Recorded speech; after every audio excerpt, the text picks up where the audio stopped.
show here in the Parent Pit Box for the 28th edition of the SKUSA SuperNationals. My name is Haley Donaldson, and I'm joined by David Land, Caleb Bieska, and Henry Baudet. Guys, let's start off. How are we feeling about today's action so far? Well, thank you, Haley. Good morning, everyone. Good morning to the Kart Chaser universe. It's a slightly moist Perico pit box, I have to say. I mean, I can't wait. As you can see on the circuit, there's been a little bit of precipitation overnight. It is drying out, and I think that we're set for, like Caleb said yesterday, the most important day of SuperNats 28. Is that right, Caleb?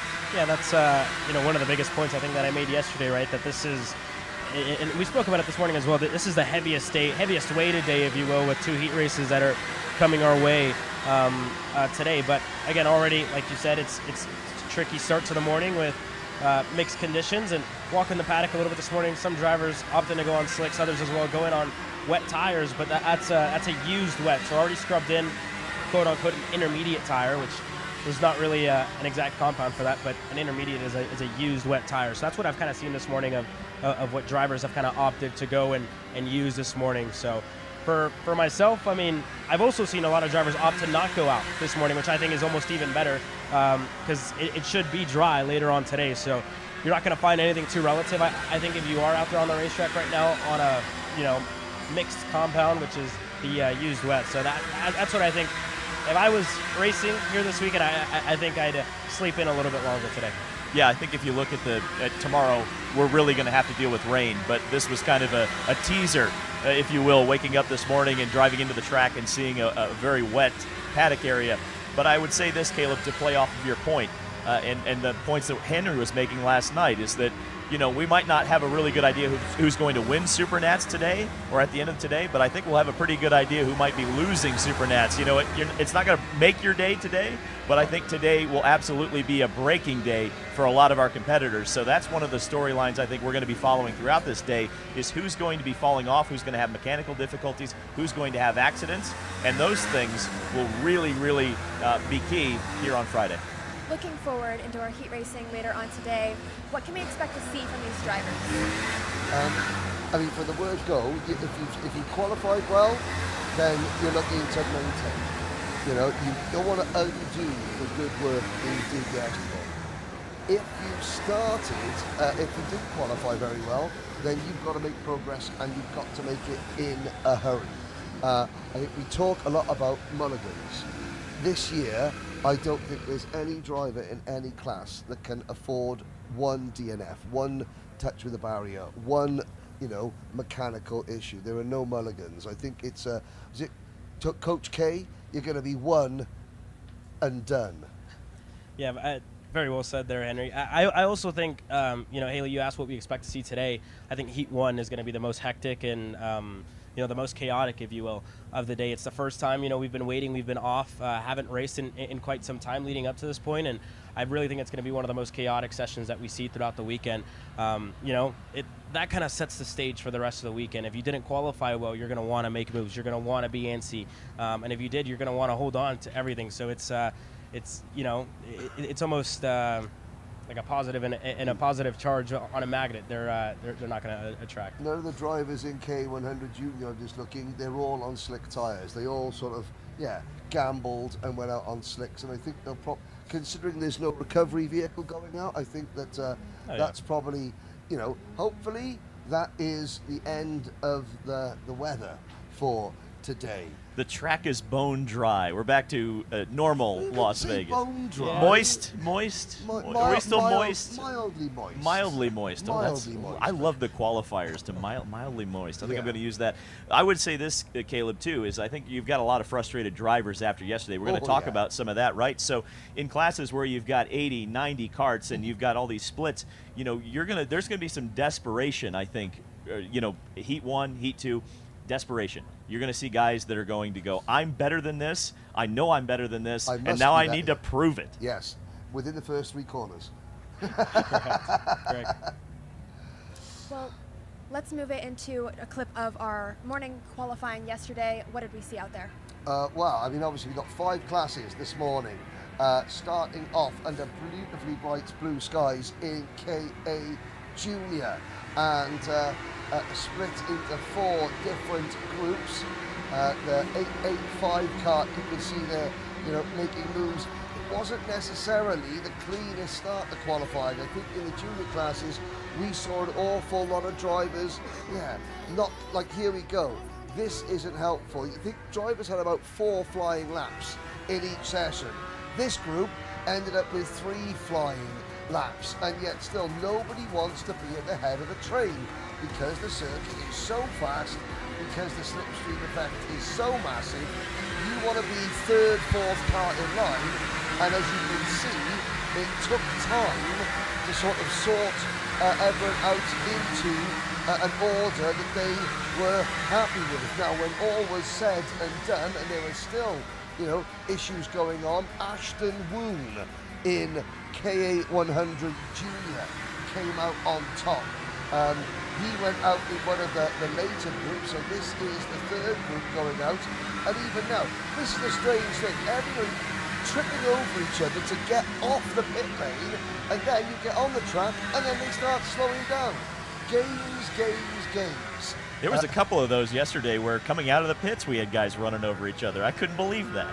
Yeah, Caleb, as you're looking there, once the leaders finally got their heads down, and this is the classic, so you can see, I think, is that Sebastian Rist ducking out there and then ducking back in.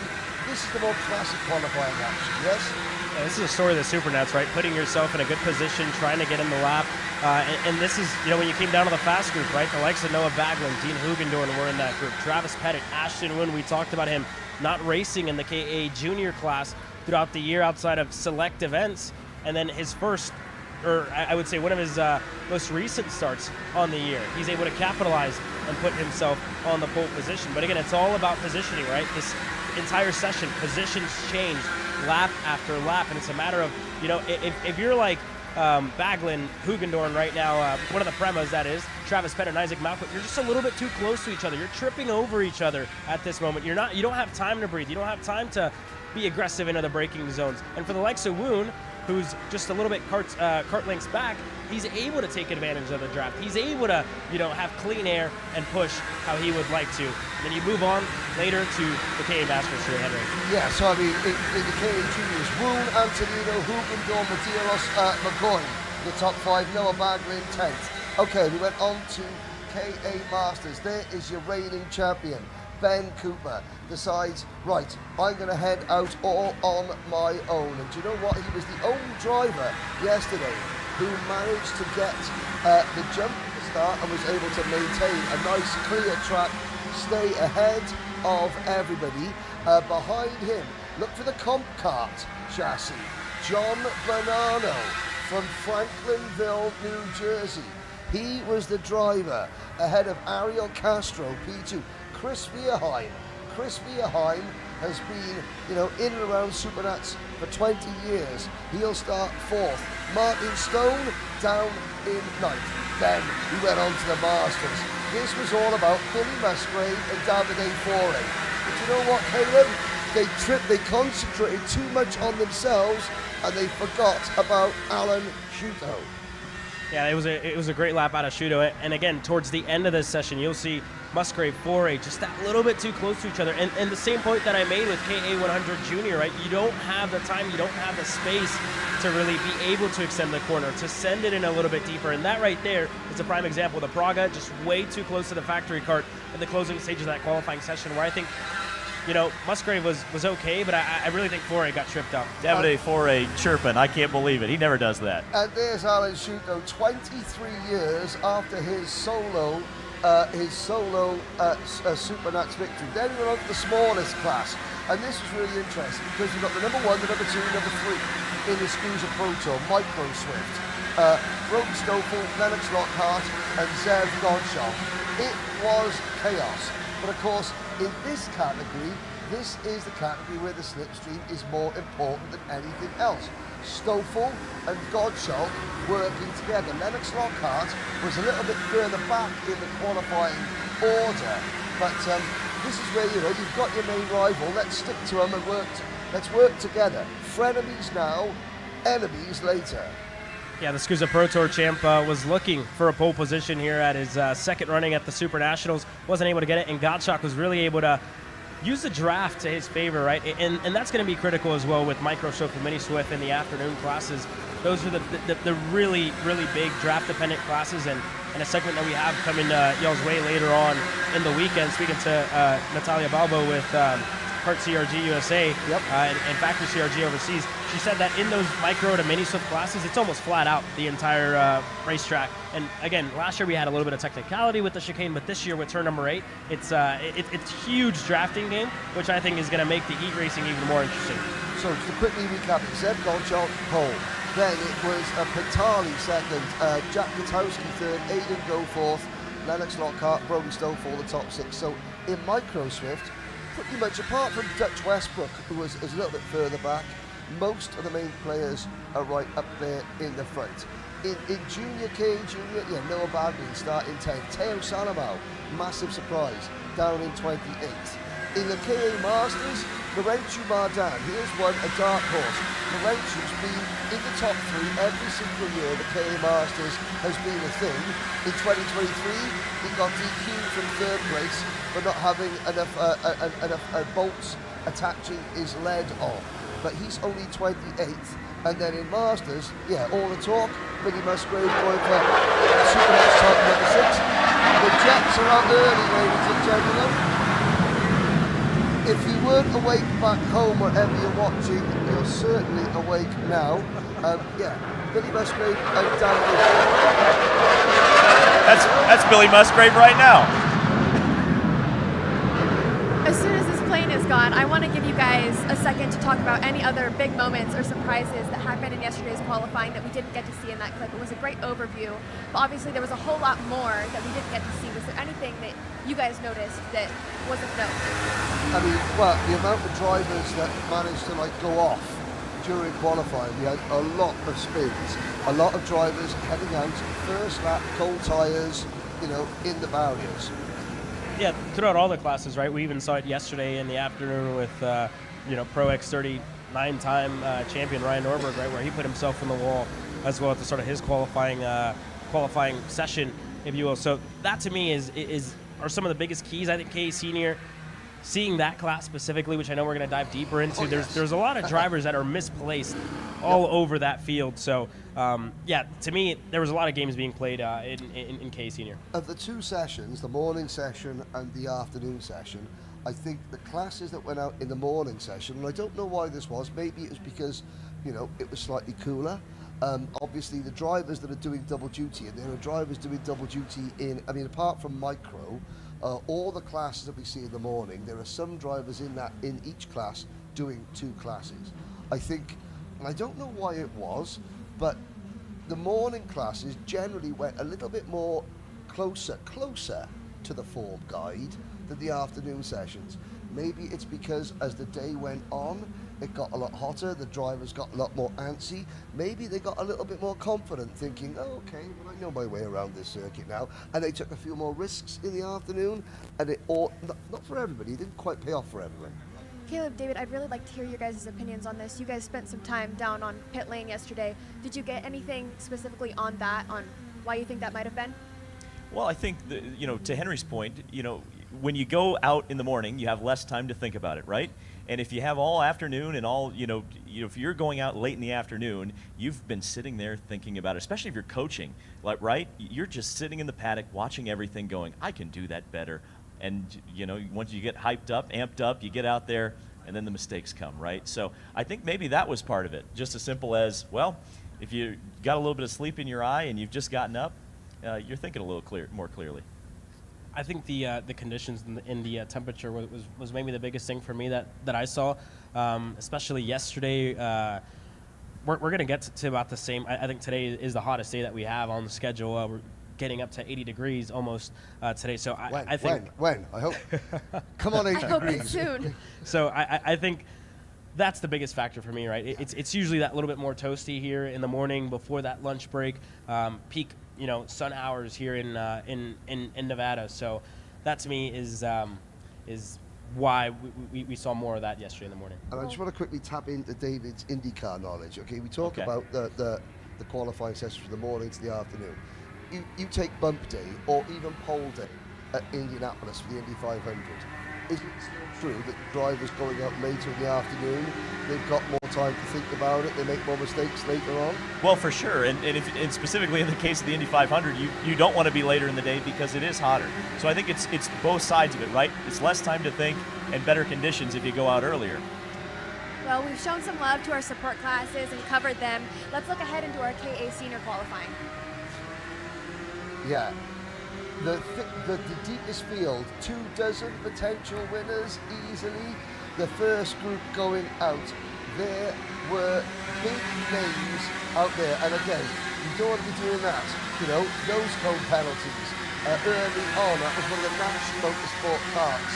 Trying to see who that was. I think that might have been the number 931, Carlo Ricchetti. I mean, his chances ruined. Drivers tripping over each other all the time. But you think to yourself, you know, there are some drivers here. There's the 974, for example. You know, talk about being down there. Santiago Duran, not happy, trying to find a friend. And you think, why are they in Group 4? Well, that's why they're in Group 4. Eventually, Ricchetti goes, I've had enough of you, son. With friends like that, who needs enemies? Exactly. Moving up through the order, and again, we saw people like, oh yes, it was in the barriers you go, and that's a mistake. That mistake could put you down as far as 70th on the grid, running the risk of not even making last chance qualifying. Yeah, and that's just a matter of experience, right? There's a lot of drivers with you know, first time here at the SuperNationals, and you see that little bit of a difference with drivers with experience, like on your screen now, Sergio Vitulio and company that are running double duty here this weekend. So again, you see it, right? Putting themselves in a good position. You talk about draft.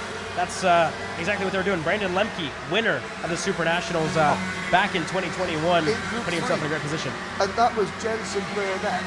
Jensen Burnett in the Ryan Perry Motorsport kart. He had just set the fastest lap time of his particular group, and then he decides, I'm going to slow down. All these drivers had their last laps ruined. Into the faster group, Henry Wheeler overcooking things. Alex Fanchev, one of our senior rookies, making a mistake, and then he's in this pack of karts and spoils himself. Fanchev eventually wouldn't even qualify, only 26th. Moving on to the very fast guys now. And you had a great final group. Joe Turney was in there. Ramos in there, the reigning champion.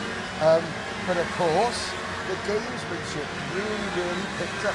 We didn't see this so much in the fast group of X30 Pro, but in KA Senior, we did see an awful lot of gamesmanship at the start. They're banking some Paul Massimino there at the back, and still, this is one of only 4 flying laps, where you can scrap one of them right away, because this is like a highway. This is the car park to get into Las Vegas Motor Speedway. And look who's right in the thick of it, Joe Turney. How is he going to cope?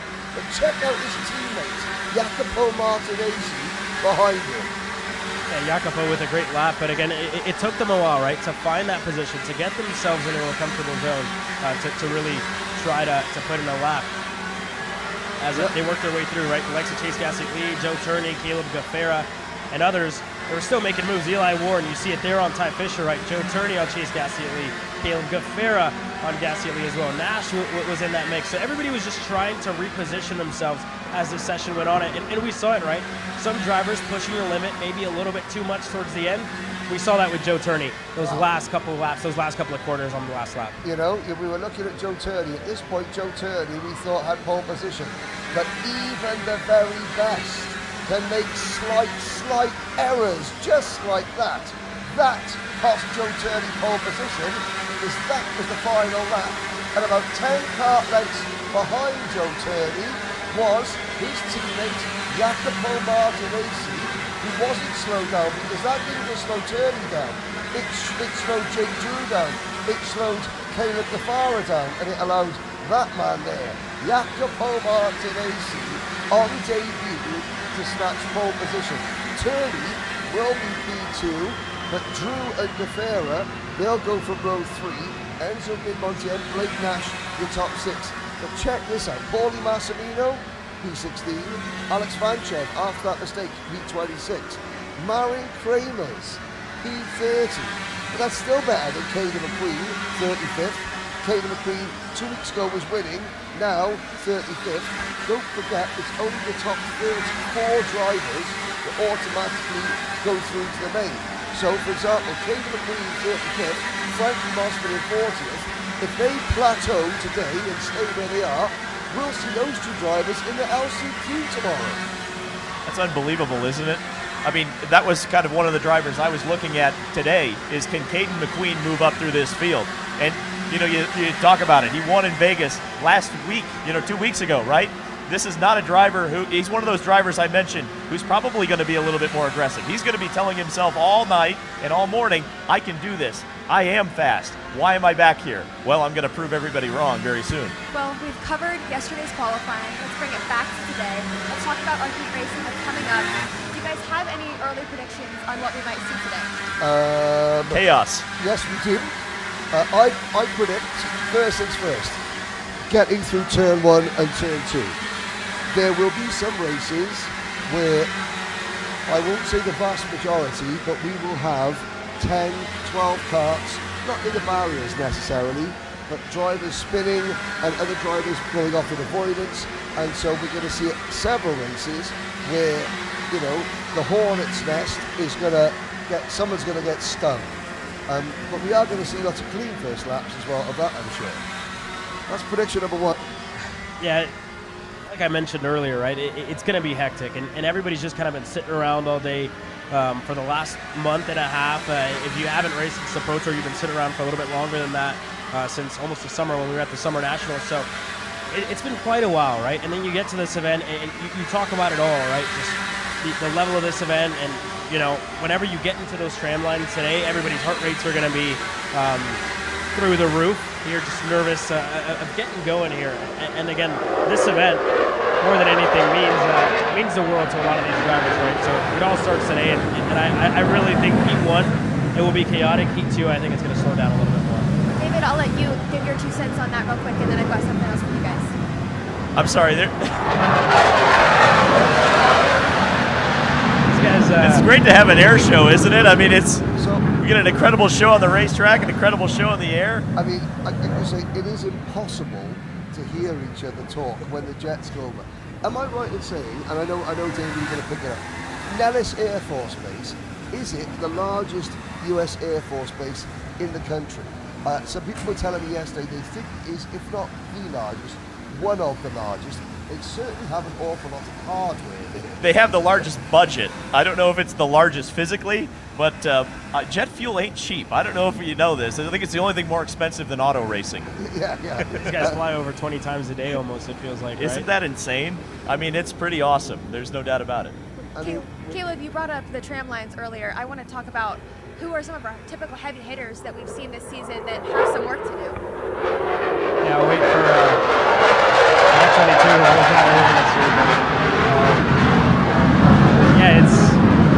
They're getting lower. I know what's happened, guys.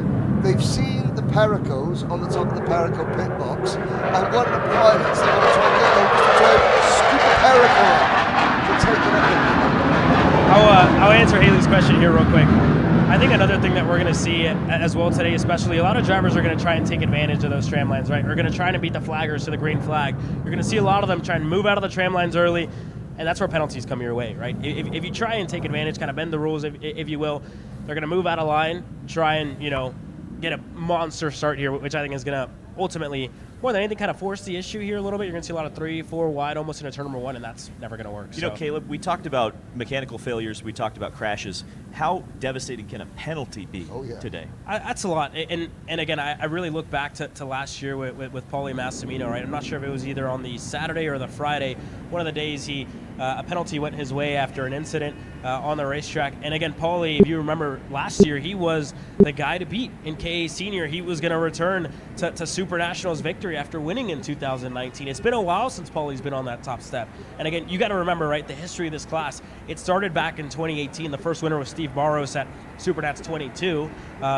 And again, Paulie was one of those guys that came into this class at the start and made a name for himself in the class. Has stepped away racing Pro X30, but this day and today, it all can change. A penalty can be devastating. Paulie went from the favorite to win to being out of the picture, out of the question when you got to the main event. So it can be devastating for sure. Yeah, so when you're making those decisions to push the limits, you know, how much do you benefit?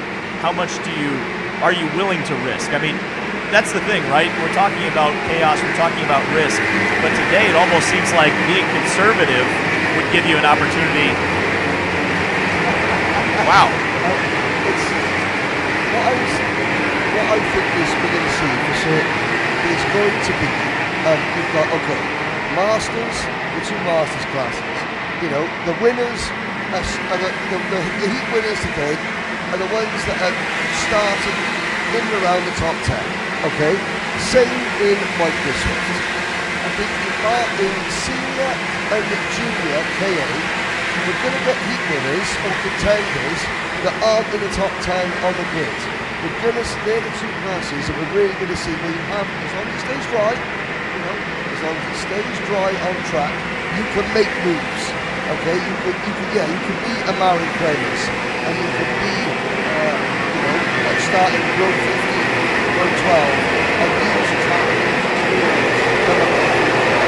It's absolutely chaos.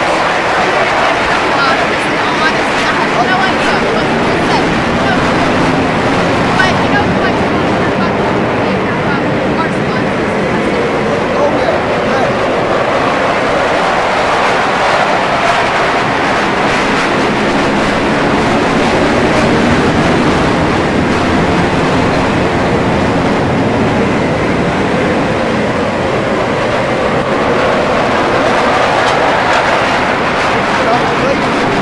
Have Rocco film that or something, you know? I have to say, we're so lucky we've got some great camera guy shots in the jets. Jerry Fandry at the turn number 1 is jumping coming over so low and it's sort of things. Henry, I don't know what you just said. I just what? Hello? Sit at the break, Henry. So till these planes are gone, I'm going to cut you guys off. Advent, let's see if Here from our sponsors. You're at Paraco. Cheers.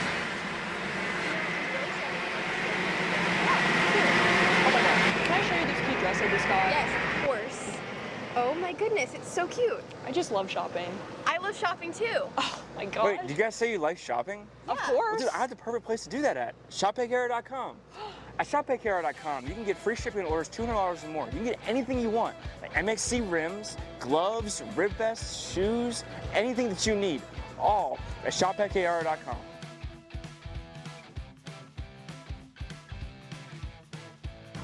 Who is he talking to? No idea. But we're gonna have to check it out. Sounds like a great deal. Sure does.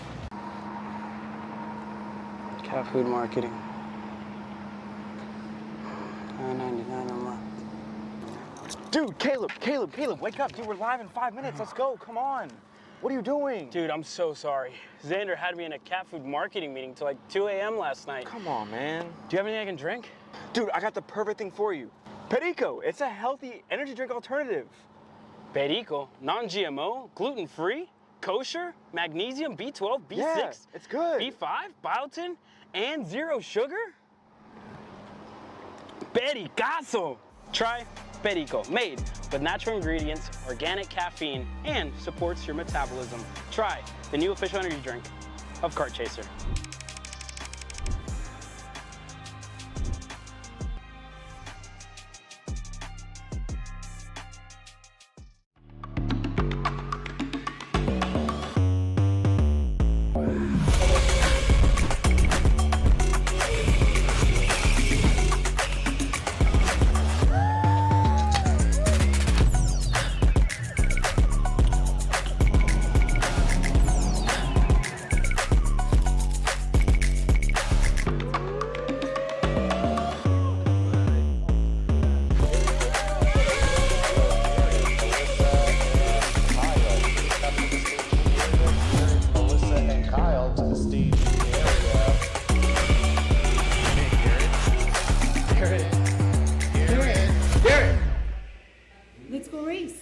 Come on, man.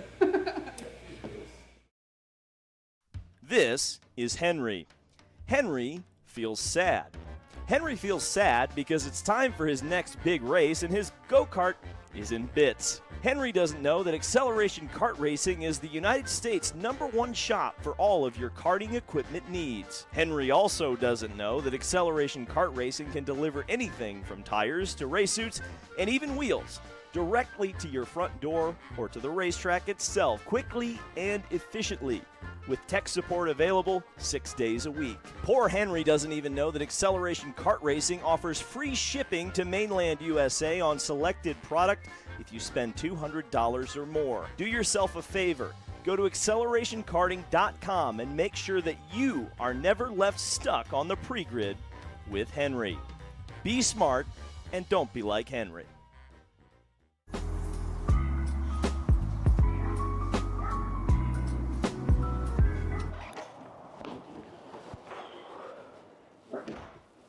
Hey, what's up, Caleb? What's up, Brandon? You sound defeated. A long day at the office? Yeah, got stuck at a cat food marketing meeting for like 3 hours. I don't know a thing about cat food, and I don't even work in marketing. And then I got sent on a coffee run like I was some sort of intern. Then at the end of the day, when I want to go get gas, I just realized everything is so darn expensive nowadays, man. Yeah, you got that right. Like, do you have any idea how much we're spending on Netflix? That's like 20 bucks a month. Do you know how much we're spending on cable? That's like 50 bucks a month. But you know what isn't expensive? Tell me. Kart Chaser Premium. For only $9.99 a month, you can watch all the American karting action live from coast to coast. Subscribe and become a member today.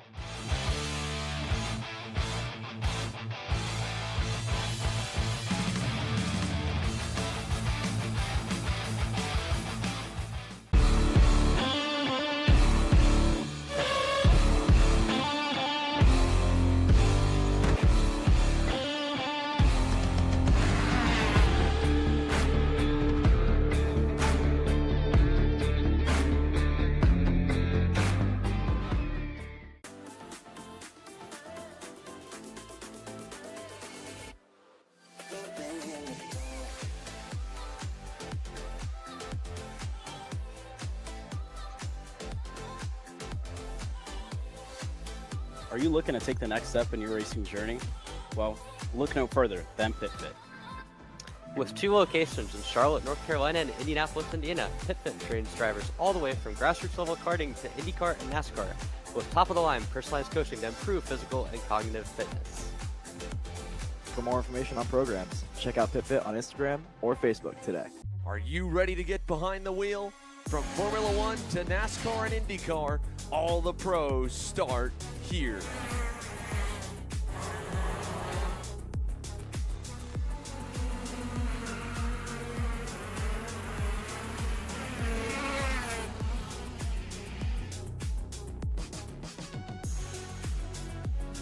For more information, check us out online at mcckarting.com or call us and go racing today. Paulie Massimino wins the Wisconsin Grand Prix! James Overbeck on start number 2 gets win number 1 in OKN Stars! On track or off, Brandon Jarsekrak Racing delivers elite performance. Led by 4-time Pro National Champion Brandon Jarsekrak, our team masters driver coaching, data-driven analysis, and mechanical precision at every national event. Contact us today at BrandonJarsekrakRacing.com.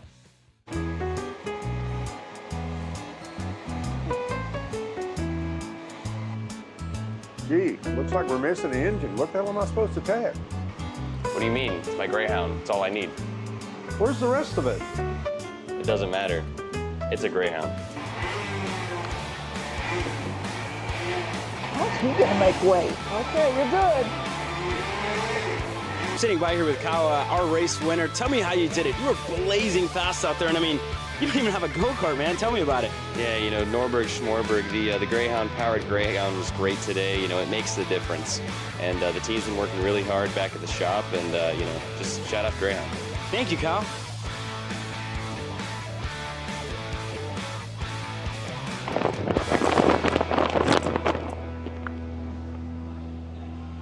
How the f did you just win? Doesn't matter. It's a Greyhound.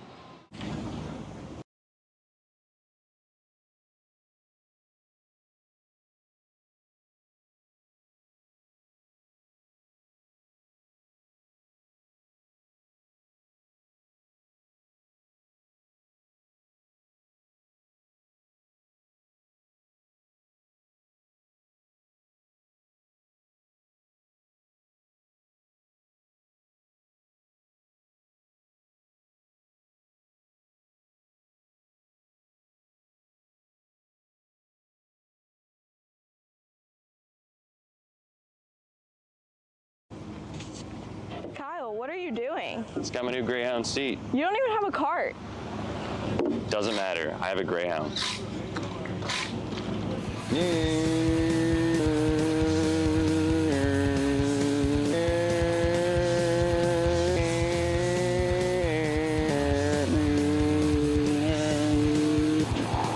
Who the f is Kyle Cuthbertson? Doesn't even have a go-kart. Doesn't matter.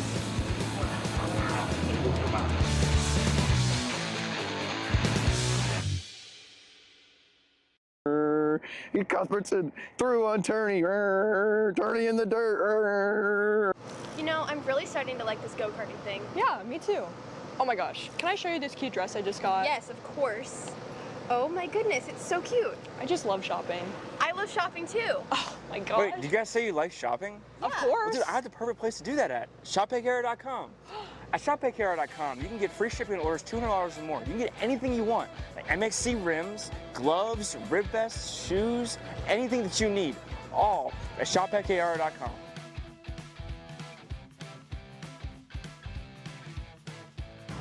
Who is he talking to?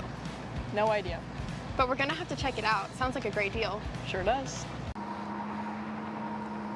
Cat food marketing. $9.99 a month. Dude, Caleb, wake up. Dude, we're live in 5 minutes. Let's go, come on. What are you doing? Dude, I'm so sorry. Xander had me in a cat food marketing meeting till like 2 a.m. last night. Come on, man. Do you have anything I can drink? Dude, I got the perfect thing for you. Perico, it's a healthy energy drink alternative. Perico, non-GMO, gluten-free, kosher, magnesium, B12, B6, Yeah, it's good. B5, biotin, and zero sugar? Pericazo! Try Perico, made with natural ingredients, organic caffeine, and supports your metabolism. Try the new official energy drink of Kart Chaser.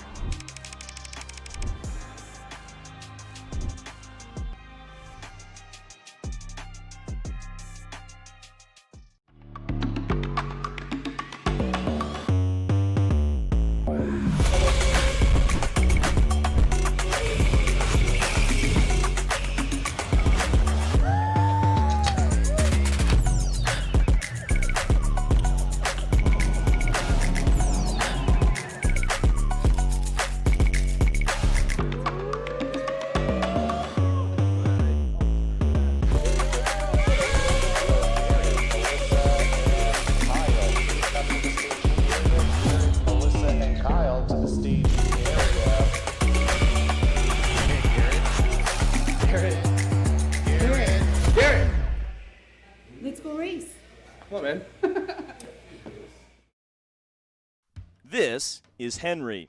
Henry feels sad. Henry feels sad because it's time for his next big race and his go-kart is in bits. Henry doesn't know that Acceleration Kart Racing is the United States' #1 shop for all of your karting equipment needs. Henry also doesn't know that Acceleration Kart Racing can deliver anything from tires to race suits and even wheels directly to your front door or to the racetrack itself, quickly and efficiently, with tech support available 6 days a week. Poor Henry doesn't even know that Acceleration Kart Racing offers free shipping to mainland USA on selected product if you spend $200 or more. Do yourself a favor. Go to accelerationkarting.com and make sure that you are never left stuck on the pre-grid with Henry. Be smart and don't be like Henry.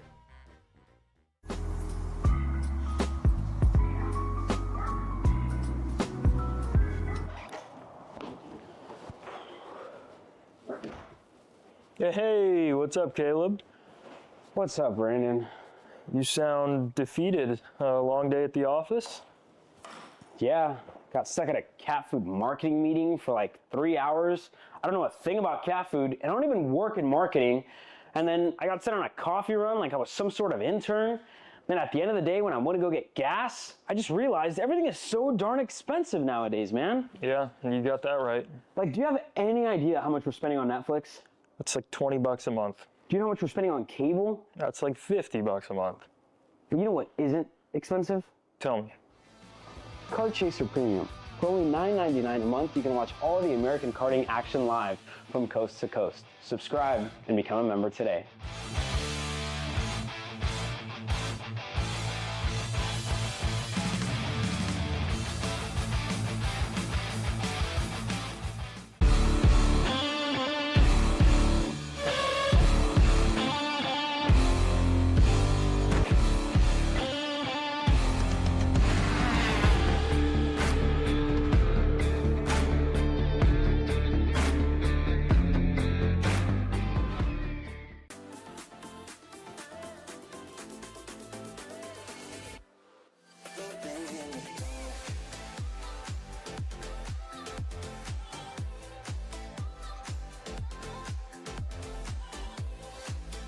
Are you looking to take the next step in your racing journey? Well, look no further than PitFit. With 2 locations in Charlotte, North Carolina, and Indianapolis, Indiana, PitFit trains drivers all the way from grassroots level karting to IndyCar and NASCAR, with top-of-the-line personalized coaching to improve physical and cognitive fitness. For more information on programs, check out PitFit on Instagram or Facebook today. Are you ready to get behind the wheel? From Formula One to NASCAR and IndyCar, all the pros start here.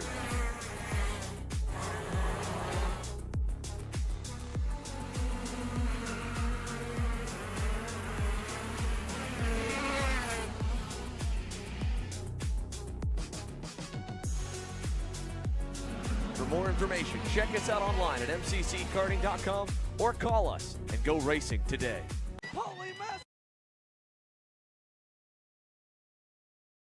To the Perico pit box, a slightly different looking Perico pit box.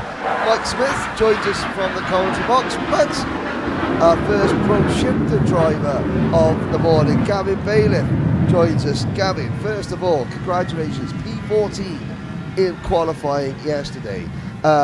You are starting just in front of Amelia Denner, AJ Myers, Pedro Hiltbrand you're in front of, Jay Irwin you're in front of, you're in front of last year's Would you want to take 3 more? Yeah, it feels good to be that far up. That was probably one of our best SuperNationals qualifying ever. So I'll take starting in the 4th row of all the heats and seeing what we can do. Well, I'll let you guys. Caleb, what have you got for Mr. Bump and Run himself? Oh, I'm sorry. Is that old? Is that old now?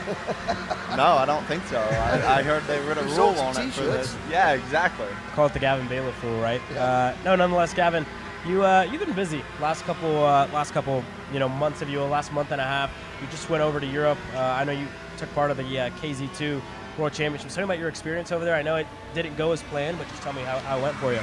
Yeah, the experience was for sure different than I thought. I thought that I was going to do a little bit better than I did, but obviously I think we struggled a bit with motor, being a little bit down on the totem pole there, just not running a full season over there. So the grip was probably the main thing that was completely different. It took me both full weekends to and yeah, overall it was a good experience. I learned a lot I think more for the team than anything, and quite a bit for myself as a driver as well.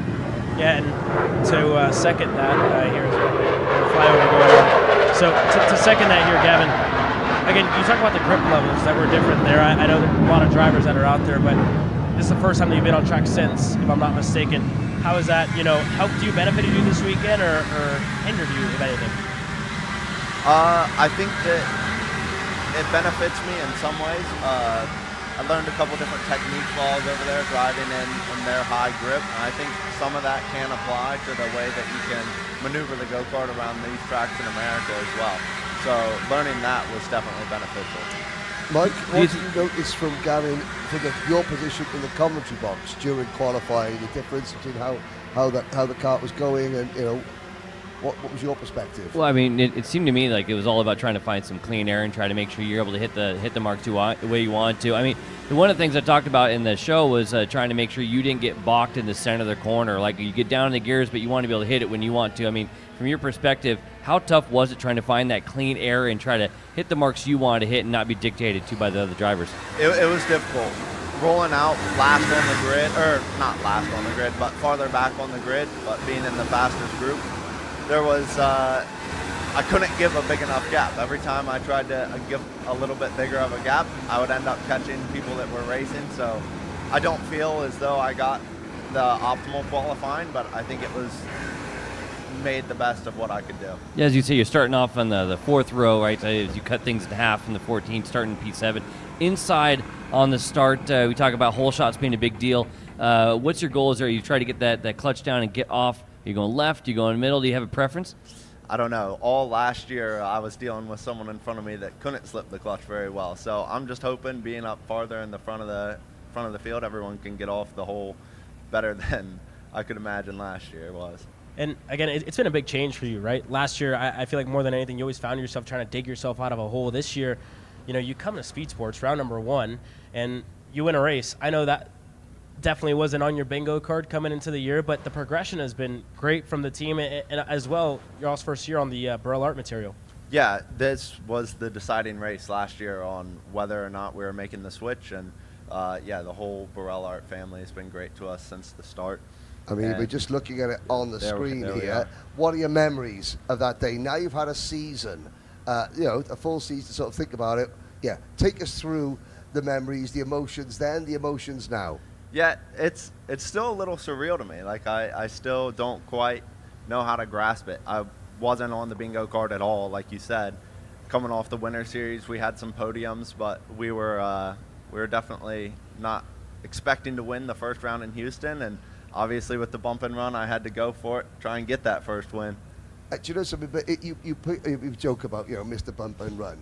However, that move, all the attention it garnered, obviously the prize that it earned you, the money, the cash that it earned you, it set the tone for a season, a style, the action, the sort of, you know, have at it, boys. You know, that, okay, I've been on a different side of the debate with some of these guys about whether I think it's a good thing or a bad thing. However, it's here.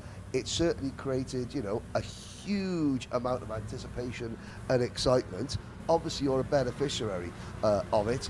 Have you, as the season has gone on, that style of racing, do you think what you started at Speed Sports has helped you or hindered you as the years progressed? I don't know that it's helped or hindered, honestly. I've obviously cleaned it up, making sure that, like, that's not how everyone thinks that I drive constantly. You know, you got to pull it out when you got to pull it out, but it's not how I've been driving all year, obviously, and I think it did make for an interesting Summer Nationals when the championships were on the line. Oh, gee, you think? Look at Caleb smiling. I mean, Yeah. it did. What started at Speed Yeah. Sports translated into one of the most dramatic SKUSA Pro Tours that we've seen in many a long year, if not ever. That final round of the Pro Tour was definitely something, right? And since then, like you said, you've been over in Europe, but for you guys, I feel like the prep for this event is bigger than anything else. You know, you guys, you know, I saw your dad posted on social media of all the prep that goes into it. A little bit of a smaller tent for you guys this time out, but it's always special with you guys, right? Always new liveries, always new suits for the drivers. Luis Speck, Noah Wolf with you guys. Tell me about, you know, what about this event makes it different for you guys, where you guys, you know, do those unique things. You guys are always a team with a brand new livery, you know, Vegas themed, if you will. Yeah, it's just my dad always went by the Penske Perfect model, and we like to really bring that out at this race. This is the highest class race in the world. You got to show all your cards and just present yourself in the best way possible. I've got to say, Caleb mentioned this is a bit of a smaller awning. I went through your awning with Colin Brown, who's the driver coach for Jack and Nico Katowski. Your awning, your tent, the Trinity Karting Group tent, two things. Number one, love the graphics kits, love the cards on the nose cones, love the little Las Vegas skylines you've got all the way through there. If we get one of our camera guys down on mobile on the grid to have a look at the Trinity Karting Group special Vegas graphics kits, very good. It's spotless, your tent. You know, I was in a couple of other tents of a couple of other teams that might have the same kind of go-karts, and yours looks like a science laboratory. Yeah. Is that the key? The Penske Perfect preparation. Mike, you can attest to this. You know that you happy, clean workspace, happy workspace. Yeah, well, first you gotta look good, right? If you look good, you feel good, you can go race good, and I think that's just it, right? You guys got a great looking product right there, and you can get out there and you know all things are gonna be put together. You don't have to worry about the equipment, right? The material is gonna be there. Driver can go do work, and as you start looking forward to doing work, what do you think is going to be the difference from, because you guys are so close. You said there's still more in the cards. You didn't get all of it there in qualifying. The same could be probably said for most of the drivers at some point, right? Aside from maybe Senna, who put the thing on pole. But regardless, there's something there. What do you got to do to try to find that little bit more? How do you attack that first heat race? We'll just see what we can do in the first heat race and then make adjustments from there. Obviously, most of our testing is done in the morning warm-ups, see what benefits we can have or what deficits we're in, and then, yeah, we'll just go into the first heat kind of a little bit blind for everyone, and we'll make adjustments towards then, and then, you know, we'll go into the night and probably reverse some of those adjustments. Well, and that's what I was kind of wondering. Like, you did qualify at night. You kind of revert back to the notes a little bit from that last, maybe that happy hour. Like, you just make small changes, or is it copy paste and change the air pressure? It's all very small changes. A little bit with the air pressure, and then just really finding a rhythm on track at night. It's all about getting those front brakes warmed up on the first couple laps and just minimizing mistakes. Yeah, Gavin, next for me, right? You guys have obviously been, I don't think just you guys under TKG, but I think the entire Burrell Art Camp, we spoke about it last night. You guys have been a little bit down compared to the SOTI team who came out swinging this event. What do you guys still feel like they're doing better than you guys are at this point? You know, it's hard to say. Being behind Senna and them on track just seems like they've got a little bit more rear grip to get out of the corners, especially when it gets cold at night. So that's the main thing that we're looking for coming into the night racing and then just most of the heats. But I think we're going to be able to be good in the long run. I hope that the SOTIs fall off a little bit in those longer runs. Yeah, and again, speaking of them as well about the track layout, the changes. You obviously drove it last year. This year it almost seems a little bit different. It is different. Promotes racing a little bit more. What have you seen? How is passing out there? What are some of the biggest passing zones for you guys in Shifter? Turn 1, the famous Morgado corner. That's honestly a good passing zone. It's going to be easy to defend throughout the whole race, no matter what corner. You think it's going to be? Sorry, you think it's going to be this? The fact that it's faster makes it easier to defend? I think it's easier to defend, but I think you lose a lot more time this year defending than you would last year. So if the leader starts defending, you're going to have a huge pack. Huge pack. If second place starts defending, the leader's going to go bye-bye. Yep, exactly. I was seeing that all throughout the morning sessions, just watching some of the practice. You pass one guy and you lose probably 5 kart lengths. So it's going to be all about track positioning throughout these heats. And it looks like with maybe lack of that technicality, it's a little bit harder to go find a way to make that time back up. So once they get out there, because everyone's already really, really close to the edge of what's capable, there's not like a set of S's or jumps or whatever. You can make something happen. It's kind of, we got what we got. You can get little pieces at a time, right? Yeah, especially with the field being as close as it is and with all these high-class guys, everyone's so consistent. It's just going to be a matter of racing. And I got to ask you, right, about family, because I feel like for you guys, it's a very family-oriented team, right? Your dad, team owner, owns a team for you, basically a team manager at this point with your brother Finnegan, your mom, the mom of the team, as well, cooks for everybody, looks after everybody. What does that mean to you, right? Now years down the line, obviously an adult now, 21 years old, Gavin, but spending that time with your family, living experiences like this with your family, what does that mean to you? It's huge. I wouldn't trade it for the world. This is all about family, and that's Trinity Karting Group's kind of motto is just make it fun, make it family, and then the rest will come. It's all about love and racing for us. It's a passion. Well, last question for me. I asked this to Jake Drew yesterday. For you, what would be a successful end to 2025? What would be a successful end to the Super Nationals here this year? I think obviously we've got a shot to win this thing, so that's going to be our main goal, but I'll take a top 5 at this race with some of the luck that I've had in the past year. To just finish on that podium would be huge for us. And I can't let you go, so I mean, I've been doing it to all our guests. So thinking about this, the amount of factory attention.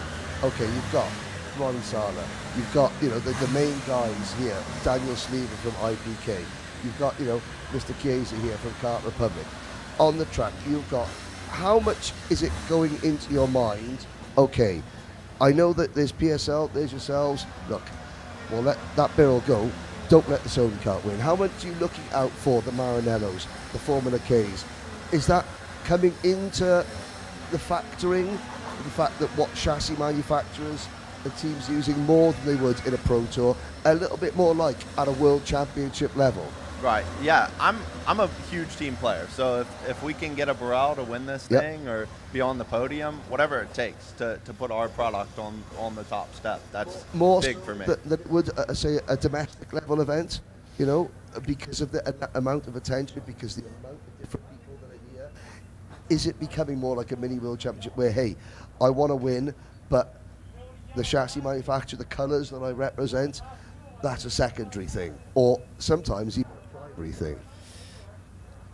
Yeah, it's hard to say because obviously I want to win this thing. Oh, yeah, of course. And I want to put the product on the top. Either way, I would rather it be Just the trying to Burrell create a product. bit. I'm sure you're trying to get a bit more needle, a bit more needle, a bit more storyline, a bit more juice for us. We've got 3 days to go. Yeah, right.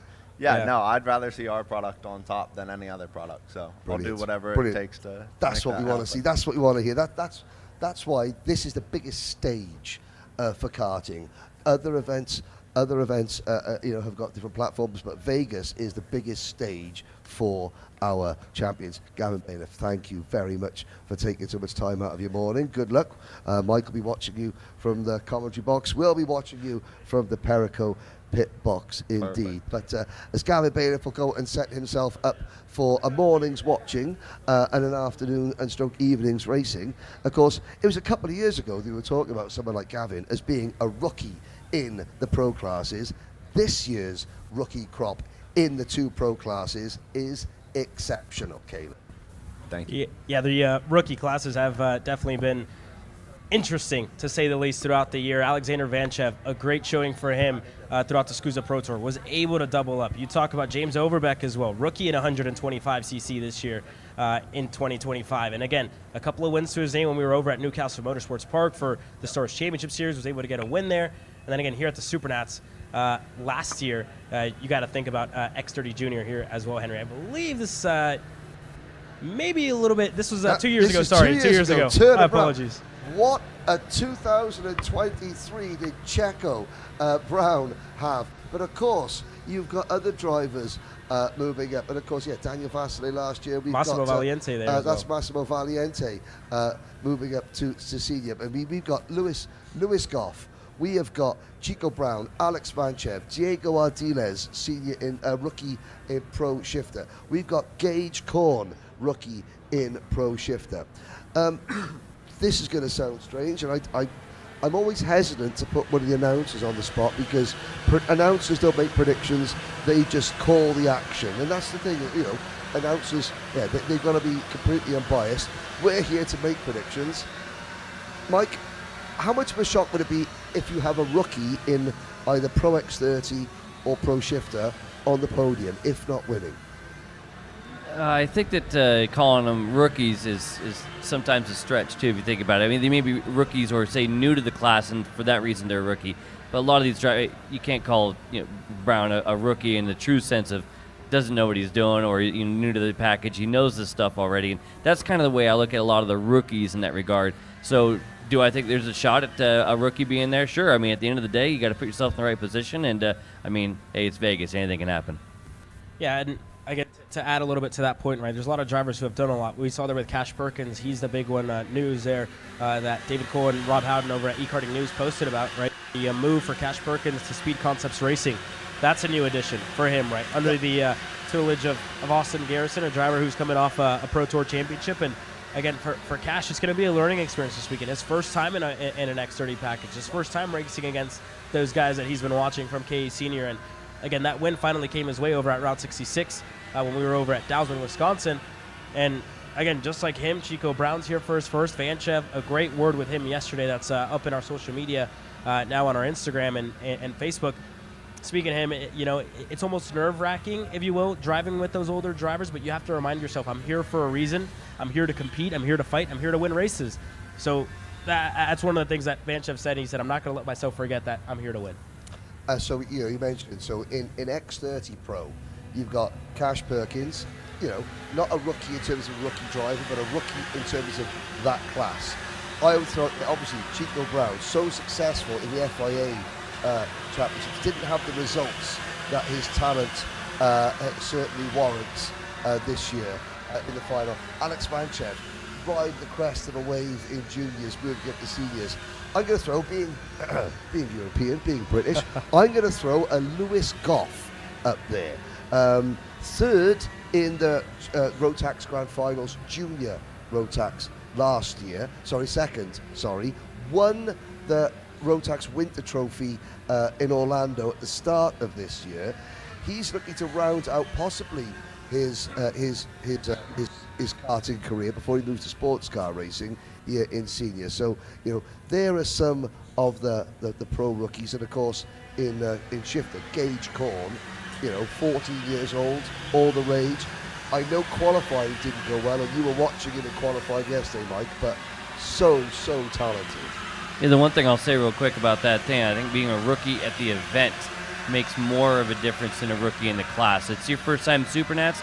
That's going to make a bigger impact than it is if I'm, say, moving up to a new category, because, yeah, you're going against the top drivers, but really being at this place and doing this thing for the first time, that I think makes a bigger impact. Well, we're almost done here, guys, but I just have one last question for you guys. This kind of struck me as I was watching, but in terms of the shifter package and the rookies, are you guys surprised at how quickly they've kind of come to, I don't want to say master, but excel a little bit here this weekend, seeing as it's notoriously the hardest package to kind of get up to speed on? Yeah, I also think we're going to touch on this later on in the day, but to start here, while it's fresh on my mind, there was a lot of drivers that I think have developed a lot through the year. One of the big ones that comes to mind is Anthony Martella with Brellart and PSO. He was inside of the top 10, which is, you didn't see that from him last year. So to me, he's been super impressive, gaining that experience, but I think he's been in the class for about a year and a half now, maybe 2 years. So with time, I think first year for rookies in shifter, Gage Corn has been impressive all year. So yeah, more than anything, Mike, I really like the point that you made. Rookies in the events, that's a little bit harder than anything, but I'm today, we're about to start heat racing and you're about to call the action. I'm expecting to see, like I said, heat race number 1. You talk about Calamity Corner. I think heat 1 is the Calamity heat race here. Yeah, well, and you guys set the tone, right? I mean, where you start is going to be where you start through those heat races. You got to make sure you make forward progress, not have big ones. You guys talked about mulligans. There's not going to be any. The level's so high. So while you do want to make moves forward, you can't risk it all here early on.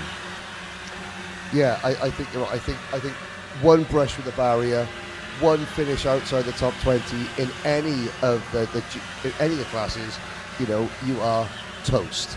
But for those of you that were watching last night, we get to hear this again. Before we pass off. But this is going to be a big event. It's the biggest stage for karting there is, and I think it's going to be a fantastic day.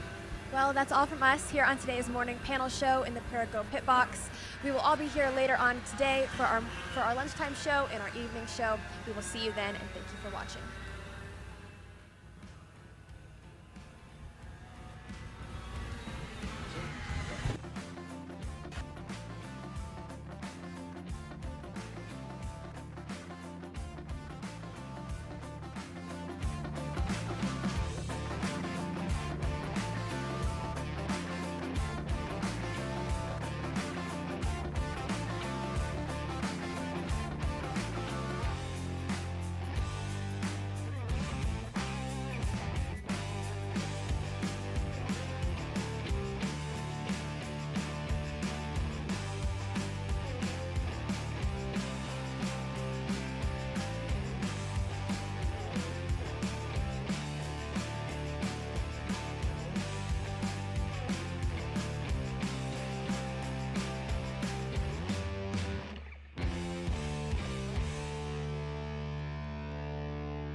Ladies and gentlemen, welcome back to Las Vegas Motor Speedway. Great way to start the day, of course, with the Perico Pit Box and a lot of great insights and interviews for you here. But it's time to go wheel-to-wheel racing. My name's Rob Howden, joined by Mike Smith here in the Kart Chaser commentary booth.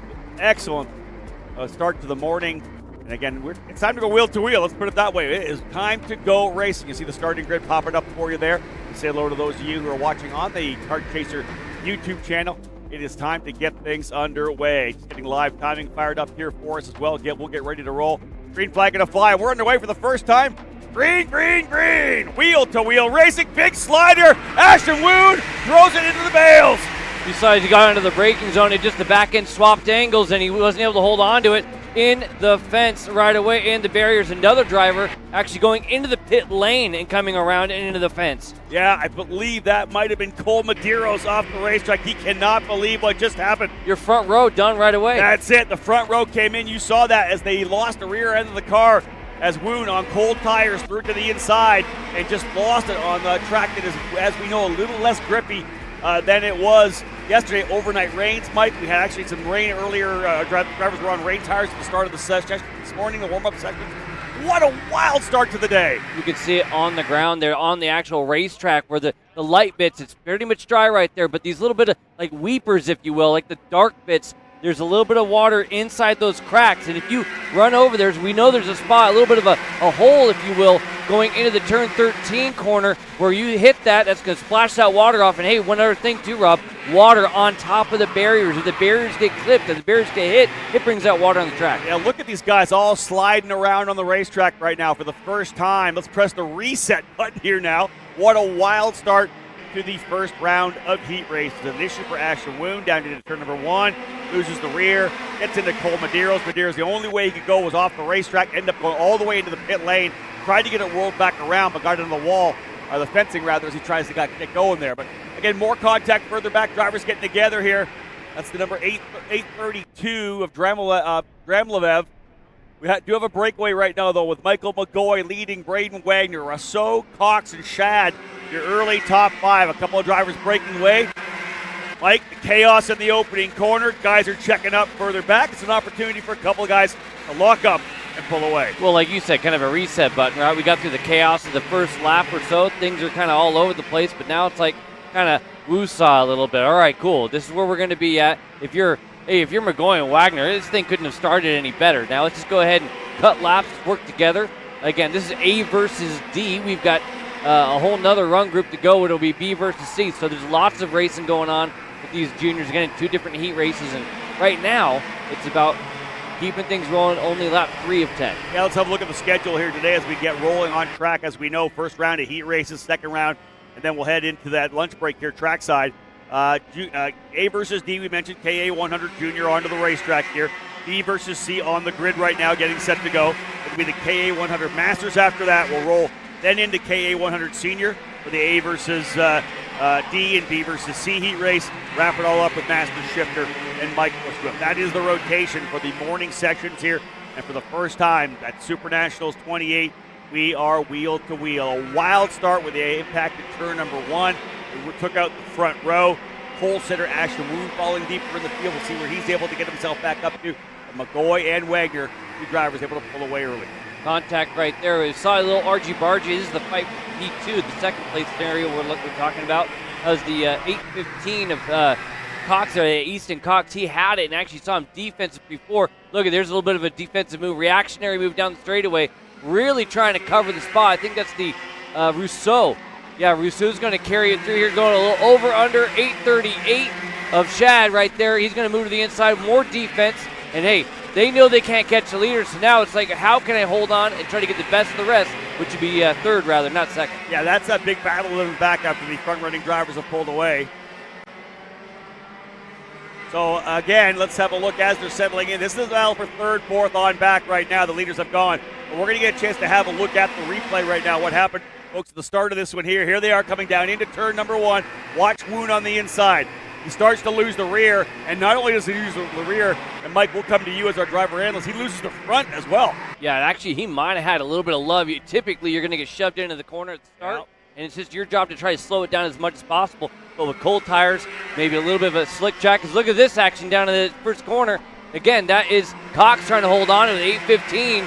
Full defense. Again, we're getting to the second half of this thing. They're not resting right now. Yeah, we're low lining down into turn number 4 and 5 as well. And I think, Mike, you were probably right on Wound. I think you probably, there's trouble there on the outside. Shad. The 838 of Brady Shad just touching the barriers on the outside of turn number 4 and 5.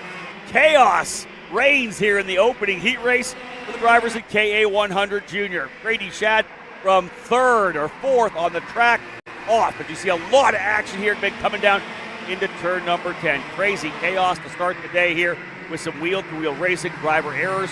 And I want to go back to that Ashton Woon again. You mentioned it. You can see, obviously starting to maybe rotate the car, try to get it through the corner. You think maybe a love tap from the back drivers behind him that sent him off? Like, it was almost a flat slide. Yeah, it looked like, so going into that braking zone, he was probably getting shoved in there deeper than he would like, and so it was already going sideways, and he just couldn't keep the thing underneath him. And around he goes, unfortunately, for Medeiros, when the other guy's going sideways, you got nowhere to go either. He was on the outside. The only way for Medeiros to go, trying to whoa up, was into the pit lane. He tried to get it turned around. Did not work for him.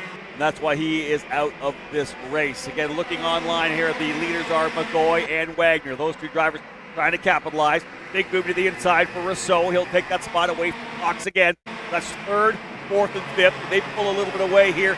Tyrone Kemper Jr., Alexis Belageron, and Leonardo Saravalli up into the 8th spot ahead of Gandor and Orbezo. That was a big move for Porter to the inside. Jackson Porter now moving up to P4 in the next one to take a shot at the best of the rest position of 3rd. Rousseau, Porter, and Cox there coming through turn number 1 and now down into turn number 4. This is going to be one of our next and best spots. Look at that, a little bit under the brakes. Things shimmying around. They're trying to hold on to it as they get a little bit of love into the corner. Mike, very interesting, of course. We talked about this yesterday through the practice sessions qualifying. We were going to see how this track raced once we went wheel to wheel. And here we are in the opening race. You can see there's Rousseau looking over the shoulder the entire time as they come through that turn number 8 over to turn 9 and 10. Low lining down into turn number 4 and 5. That turn 4 left-hander. Big defense there as well. And what did I say? The minute they start low lining, the minute they start going in the defense, you're bringing everybody back into the fight again. Look how many drivers are going to scrap for position here. Big run down to the bottom of the racetrack. You got to watch out for Rousseau. He is almost flirting with a blocking penalty there. I was just going to say, it's a big reactionary. And the other thing, too, is leaving a little bit of racing room. If that driver's already there, they're in. They got to make sure they've got that spot. And I'll tell you right now, that happens a couple of times. You see, big move Rousseau. They're really pushing him all the way through there. Look at that beautiful move there by the 814 of Saravalli. I could see him setting it up. They low line. He went by 3 drivers, and there's more contact on the exit. That's the 844 of Porter getting involved in that as well. Very aggressive racing in the opening heat race. I didn't think we'd start off with this level of intensity, but indeed we have, Mike. It is getting ugly out there. It's been big contact right there. You got 2 drivers going around. The 877 was one of them. And more guys coming through there at the very end. Look at this. Chaos everywhere on this racetrack right now. That was Isaac Kane involved there. White flag flying. More defense coming down the line. The Tony Kart driver down to the inside here as they get the pass done. That's going to be from about 7th or 8th. That's Orbezo, I believe, potentially Gandor. Yeah, that's Orbezo by, so he finally gets the spot. Here's the 2 REM drivers, Racing Edge Motorsports with Saravalli and Rousseau. That is now 2nd and 3rd. We haven't even talked about the leaders, McGoy and Wagner. They're long gone. Final lap here in the opening heat race. Yeah, actually, they're about ready to finish this thing off. It's a pretty clear leader here going into the final corner. We're going to get first heat done and dusted here. The win to McGoy after a wild one. Yeah, at turn number 13, Michael McGoy going to take the win over Brandon Wagner. Both those drivers great and able to get through as well after the opening chaos. Here's that final run for the 2 REM drivers. Indeed, Saravalli's going to come home in the 3rd spot. It'll be Rousseau in 4th. Lashiti now up into the 5th position. Belageron up to 6th. Orbezo late run there on Gandor, able to get by. So Orbezo up to 7th. Gondor into 8th. Benham Abernathy up into 9th spot. And Jackson Porter holds on for 10th. Eric Doan and Katowski a little further back as well. Trying to figure out exactly what happened here. Yeah, one driver in the wall there coming to the finish. I don't even think made it to the line. No. So Ashton Woon ends up in 33rd from the pole position. And there's that driver with the ITAL Kart machines that got in contact at the very last lap trying to get back to the line. That might have been Demosiak. Not quite sure exactly who that was. Not able to get to the line. But I'll tell you, Mike, let's take a deep breath. First, wow, not the start we expected. Let's unpack what happened there. Obviously not a lot of grip, as we know, based on the overnight rains. Everybody out with kind of cold tires, getting ready for the first time, back to those tires they qualified on. A little surprised with what we saw in the opening corner, but if you're correct, and it was a bump from behind, Woon was along for the ride at that point, and Cole Medeiros just was the guy on the outside looking in with some bad luck. Yeah, exactly. And we see the product of what happened behind him there with all the full defense from third on back and a 12-second advantage for the top two. So if you decide to play nicely, you're going to be out front and not have to worry about things. But in the thick of things, third on back, it was a wild one. And I got to tell you, that was about as elbows up as I've seen here for a first heat race of the day. Yeah, I agree. And again, I think a lot of the times when you sit down and talk about strategy in that first heat race, normally it's not going to be that aggressive. Everybody kind of want, you're in there wherever you qualified. Let's see if I can gain a couple of spots. But we saw some pretty aggressive defense. We saw guys making dive bomb moves, guys hanging on the outside, getting into the wall. For me, I think and most coaches will tell their guys, listen, we need to make sure we get out of this opening heat race clean. Let's get a good result, and then we can move on from there. That kind of chaos. There's a bunch of drivers, like you scroll to the bottom of that order right now, and you look at the Ashton Woon down the bottom, Max Christia way down, Jackson Gibson way down. There are guys, and again, Cole Medeiros that we expected to be in the fight for the race win, who now have results outside the top 25, some outside the top 30. What a horrible way to start the day. And on the flip side, Benham Abernathy up 26 spots to P9. Yeah, that is super impressive. Abernathy will take that one 100%. Ryan Gandor up 12 spots. Nico Orbezo up 14 positions as well. Leonardo Saravalli up 12. He ends up coming home 13th. Third rather. He started all the way back at 15th, so P3 for him. Super excited about that. Yeah. So, folks, lots of chaos on this racetrack, as we know, and that also equates to the fact that it's going to take a little bit to clean it up. We got, of course, our service vehicles out there bringing the carts back in on the trailers, so lots of work to be done. Next heat race getting ready to roll out here as well, so almost time to fire things back up with the next race, as we know. Talked about the fact that we will have our two categories of KA100 Junior, Group B versus Group C. Next Karts up onto the racetrack here. And getting ready to roll on that one with Don Antonino and Dean Hugendorn, drivers on the front row. Yeah, right. If I was watching that race and I'm one of these kids over here at the front end, I'd be turning around to all the other ones going, hey, let's not do that, okay? Let's just chill out. Maybe we can play a little bit nice, at least get through this thing. Well, I would imagine they're standing there, of course, as you know, before the race. You kind of talk to the guys around you a little bit. I'm sure they're kind of looking at each other like, what is happening up here right now? Again, normally, I think that Mike and I figured, obviously we took over from the guys in the Perico pit box, that we're going to get started. We'll kind of welcome everybody in. We went quickly to the start. We didn't really have a lot of time to do much pre-show for you in terms of our spot here in the commentary box.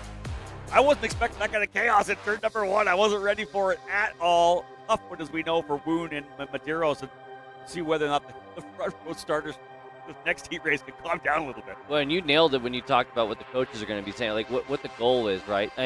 Think about what happens moving forward here. If you're a driver, if you're Ashton Woon, you have to finish well. Yeah. Like it might have been like if you start on pole, you get yourself a good couple of runs. Okay, I can afford to lose a spot or two. No, Woon's going for broke for the rest of this thing as we have a starting lineup rolling. Well, so let's look at the contrasts of it, right? You've got Ashton Woon now, who's going to have to drop the hammer. He's going to be up on the wheel. He doesn't literally could be thinking about the last chance qualifier now if he doesn't have a couple of great runs. But right. He's going to be able to get himself. He's going to be the guy that's going to be going for it to try to get a couple of race wins. Then you got Leonardo Saravalli, a guy who was on the pole 2 weeks ago at Rock Vegas, finds himself starting 15th. He goes to P3. Wow, he just changed his entire weekend.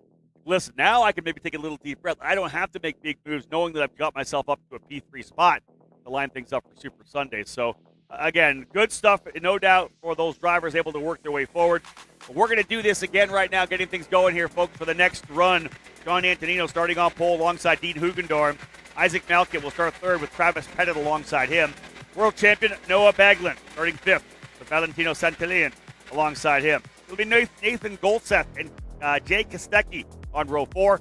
Benja Fernandez and Tristan Murphy capping off the top 10. Row 6 will have David Ybarra on the inside, Braxton Reagan on the outside, Luca Popescu alongside Edward Kennedy on row number 7. Row 8, Riley Harrison and Gabriel Balog. Row 9, Theo Salameo and Juan Paramo. Nothing off your top 20. Kason Hodge in the 825 on the inside, starting 19th. Derek Wargo on the outside in that number 20. A little further back, you can see Jose Helfand and Sebastian Frist, Ian Bindi and Max Weiland. Then to row number 13, Matthew Cagle alongside Mateus Gonzalez, Luke Cruz, and Mason Berry on row 14. Cole Anderson and Davis Henry on row number 15. There's your top 30 of that field of what will be 37 drivers coming to the green. They'll work their way out of the final corner, out of turn number 13, get them into the staging lanes and get things underway. Stay in those tram lines, wait for that green, and it is time to go racing here for our second heat race of the morning. Again, Antonino on the inside, Hugendorn on the outside. Field set, looking pretty good. Drivers got their hands in the air. Slow start, green flag flying, underway. Green, green, green as we race into turn number 1.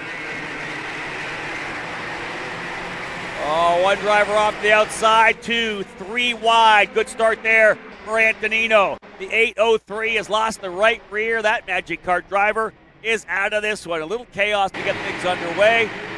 Is that Max Weiland? Max Weiland, the driver we expected to be in the fight for the race win here this weekend, out of the race early. Looked like the whole hub came off that thing right there. Ay. Tough break for Max. All right, let's watch the opening lap chaos again. Did these drivers learn anything from what they saw in that last race? Top 5, top 10, top 15, clean. There's a big move there down into turn number 7, the 6-7 combination to shoot on into turn number 8. These leaders already coming out of the final corner of the racetrack. Here they come down the front straightaway, and indeed, John Antonino will put lap number 1 in the books. We're underway now. Isaac Malkit jumping his way up into the second spot. Let's see if these drivers can work together, potentially pull away. Right, the key now is don't start low lining at all. Another driver's off. Hard impact on the outside of turn number 1. That is the 879 out of this race over in turn number 2. Continuing all the way through, you can see Antonino. We saw it the last run. We had a little bit of both. You could see what would happen if you worked together. You also saw what happened if you didn't. And right now, a little bit of patience out of our front 5. A little bit of a breakaway for Antonino. A little bit of a not patience there, but a good move by the 853 again. Baglin back to P3 there. Antonino Malquit up there in P1 and 2. Small gap back, and now these guys starting to fight for the rest. Driver involved in the incident on the outside of turn number 2 was Braxton Reagan in the 879, so tough start for Braxton as he is now down the order. Antonino, Malkit, Baglin, Pettit, and Hugendorn. Drivers in the top 5 now as they're banging out these laps nicely. That's how to get the job done here in this race. Max Weiland walking away from his car here down on pit lane as well. What a tough start for Max. Did not need that at all. Otherwise, drivers settling in. We got here for a couple drivers lined up a little bit further back. That's the 878 and the 856. 878 will be then Valentino Santian, and the 856 Jake Stecki. He able to get by Jason Goldstedt. So good start for both of those drivers running inside the top 10. Yeah, and those are the ones trying to chase down the leading top 5 and actually starting to break away a little bit. Another move to the inside. It's the 812 getting things done there. I believe that was the 812. Yeah, the Popescu down to the inside and picking up another spot. There you can see it on the screen there is the gap starting to come down from what we saw. Fastest driver on course right now, the 802 P4 of Pettit. Yeah. Pushing Baglin up there to the top 2. Listen, they got to work together, right? Antonino and Malkit are working together. Same thing with Baglin and Pettit. They got to work together if they want to come close.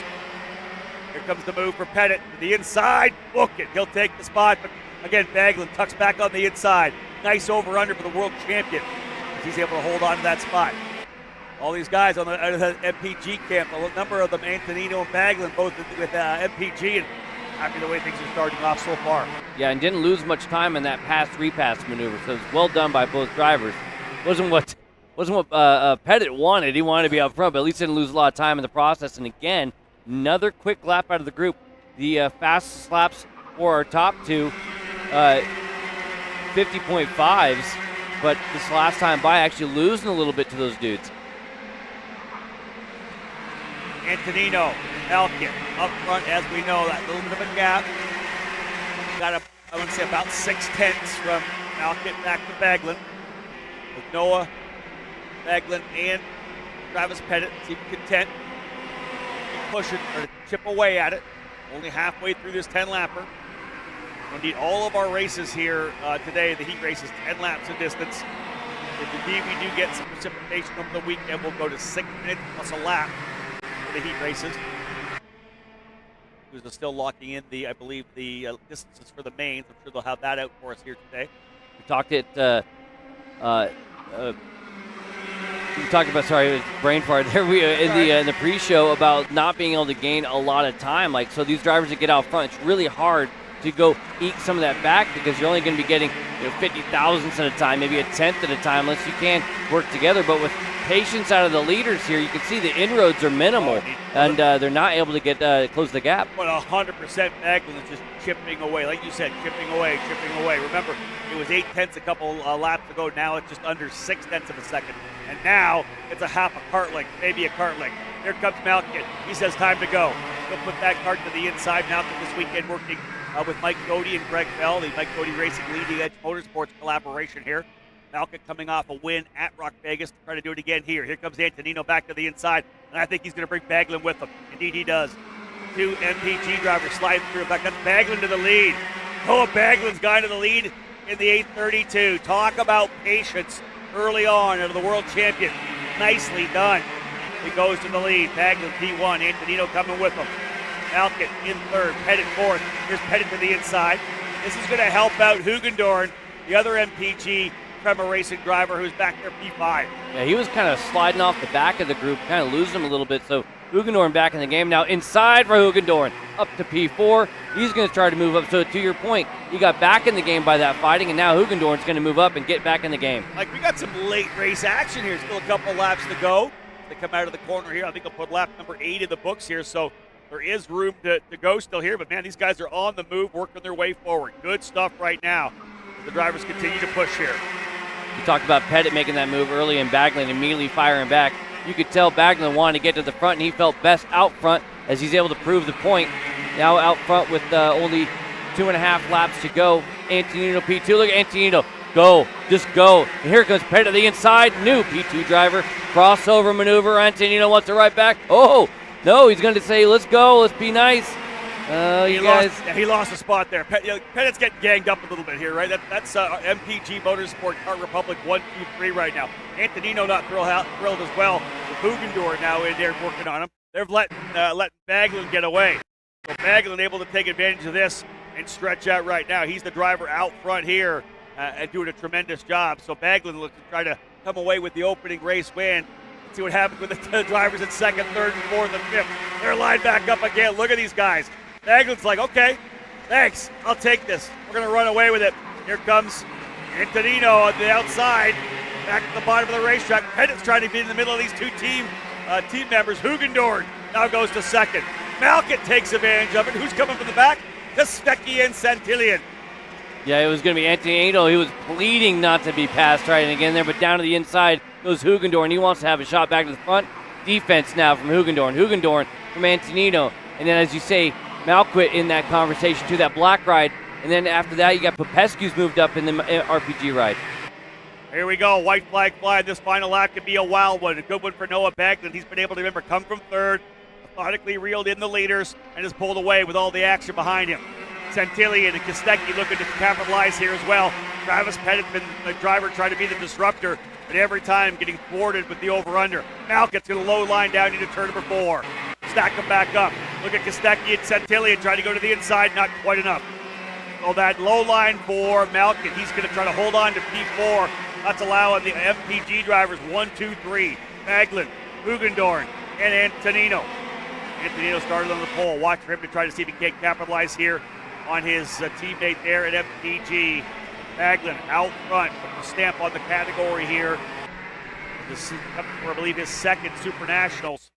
Again, Malkin holding on to the spot. Checker flag going to fly. Indeed, Baglin's going to get the win. Hugendorn in second. Antonino goes third. Malkin fourth. Pettit fifth. Sixth. Santillan. Kostecki in seventh. Luca Popescu eighth. Nathan Goldseth ninth. And Benja Fernandez ends up in the 10th position. No real massive movers within the top 10. Like, yeah, Baglin plus 4. 5, fifth for the win. You go back to Matthew Cagle up 10, 25 to 15 for Matthew Cagle. Davis Henry up 10 as well. So indeed, not a lot of guys making big moves forward, similar to what we had in that last race. Really, the guys up front kind of settled in the battle was more calm. But that was a battle we expected to see. We got a really good opportunity to see where the overtakes are going to be, where they're going to defend. We see, obviously, the results of that defense. It allowed Baglin to get right back into it. Yeah, it doesn't take much to lose a lot, but it's really hard to go get it back. And, again, we saw a very, very efficient pass and repasses happening. That was one of the things, again, Pettit making the move, and then Baglin getting right back, didn't lose the time leaders, and that allows him to get back up there. You make one of those slide job moves, you lose a ton of time. Great, you made the spot up, but the leader got away. Well, and listen, we saw a lot of passes there, some great moves by Travis Pettit. He was the guy that was trying to get something done, right? He was able to make a bunch of passes to turn 6 and 7, but the over-under from Baglin, the over-under from Antonino, he can get that done. It's all these drivers are going to figure out how to complete that pass, right? He was able to make the move, he got to the inside, took over the lead, but where do you have to whoa it up so the guy can't come back underneath, right? You're gonna lose guys in front of you. But the bottom line is the battle will continue throughout the weekend. Let's head down to pit lane right now as David Lane stands by with our race winner. We're down here with Noah Baglin. You just motored on up through there. Looked like a pretty good run for you. What'd you experience out there? Yeah, it's so much fun being in America, and all the drivers were quite smart pushing, so luckily I had some luck at the start and I didn't crash, and after that I just put my head down and got through them. What'd you learn out there that you can take into some of these heats later today? You can trust more people here than Europe, so yeah. That's pretty good. I'll tell you what, I like good words about the U.S. karting scene, that's for sure. Back up to you guys. David, thank you so much. Indeed, a very impressive run for Noah Baglin. It was third, it worked his way forward, finally able to catch those leaders and just made the moves he needed to do to get by. And that's the way you need to start off one of these events. We have an issue here for drivers asking for them, like, oh, he needs to get restarted here. That's the driver a little further back in the top 10 here. This next race about to roll. Yeah, it looked like Travis Irving, I believe, was running back across. There's a lot of Travis Irving there, tall guy in the 485 running back across to get things sorted. And that is the KA Master category that's getting ready to roll out onto the racetrack right now to get things going. You can see multi-time SuperNationals winner Ben Cooper getting ready to roll there as well. As we set to fire things off for the drivers here in this Masters category, KA 100 Master. Great field here and a number of drivers more than happy to get ready to battle it out for the race win in that class. So we'll roll them out here momentarily. See, there you go, firing them up right now. Get them on track and have a look at the grid as they get set to go. Ben Cooper, RPG Cosmic.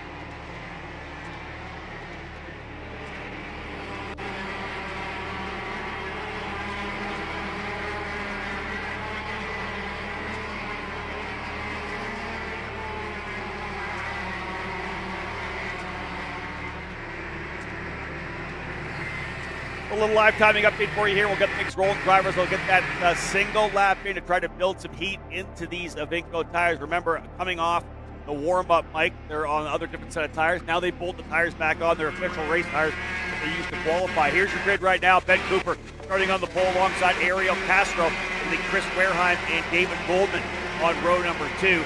Scott Falcone starting third alongside John Bonanno.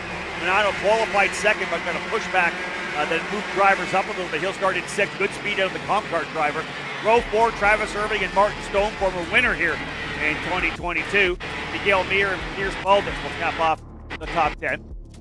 Moving to the next row, row number 6, Clay Settles, top driver from Newcastle Motorsport Park, starting 11th alongside former winner Renato Yader David, while Paul Elefante and Charlie Fonseca coming off a win at Rock Vegas, starting in the 14th spot. Mario Barrios and Carlos Calderon will be on row number 8. Guido Elostando and Mingyan Zhu on row number 9. Christian Bomir alongside Derek Wang, another former winner here in Masters competition, starting in the 20th edition. 4-time winner Kip Foster as well. We'll start on it'll be 21st. Anthony Stifler and Brent Harper on the next row. We'll have Morgan LeBaron and Andrea Elefante there. Paul Montopoli and Lauren Mardan well back. Look at Mardan. Trouble for him. Like some kind of an engine issue, I believe, in qualified. That's not where you would have expected Mardan. Yeah, we saw him exclusively in the top 5 area all through practice. So not what he wanted to get things rolling. So watch out for old Larry to make moves to the front. Yeah, he's going to be on the move in a big way early. There's the drivers working their way out of the final corner. They'll line things up and get themselves onto the straightaway here. And again, it is Cooper on the inside, Ariel Castro on the outside. Would have been John Bonanno. some contact on track late in that session. Bonanno had a pushback, moved him back 4 spots. So Bonanno, look for him in that comp car to be quick. Field set, time to get things underway. Green, green, green, and Cooper will lead him through turn number 1. Up on the side of the curbing as well, coming through. 2, 3 wide into turn 2, 3, and into 4. Little contact to the back there as bump to the back of Castro has allowed Cooper to get 4 or 5 kart lengths and 4 or 5 drivers involved. They get 6 all involved. Look at the hard impact on the driver there right in the middle of the racetrack. Hopefully he's all right. He hit hard coming out of turn number 3 over to turn number 4. Yeah, we saw one driver spin out. A very interesting spot to do that. I wonder if it was one of those scenarios we try to cut back down and lose time. Falcone out of the top 5 has now gone around. It is all happening here on lap 1. Scott Falcone around over in turn number 10, a driver we expected to be in the fight for the race win or potentially a podium. He is down as well. Cooper out to the early lead. That hit we saw was the 411 Bo Amato. Bo Amato on the 411 with that front end was really wadded up on that thing. I think he was the driver that went around. Then Cooper leads, Castro second, Chris Wareheim up into that 3rd spot. Martin Stone 4th, Travis Irving holding on to the top 5. You see John Bonanno there as well, trying to fight his way forward. Looking at how this lead group is kind of settling out. That is that next group for 6th, 7th, 8th on back. Goldman, Bonanno, Jotter, Beer. As Clay Settles is into pit lane in the 4:24 horrible start for Clay Settles as he goes to pit lane. A disastrous heat 1 for the driver who faces out of Newcastle Motorsports Park. Falcone was at the front. Settles was at the front. Several drivers having issues. You can see drivers trying to stay in line now. Maybe we get a lap under our belt without a bunch of shenanigans going on. There is a move of Werheim up there to P2. He's going to try to set sail and hopefully catch back up to Cooper. Werheim, we saw him very, very quick in practice. He did not have the quality he wanted, so he's got the pace to do it. See if he can make those inroads to Cooper. I talked to Chris yesterday evening, and he very happy with the pace they had. Got checked up a little bit, I believe. I think he said he was on a flyer that he believed could put a P1. And he got checked up with the driver spinning in front of him, I believe. But yeah, just a little bit of an issue there in qualifying. Let's have a look at the replay here to the side. This is the start, the replay of the start. Let's see which driver ends up going around. Some contact further back, right in the middle of the racetrack. That was Look at that driver sliding around there, waiting for the contact further back. Now we've lost that there as we're following them through. Yeah, so Settles got looped around, but I think that was of course the start of it all. The melee afterwards, drivers checking up. We had at least 6 drivers involved coming out of turn number 3 over to turn number 4. In fact, we'll have let me scroll down real quick, Mike. Drivers involved. Derek Wang out already, Bo Amato, Tom Gerstner, Juan Cantu, and Kyle Yasitsky not getting an opening lap in. Other drivers falling back, Diego Pelosi, and of course Clay Settles, as we know, heading to pit lane. On the other end of the spectrum, you got David Shorn up 15 spots from 30th to 15th. Shorn getting things done. Certainly had a little bit of help with the issues that happened there, but Shorn's making moves. And speaking of making moves, there's one right there. That's the 490. That Barrios, I think, might be Barrios in the 490 making that move right there. Mario Barrios up on the wheel as well. More contact for the back driver, slowing, coming out of turn number 10. The hairpin, I think that might have been Montopoli. Another driver into pit lane here as well. Man, chaos happening here. That's the 449 into pit lane. We'll pick up that driver's name for you momentarily. But indeed, number of drivers off. The fight up front is clean thus far. Cooper, Wareheim, Castro, Stone, and Irving, the top 5. Wareheim trying to see if he can't eat into a 1.2-second lead for Ben Cooper. Craig Vasquez, that driver pulling in early there. That was the 449 you were just talking about. Yeah, you see on the breakaway right now, you got Cooper, Werheim, Castro, Stone, and Irving. They've got about Irving's got a 1.3-second advantage over Jodre David. David P6 right now, and right now the top 5 just eking away a little bit, spread out nicely. They're not doing a whole lot of battling, and that's what's allowed them to stay up front. Irving, a couple of looks of Stone there for P4, but hasn't made the hardcore move yet. Yeah, indeed. Martin Stone, winner back in 2022. He knows how to get these races done. You don't need to win the opening heat race. You need to gain those spots to move yourself forward.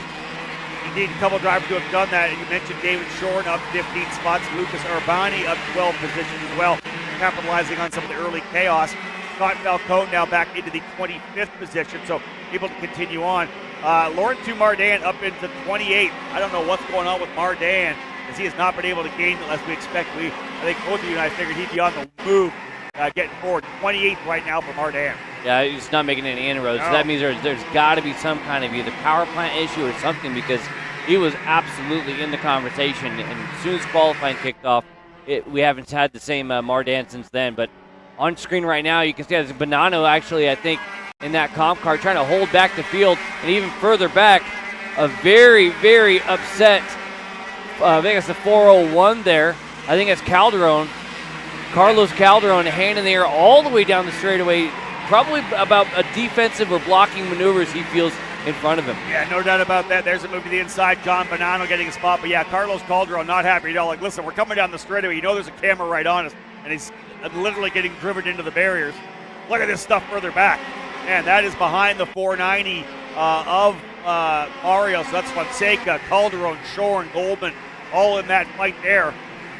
Man, David Goldman, remember him, he had that hard wreck in practice yesterday, but came back to 5th in qualifying. But he has fallen back quite a ways. Goldman now back into the 15th position, down 9 spots for starting position. Travis Irving on the move in that 485 as he's been able to get by the 441 of Martin Stone. So Irving now up into P4, looking good in the GFC. Yeah, very patient Travis Irving as well. He was hanging out there behind Stone for a while. Now his dispatched the RPG driver and try to retain that little bit of advantage. Probably too late to go get the guys in front, but certainly showing some strength in the GFC. Want to see if we can get a quick look at four-time Kip Foster, the bright kind of reddish-orange helmet, because he's a driver moving on up.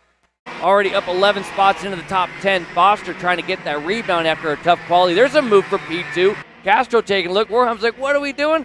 Well, I don't know. Ariel's like, hey, I'd like to get second, mate. Listen, that's not where, if you're going to try to catch the leader, you don't make the pass in the final corner of the racetrack. We talked a lot about it yesterday. You have to be fast. The driver up. Oh, more contact. One driver goes off, and another driver right into the back of him. That's the 467. So, Wu? Is that Ming Yan? Yeah, 467, Ming Yan Yu. So he goes tail the field as well. Yeah, and that was the exit of a corner. I couldn't tell which corner it was, if it was the exit of 10 or whatnot, but he was hanging out there in the barriers, and the other drivers came through, and it was the 414. Yeah. Dan Jones trying to exit out and just banged right into him. And Axel there for Jones. He comes to the pit lane. Let's get back to that move that really had Wareheim fired up here. The white flag flies. More contact. That is Montopoli in the 417 and the 479. Man, there's a lot of chaos out there here today. That battle, I think, for the 32nd spot. I'm not sure if that was TJ Nevels. It might have been Matthew Curry involved as well. So that's back outside the top 30. But as we are on this final lap, that's not the place you want to make a pass. Another driver right in the middle of the racetrack. Wow. I was about as surprised as Werheim was. I mean, Werheim went to the outside, Castro went to the inside. They are able to basically split the waters and get around him. Werheim with a hand in the air. He can't believe it. Last lap here, Rob. Yeah. This thing never quit. The action continuing here in KA100 Master. They're all stacking up right now behind Ariel Castro. He's gone into second spot. Final lap, checker flag's going to fly. Ben Cooper going to come away with a big victory. Castro's going to hold on to second spot, and I guarantee you Wareheim will not be happy with that. Martin Stone up there to the 4th position. Travis Irving 5th. Renato Jader 6th. Don Bonanno not able to move forward. 7th position. Kip Foster, though, he's up 13 spots. Mr. Four-time up into the, where do you end up in the 8th position? What do you got, Mike? Look at that carnage. Oh, let's have a look at this right now. That is the entire front yoke off that thing. That's Kyle Yachinski. He is not happy at all. The contact there. That is 3 karts off the track, the 411, the 47, and the 475 as well. So, yeah, try to pick these karts up. 411. Who that is? Bo Motto. That was Bo's wreck from a long time ago. That's just the boneyard right now. Yeah. But again, yeah, the issue there for Paul Montopoli was involved. Kyle Yachinski involved, and there's a lot of carnage there outside the racetrack. Man, we're off to a wild start here in these 3 races we've had thus far. Crazy stuff. Let's have a quick look, though, at the run. There's your order up there right now. Ben Cooper with the win. Ariel Castro, he and Wareheim, a little argy-bargy there, going second and third. Martin Stone fourth. He was able to get back by Travis Irving in the late going. Irving still in the fifth spot. Renato Jader in the sixth position. John Bonanno seventh. The big move for Foster from 21st up into the eighth position. Miguel Mir in ninth. And Pierce Baldus rounds out the top 10. Let's head down to pit lane as David Land stands by with our race winner. For me. It kind of went to plan, the whole finish. So I wanted to try and get that breaker the first lap. I'm usually pretty strong in the first couple of laps, so I wanted to try and get away, because if you can't get away in the first few laps, it's going to be a train, as we've seen in the K Junior, and I'm sure we're going to see now the K Senior. So yeah, it kind of went to plan. Car doesn't feel too good. I had a bit of an accident this morning, hit the barrier in the practice, and it feels a little bit squiff, shall we say. So we're going to try and fix that, and hopefully we'll get a bit more pace for the next heat. Squiffed. I love that word choice. Ben Cooper. Thank you. Ben Cooper, folks, one of the best in the business, and a great way for him to come away with another victory there. Solid run, getting out front, kind of let the chaos happen behind him, right? You saw the battle between Wareheim and Ariel Castro get a little heated. Wareheim wasn't really happy with a little look to the inside of turn number 13 by Castro, thinking maybe he was going to be able to reel back in on the leader. You never want to have that happen again on that last hairpin. If you're going to make a pass there, get it done right, that leads on to the biggest straightaway. So if you're trying to work together to catch the leader, doing it there, checking you both up is just not the way to get it done. Yeah, and I also think it was a scenario where maybe Castro's had a different opinion, like, hey, I don't think we can actually catch him. So I want to try to make the move, but regardless, unless you get the big run out of 12, that kind of last-ditch effort in 13 is going to be a tough one. Almost better off to be a little patient, maybe try down turn number 1. All right, folks, we're into KA 100 Senior Racing after this. A versus D up next. Don't go anywhere. All the coverage here on Kart Chaser. You know, I'm really starting to like this go-karting thing. Yeah, me too. Oh my gosh, can I show you this cute dress I just got? Yes, of course. Oh my goodness, it's so cute. I just love shopping. I love shopping too. Oh my god. Wait, did you guys say you like shopping? Of course. Well, dude, I have the perfect place to do that at. ShopPayCarrot.com. At ShopPayCarrot.com, you can get free shipping on orders $200 or more. You can get anything you want, like MXC rims, gloves, rib vests, shoes, anything that you need, all at ShopPayCarot.com.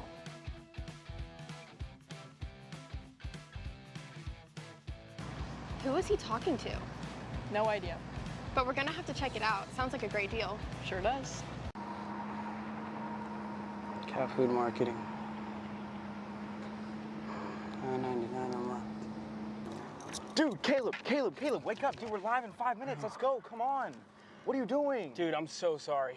Xander had me in a cat food marketing meeting till like 2 a.m. last night. Come on, man. Do you have anything I can drink? Dude, I got the perfect thing for you. Perico, it's a healthy energy drink alternative. Perico, non-GMO, gluten-free, kosher, magnesium, B12, B6, Yeah, it's good. B5, biotin, and zero sugar? Pericazo! Try Perico, made with natural ingredients, organic caffeine, and supports your metabolism. Try the new official energy drink of Kart Chaser.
You have to fight to pull ahead, to find your edge, to do whatever it takes to make you 1/10 of a second faster, smarter, more committed than the other guy, because you've got the kind of passion that can overcome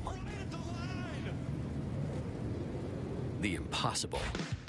And we've got the most powerful performance race fuel available to help you do it. Sunoco Race Fuels. Take the lead.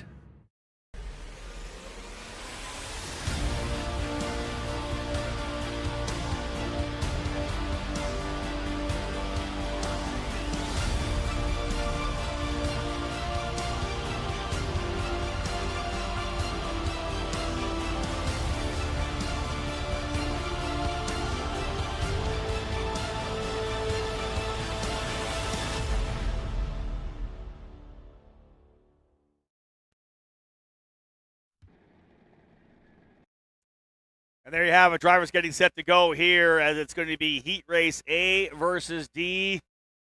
It is time to get at it with KA100 Senior, brought to you by TKG Viral Art USA. The Copa Martinez starting on the pole in the 914 alongside Caleb Gaffera in the 992. The Shark ready to go for Hotes driver development. Enzo Vidmontien and Ruben Moya starting on road number 2. Diego Ramos and Brandon Lemke on row 3. Santiago Fernandez on the inside of row 4. On the outside, Sebastian Garzón, the dominant factor last year, winning both junior races. The Orsilon Racing pilot ready to roll off from P8. Christian Miles alongside Keegan Kaminsky on row number 5. Those drivers starting 9th and 10th outside the top 10. Keep an eye on this lineup for sure. Paulie Massimino and Oliver Calvo. Both these drivers are very good in this single speed racing. They'll start 11th and 12th. Jensen Burnett and Colin Lloyd will be on row number 7. Edgar Rodriguez. And again, one of this year's top junior drivers, if not the top junior driver, Alexander Vanchev for RPG, making the move up into the senior categories. He'll start 16th. Theo Kakati in the number 935 for Mike Manning Karting, starting in the 17th spot alongside Nash Motorsports' Nathan Dupuis, Connor Ferris, and Cash Perkins on row number 10. Big field, as we know, row 11, Anthony Rivera alongside Chris Harrower, James Overbeck, former SKUSA 100cc KA national champion, Pro Tour champion, starting in the 23rd spot. Well back for James Overbeck. Work to be done. Nathaniel Pryor starting alongside him. Ryan Caruso and Travis Varney will be on row number 13. Jack Rout and Keegan Fraser on row number 14. Row 15, Finnegan Bailiff alongside Archer Eversman, the TKG and Access Kart Sport drivers. Mateo Pappas starting in 31st alongside William Bottiglier, Colby Romero, and Rami Andreatos on row number 17. Cam Chambers and David Martinez, row 18. Jacob Capel. How about Dono Bonilla all the way back in 38th? Qualifying did not go as planned for the former Pro X30 SuperNationals winner, Alejandro Ramirez and Aiden Shimbashi. 39th and 40th. There's the rest of the field as they come out here onto the straightaway. Autumn Fisher, Azir Torres, Isert, Fletcher, Harris, Reynoso, and Rocchetti ready to roll out here in a field of what could be 47 if they all take the green flag. Lining things up and getting ready to go. Time to go racing with KA100 Senior. Super Sunday main event will be a wild one for sure. Oh, contact further back. Drivers on top of each other. And we got at least 6 drivers involved. And we are going to go green. Well, the green flag does fly. Chaos further back. Can they get through the opening couple of corners? 2, 3, right down to the bottom of the racetrack for Martinez as he'll block to the inside at turn number 4. Turn number 5 as well. Good stuff here right now. Is indeed defensive line down to the bottom of the track. Everybody trying to capitalize. We'll try to give you the names of the drivers involved at the tail of the field as a number of drivers getting collected, pushing into the tram lines. Mike, not what you want to see at the start of these races. No, it's wild, and we still had the green flag come out there at the end, so everybody was able to negotiate the issues in the back, and more issues there just off screen. It's still happening. 1, 2, 3, 4, 5, 6 carts involved, Mike. That's turn 10. That was probably going to be Calamity Corner coming into the weekend for racing, and there it is. Once again, another issue, although things started on the straightaway this time, even before the green. All right, so we're going to let them all come through. We'll tell you some of the drivers who have fallen to the tail of the field after that incident there. Guys still coming across the line.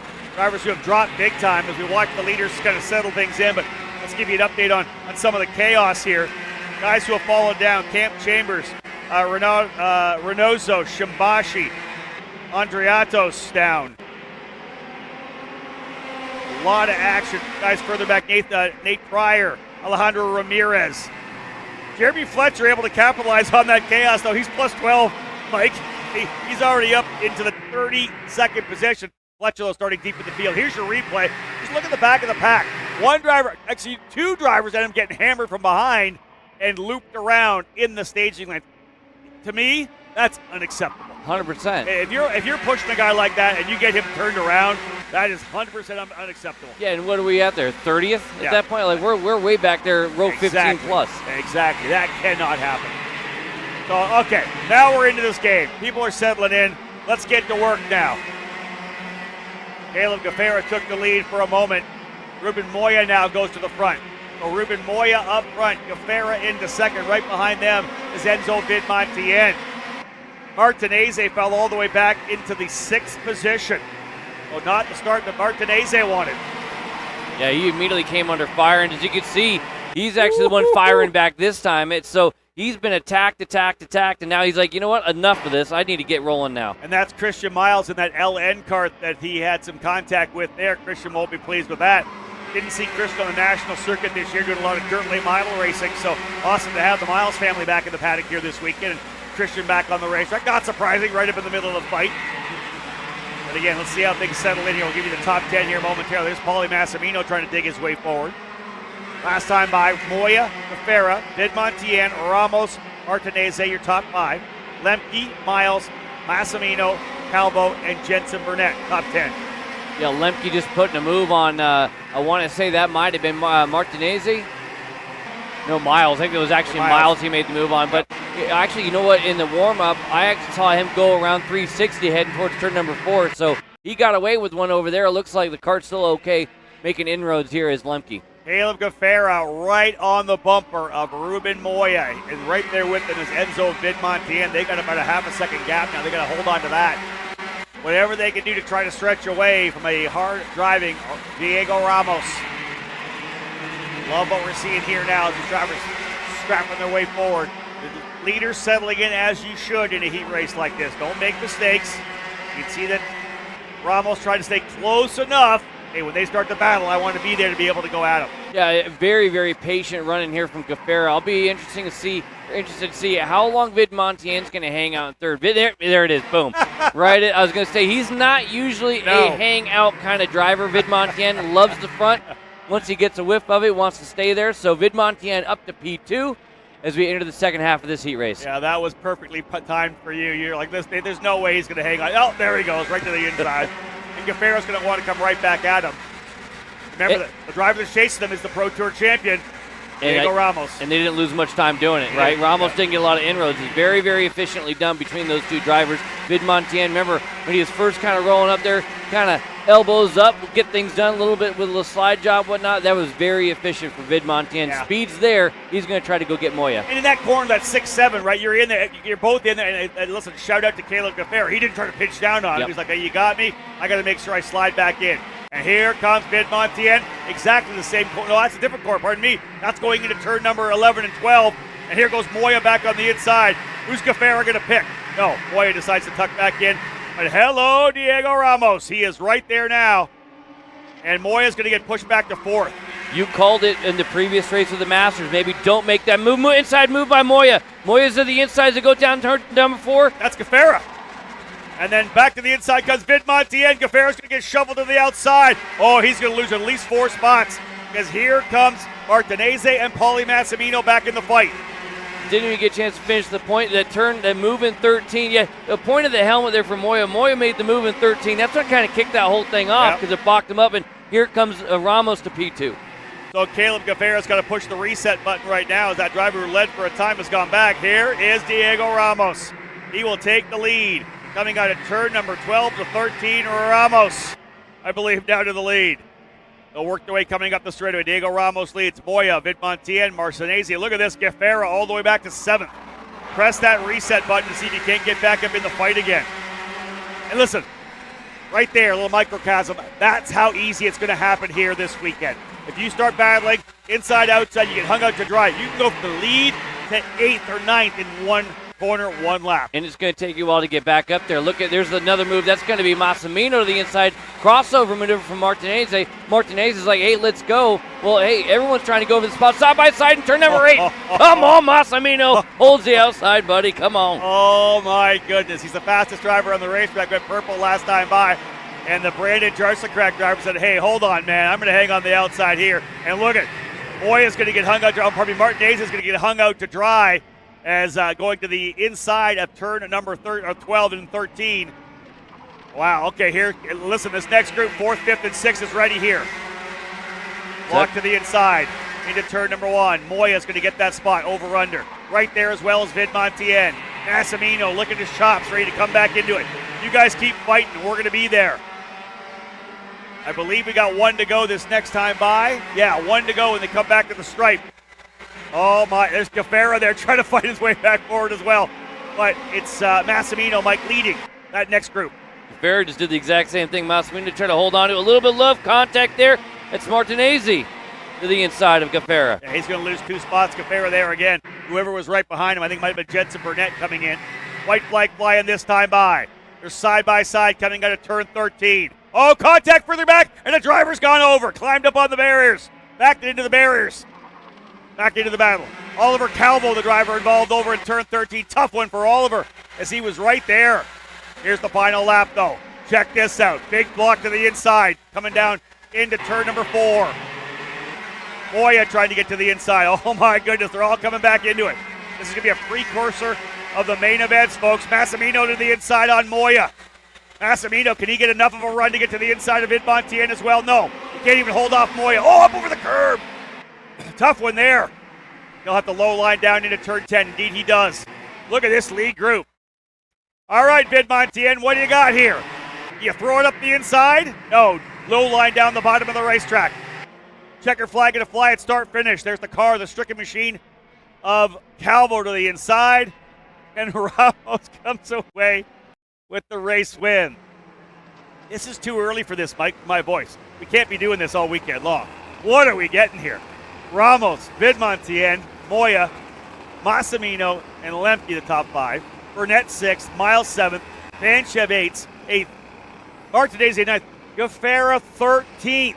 That's what's going to happen here if you don't work together to stretch away. The minute you start racing, chaos erupts. Well, I'll tell you right now, I think a lot of people were over there in the program. They were polishing the chrome horns on basically everything. The amount of front bumper usage to root the driver out of the way and get things started, or kind of from 3 cars back, it's setting the tone right now. So the key, I think, right now is whether or not we see anything coming out of the race control. We try to, if it's rough, are they going to try to control it? Let's just keep an eye here on Diego Ramos. Let's send it down right now. David Land standing by with a very impressive race winner. Diego, I just got to ask you, how did you hold on to that lead? I mean, they were throwing haymakers at you. Yeah, okay, it's always tough, always everybody together, but we knew we had a amazing package. The engine car felt good. Not our luck in quali yesterday, but we knew we had speed to win that one. And yeah, all the races going to be fight like this, and just need to be smart and put yourself in a good spot. You mentioned that every race is going to be like that. It looked really chippy out there. I mean, what do you have to do? I mean, obviously, I think it's only going to ramp up from here. How are you going to be able to defend the lead? I mean, it's hard to say before, like you cannot see how the race is going to be, but for sure it's going to be the same or worse than that one. I'll tell you what, guys, the changes to this track have done exactly what we thought it was going to do to KA100 Senior.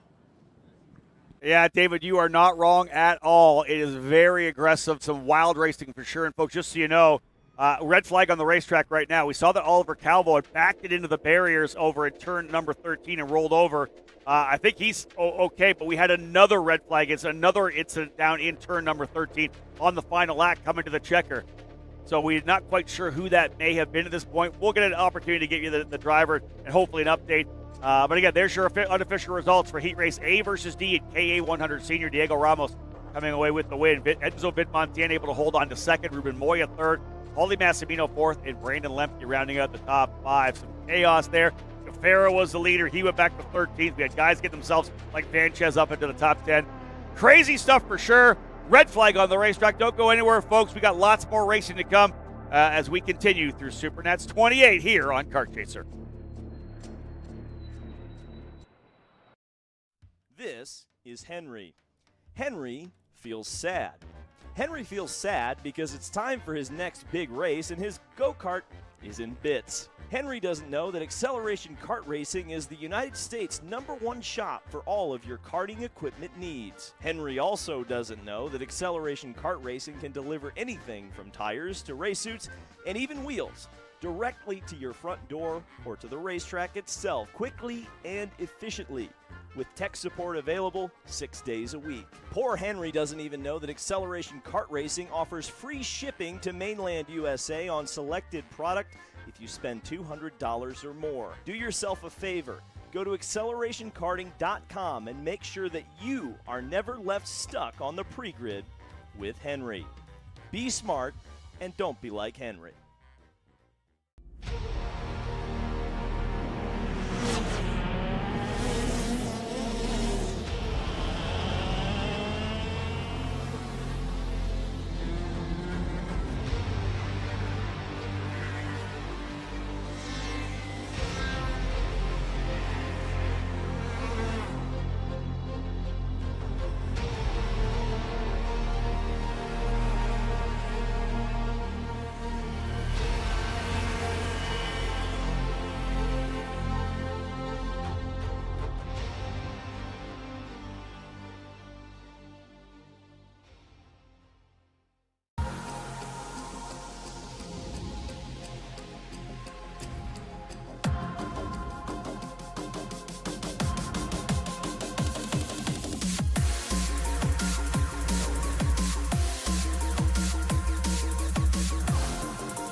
Hey, what's up, Caleb?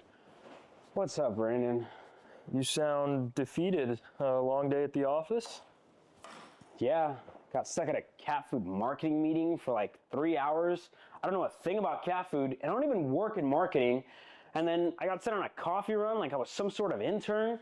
Then at the end of the day, when I want to go get gas, I just realized everything is so darn expensive nowadays, man. Yeah, you got that right. Like, do you have any idea how much we're spending on Netflix? It's like $20 a month. Do you know how much we're spending on cable? That's like $50 a month. And you know what isn't expensive? Tell me. Kart Chaser Premium.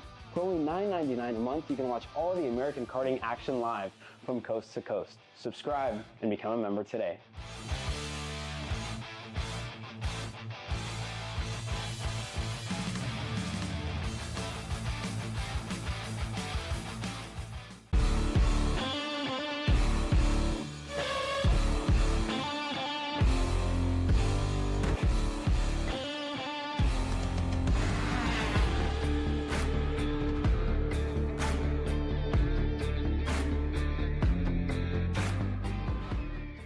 Kart Zone is officially open. We're America's first true karting dealership, built by racers, for racers. From your first chassis to managing a full team, our experts guide you every step of the way. At Kart Zone, you'll find top-tier products from your most trusted brands. We believe in performance without compromise. Your karting journey starts here. Visit kartzonena.com. IAMI USA West is the official West Coast importer for IAMI engines and parts. Our dedicated and knowledgeable staff have a combined 50+ years experience in the sport and can help you with all of your needs. Call us today or visit our website to find your local dealer to shop. So obviously a little bit of chaos to cap things off in the first of two KA100 senior heat races here in round number one. One of the drivers that was involved with Nathaniel Pryor. We'll get an update on Nathaniel, the incident over in turn 13. The other driver involved one lap earlier, Oliver Calvo, stands by right now with David Land. Yeah, and as you take a look at this go-kart, you might not be able to tell, but it was upside down at one point there with 2 laps to go. Oliver Calvo, I need to ask you first, are you okay? That was a wild ride. Yeah, I'm fine. Maybe a little bit of road rash on my back, but I'll be good. So just describe the incident for us. What exactly happened? We obviously saw you get upside down, but what led to that? Yeah, Grafera got into the back of Martinez in the last corner and put him wide, and I kind of crossed both of them, and I felt like I was clear, and I started coming back over, and I guess I didn't clear Caleb, and he wasn't backing out of it, and I came over, and he kind of just clipped my rear, and I spun into the barrier and had a slow flip going upside down, but I'm just glad I'm okay, and whatever about the car, I feel my health's more important at this point in my age now, and yeah, it's just, this is how this race goes, man. Sometimes you have good luck, sometimes you don't, but yeah, that's it. Tell me a little bit about your helmet. I understand it's new. Yeah, I got a brand new helmet. My first race, the first actual heat race, I go and flip. So, I mean, it looks good now. There's a little scratch on the front, but I'm sure my parents aren't going to be too happy about that. But it did its job. I feel fine. So. So when you have a situation like this where you end up in an accident in the first heat, I mean, what are your chances, or what do you feel your chances are of recovering for Super Sunday? It's going to be tough. It's an uphill battle from here. I know I just got to go, and I can't afford another DNF. Just going to not play it safe. I still got to be aggressive, but I got to finish the race. Oliver Calvo is going to have to explain that helmet to his parents, so I don't want to keep him for too much longer. Back to you guys in the booth. And indeed, as he said, it did its job. That's the key thing right now. That's why you buy the helmet. That's why you invest in a good quality brain bucket. And, indeed, the paint job's, I think, probably one of the things most of the drivers are mad about. Like, a little scratch in the helmet, I'll be all right. But, man, the paint job, it costs more than the helmet these days anyways. Crazy. Yeah, I never had the bucks for that. I always went with the wrap.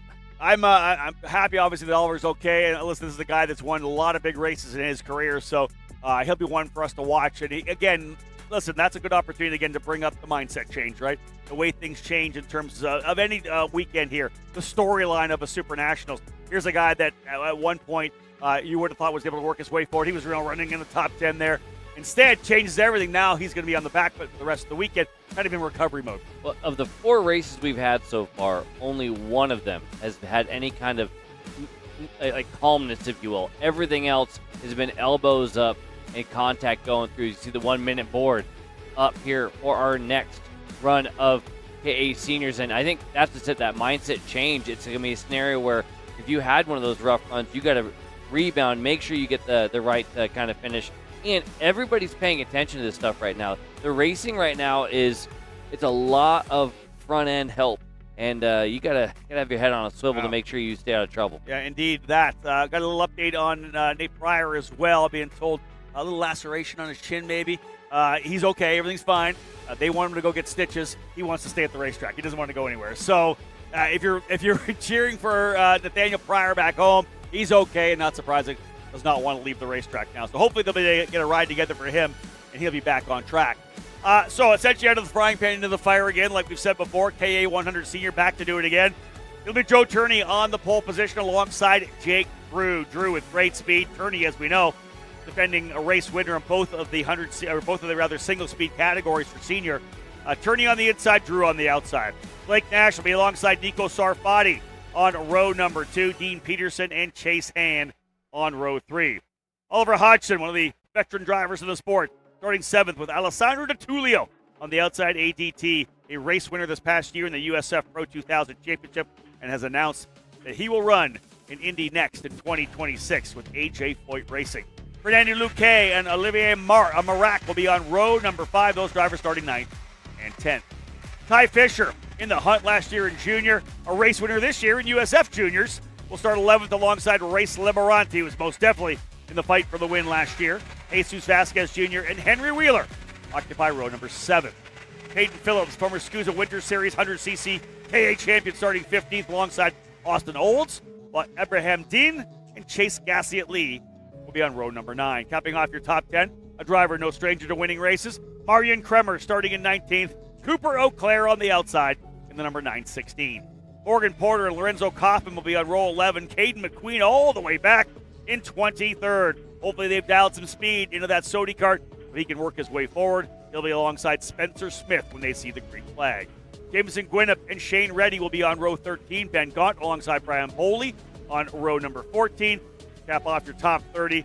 It's Grayson Thorpe Double and Jackson Suslin. Big field, as we know, 47 strong, I think, in this category here. Behind those drivers, you go all the way back to 30th is Suslin. Further back, Nick Eggleston, Quentin McPherson, Frankie Mossman starting 33rd. He'll be a guy to watch from the back. Johnny Stamps all the way back in 34th. There are some fast drivers further back, but they're lining them up right now behind Turney and Drew. Look for the green flag. One driver out early. That's going to be a pop. Green flag flying, and we are underway as one driver under the tram lines. Very early contact between two. Into the corner. Make it 3, 4, 5, 6, 7 drivers involved in turn number 1. Oliver Hudson involved in the 902. Yeah, he was that comp cart that got swung around there at the end. Going again, the 939's in there. I think the 928 perhaps. It's a lot of drivers having problems. And Mike, he was the last driver to get away from the scene as well. Tough for Oliver Hodge, who started P7. Unbelievable start of these things where we're just not even able to make it through either green flag or even turn 1 before an incident's happened. Hey, listen, it's a pretty easy opening corner. You'd think they'd be able to kind of roll in there cleanly. It's not the hairpins of days past where we stacked everybody up in the opening corner. What this has done, though, is allow one driver to get a nice little lead. How about that? Big jump for Jake Drew as he goes to P1 of the GFC. Yeah, Joe Turney back to third. The driver who started on pole on the other side of that thing, back to third and hanging out just behind the namesake of the Nash Motorsports program there, Blake Nash in P2. Yeah, Blake Nash, great job into second. Turney goes back to third, but as a veteran driver, I'm sure he's just taking a breath, knows what to do. That's the thing about Joe Turney. Never seems to get phased, right? He can go back to 10th. All right, we'll work our way forward. We're good to go. He's now in that third position in that 985. Right behind him, Nico Sarfati. And there's a big move that shoved down on Dean Peterson. I think that might have been DeTulio or potentially a hand getting by there as he got checked up a little. There's your full breakaway. 5 drivers going to break away right now up front in Drew, Nash, Turney. Who's up into the 4th spot now? Yeah, that is the 911. Nico Sarfati. Great job for Nico here now. Running 4th, Chase Hand up to 5th. And then you got about 1.2 seconds back to Alessandro DeTulio. Yeah, and action's starting to happen there. You say DeTulio, Luque, Peterson, Vasquez Jr. just getting the job done there as well. And that whole group, they need to settle down if they want to have any chance of bridging the gap back up to DeTulio and Luque, who have already broken away and starting to make inroads. And that's actually a pretty good thing to have those two drivers working together right now. That's whether or not Luque can say, okay, I'm going to trust in DeTulio. You and Al go get these guys, because further back, here's the chaos you don't want to be in right now.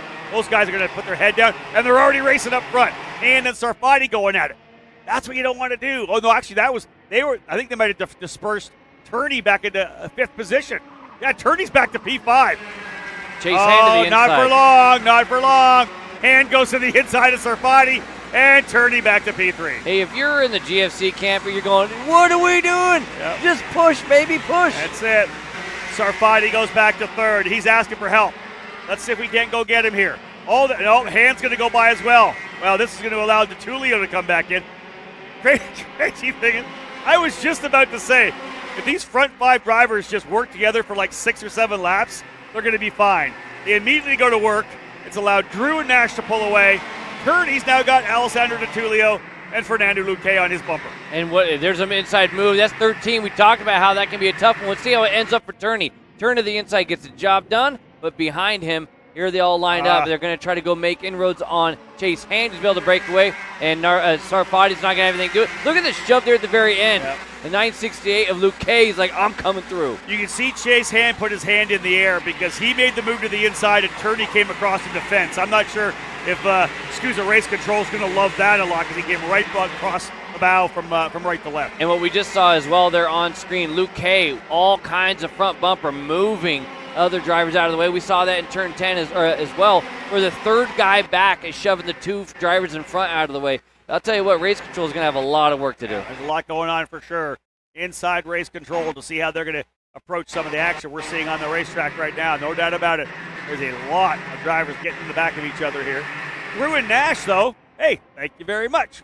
Happy to take a 1.5 second lead to stretch away. They're looking good up front right now. Nash very comfortable there. Again, Hand has got himself up into the 3rd spot with all that battling. Look how far away, too. It happened very quickly.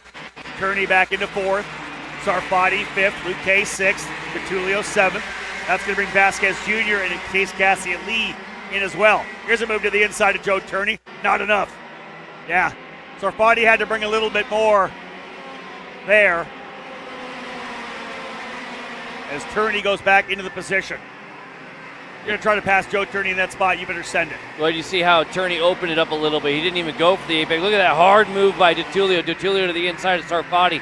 Sarfati's going to have to settle down right there. This whole group is going to get after Vasquez in the game. He's brought Gassiot Lee with him as well. Yeah, look at all those guys in the back that were nowhere to be found at one point. Little defense to the inside from Luke K. And there, right there, as we said, closing up the 993 into the fight as well. Chase Gassiot Lee for Nash Motorsports.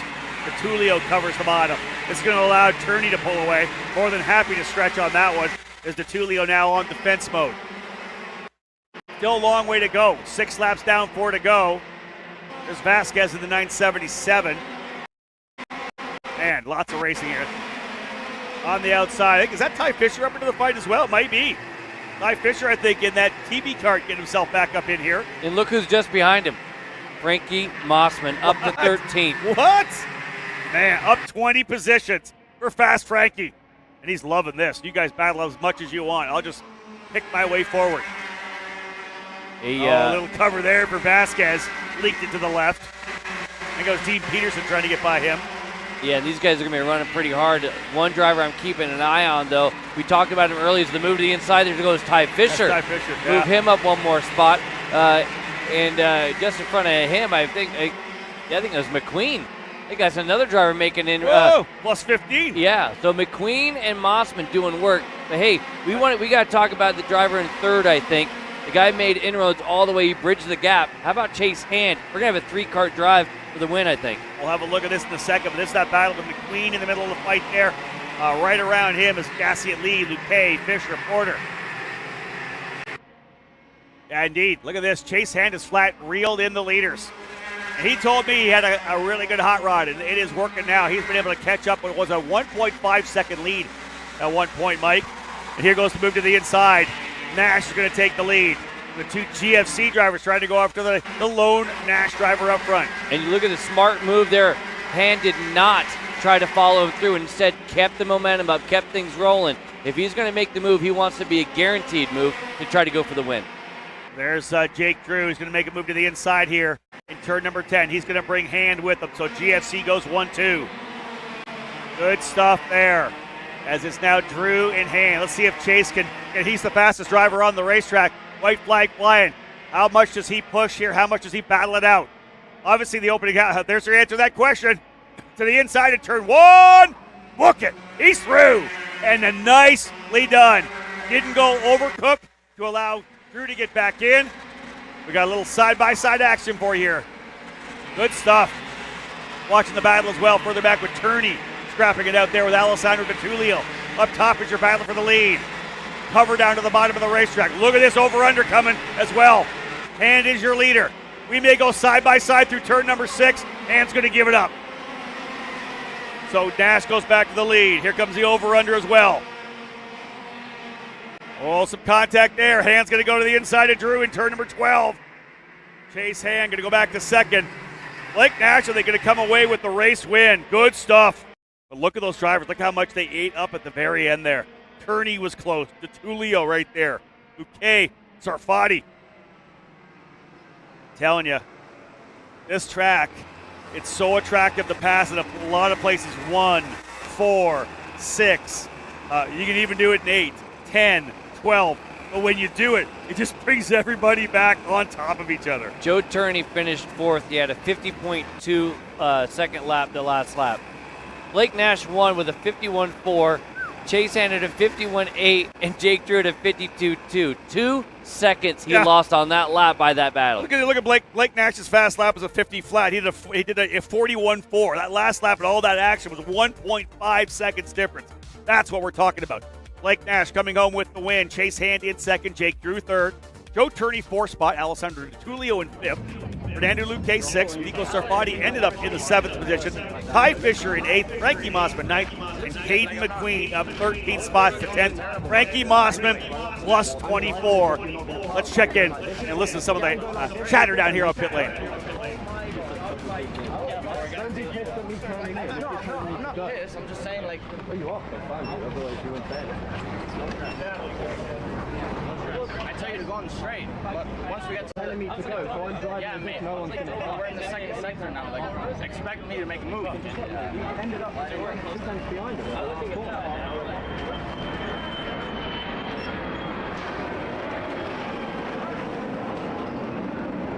I love when we can eavesdrop on stuff like that. You know, obviously the tension between the drivers, everybody's expecting a certain result out there. Their heads are down. They're digging hard to try to get themselves into position. So Joe Turney and Alessandro DiTullio with a little discussion there for us. So indeed, you can see the 1 minute board being given to the drivers here, getting ready to roll out for the next category. Let's head back down with David Land as he's standing by with our race winner. Yeah, Blake Nash out-dueling the pair of GFC karts there. How the heck did you do that? Yeah, I got a pretty good start. It was a little bit messy. I was behind Joe on the first lap, and the inside line behind us just didn't really slow down, so I ended up getting into Joe and pushing him wide. So I slotted into second, and then after that, kind of got a gap to, can't really remember who was behind me at that point, but caught up to Jake and pushed him for a bit because I saw we had a gap. And after seeing the last, the heat before us, it was a kind of a bloodbath, and I didn't want to go through that in our heat, so kind of made the smart move to push him for a bit, and then once I saw a chase coming, I made a move and didn't really get it to stick. I fell back to third for a bit, and then the last lap, they were battling in front, and I just played it calm, and when they didn't get the best run, I was able to cross over and get to the lead, and then cover off the last 3 corners and get the win. How much of an advantage is that to be able to watch a heat before yours and know kind of what to expect going in?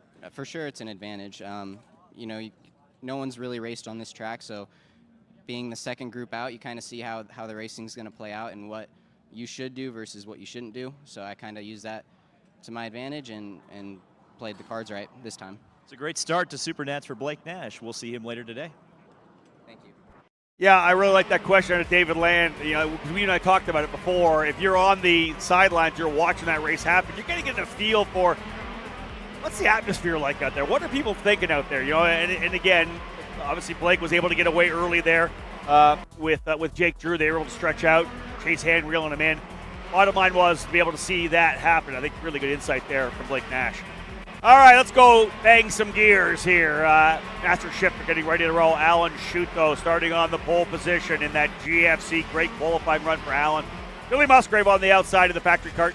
5-time race winner, defending race winner here at Master Shifter.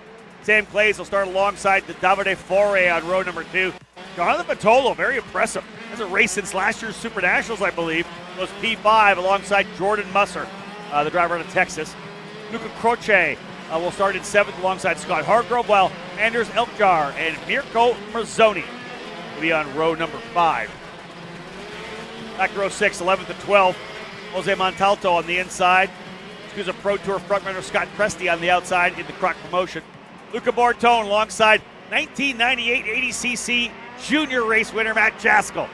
Good to have Matt back with us here, former Red Bull driver search winner. Won a lot of races in his Formula Kart career. Skitzy Barnes from Bermuda starting 15th alongside John Baldessare. The Crow Show, John Crow starting 17th alongside Kevin Woods. Well, Larry Pegram, the Worm, starting 19th alongside Luis Gauthier. Further back, Frank Runco in 21st. Sam Beswick in 22nd. Sean Nolan, Chris Mann will be on road number 24, or rather road number 12, with the drivers rolling out now onto the front straightaway. Jeff Mills and Morn Von Tak on row 13. Don McGregor alongside Brad Danoff on road number 14. Top 30 drivers, Masello and Paras, Randy Martinelli and Jesus Lopez. And you got Bernabeu and Berdard, Cheek and Lytle, Solutis and Gardella, Simonlik and Quiones. 40 drivers there. What a field we have in this category. 42 strong. Cap it all off with Patrick O'Neill and Hector Campos. Watch for O'Neill to be a man coming from the tail of the field. Had trouble in qualifying, but we know he's got the pace to get himself up, potentially into the top 10. Drivers getting themselves into the staging lanes, into their grid positions here to get things underway. Alan Schuto, another driver like Matt Jaskell, who was a top 80cc junior driver before eventually moving his way all the way up to the Atlantic Championship. A lot of Formula Car racing to Alan Shuto. Ian Musgrave on the front row to big names in the lore, the history of SuperKarts USA. Getting the field dialed in there as well. Final couple of rows, lining things up. 42 strong in Master Shifter. The launch is uber important. Getting that opening lap rolling. How much heat did you get into the tires? But you've got to get off the line. Grab the clutch, bang it into first gear, stand on the throttle, and roll out on that clutch to see what you can get done. Field set. We're going to the flag. Time to go racing for Master Shifter. Green, green, green. And a great hole shot for Alan Shuto. Plays as well to the inside. One driver way to the outside, Jordan Musser. Musser had some trouble coming through. More contact further back, and a driver hard into the barriers. Skitchy Barnes out of the race here in turn number 2. Got collected by the driver slowing in front of him, up and over, and through the barriers into the water, the Jersey barriers on the outside of the racetrack. 3-4 wide trying to get around that corner. Things just narrowed up. Skitchy nowhere to go. Up in the air for a moment, landed, and he was pointed by the barrier. Skitchy over there helping the crew out, getting the barriers back into position. Not what he wanted at all. A driver has been on the podium multiple times here in this Master Shifter category. So Team Bermuda out early here in the opening heat race for Master Shifter. He'll have to stack it up in the next one. 3-driver breakaway right now, though. Shuto, Musgrave, and Davide Foray. The driver who worked his way up. Foray was the one that looked to the inside of Musgrave and won, but thought better of it. The 3 of those drivers now stretching away. And those 3 did seem to set the tone all the way through the practice sessions. There was other drivers who came into play, but these 3 right here, Shuto, Musgrave, Foray, not always in that order in the practice. They all shared the top. Big movers on the opening lap. Scott Presti able to gain 6 positions. Excellent job for Presti. Up 3 as well for Scott Hargrove and for John Crow. 4 up for Luis Gauthier, 20th to 16th. So a couple of drivers have already really mission accomplished. You've made 4 or 5 spots.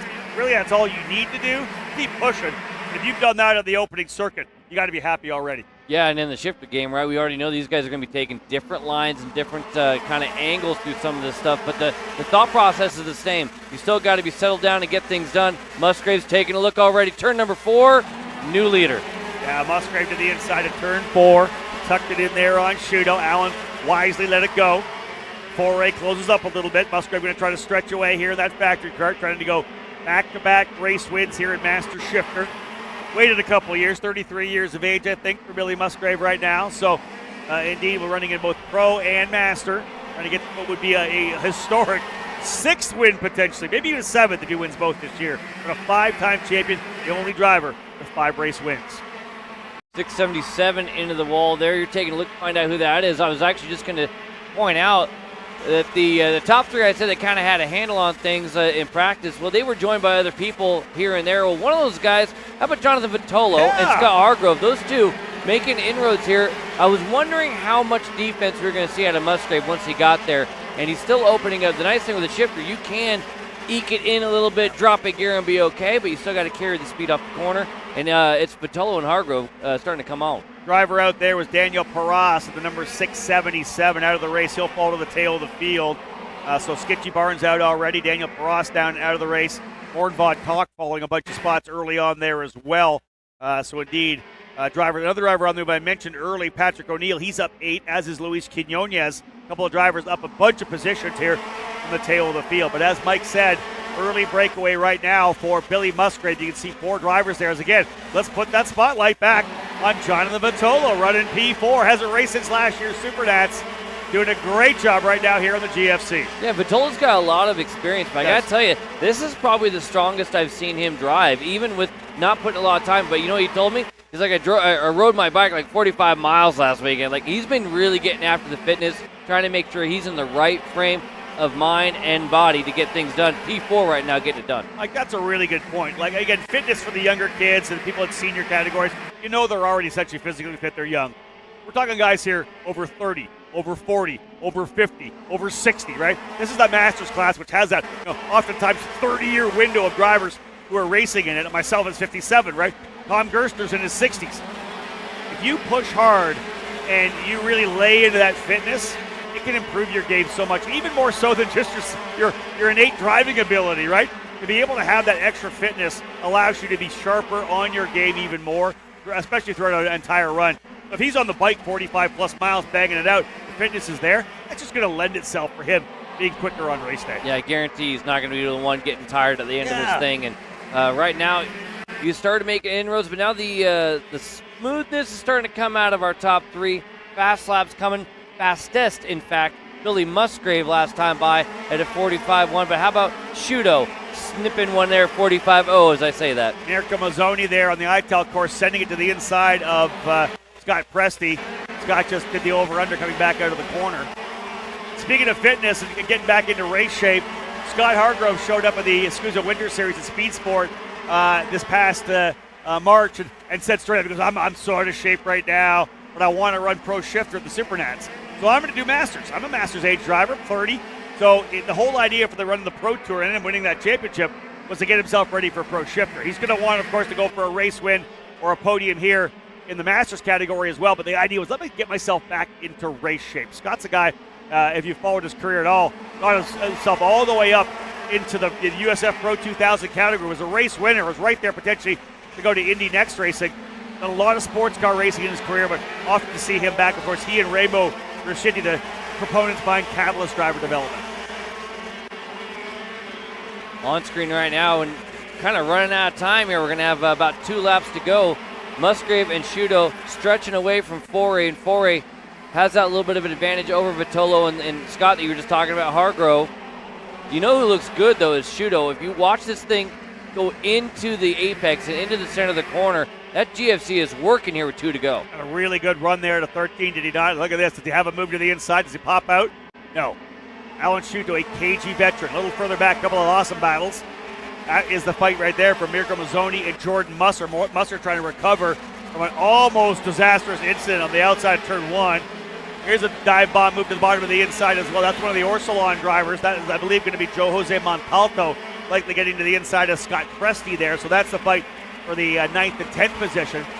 But Mike, I think you're kind of setting the stage. Are we going to see a send here from Alan Shuto, or is he okay finishing P2 to Billy here? We'll see how it all plays out. I think I'm with you. He's got a pretty good looking hot rod right now. I think we'll potentially see a send. Good rotation there coming through 13. Yeah, I think maybe he wanted to wait for the end, and there it is. There's the inside move to the turn number 1. We're going to have a new leader. Crossover from Musgrave. Does he have enough on the exit? Yes, we do. Side by side at turn number 4. Look at this stuff here.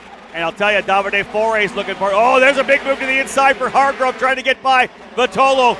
It was a tank slapper coming into the braking zone, not quite enough. He'll throw it to the inside again. Not quite there in turn number 7. Musgrave still leads. Foray looking to capitalize, but he has not got close enough. What do we got here on a shoot, though? He sent it down into turn number 9. Oh, a little wide on the apex there for Musgrave. He's going to have to cover the bottom of turn number 12. Same thing in 13. He'll be able to do it. Bang down one more gear there out of the corner, and Musgrave's going to take the win. Alan Shuto second, Davide Foray third, Jonathan Vitolo fourth, Scott Hargrove in fifth, Sam Clay 6th, Mirko Mazzoni 7th, Musser 8th, Montalto 9th, Presti 10th. Big movers coming up through the field. What do you got, Mike? Sorry. Oh, contact here coming across the line. Yeah, the 698, I think it was something happened as he was coming across the line, started losing the go-kart. That's Gauthier. He hit the wall on the outside, spun back across and hit the other driver. That's Montalto. Or Chris Mann. That's Christopher Mann. After the line. Wow. Maybe we can get a replay on that. Yeah, Mann's not happy with that at all. Race is already over and you're in the barriers and potentially bending the go-kart. Look at him walking away. We're going to have a look at the replay here. Have a look here. Oh, big wide run. What happened here? Oh, he gets into the wall. Oh, my goodness. Oh, he almost went. Oh, yeah, he came. Oh, that's a hard hit. Hard hit for Mann as he almost came out of the go-kart there. Something happened to the other driver and bent the axle. He looked over to see what's going on, hits the outside wall, careens back the other side, and gets Mann. You could see Gauthier there was holding on, trying to hold on to it. The minute it hit that wall, destroyed the tire. Wow. So much stuff happening at the end of that one. There are guys that weren't in any chaos, and one of them stands by right now with David Land. Yeah, the All-American badass Billy Musgrave. Boy, they're wrecking after the checkers. A little less chaotic for you, but still, I mean, an exciting last lap there. How'd you hang on to it? Yeah, I was a little too high on pressures probably. I knew I was going to try to get out and go. Yeah, just trying some different stuff on the setup on the Masters kart, trying to learn for tonight in the Pro, and kind of getting a little better, but yeah, just a little bit too high on pressure. I think Alan was probably kind of met in the middle, and he was on me the last couple laps, but yeah, nothing we can't fix for the next one. You mentioned that you've been in contention in Pro Shifter as well. I mean, talk about the advantage of being able to get into the Master Shifter, and how much can you take away from this for later? I mean, yes and no. I mean, it's good with the kart time and helping with carburation and the gearing and all that stuff. The extra 15 pounds doesn't make too noticeable of a difference. But the track conditions are the biggest thing. So in the morning, I think, us being the only class on the red soft tire versus all the hard blue tires, makes the track a little bit mushier. We're trying to cut through that rubber. It takes a couple laps to kind of form a line. Where the afternoon, when we're after the X30s, it's just like you can drop the hammer, right out the gate. I know it's really early, but this is a good start. Have you begun to think about number 6? Not quite, but if everything goes according to plan, we'll be looking for 6 and 7. Billy Musgrave looking to win double up this weekend. Don't let him fool you. He was thinking about number 6 and number 7 Monday after Super Sunday last year. That's what Billy Musgrave does. He's always thinking about trying to get that next victory. I will say this, higher on tire pressures. That was some good insight. Because, listen, one of the things that's always the ace in the hole for Billy Musgrave, based on all those years of his motocross experience, that guy could get a hole shot. He knows how to manage that clutch. He knows how to get off the line. I think he probably expected he was going to hole shot Shudo. Went higher on the pressures. I'm going to go to the lead. See if I can get a gap. Let Foray battle it out with him. Didn't play out that way. But indeed, able to go to the lead. And like you said, with those higher pressures, Alan, a little bit better over those last couple of laps. Nonetheless, we cycle through the heat races there, the results from the drivers here in that category. Let's look at some of the guys that maybe had some decent runs coming forward. No real big movers, honestly, within the top 20. A couple of guys +4, +3. But Randy Martinelli +7. Scroll a little further down. Where did we end up with Patrick O'Neill? +9. He was +12 at one point, so lost a couple of spots. So Patrick, I kind of thought he'd end up +15. Obviously, some final laps, not the best for Patrick. Ended up in the 32nd position. But yeah, there you have it in Master Shifter, brought to you by Kart CRG USA. So one thing, Mike, we're to the point now. We got a lot of karts being come in here. We're getting ready to wrap up our first run through the rotation. We've got Micro Swift drivers waiting on the grid, getting set to go. So, indeed, those youngest drivers go from essentially the oldest drivers in the Master Shifter class to the youngest drivers in Micro. We'll have that first run through the rotation. Press the restart button and do it all again. Yeah, and everything that happened in that first one, right? You're logging that away for what's going to happen in the next one. And we talk about game plans and do I need to go try to find some more or retain my spot, whatever the scenario might be. For drivers after having that first heat race under their belt. These micros, though, they're getting ready to do their first heat race, and as you say, finish this rotation of heat races. Looking down there to see whether or not we get that 1 minute board coming up for the young drivers here in the Micro Swift category. Again, great racing there. I'll say this, Mike, the Masters drivers in the shifter car, there was some chaos at the end of it, as we know. But throughout the race, the battle up front was really good. Guys were making big moves, a lot of over-unders, right? We're going to see that happen, but for the most part, pretty clean racing in the top 10. Hey, you know what, too? We were talking about just how that Shudo machine was getting through there. And one of the things I was just thinking about was, back in the day, if you weren't on the tuner stand or whatever on the sideline, you couldn't really scope out what was going on. You know what you can do? You can go back and watch these races on Kart Chaser, and you can scope out what's going on with those other drivers up front. Yeah, very true.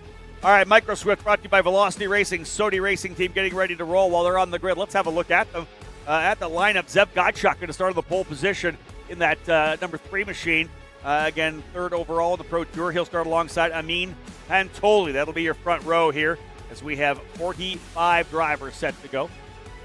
Jack Katowski starting in the 3rd spot alongside Lennox Lockhart, Brody Stoffel, and Alvaro Medeiros will be on row number 3. But 1 minute board given to the drivers on the grid. Samuel Chavari and Aiden Go will be on row number 4. Mason Brody and Dutch Westbrook rounding out the top 10. Into row number 6 now, starting 11th and 12th. Liam Francisco on the inside. Yusuf Adi on the outside. Trey Sanders and Michael Tupka will be on row number 7, 13th and 14th. Hudson Howard starting 15th ahead of or alongside Ajax Capitan Garduna. Dusty Strayer and Dominic Nagel will be on row 9. Bo Wyatt and Andres Pena capping off the top 20. Liam Astalis and Benjamin Monroy will be on row number 11, while 23rd, 21st starting spots Tristan Francisco and Franco Schiavo. Charlie Skripowski and Caden Cladera will be on row number 13, Tyler Blackwood and Carson Bishop on row 14. Row 15, top 30, Dylan Braun and Thomas Pratelt. Caleb Canfield starting in the 31st position. Maximilian Schubert alongside him. Michael Dean and Shep Sullivan on row number 17. Jackson Brewster and Leonardo Tavares on row number 18. Noah Diamantino and Max Santana on row 14, or rather, not row 17. Joey Zhu, Liam Four, Alexander Reppin, Daniel Reppin, Lincoln High, Rodolfo Garza, and Alfonso Jimenez Calva.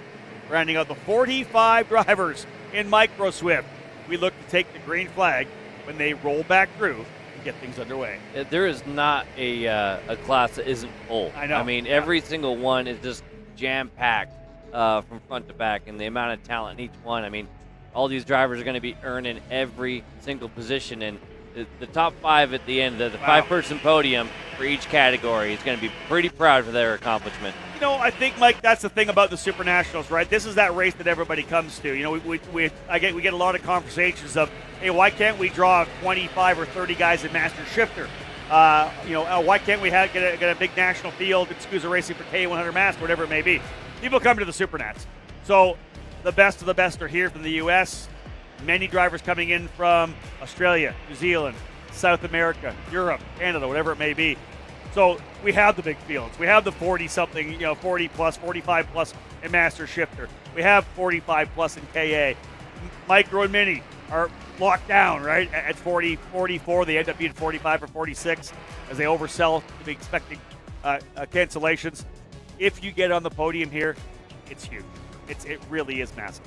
It's the one that everybody wants to be at. It's the one that everybody wants to win. And these kids are no different. You see a few drivers trying to slot in there late.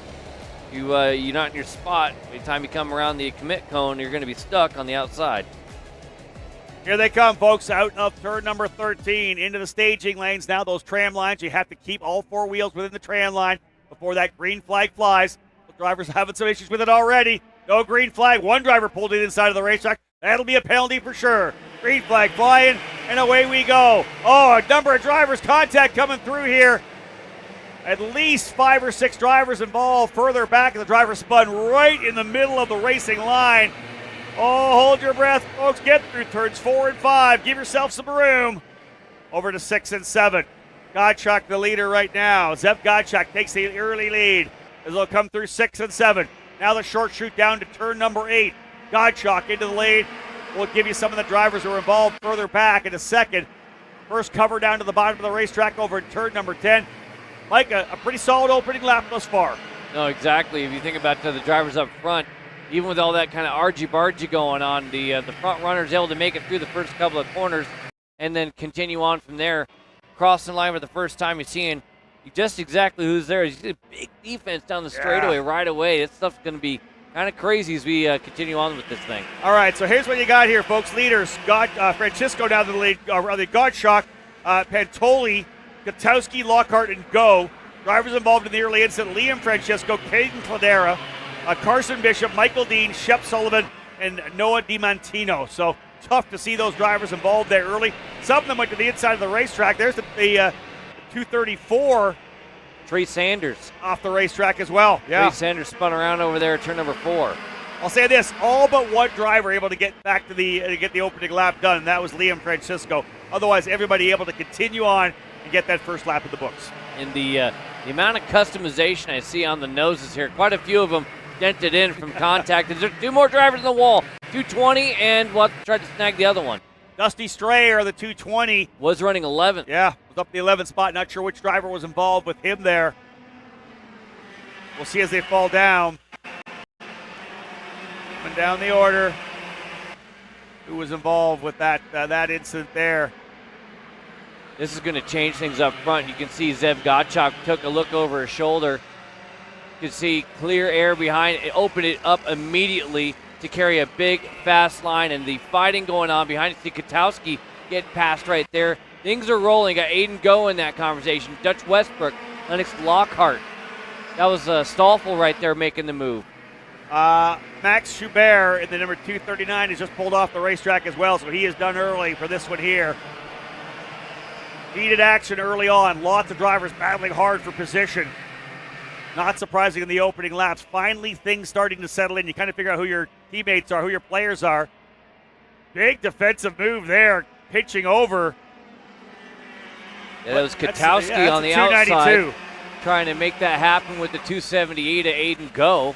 Remember, drivers, you can't leak that way. You're got to kind of hold your lane. I would not be surprised if that either gets a warning or a penalty for the move across the racetrack there. Nonetheless, not our job, thankfully. Thankfully, not our job. Zev Gottschalk with that number 3, pulling away nicely here. That's Katowski continuing to race hard here with Aiden Go. Oh, slider there for the 201. Roddy Stoffel almost lost it in turn 10. He did lose a couple of spots for sure. Well, and thankfully he was able to keep it going mostly the right direction and get her bound down so he didn't end up running into the drivers in front of him, because that could have been a lot worse. All the other drivers doing a very good job of not hitting him. He had to reel into it. If it had come around, that would have been disastrous. He's able to continue on. Lost a couple of spots, but put your head back down and keep digging. Right now, looking pretty good here. So remember, this is going to cap off our first run through the rotation. Heat race number 1 for the morning categories, capping off here with this Micro Swift category in the class, brought to you by Velocity Racing. You got Gottschalk and Westbrook out here 1-2 on Benix. I wonder if they're going to play nice and push. Gottschalk thinks they should. Let's see what Westbrook does. Well, let's remember, Dutch Westbrook +8. It's a win-win already. Yeah, he wants the victory. But right now, yeah, I would listen. Both, you know, the boys back at Bennick are like, come on, guys. We got this. Push, push, push, push. We're only at the halfway point. Let's just get away. And listen, that is all going to come down to, Panoli as well. Pantoli, rather. What does he do? What does Katowski Go and Lennox Lockhart behind them do? If we work together, can we catch them? Look at this fight further back. We're going to go 3 wide, potentially to turn 1. Oh, man. Good stuff further back. They were right there. You saw on screen, Katowski makes the move inside. And alongside, I think that's Pantoli. Oh, we're running out of room there. Yes, indeed. Exactly that, Mike. Is that Stoffel leading that next group now? I think it is. There's the 278 there of Aiden Go. He's now to the front of that group with Katowski. And look at it. Look what's happening here. This is battle now for 3rd, 4th, and 5th. Goodbye, Benix. They have hooked up and checked out. Yeah, even if they weren't working together, the job's done for them. They didn't have to try so hard. If Westbrook looks over his shoulder, it'd be like, oh, okay, perfect. Now I can just be smart. Look at this. This is what you were talking about, that leaking down the straightaway, Rob, where they're taking a look and then working their way all the way down and then actually working their way back over to the racing line. That, to your point, is going to be very, very close to that blocking program. Yeah, it's tough. We'll go with the dual screen shot for you. Pick up a couple different battles on the racetrack. You can see right there further back, trying to work his way forward is Brody Stoffel back in 10th position up that near slide on top. The 292 of Jack Katowski. That's his battle back. My God, they're stacking up behind him now. Chaveri, Howard, Lockhart, Medeiros, all in that big fight. Katowski getting the job done over there in turn number 9, gets the spot back. But as soon as there's a spot made, there's about 3 more moves that get taken. Katowski a little bit defensive there onto the straightaway. We're getting down to, 3 to go here. Look at this big move again to the inside there. That's Pantoli, I believe. Right there, the other barrel art. I believe that's Shavari. He's trying to see if he can't come. Here comes Hudson Howard to the inside. Look at Howard gets through in the 249.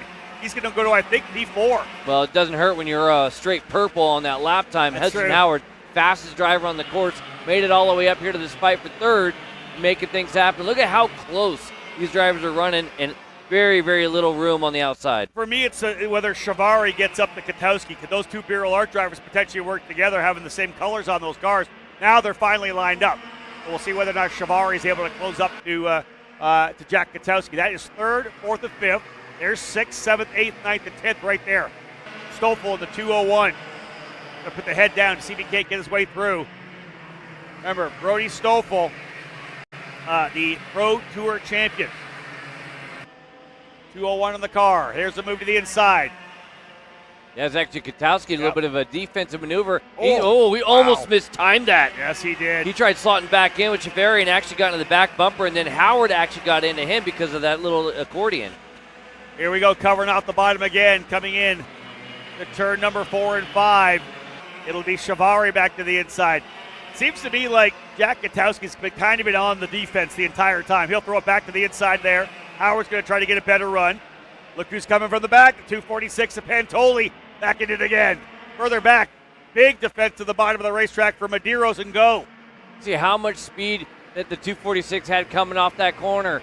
They were racing. He was able to swing it, and he just was able to go right past Howard. I literally had the run and just drove past Howard. Looking to the inside now. White flag flying. All right. You guys did good. Now go race, right? Now go at it. So indeed, into the lead now is the 233 at Dutch Westbrook. But you come all the way from 10th up to the race win. He'll cover off the bottom. Big run around the outside. What a pass there for Godshot. Look at that, yeah. Right? He went full defense. 206 in the barrier. You see the split right there. Cheveri, the 206. Oh, goodness for Samuel Cheveri. He was in the top 10. Checker flag will fly this next time by. The driver off. That was Cheveri again over at turn number 1. That's where that wreck was. Here come the leaders out of turn number 10. What do we got here? Who's going to come away with it? Godshot and Westbrook. Nicely done for the Bennick drivers, though. Whoa. Take that home to the paddock. Oh, yeah. We haven't seen that yet today. The first run through the rotation. Two drivers really working together. Howard going to come out on top of that final battle, I believe. Godshot with the win. Westbrook second. Drivers on the final lap here together. A bunch of 4 karts together on the final lap. No. Howard goes third. Go fourth. Medeiros fifth. Katowski sixth. Lockhart seventh. Who's falling down the order? I think Garduno potentially involved. Bo Wyatt. Andres Pena maybe. I'm not seeing Monroy get across line either. Monroy as well. Man, listen, you work all so hard. A corner away. Oh, just get it home. So tough. So tough. Big movers as we're obviously getting this cleared up here. There's your top 10. Godshot, Westbrook, Howard, Go, and Medeiros. Good run for Howard coming through with that one. Katowski goes back. We didn't see whatever happened with Cheveri. Because it was obviously it was Katowski, Cheveri, and kind of Howard were in that fight. I didn't see the contact down in 1 that put Cheveri off. Lockhart finishes 7th. Stoffel gets back up to 8th. Liam Francisco 9th. And Dominic Nagel in 10th. Big movers. Westbrook plus 8. Howard plus 12. Tyler Blackwood plus 16th. We didn't pick up Tyler at all. Started 27th, up into 11th. Nicely done for Tyler. Dominic Nagel up 8. How about Joey Zhu up 25, 39th to 14th. Well done, 100% there. And indeed, the drivers up front. The bottom line is the Bennick drivers work together. Godshot and Westbrook. Zev Godshot coming away with the win. He'll have a quick chat here with our David Land. Yeah, Zev, you know, there's a rule in racing. You don't want to wreck your teammate, but you certainly do want to race him. You did a great job of racing him. Kind of talk me through that last lap. Yeah, he defended, and I went around the outside, and then I had a little of a gap. So he tried to send in the 6th corner, and then last lap, last corner, I had to defend a little bit, and yeah. Does it feel good to get a win early on in the weekend? What are you thinking for the rest of this time? Yeah, pretty much the same thing. There you go. A man of few words. We like that. Thank you very much. Yeah, David, what do you think? I just got to do it again. More of the same. Copy paste, Let's man. Copy paste. There's a couple of the drivers that had trouble. Mason Brody, one of the drivers there. A couple of drivers having some issues. But folks, that comes to the end of our first run through the rotation. Heat race number 2 up next. Don't go anywhere. More to come live here on Kart Chaser.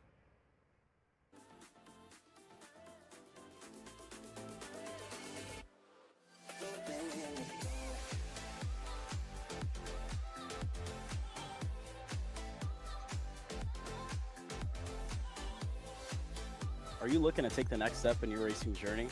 Well, look no further than FitFit. With 2 locations in Charlotte, North Carolina and Indianapolis, Indiana, PitFit trains drivers all the way from grassroots level karting to IndyCar and NASCAR with top-of-the-line personalized coaching to improve physical and cognitive fitness. For more information on programs, check out PitFit on Instagram or Facebook today. You have to fight to pull ahead, to find your edge, to do whatever it takes to make you 1/10 of a second faster, smarter, more committed than the other guy, because you've got the kind of passion that can overcome the impossible. And we've got the most powerful performance race fuel available to help you do it. Sunoco Race Fuels. Take the lead.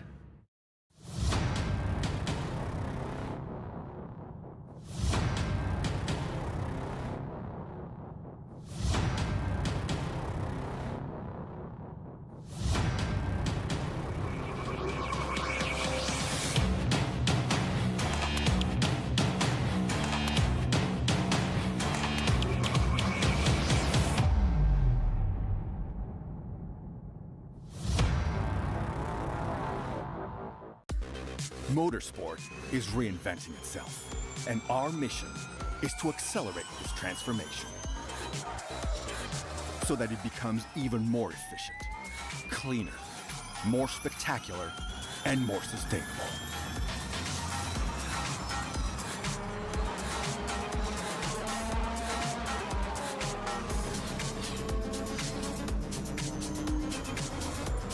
Welcome to the next generation of motorsport.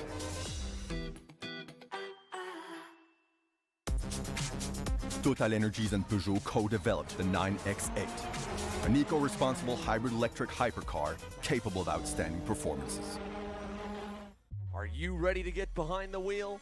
From Formula One to NASCAR and IndyCar, all the pros start here.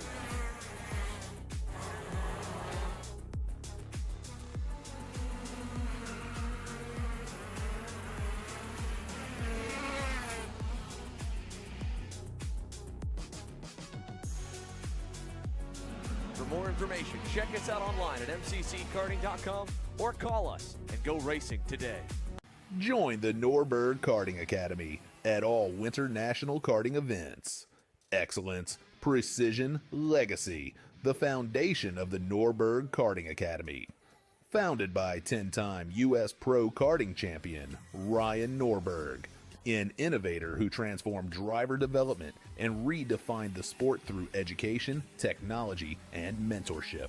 Today, his vision continues, a program designed for drivers of every level, delivering tailored plans, data-driven coaching, and opportunities for seat time at every stage of growth. Just as he experienced on his own path to the top, the Norberg Karting Academy goes beyond race day coaching to cultivate complete, confident drivers. Norberg Karting Academy, where dedication meets design and champions are built. Contact us at norbergkarting@gmail.com for more information.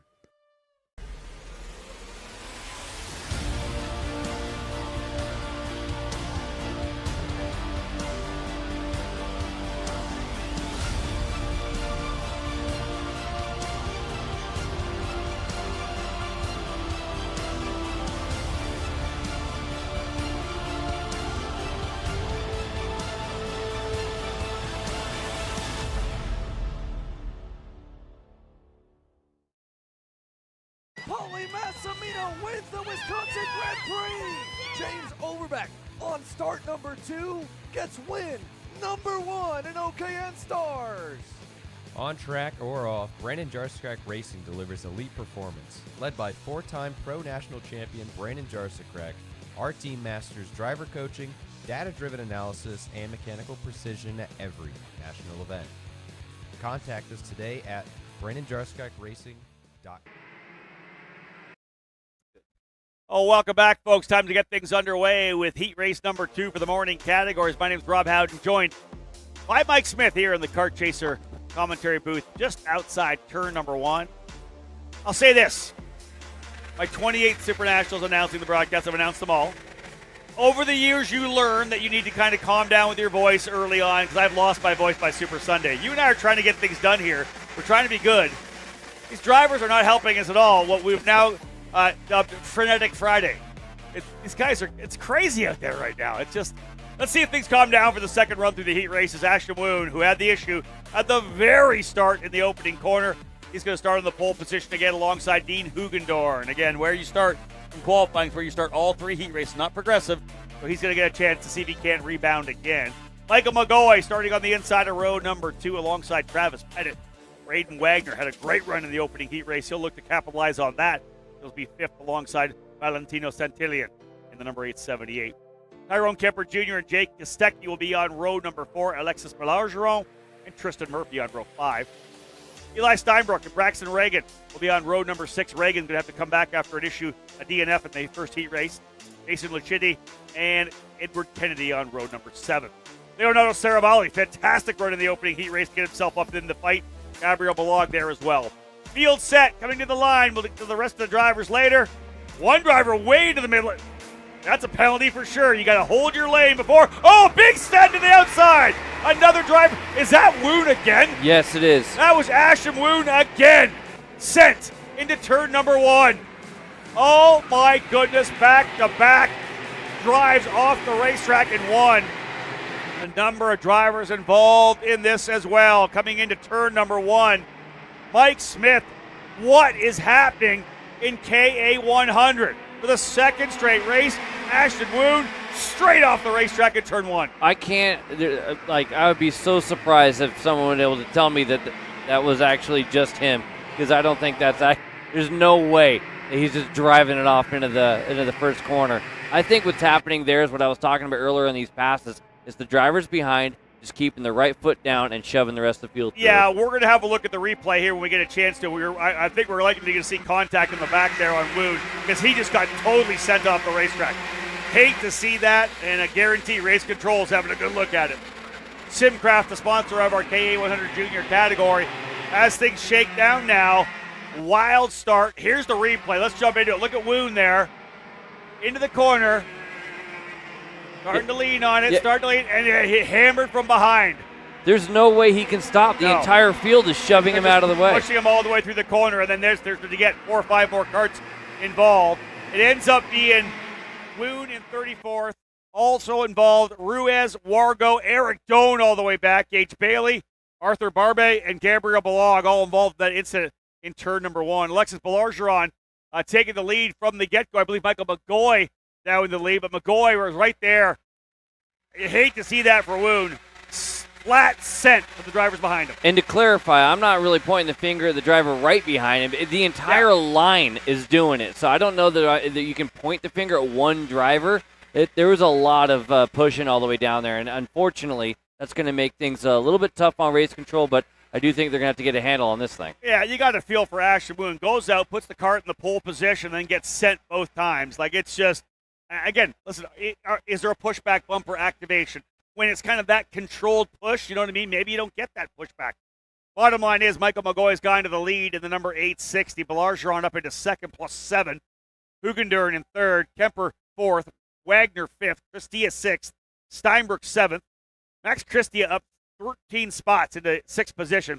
Travis Pettit. Max Weiland up 15, coming back from his DNF in the opening race.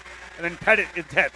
Yeah, you talk about that. We've been saying if you have a bad run, you got to make something happen, like the 867 to the inside. Hugendorn, we already saw him at the sharp end before, get things done. As you say, many drivers making moves. Benham Abernathy got it done in the first one, already up to 13th. Nice. 22 spots rather. That's in massive. A couple of laps. That is massive. Take advantage of the chaos there. Benham Abernathy in the Hotes driver development number 887 up into 13th. Wow. Like I said, frenetic Friday. We expected this opening round of heats to kind of be calm. We were going to take care of our voices a little bit.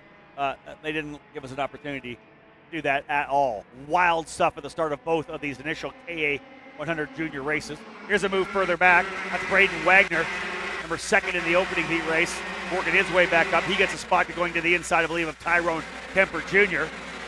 And immediately going to be fired right back upon as you go out of there. So up 1, down 2 in a matter of 2 corners. 1 step up and 2 steps back. Fastest driver on the racetrack right now, Travis Pettit, running currently in the 10th spot. You'll see that RPG kart a little further back right there. trying to get himself working forward again. Hugendorn's been able to reel in Michael McGoy. So Dean Hugendorn can try to see if he can't come away with another race win here. Yeah, we didn't see what happened with Pettit there at the beginning. Down 6 right now, just moved up another one. Remember, Pettit was part of that lead group in the first time we saw him on track racing for a podium in that one, and now all the way back, trying to work their way back up. So some wild heat race action, as we know, here in KA 100. Morning classes into their second run through the rotation. McGoy already with the race win. Look at these drivers who have been able to come away with success in the opening round of heats. It's kind of the program here. Noah Baglin and Dean Hugendorn were first and second in the other heat race. So Hugendorn's trying to get a race win now. Those drivers who were on the podium at the World Championships this year, impressive thus far. Give you a quick Ashton Woon update. Doing work out there up to 24th last time, so trying to get back up in there. Did as much work as possible, but again, was sent clear into the pit lane. Yeah. And already having to do hard work up there in the low 20s. Fastest lap of the race last time by Ashton Woon, driving with a purpose. Well, listen, issues in the first heat, coming back, trying to make a statement here, right? Listen, I should be up front. I can't fight my way back forward. There you go there. That might be a pass for that's the Woon, that's I think, Woon right there. We picked up Woon. Nicely done. So let's pick up Woon. Getting by Davis Henry, I believe there. There's Ashton Woon, the Speed Concepts race between the pole sitter, unceremoniously dumped down in turn number 1 as that inside line essentially railroaded him off the track. Now he's working up on the 878 now, so Woon looking at Valentino Santin, potentially trying to get himself back up into the top 20. Boom, book it to the inside already of turn number 12. Ashton Woon, impressive. Again, driver we've seen work his way up into the junior categories after a stellar mini career. Here's your leaders again. Yeah, after all that going on, right? We haven't been talking about these guys. That's the new leader, Hugendorn, over McGoy. Move to the inside is Wagner, also getting things done. Wagner actually is falling back a little bit, trying to reset button, get back to the top 5 where they were. He's back to 11. I'll say this. You want the TV time, you want the spotlight, but as a leader, if they don't talk about you at all, it's a good thing. It's a good thing. Yeah, sorry we were able to talk about the leader. He's 8 seconds up. Everybody would like that over TV time, I guarantee it. But indeed, watching some guys get settled in. This is Tyrone Kemper Jr. He's got himself up to 3rd, so he's kind of the lead of that group. It's Kemper Jr., Cristea, and Belargeron. Here comes a move to the lead. McGoy to the inside. Book it. He's through. Good job there for Michael McGoy. He's shown that he has the pace to battle it out here with Hugendorn. Both these drivers, of course, doing a lot of racing overseas this year. Hugendorn 3rd at the World Championships at OKN, or OK Junior rather, pardon me. Noah Baglin, the champion. How about Cristea, right? Up 15 spots, hanging out here in the top 5. Some of these drivers are really doing what they got to do, and we're going to be talking about them on Super Sunday with stuff like that. That's a massive performance for Cristea to be able to go from where he started back in 19th, now getting himself up into the 4th position, now into 3rd. So very great stuff out here out of Cristea. Actually, no, pardon me, he's still 4th. White flag flying this time by. Now it's time to go to work. Hugendorn's gone back to the lead. Oh, a little Euro swerve there on him as Hugendorn moved to the left of the racetrack. I'll tell you one thing, Dean, they don't like that over here in SuperKarts USA action. McGoy put it to the bottom of the racetrack. That little Euro flick there from Hugendorn. He'll lose another spot as Kemper's going to the inside. Cristea's trying to do it as well. Cristea goes to 2nd, but he's hung on to dry on the outside. Hugendorn back on the inside. Cristea's got the run. Let's see if he sends it down the inside. Kemper's trying to get some help right there as well as the 43 Belargeron's in there. Porter's potentially in there as well. Jackson Porter. Cristea ups it up into 2nd. Next, Cristea from 19th to 2nd. Final corner coming to the checker. Big win there for Michael McGoy. McGoy made the move to the inside, coming down into 1 and held it off. Max Cristea up into 2nd, plus 17. Wow. Big run for Benham Abernathy, plus 28, but to go 17 up to 2nd, man, oh man. Cristea finishes 2nd, Dean Hugendorn 3rd, Belargeron 4th, Tyrone Kemper Jr. 5th, Pettit 6th. Benham Abernathy plus 28. Good on you. What a drive. Up into the 7th position. Jackson Porter 8th. Max Weiland up 15 to 9th. Tristan Murphy 10th. And where did Ashton Woon finish as a fast driver of the race? P20. What a recovery. Should have been better than that, but he'll be happy, I think, coming away. He won't be happy. It'll be better than what could have happened. Ends up finishing 20th. Yeah, you talk about Christia and Abernathy, right, making it on up there and getting things done. Guess what? 2 down, only 1 heat race to go to solidify themselves in the safe zone to make it to the main event on Sunday. Yeah, firing things up down there on pit lane right now. Again, a big win for Michael McGoy. Just over a second as the battle happened behind him. As we know, things firing up now for the next group as we're into the second round of heat races here in the morning. Those of you with us, just so you know, we'll be back, Mike and I, here in the commentary booth later on today, about 2:50 in the afternoon, scheduled start time for the heat races for the afternoon sessions. Of course, our crew in the Perico pit box will be ready to rock as well. As we know, with Henry and Haley, David and Caleb, Xander Clemens are going to jump in there as well, I believe, throughout the weekend. So lots of good stuff happening here. But as just so you know, as Mike and I finish off these morning track-on-track sessions, we'll be back at 2:50 this afternoon as the afternoon drivers will head out onto the racetrack as well. Let's have a look at the grid as they roll out here right now. D versus D, 100cc for KA. John Antonino on the pole position alongside Cole Medeiros. Medeiros looking for recovery after getting dumped off the racetrack along with Ashton Woon in heat race number 1. Isaac Malkin and Giovanni Rousseau on row number 2. Noah Baglan, Jackson Gibson, row 3. Nathan Goldfest alongside Easton Cox on row 4. Benja Fernandez and Isaac Payne will be on row number 5 as the field now warming its tires up on the front straightaway.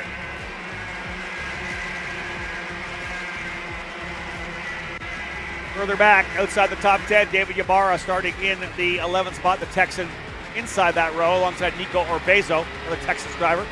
Luca Popescu and Brady Shad, those RPG drivers, occupy row number 7. Riley Harrison and Nico Katowski on row number 8. Leo Salameo and Sergei Karamseli on row 9. Kason Hodge will be alongside Ryan Gandar on row number 10. Deeper into the field, Jose Halpin and Rodolfo Levine.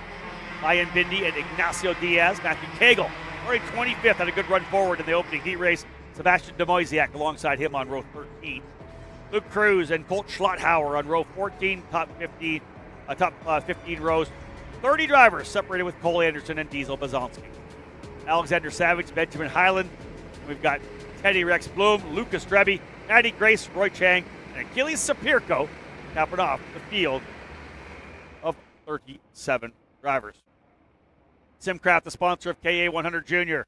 Field working its way into the tram line. Just saw it, one driver in that jump into the middle. You got to wait for the green flag before you leave those tram lines. One driver, definitely a penalty there. You see the green flag at the bottom of the screen here. You'll know if somebody hops out there. Wait for that green. Nice slow start. Good job here for Antonino. Medeiros on the outside. Late start, and we're underway into turn number 1. Better start this time. Mike, you wonder whether or not they looked at what happened in the last race and Antonino tried to really slow it up. It was a slow start compared to that last race. Yeah, remember the first time that we saw Antonino out front, he was able to kind of break away, was able to get a clean lap. And that slow start right there, you can get that little bit of a surge. Just get a little separation from the guys behind you. Exactly that, right? You get that jump on them so they're not going to roll them with you. Isaac Malkit sliding into the second position. Again, all this action part of Frenetic Friday. Good start as well for Cole Medeiros from the outside, able to tuck back in. Much different a contrast to what he had in the opening heat race. He needs a really good one here.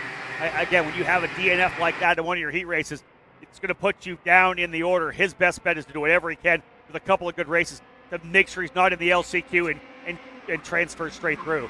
Isaac Malkin trying to make a move for the lead, but he overcooks it. Cole Medeiros going to slide his way to the inside. So some crazy racing here. We do have David Land standing by with the race winner. We'll go there momentarily, but let's wait for this to kind of shake down here because this is the opening laps. Things are crazy here early on. Medeiros has gone to the lead. Here comes a move to the bottom of the racetrack as well. I was going to say, I think Malkin actually had a little bit of a negotiated out of the way from behind on that one too. The front bumpers are getting used here and you have to be able to carry that speed. If you are getting hit, carry as much speed through because the contact's coming. You have to be able to negotiate it. Well, things settling down here on the opening lap. Let's go down to David Land stands by with our race 1 winner. Yeah, Michael, getting the win, but it looked like you were pretty deep into the debrief there. Just kind of talk through what you still want to find in this kart. I think the kart's perfect. I think I did whatever I could to get that gap behind me on the first lap. Just stay in front. Like my kart, my driving, I think it's fine. The start, I'm getting like 10 pushes from behind because Ashton's braking like early, and they're just all compacting into me, which I push him out. And I lose 2 spots in the start. I try to gain those back as soon as possible to be in the front and hopefully pull away.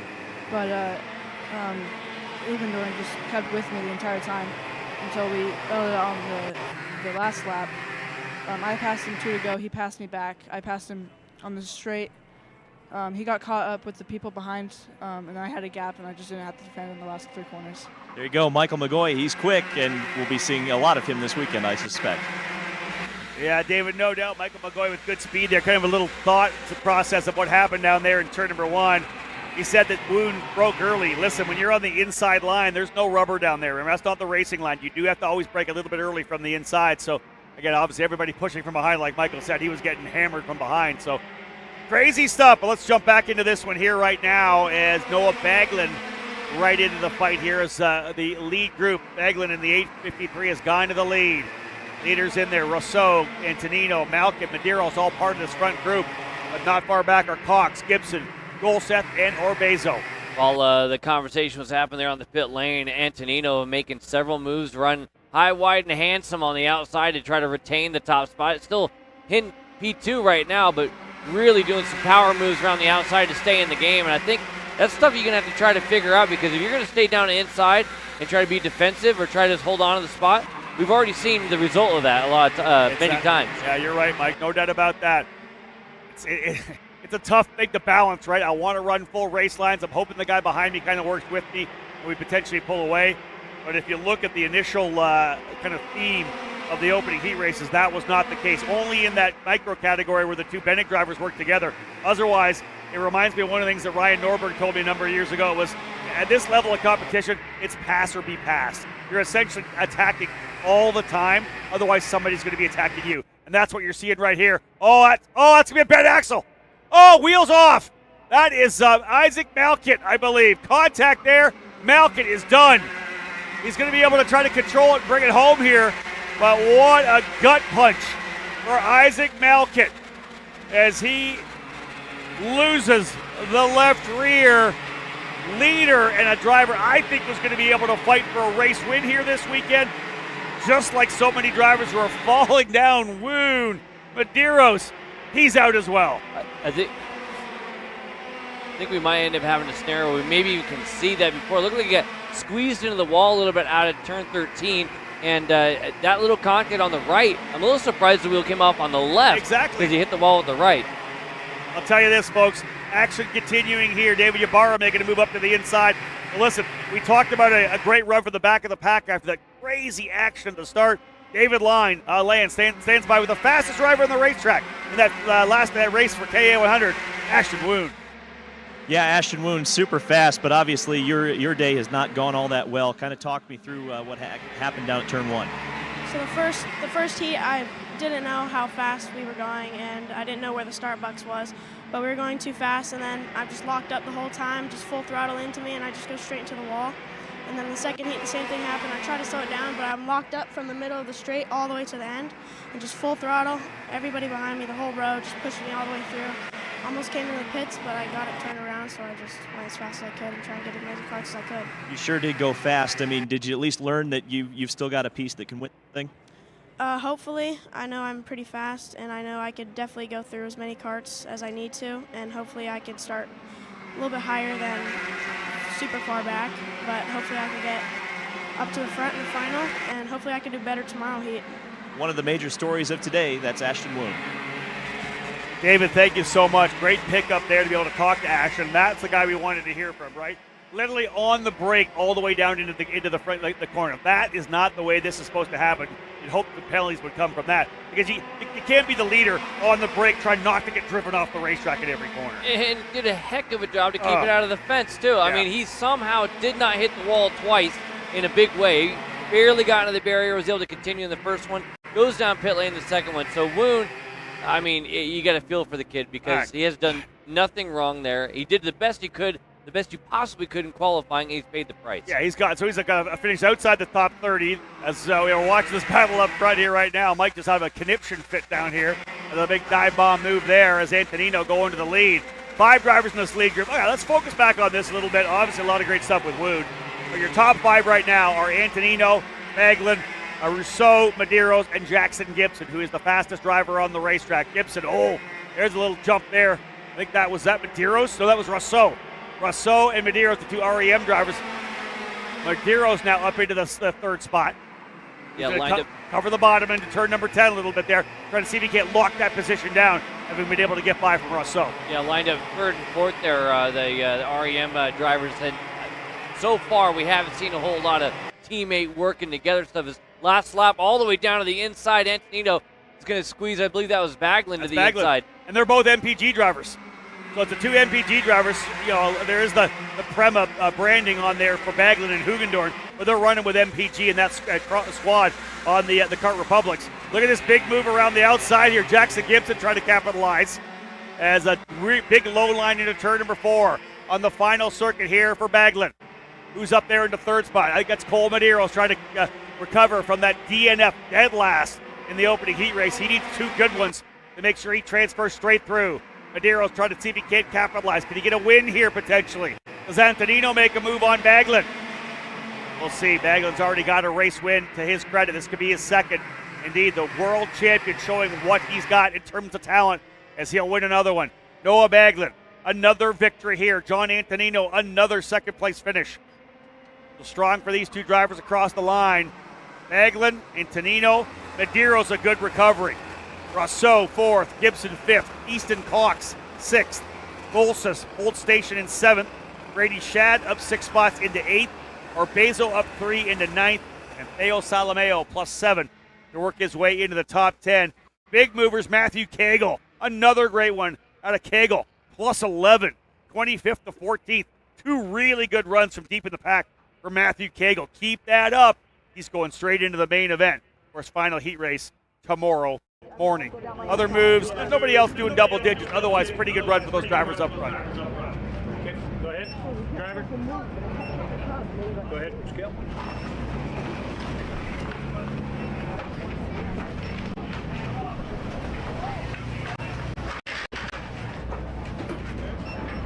Waiting to see if we get any kind of chatter there on pit lane. Baglin keeping the helmet off, or on rather. Big win for him. He'll be pleased with that one. That's the way to get it done here. And again, you know, coming over here as the reigning world champion, there's a lot of pressure on you. There's a lot of eyes on you. There's no doubt about that. So to come here with a couple of race wins, what a fantastic way to start here on a frenetic Friday. Excellent job for Noah Baglin. Yeah, I mean, you can't get any better than P1, right? Get things done. And you know what's going to be really fun is when we get to see the other half of the double win in McCoy. Those 2 guys, who's going to go perfect, if possible, between the 2 of them? That's it, right? Always got that head-to-head battle once they finally get a chance to race against each other. KA 100 junior drivers sitting on the grid getting ready to go, but let's go back down to pit lane with David Land. Yeah, John Antonino, so P2, what do you have to do to beat Baglin? Did you learn anything there? Yeah, I think I just need to be a little bit more aggressive on like the defense. But I feel like I had a chance, that little left-hand kink right before that sharp hairpin. I was thinking about sending it, but it's just a heat race, so I don't want to wreck the kart. So I think just not being too aggressive is probably the smartest play, just conserving your tires and doing all that good stuff. But yeah. When you have the same equipment, how difficult is that? Is that kind of gratifying to be able to be that close? Yeah, I mean, it just shows that I feel like everybody, like from European skills to American skills, we're all very close. It's just adapting to the racecraft. So, I mean, if I just figure out how to get around someone as good as Noah with his defense and all that stuff, I think there'll be a big difference. That's John Antonino. I think he's going to be a factor before the end of the weekend. Let's send it over to the other side of the track and Caleb Viesca. Thank you there, David. I'm standing by here with Jacopo Martinez. We heard there from your Kart Republic teammates, John Antonino and Noah Backlund already today. But for you, there's a lot of firsts and a lot of new things for you, right? Your first time in a KA senior package, your first time in an X30 package, your first time in the U.S., and your first time racing at a barrier racetrack. Tell me about your first experiences here in the U.S. Yeah, so far it's been pretty good. Just a tough first hit. Still have to get used to the racing style here. But yeah, so far the package has been pretty good. I think the fact that senior and junior we are all there at the front means that we are doing something good. So yeah, let's keep up with this. What do you think was the biggest thing you learned out of that first heat race? Yeah, for sure it's more like more of a mental game, because once you lose the momentum, you can lose the whole race. So it's important to stay at the front, stay with a group of the leaders, and then fight for the last lap. Thank you, Jacopo, and best of luck in your heat race. Thank you very much. Good stuff there from, of course, drivers just off the track and some getting ready to get on the track. So indeed, rolling right now with the drivers here in the KA 100 Master category. A master class, if you will, from Ben Cooper in that last one. Very impressive, able to kind of get out of the way and able to stretch away there. Just on the pole position again alongside John Bonanno. Bonanno with that penalty pushback, only the opening heat race, so he does go back to the outside of the front row. Ariel Castro starts second alongside Chris Wareheim, David Goldman, and Scott Falcone on road number 3. Falcone looking recovery from the issues in race number 1. Same goes for Clay Settles. He was a DNF as well. He'll start in the 7th spot alongside Travis Irving, Martin Stone, and Miguel Mir on road number 5. Talented drivers there in the KA100 Master category. Just outside the top 10, Pierce Baldus starting 11th alongside a multi-time race winner, Renato Jater David, Paul Elefante, and Charlie Fonseca on row 7. Mario Barrios and Carlos Calderon will be on row number 8. Kip Foster, 4-time SuperNationals winner, starting 17th. Good run up into the top 10 for him. Guido Elizondo alongside him on row 9. Ingyan Zhu and Christian Vomier on row number 10. Field navigating its way now through turn 7 and turn 8. Full field, as we know, Andrea Delafonte and Derek Wang, another SuperNationals winner, starting 22nd. Anthony Stifler and Lucas Urbani on row 12. Brett Harper and Morgan LeBaron will be on row 13. Row 14, Paul Montopoli and Lauren Tu Mardan. Looking for Mardan, trying to get himself back forward again after issues in qualifying. Jeffrey Bays, David Shorn on row number 15. Amato, bad wreck there in the last heat race. He'll start 31st if he gets back on track alongside Diego Pelosi. Field set coming out of turn 13 will work their way in here. And again, Ben Cooper and John Bonanno on the front row as they work their way here for heat race number 2 for KA 100 Master. Nice slow start on the throttle, and they'll work their way down here into turn number 1. Cooper going to come away with it. Bonanno trying to hold it from the outside. Decent start so far. Everybody through. Nicely done. From the outside there, Chris Wareheim. He can't hold on to a spot, and he does, Mike. Able to get himself back down into P4. Yeah, exactly. He's able to carry the speed around the outside. Kind of that safe move if you don't want to worry about having that contact. And actually, similar scenario right there in corner number 7 by Travis Irving doing the exact same thing. If you can roll the outside, you might be able to stay away from some of that contact. The other thing is, remember, a no love lost, I think, between Wareheim and Castro that last heat race when Castro tried to make a move on him. Wareheim makes a move to the inside of turn number 12 very quickly. Does not want to get those leaders go away. Chris Wareheim believes he has a piece they can win here this weekend. Oh, trouble from a man. Tom Gerstner off the racetrack in the Magic Kart machine. Tom, I think, mid-60s? I always have to ask him every time. Love that guy. Love getting a chance to race with him. And here again for another SuperNationals. Good move there for Renato Jader. Able to kind of work his way back up a spot as well. That was Goldman, I think he was battling with. Scott Falcone moved to the inside. He gets the job done on Irving. Irving look over the shoulder, slot in.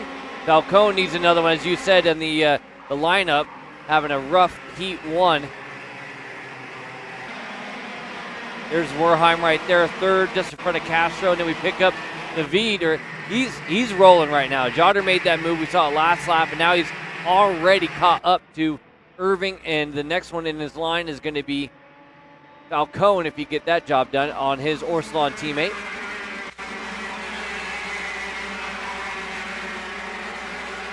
You see Goldman there slipping back a little bit, so Jotter got the job done, and now moving inside. No, not going to get it done in turn number 4. Irving able to carry the speed. Next opportunity is going to be turn number 7. Inside move. David crossover from Irving. Perfectly done. Not making inroads, though. This is huge, though, for Scott Falcone, right? He was able to get by Irving. Now Irving getting, obviously, a handful here with Jotter, so they're battling it out for that position for 6th and 7th. That's going to allow Falcone to focus forward. Another move to the inside for Jotter David. RJD takes the spot away. He wants some help from Irving. He's like, listen, I'm faster than you. I know it. I got by. Now let's work together. And they did exactly the same thing. Travis is like, go. All right, you got me. Let's go reel these guys in right now. Behind them is David Goldman, Clay Settles, and Miguel Mir. There's a move there. Clay Settles trying to get to the inside of Goldman, coming out of turn number 1. Here he is, Settles on the bottom of the racetrack. Goldman's going to get hung out to dry. The Texan, Miguel Mir, multi-time Texas KA100 Masters champion, trying to get himself in there as well, but Settles finally able to hold that spot away. Clay, tough one, as we know, the issue in the opening heat race. He's looking to see if he can't bounce back. Driver hard into the barriers on the outside at turn number 7. That's one of the TB Kart drivers who just tapped the wall on the outside for the 486 potentially. Lucas Urbani, the driver off, hitting the wall on the outside of turn number 7. Yeah, I did a little bit of that helicopter program. Looks like he's up and out of it. He's okay. But man, to go from carrying the speed to the outside to running out of room in a big hurry there, exiting turn 12, and it bit him. Miguel Mir looking to the inside of Goldman. Can't quite get it done there. Right now, this will all allow Ben Cooper to pull away to a 4/10 of a second lead. Have a look at this here, folks. They come out of the corner, look further back, and you'll see it. Here comes out of the corner here, out of 7. Look further back. Driver's going to go just wide, likely on the corner. Oh, we don't see it. All right, thought we were going to get that. We didn't. The replay didn't show what I was looking for. All good. For the back here, I think you got Martin Stone rolling through there. And Barrios as well. A couple of, big one in the wall. I think that's David. David running on the outside. He was out of room. Or was that Falcone, rather? I'm sorry. The 2 Orsilon guys. I think David exited out, and Falcone was still there to his outside. Indeed, Jotter's still P5, Mike. You got it. Wow, the 2 Orsilon drivers, Scott Falcone, is just not having any luck here as well. His second DNF of the day. We definitely want to have a look at that for sure. That's a bed axle there for Elizondo, a driver off here in turn 1 as well. That's one of the comp kart drivers off at turn 1, so a little chaos here. Midway through the race, 5 laps down. I wonder if our guys will be able to hook us up with a replay on that one with David and Falcone, because unfortunately, Orsilon teammates coming together. Here's the replay here. Oh, I got it all wrong. I'm sorry. That was not David. It was actually Castro. Oh, and he ran Falcone out of room on the exit of that corner. Scott's not going to be happy at all with that one. You guys have still got it in there, guys. If you guys can re-rack that one more time, I want to let Mike have a look at this. Of course, our driver analyst, I want to see that was Castro and Falcone. So if there's any way we can re-rack that, Mike, have a look at this. Yeah, they come out of the turn 12 deal. It's a move by Falcone. Falcone actually overshoots it. Crossover move by Castro. You know what? This is exactly like what Oliver Calvo said. Calvo said he got the job done, thought he cleared him. He did not, and exits out. And except for this time, it's Falcone in the wall and not the leading driver. Yeah, it wasn't Ariel Castro. Castro went back over to do the over-under to try to take that spot back and essentially just pushed him off a little bit. You can see the barrier tucked out there. Hope those drivers can get a visual on that and not make a mistake there. But yeah, move to the inside for Falcone, tried to hold the outside, and Castro, again, he had the exit. Scott probably could have got on the brake a little bit there. That's going to be one of those kind of up in the air deals as Castro was able to get back by. That's shaking things up. Ben Cooper out to a lead by 1.3 seconds. He's loving the chaos behind him. Don Bonanno capitalizing from his off-pole second. Wareheim third. Jotter fourth. Castro fifth. Clay Settles and Travis Irving get the spot from Falcone's DNF. So Settles up to sixth. Irving seventh. Mir eighth. Baldus ninth. Goldman now in the 10th position. 7 laps down, 3 to go. Jotter just sent it up the inside there as well, as this is a good scrap right now. They are going at it.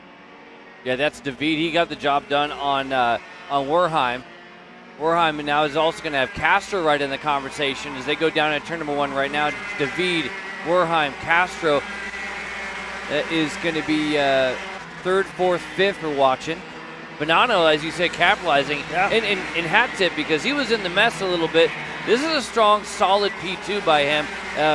Fending off the people at the beginning and staying with Cooper for the few laps. Well, as I had said, he qualified second, but some contact late in the qualifying run activated his pushback. They got a 4-position penalty, dropped him from 2nd to 6th in the first heat race.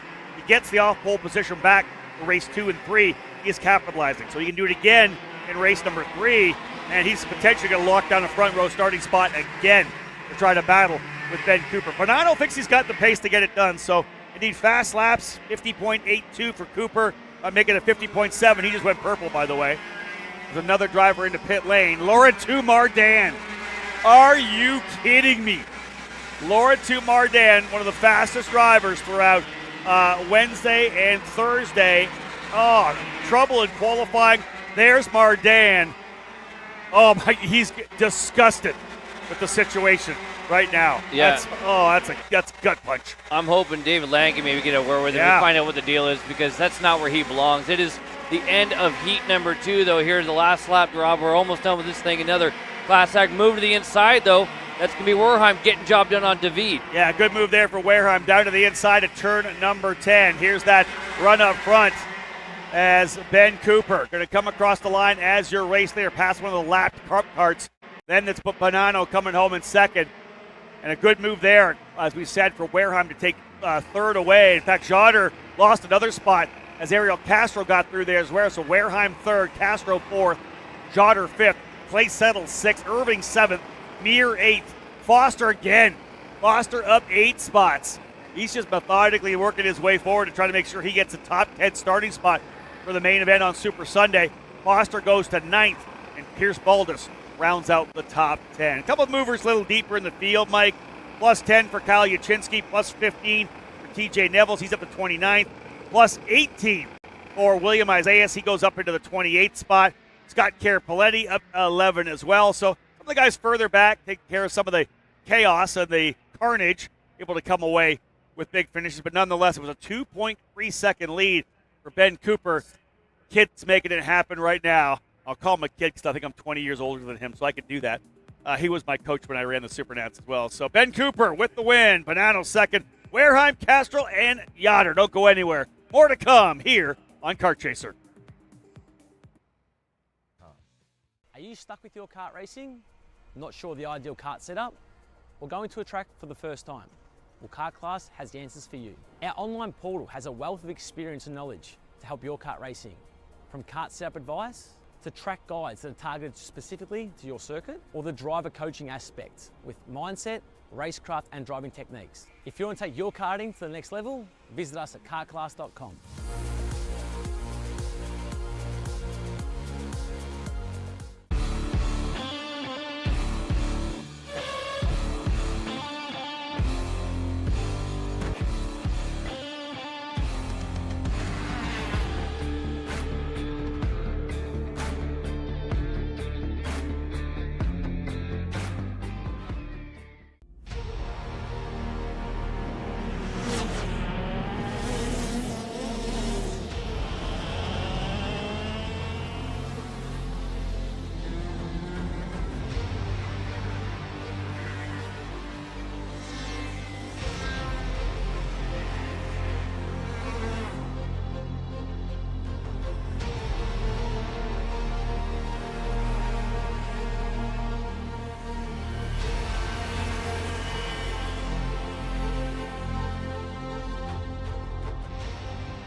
Whoa, what are you doing? It's got my new Greyhound seat. You don't even have a cart. Doesn't matter. I have a Greyhound.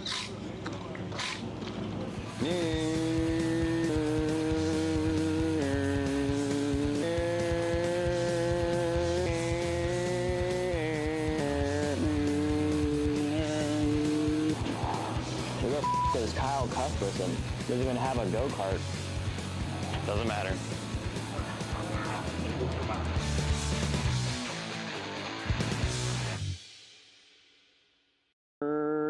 Cuthbertson through on Turney. Turney in the dirt.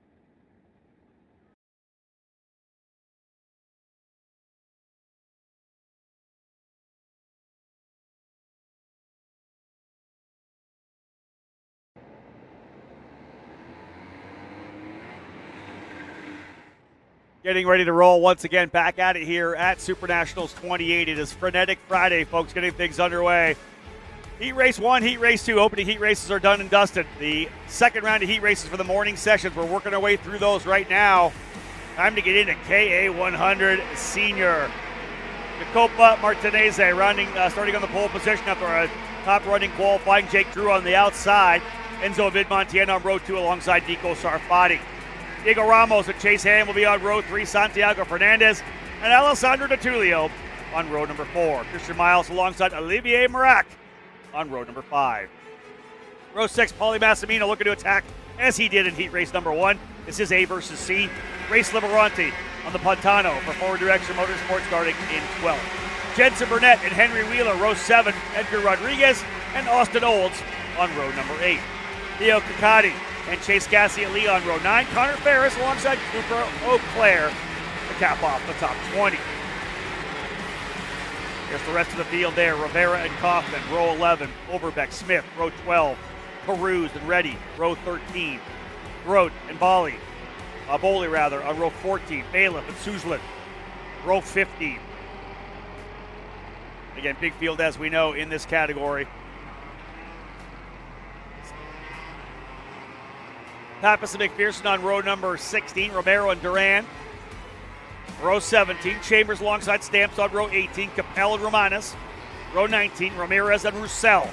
Row 20. Of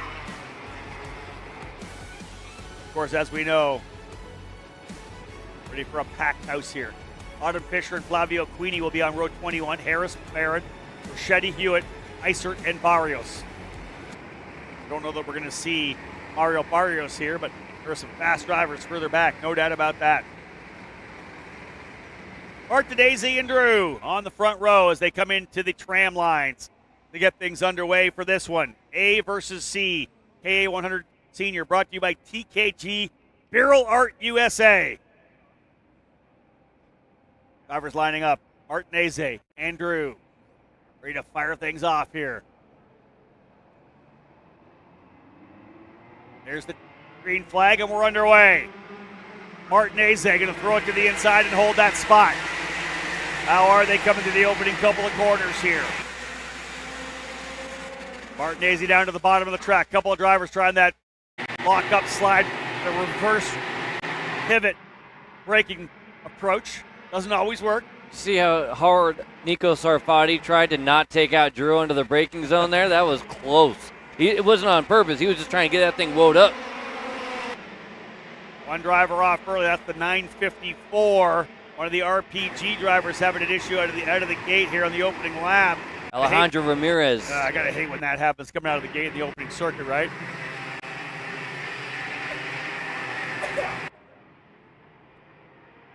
So Martinez is going to lead the opening circuit.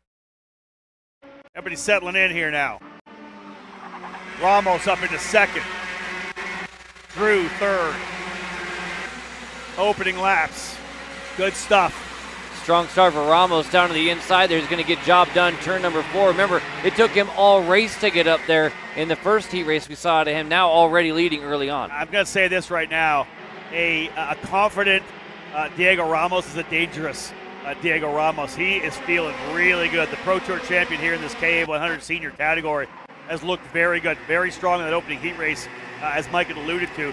Straight to the front here with no order. You wonder whether or not maybe a little high on the tire pressure, try to get away from some of the chaos early. What do you think? Yeah, probably not a bad idea. I mean, you talk about some of these drivers paying attention to what's going on, right? And I think that's exactly the thought process. Martinez, remember, he went backwards and then back to the front in the first one. Vidmontien was living up there for a while. Let's see how long these guys hang out there. I said that about Vidmontien before, but hey, guess what? We got a new face up here.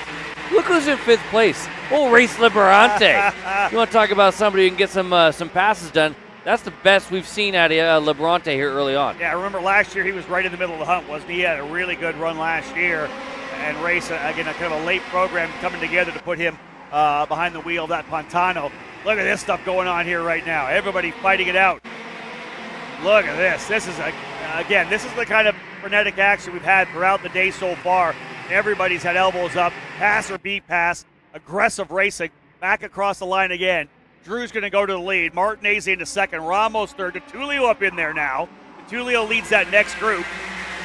Drivers getting shuffled back a little bit. One driver off, and that is Johnny Stamps. Started deeper in the field. No luck for Johnny here this weekend at all. Driver off on the outside of turn 1 as well here, too. That's Grote. Or Grody, maybe I got the pronunciation incorrect. Out front, though, Shoe Drake Drew has gone to P1. Remember, this kid's feeling good about this race car, this racetrack. Pole position in the Pro X30 category, Mike. Again, lots of momentum for a driver like Jake Drew out front and looking good. I was a little surprised at how much aggression I saw out of him at first, but I think, to your point earlier, it was kind of like, you know what, I'd rather be out front than in the mix of this stuff. So he made some pretty good hard passes right away to get out front. Right now, he's leading Martinez. DeTulio up to third now. Ramos back to fourth. And the pass up the inside, that's Massimino. Yeah, that's Paulie Massimino making a move to the inside, I believe, of Christian Miles. So move Massimino now up into the 8th spot. Again, you got to try to get a couple of positions here. If you can't run in the lead group, do whatever you can to get close. Because once they start racing over the final couple of laps, we've already seen this displayed a couple of times, we're going to end up having a lot of great racing. I really feel like the main events come Super Sunday are not going to be decided until the last couple laps, and not just by a handful of people or even a couple. I think it's going to be a big group up front when everybody starts fighting. The track, Mike, leans to that, right? If you cover to the inside, you give up so much exit speed. Yeah, exactly, and you get the top 5 right now being pretty cool. We have really, really hard racing early. Here's a move to the inside right now. It's going to be Martinez to the inside behind him. Ramos with Vidmontien coming. Look, not a hard defense from Drew. Not a hard defense from DeTulio. Go ahead. Let's keep it rolling. We go side by side to watch. That's Massimino on the bottom. Now on both for a minute there, but we're going to have him. Remember what you see, the thing to pick up there is he went by Miles a lap and a half ago. He's got almost a second on him already, or let's say 7/10 or 8/10 of a second. Yeah, he's pulling away from him easy. And look at that, with that little bit more battling we saw in the infield. It is now not a 5-car breakaway because the breakaway is gone. It's now 7. Here comes Massimino to make it 8. And Chase Hand just got by Christian Miles as well on that GFC, so Chase Hand trying to get himself back up here again as well. There's Martinez, your leader, coming again through turn number 13, knocking these laps down here. We're past the halfway point. 7 down, 3 to go. Martinez leads. Drew right back in there. Ramos with a look over the shoulder. A look there at Vidmontien. Enzo up here running with the big dogs, having moved up to the senior categories, right? Like he is right in the middle of the thick of it. Martinez is going to try to run the outside. He's going to try to get rolled to the inside. Look at that move further back there. That is the 990 of 980, 990 pardon me, of Liberante. Look at Race going up, I think, into what? Where did he get up to? He was making the move to potentially 3rd or 4th. So we're doing the Euro swerve, are we? Yeah, you saw it out of the 914. It was first Martinez that did it. No, big hit right there. That's Liberante's hit. I think, was that DeTulio that drove into the back of him? Somebody hammered Liberante down in turn number 10. Yeah, what it was like 5th on back. It was all in that mess. We saw that, as you saw, the swerve came from Martinez, and then Ramos did the exact same thing. The tempers are flaring. Yeah, there you go. Tempers are flaring, and the temperatures are rising. People starting to boil over a little bit here. Again, when you have this kind of action back and forth, pass or be passed, we're seeing some guys make bad moves. So we're hoping to, and we will, I'm sure, get a replay of that. What a crazy deal that was over in turn number 10, changing a couple of drivers' outcomes. Here's the replay, Mike. Have a look at this.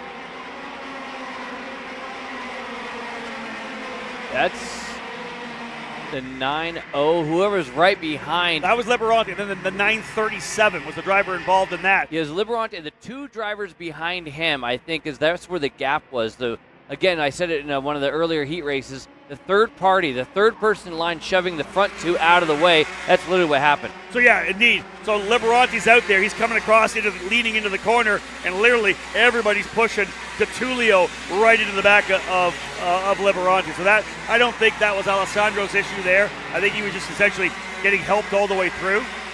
And that's what we're seeing right now. These guys are leaning on top of each other. You talked about the fact you like to call it Calamity Corner, pick one every kind of year. It's definitely turn number 10. Here we go. We're almost done with the second to last lap. We're going to see white flag next time by. And right now, you got the top spot. It's about trying to keep the top spot. And you're going to have to do it, Jake Drew, against Vidmontien, Martinez, and Ramos here as we start lap 10. And look at all the battling. And look who's up there now. It's actually Miles has worked his way back up here as well. I think I might be Burnett now up into the 5th spot. So Burnett 5th, Miles 6th, Hand 7th.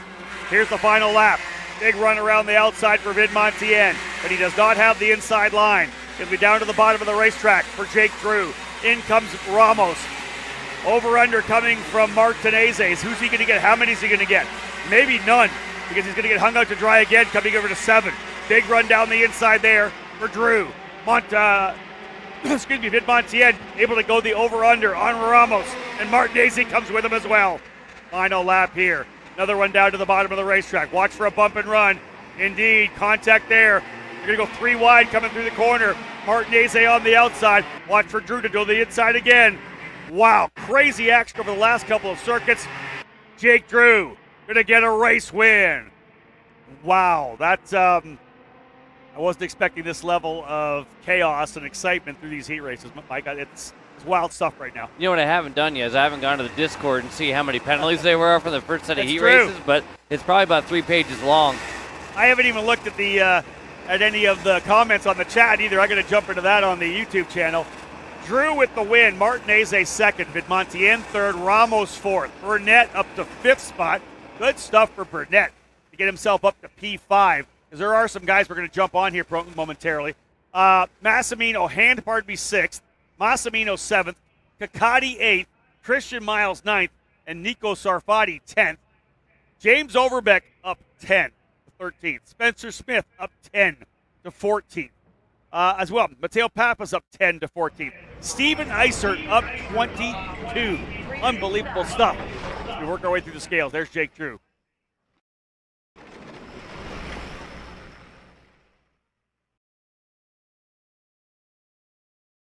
Nothing wrong with coming off the racetrack, getting through those scales with another race win, and a hectic one for sure there. Mike, a lot of action. Listen, it was at level 10 the entire race. Yeah, right out of the gate. And the guy who was able to come clean in the entire thing, Jake Drew with the P1 deal, and he's going to be down there with our David Land. Yeah, heck of a week so far for Jake Drew. Talk me through that, because that was wild. Yeah, I mean, definitely the intensity ramped up there from the first heat, but is what it is. I guess that's how we're going to do it now. But no, it was all clean for the most part. They tried to get me pretty good in the back, but didn't do enough. But no, it's all been pretty good. GFC Formula Works package is rolling really good. JO Motors has been superb so far. So one more heat to go. We got a 3rd and a 1st, so looking in pretty good shape for the start on Sunday. You mentioned the intensity levels kind of gone up, and some of that was happening behind you, but there's been some Euro swerving, some guys really getting aggressive. I mean, is this just going to continue to ramp up throughout the weekend? Yeah, I think so, especially in the 100cc class. I think the name of the game is being in the tow and bringing yourself back into the fight. So kind of got to control the race as best you can, and if you get yourself too shuffled back, then you pretty much put yourself out of it. So keeping yourself in the front end of it is going to be the name of the game. That's some good perspective from Jake Drew. Of course, he's on the pole in Pro X30. Yeah, listen, I think what I took away from Jake there is he knows how chaotic it is right now. I don't think he's super happy with the way the racecraft is right now. I don't think you and I are very overly impressed with it either. It's been pretty wild. We've seen a number of Euro swerves there coming down the straightaway, and again over into turn number 4 and 5 as well. I hate seeing that. It's something that SKUSA has tried to crack down on here throughout the year. So some pretty wild stuff out of these drivers here right now. And again, drivers' meetings happen. You're talking to race directors. Like you said, you haven't been to the Discord yet. I haven't seen it either. How many penalties went down? from that first run through the heat races. Yeah, and no matter how you scratch it, if it's going to keep ramping up, that's going to be a scenario where, as officials, they're going to have to do something to try to put a ceiling on that, or else, or maybe try to quell it as much as possible. And hey, it's the dry right now.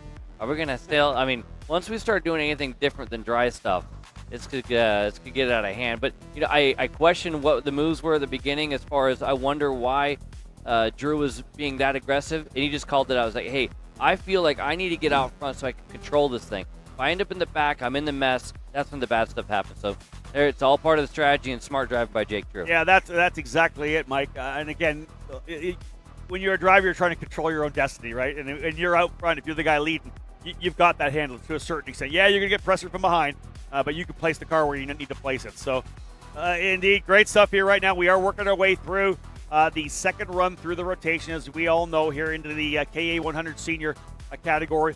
Only 3 more races to go here in the morning session. We have KA 100 Senior Group B versus D. Those drivers are on the grid getting ready to go, as you can see now. We're rolling the Master Shifter and Micro Swift after that. Then we're going to throw things over to the Perico pit box after we're done these races. You and I get a little bit of a break until we come back for the afternoon sessions at 2:50. But right now, as we said, folks, great look there at the racetrack here at the Las Vegas Motor Speedway. We've got some racing still to come. Don't go anywhere. KA 100 Senior, the next heat race, up after this break. Attention SuperKarts USA drivers. Be sure to order your complete photo package from On Track Promotions.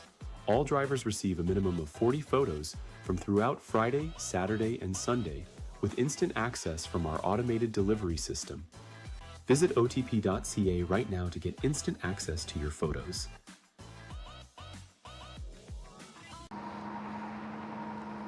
Cat food marketing. $9.99 a month. Dude, Caleb, wake up. Dude, we're live in 5 minutes. Let's go. Come on. What are you doing? Dude, I'm so sorry. Xander had me in a cat food marketing meeting till like 2 a.m. last night. Come on, man. Do you have anything I can drink? Dude, I got the perfect thing for you. Perico. It's a healthy energy drink alternative. Perico? Non-GMO? Gluten-free? Kosher? Magnesium? B12? B6? Yeah, it's good. B5? Biotin? And 0 sugar? Pericazo! Try Perico, made with natural ingredients, organic caffeine, and supports your metabolism. Try the new official energy drink of Kart Chaser.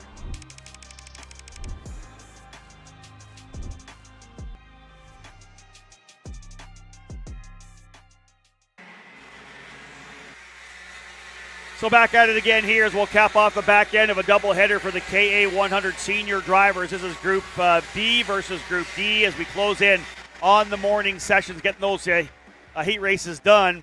Joe Turney starting on the pole position alongside Caleb Gaffera. Gaffera very impressive in the opening heat, but got shuffled back. Probably didn't get the result he deserved. Joe Turney, of course, as we know, had that conversation with the ADT at the end of that race, so he'll be looking for more here.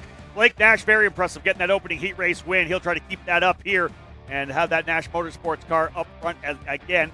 Ruben Moya starting on the outside of row 2. Dean Peterson and Brandon Lemke be on row 3. Oliver Hodgson looking to bounce back from his issue where he was out early, or at least in the wall early, able to come back. Sebastian Garzon starting behind him. Keegan Kaminsky and Fernande Luque on row number 5. I believe Sebastian Garzon in there as well. Then you got Ty Fisher starting 11th alongside Oliver Calvo, Vasquez Jr. and Lloyd, row number 7. Field coming down the line. There's the rest of your grid, at least up to the top 20. SKUSA's asked these drivers to slow those starts down. You see the blue cones to the right side. That's the start box. They're waiting to get to there. They're trying to slow things down, and they've done it.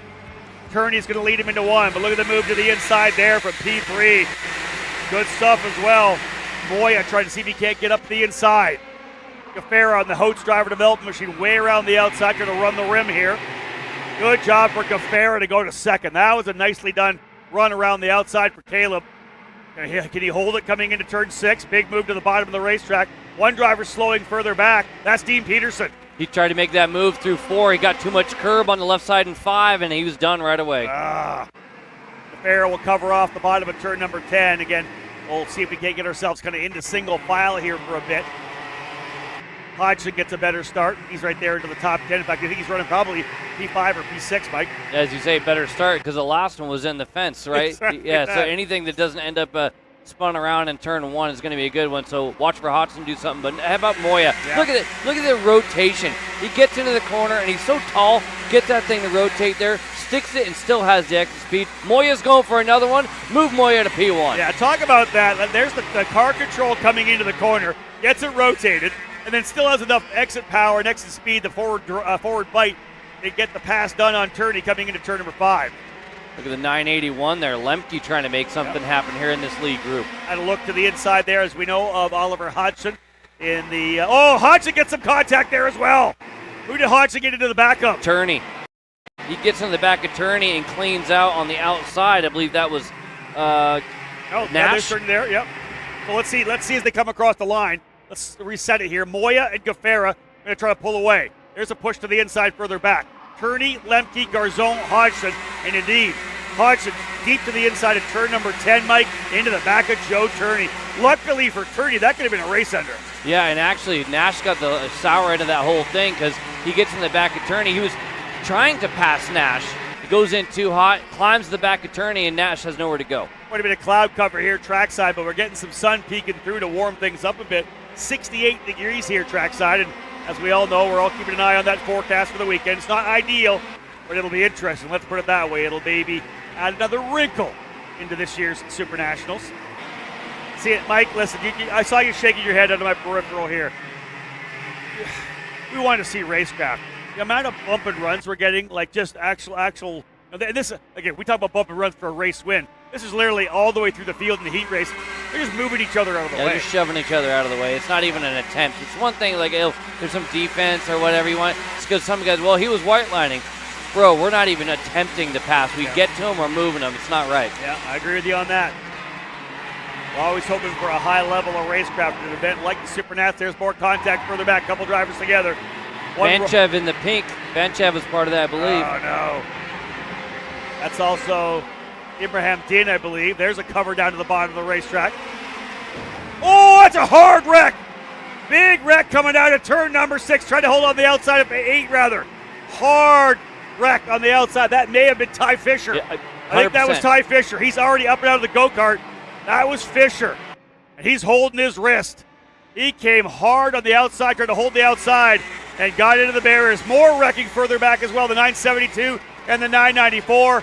Full course yellow. A full course yellow on the racetrack. Bring it down to slow speed. Another one there, the 994. That's Jackson Menchu. Oh my goodness. That was the first big wreck that we saw over in the very fast turn number 8. As Fisher was on the outside, plowed the barrier on the outside, came out. He was literally sitting on the front of the go-kart when it came back out into the middle of the racetrack. And he was up, I'm telling you, held my breath a little bit there. Obviously spent a lot of time with Ty this year in the USF Pro Championships. Man, to see him be able to walk away now, he's holding his wrist, but oh goodness, what a hit on the outside of that racetrack. Full course yellow, Mike, the SKUSA crew going to work, cleaning up the mess. And there's a lot of mess to do it, not just in that corner, but we had other incidents on the exit of turn 5 as well, multiple incidents on that same lap. In turn 10, turn 8, turn 5, all at the same time. Let me rack things up for you here, folks. Ruben Moya, your leader. Caleb Gaffera in second. Joe Turney in third. Sebastian Garzon fourth. Oliver Hodgson fifth. Blake Nash in sixth. Brandon Lemke in seventh. Jesus Vasquez Jr. eighth. Oliver Calvo ninth. And Colin Lloyd up into 10th. Kremers, Porter, Dupuis, Luque, and Kaminsky, your top 15. There, right there, I believe, is Ty Fisher. Hopefully he's fine. Single file. I think we may be going back to the restart now. I'm looking to see. That starter's grabbed the green flag. We are going to have Aaron Likens, the official starter of SuperKarts USA, here on the weekend. Had prior engagements, and will be here, though, for the weekend. What do we got, Mike? Drivers involved. The drivers at least haven't continued. Ty Fisher, Archer Eversman, Jackson Menchu, Ahmed Mustafa, Grayson Thorpe double. Dean Peterson. And here we go. Oh, and one more lap. Looks like we're going one more. Okay, so one more lap. This is going to be lap 7. It'll be a 2-lap dash when we wrap things up. Wow, that's a hard hit. Big time for Ty Fisher, but good to see him get up and walk away. Man, oh man. Clouded that wall. Again, I'll just say this. Racecraft is kind of nasty. I'd love to see much better racecraft. These guys are wrecking each other. In fact, we're going red. Not exactly sure why at this point here, but they're throwing the red flag here around the racetrack. All the karts are going to stop out of turn. That may be complaining a little more in terms of the injury being worse than it is. We're going to get an opportunity, I think, to see the replay here, folks, of this incident with Ty Fisher. Okay. Understood. All right, so, folks, we don't actually have that replay at this point here. This is what we'll do. We are on red flag. We're going to go to a quick break. Don't go anywhere. We'll be back, of course, for the rest of this race, the rest of the round 2 heat races for the morning categories. Again, don't go anywhere. With more to come here on Kart Chaser. Hi, I'm Yusuf Bazanski. I'm Danya. And I'm Asher. We're practicing on our sims for our next race.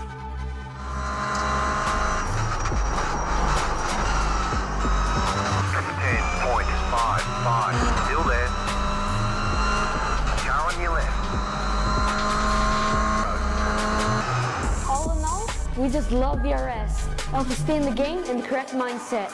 Get fast, faster. IAMI USA West is the official West Coast importer for IAMI engines and parts. Our dedicated and knowledgeable staff have a combined 50+ years experience in the sport and can help you with all of your needs. Call us today or visit our website to find your local dealer to shop.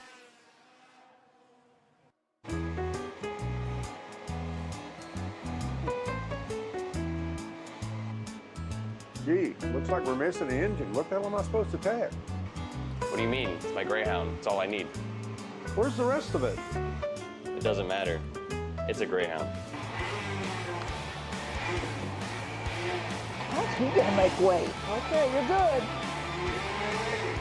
Sitting by here with Kyle, our race winner. Tell me how you did it. You were blazing fast out there, and I mean, you don't even have a go-kart, man. Tell me about it. Yeah, you know, Norberg, Schmorberg, the Greyhound-powered Greyhound was great today. You know, it makes the difference. And the team's been working really hard back at the shop, and, you know, just shout out Greyhound. Thank you, Kyle.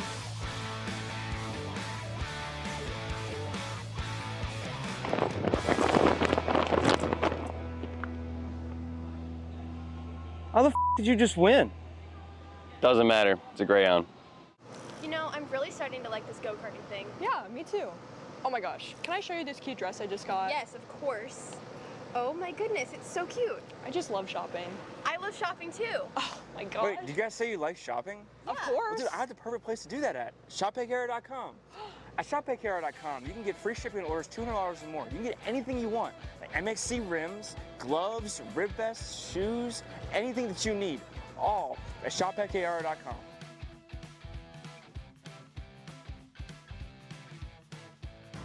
Who is he talking to? No idea. But we're gonna have to check it out. Sounds like a great deal. Sure does. Cat food marketing. $9.99 a month. Dude, Caleb, wake up. Dude, we're live in 5 minutes. Let's go. Come on. What are you doing? Dude, I'm so sorry. Xander had me in a cat food marketing meeting till like 2 a.m. last night. Come on, man. Do you have anything I can drink? Dude, I got the perfect thing for you. Perico, it's a healthy energy drink alternative. Perico, non-GMO, gluten-free, kosher, magnesium, B12, B6, Yeah, it's good. B5, biotin, and zero sugar? Pericazo! Try Perico, made with natural ingredients, organic caffeine, and supports your metabolism. Try the new official energy drink of Kart Chaser.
Well, ladies and gentlemen, welcome back to Las Vegas Motor Speedway as we continue our coverage of the morning heat races on a frenetic Friday. First round of heat races already done, working our way through the second round of heat races with these categories in the middle. We only have 3 races still to go. In fact, 2 and a bit, actually, with a couple laps remaining here for the drivers in KA 100 Senior B versus D. An incident red flagged, as you know, if you've been following online and watching, an incident with Ty Fisher on the outside, hanging on the outside of turn number 8. Maybe a little contact on the outside, got into the barriers very hard on the outside of that corner. It's a very fast, flat-out corner, and just got it wide and plowed the left front in. And at that point, along for the ride, the kart doing the 360 action.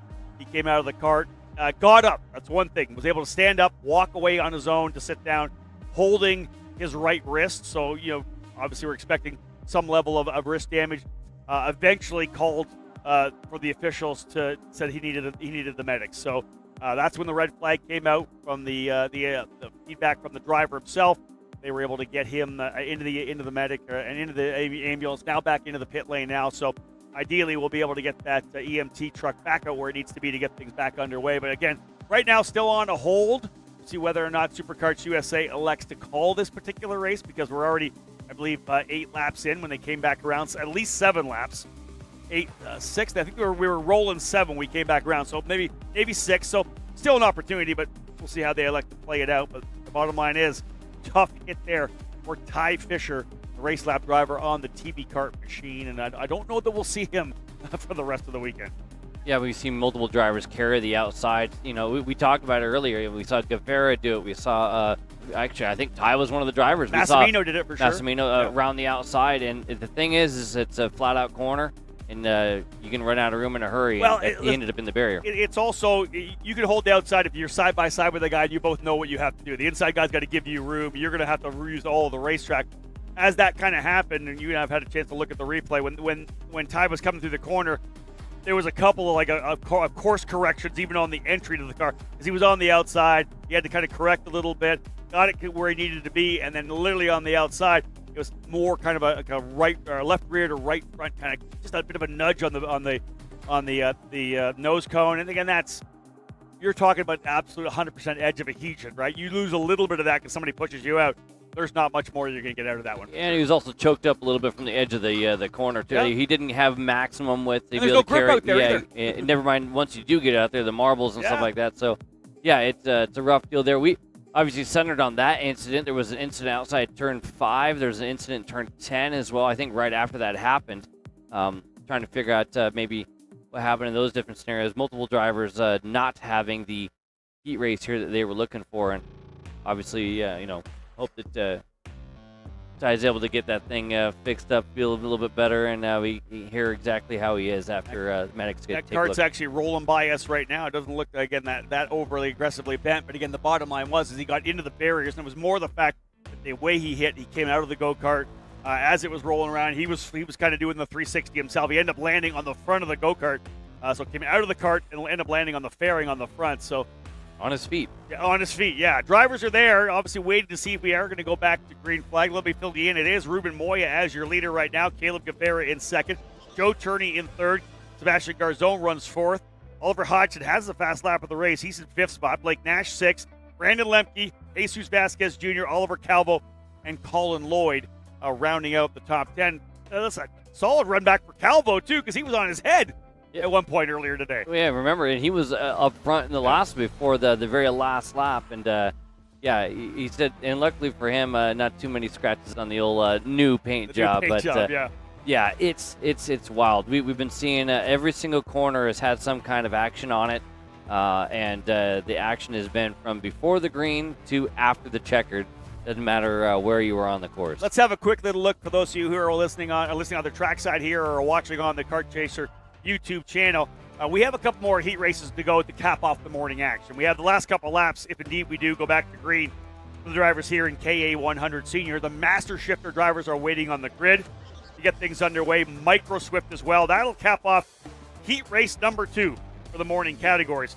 Mike and I got a little bit of a break at that point. We're going to come back at 2:50 this afternoon because we have our afternoon classes with their first 2 runs through the heat race rotations.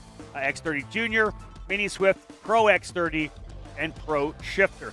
But of course, not done at all here in terms of the kart chaser crew, because in the Perico pit box, Caleb Viesca, Henry Beaudet, David Land, Haley Donaldson, all going to get an opportunity. They got a lot to talk about. There's a lot of storylines going on at this year's SuperNats. Of course, they kicked things off earlier today with the morning show, and I guarantee they're working away over here. I know Caleb's working. They're all getting a lot of those notes for their discussion. A lot of stories to unpack for sure when we go for the pit box here between the end of the racing and, of course, the start of the racing this afternoon. 1:40 is the scheduled start time for warm-up for the afternoon category. But again, as we run here right now, we have the drivers. Just a couple left to cap things off from the morning.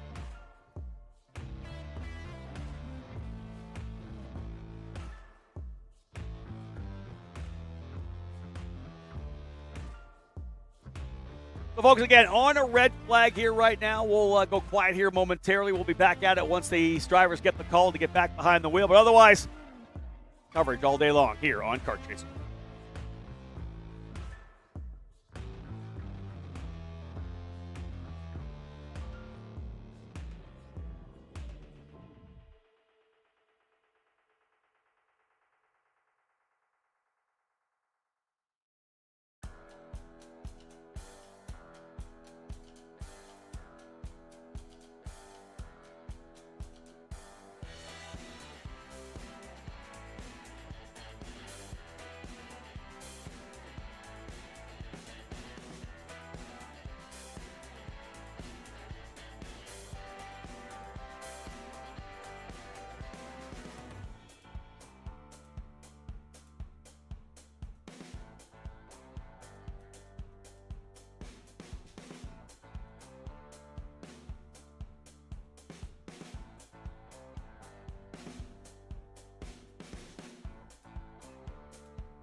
All right, folks, back at it here as we continue to work through the second round of heat races. The EMT vehicle working its way back over to its post, which is great.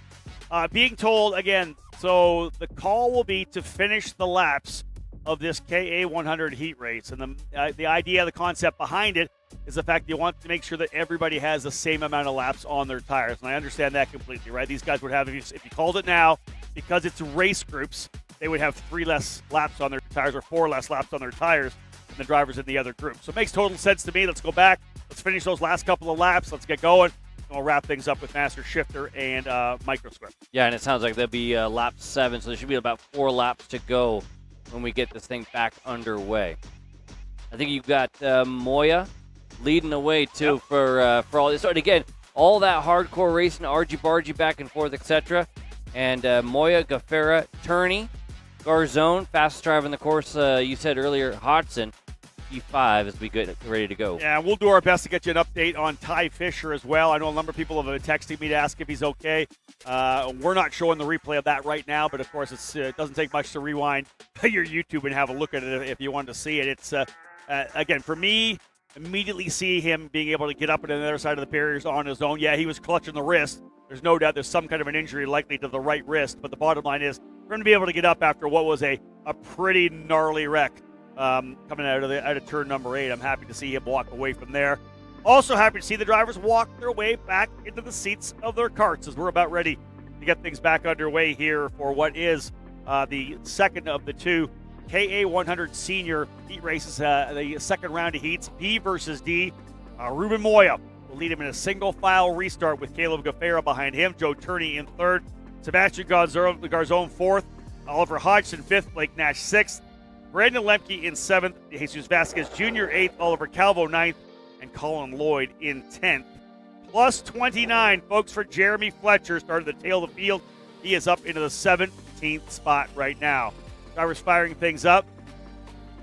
Let's just throw this out here right now because we got to talk about, I think, the theme we're seeing here in the morning and a lot of the stuff we're seeing. The racecraft has been abysmal. The aggression, the just poor racecraft, bump and runs, just driving over top of people. You're the back of a line of 4 guys, and you're just laying on the guy in front of you. You're pushing everybody through.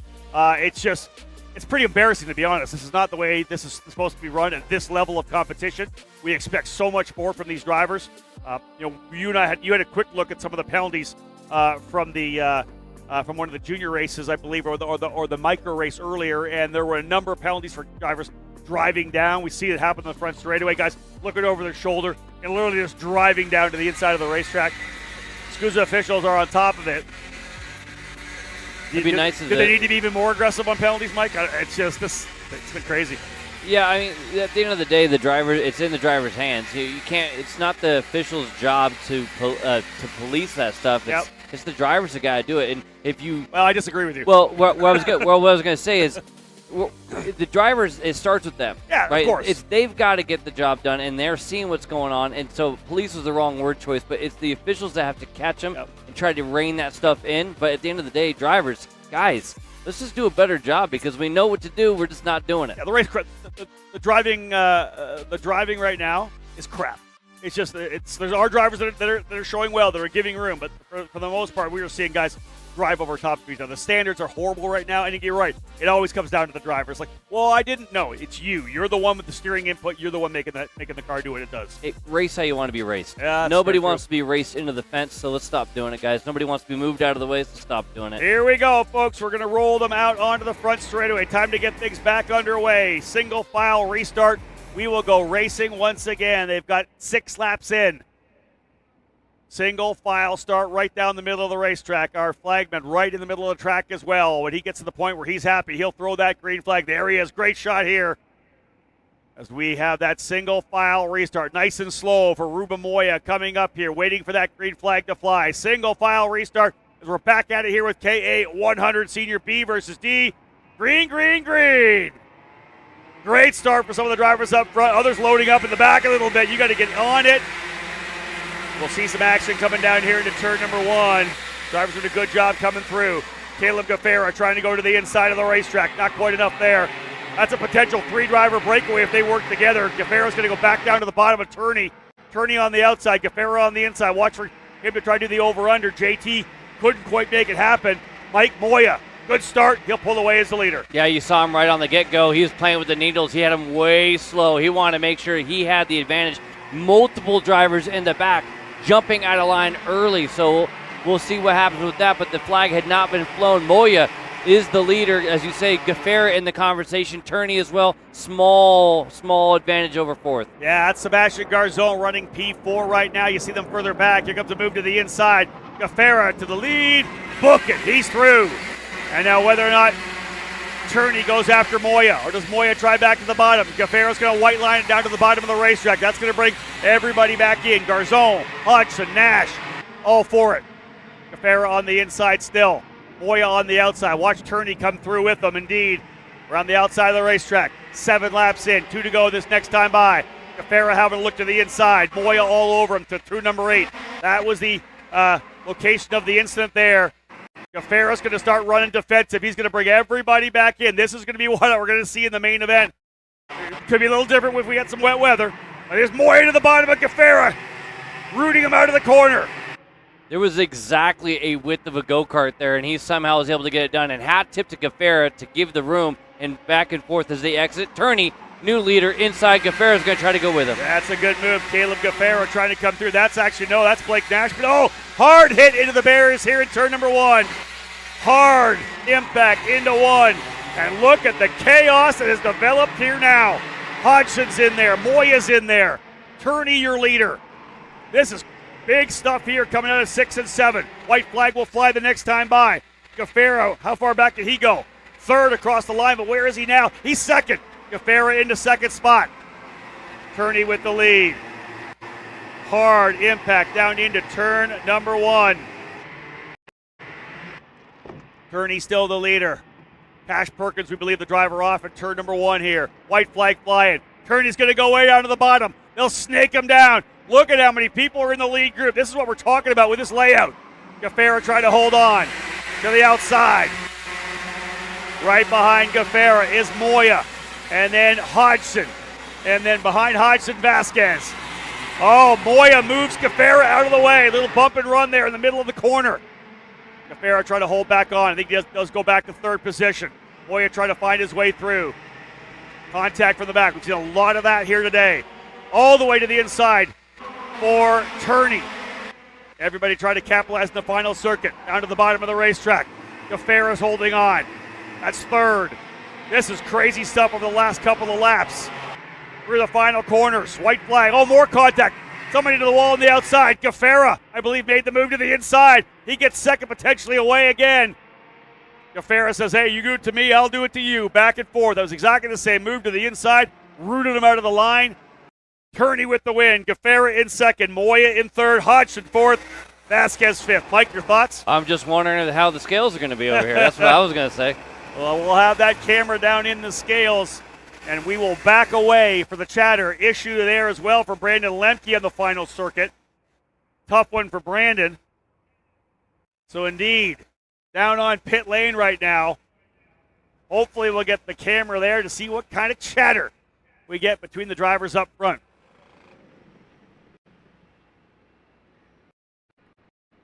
Good shot of it there from our turn 1 camera. Turney with the win. Gaffera second. Moya, Hodgson, Vasquez, top 5. Garzon 6. Kremers up to 7th. Luque, Lloyd, and Calvo. Good recovery for Calvo. Kremers up 12. Keegan Fraser up 13. Frankie Mossman plus 18. Started 33rd, drove up to 15th spot. Big moves by Jeremy Fletcher up 29. Eli Warren up 19. Dono Bonilla up 19. Lots of action. Like, we're not obviously going down to be able to get that live interaction there. Unpack that for me. What are your thoughts on the way that thing played out? Again, a little bit of bump and run, but more racing. That was a little bit better. Yeah, well, we set the bar low. But you know what? I'll tell you what. For having a 4-lap shootout, which is basically what that was, like an LCQ status, if you will.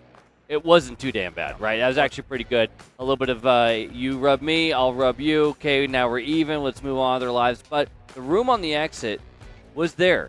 the drivers are doing a pretty good job of actually giving the racing room there on that last 4 laps. So hat tip to him on that. Well, Moya got into Gafera a couple times, once over in 13 to take the spot, then he did it again back over in turn number 4. Then in the end, Gafera had the final say in the action, making that move up into turn number 13. Indeed, so Gafera coming back to second. Good stuff for sure. Unless the first time we've seen this driver as a winner in a heat race action. Last year, of course, a couple of big wins. Joe Turney standing by right now with David Land. Of course, Joe Turney in his return to Las Vegas, pretty successful here last year and starting to have some success this year. Crazy race, though. Just kind of walk me through that thing. Yeah, difficult. I mean, I wasn't quite close enough to them at the start to go with them, and then obviously it helped having the red flag to get us back into the race. So, yeah, managed to race my way into the front, and then just, last 2 laps defending. I tried not to stop too much in front of everyone to try and keep it as fair as possible, but it's difficult because when you defend, you lose so much time, and you have to close immediately in the straight. So yeah. Kind of talk me through that restart. How important was that, and how difficult was it to get the right restart to be able to contend for the win? Yeah, for sure. I mean, you're just reacting off what's going on in front of you. So I think we got a good restart, and then it looked like we were racing straight away. So from there managed to get back into the front, and then after that it was just defend. And you mentioned the defending. A lot of contact, a lot of crashing. Obviously, a red flag. A lot of crazy moves out there. What's your opinion right now about the driving standards in K100 Senior? Yeah, I mean, the defending definitely doesn't help it. It backs everyone up. But I mean, when I'm defending there, I'm trying to brake still as late as I can, still make the corner.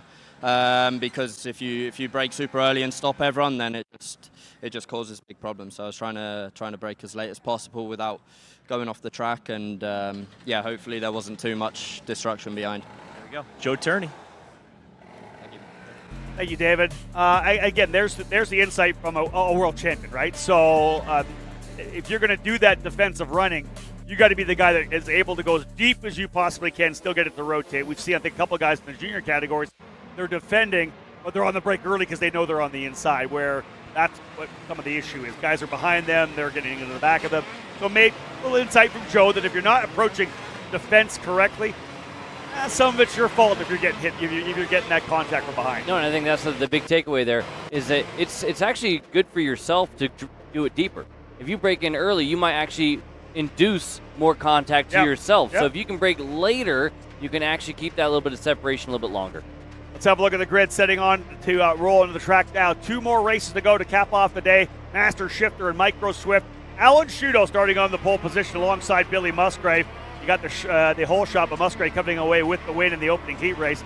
Sam Clays and Davide Fore will be on row 2. Jonathan Vitolo, very impressive here. Coming back to the Supernat, starting 5th alongside Jordan Musser. He fell back, was able to claw a couple more positions forward. Luca Croce starting 7th alongside Scott Hargrove. Anders Elkjar and Mirko Mazzoni on row number 5. Jose Montalto starting 11th alongside Scott Presti. Luca Bortone and Matt Jaskell on row 7. Skitchy Barnes out of the opening lap. Didn't even get to turn 3. He'll try to have a better run here, starting 15th alongside John Baldassare. John Crow and Kevin Woods on row 9. Larry Pegram and Luis Gauthier on row 10.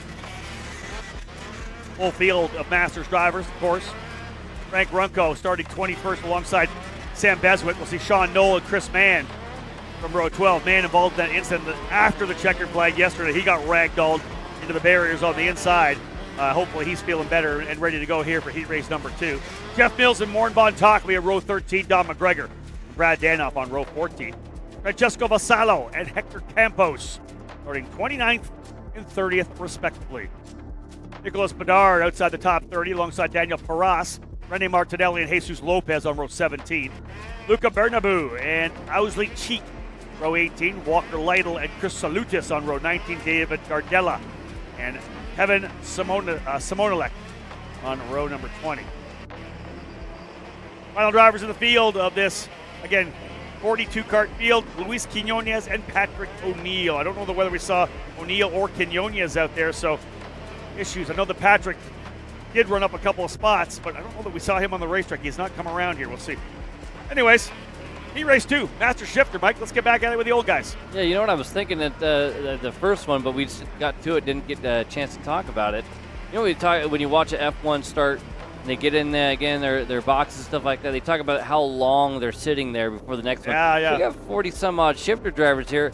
Front row of Shudo and Musgrave are going to be hanging out here for a while before they get rolling. And the key thing, Mike, is because, again, back in the Moto days with the Honda 125, the engine, the oil water pump rather was run off the engine, not off the rear axle.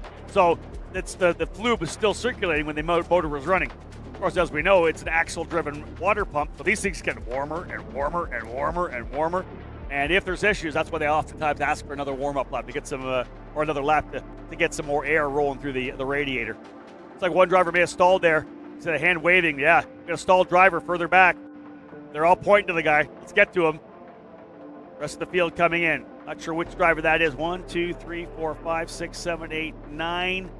Maybe Woods, 18th. Maybe 18th. Would that be 18th? Would that be Kevin Woods? It looks like it might be a CRG. Yeah, that would be Kevin Woods, yeah.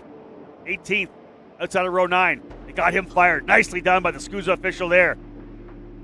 Bolton across the racetrack. Field set. Visors down. To the flags. Second heat race for Master Shifter. Shudo on the inside. Musgrave on the outside. Green, green, green. And another wreck. Big wrecks there midway through the field. Man, you got to have your eyes open when you're launching off a start. Whole shot goes to Billy Musgrave. Brad Danoff rolling in here with a severely bent axle, right side.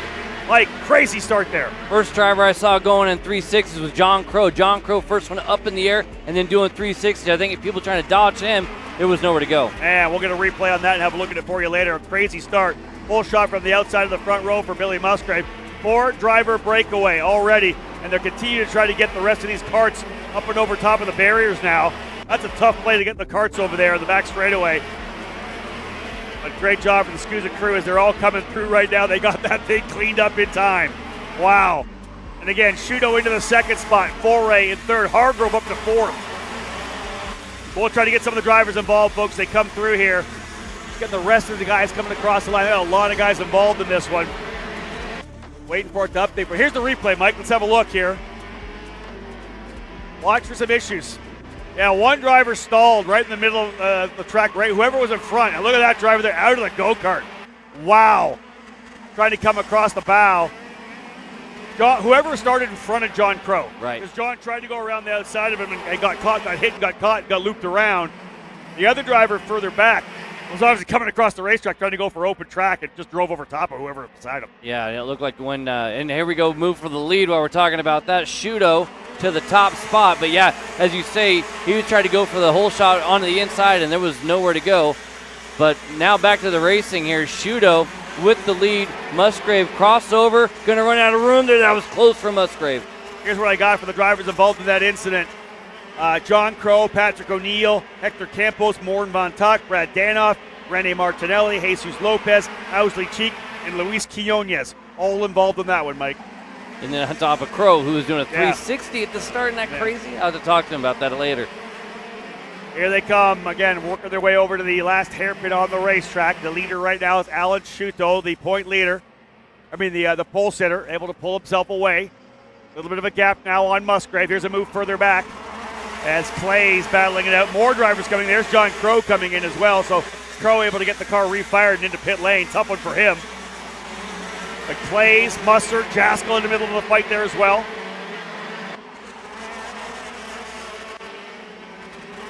Matt Jaskell in the 655. Races every so often. He's done a bunch of, the thing is he doesn't do a lot of racing at all anymore. Does a lot of, arrive and drive stuff. Dream Racing did a lot of work there. But he's running in like 22 of the 28 SuperNationals. Just gets drawn back to this race to do one-offs. He brought his buddy Alexander Rossi here a couple of years ago as well. But Jaskell's a driver, as we know, 1998 80cc junior race winner of the SuperNats out of the rock pile. Great to have him back here. Again, running top 10. You got to give a shout out to a guy with that much natural talent. Well, he's probably going to get better and better and better as the whole week goes, right? I mean, he's going to get more and more in tune with a ride that he doesn't drive very often. Again, hanging out with the Leading Edge Motorsports program with Greg Bell. Well, here's the thing about Matt Jaskell, folks. Back in the day when Scott Speed won the Red Bull driver search. He was one of the 4 American drivers who got a chance to win and then go racing. 3 of them went overseas. He stayed and ran the Formula BMW USA Series and won a ton of races there. Wasn't able to move any farther forward in that program, and did some stock car racing after that, but just a very talented wheelman. Always good to have Matt Jaskell back with us here. And again, running for Leading Edge Motorsports in the same car that Brent Cruz ran earlier this year as well. Musgrave back to the inside, book it. He'll go back to P1, put Billy to the top of the charts again. And look at this move further back. That is Sam Clays, who's worked his way up here on that Sodi kart, putting a ton of pressure now on Davide Foray. Yeah, and we've already seen how good those Sodis are in the Pro Shifter category. Clay's lead group, or the lead Sodi in this category right here. And he's, like you say, putting the pressure on. And one of the quickest, no, the quickest on course is the number 614 Master Shifter driver, Sam Clays. Right behind them, Jordan Musser's been able to get by Hargrove. Musser now up into the 5th spot, rather. Hargrove 6th. That's your lead group. Then you've got the next group of Jaskell, Elkjar, Patolo, Presti, and Croce. Matt Jaskell looking pretty good there. In fact, I think he may have just lost a spot. I believe Elkjar able to get by. Alan Shudo, though, not giving up at all, Mike. Able to get right back onto the rear bumper here of Billy Musgrave. Musgrave trying to go 2 for 2. Again, your reigning Master Shifter champion, hoping to win his 6th Super Nationals. He's the lone man with 5 wins. A number of legends with 4, but only one with 5 right now, and that's Billy Musgrave. From turn-in to apex, I talked about it in the first heat race, Shudo has got an advantage, or the roll speed of that GFC is phenomenal. Now, that being said, remember we talked to Musgrave there after his heat race. He goes, maybe a little bit high on the pressure. I want to get rolling. It looks like a carbon copy, however. Yeah. Shudo, I don't know that he had the advantage of tire pressure. I think that thing is just that good from turn-in to apex. Yeah, we're going to see the white flag this next time by, I believe, as well, potentially. Maybe 2 to go. You talked about the fact that he went up on pressure, Musgrave did, indeed. Stacking him up there, though. Look at the top 6 drivers all together. It's good stuff. Musgrave, Shudo, Foray, Clays, Musser, Hargrove, and back to Elkjar, Jaskell, Patolo, Presti, Croce, Montalto, then 3 seconds back to Woods and Bortone. Remember, Shudo waited. There's one driver in the wall, I think that's outside of turn 5. 6:08, it looks like here. One of our Bureau Art drivers out. That's Francisco Vassallo from 22nd. Got to the barriers, he's out as well. So Alan Shudo stalking his prey here in heat race number 2. Sure, Billy Musgrave won the first heat race. Shudo would like nothing better than to even the score and come back. There's a move to the inside. Clays gets it done on Foray. Nice pass for Sam Clays. Defends a little coming out of the exit. Skitchy Barnes, folks, just pulled by us here on pit lane. Skitchy Barnes, 2 DNFs. He will not be on the podium again this year. I'm just going to throw that out there. A 40-something car field, and he's right now at the back of both of those races. Tough one for Skitchy. White flag out here for our drivers in the front. Musgrave, Shudo, Clay's now clear. All right, so Clay's had been kind of held up, balked a little bit every lap by Foray. Just a little bit of a difference of opinion on the deceleration and those gear grabs, but now clean air. We already saw a fast lap out of him, and look at him close on Shudo. Does he have enough time? Only really one strong chance coming up at turn 10. Now, final lap here for the drivers of Master Shifter, the penultimate heat race of the morning. Micro Swift, all that's left before we're heading into the lunch break. Of course, we'll be back at 2:50. We'll talk more about that before we cap things off. The Perico Pick Box will open up for our KC crew to unpack a lot of the storylines we've seen over the start of the day. Checker flag for Billy Musgrave. No challenge either from Clays on Shudo. Musgrave with the win by just over 1/10 of a second. Shudo second, Clays, Foray, Musser, and Hargrove. Less than 1.4 seconds separate the top 6.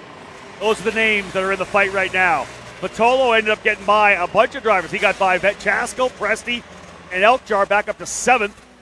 Elkjar 8th, Presti 9th, Matt Jaskell rounding out the top 10. Jaskell up 4. Bunch of guys up 4. Kevin Woods to 14th. Larry Pegram to 15th. Up 12 for Daniel Paras, 32nd up into 20th.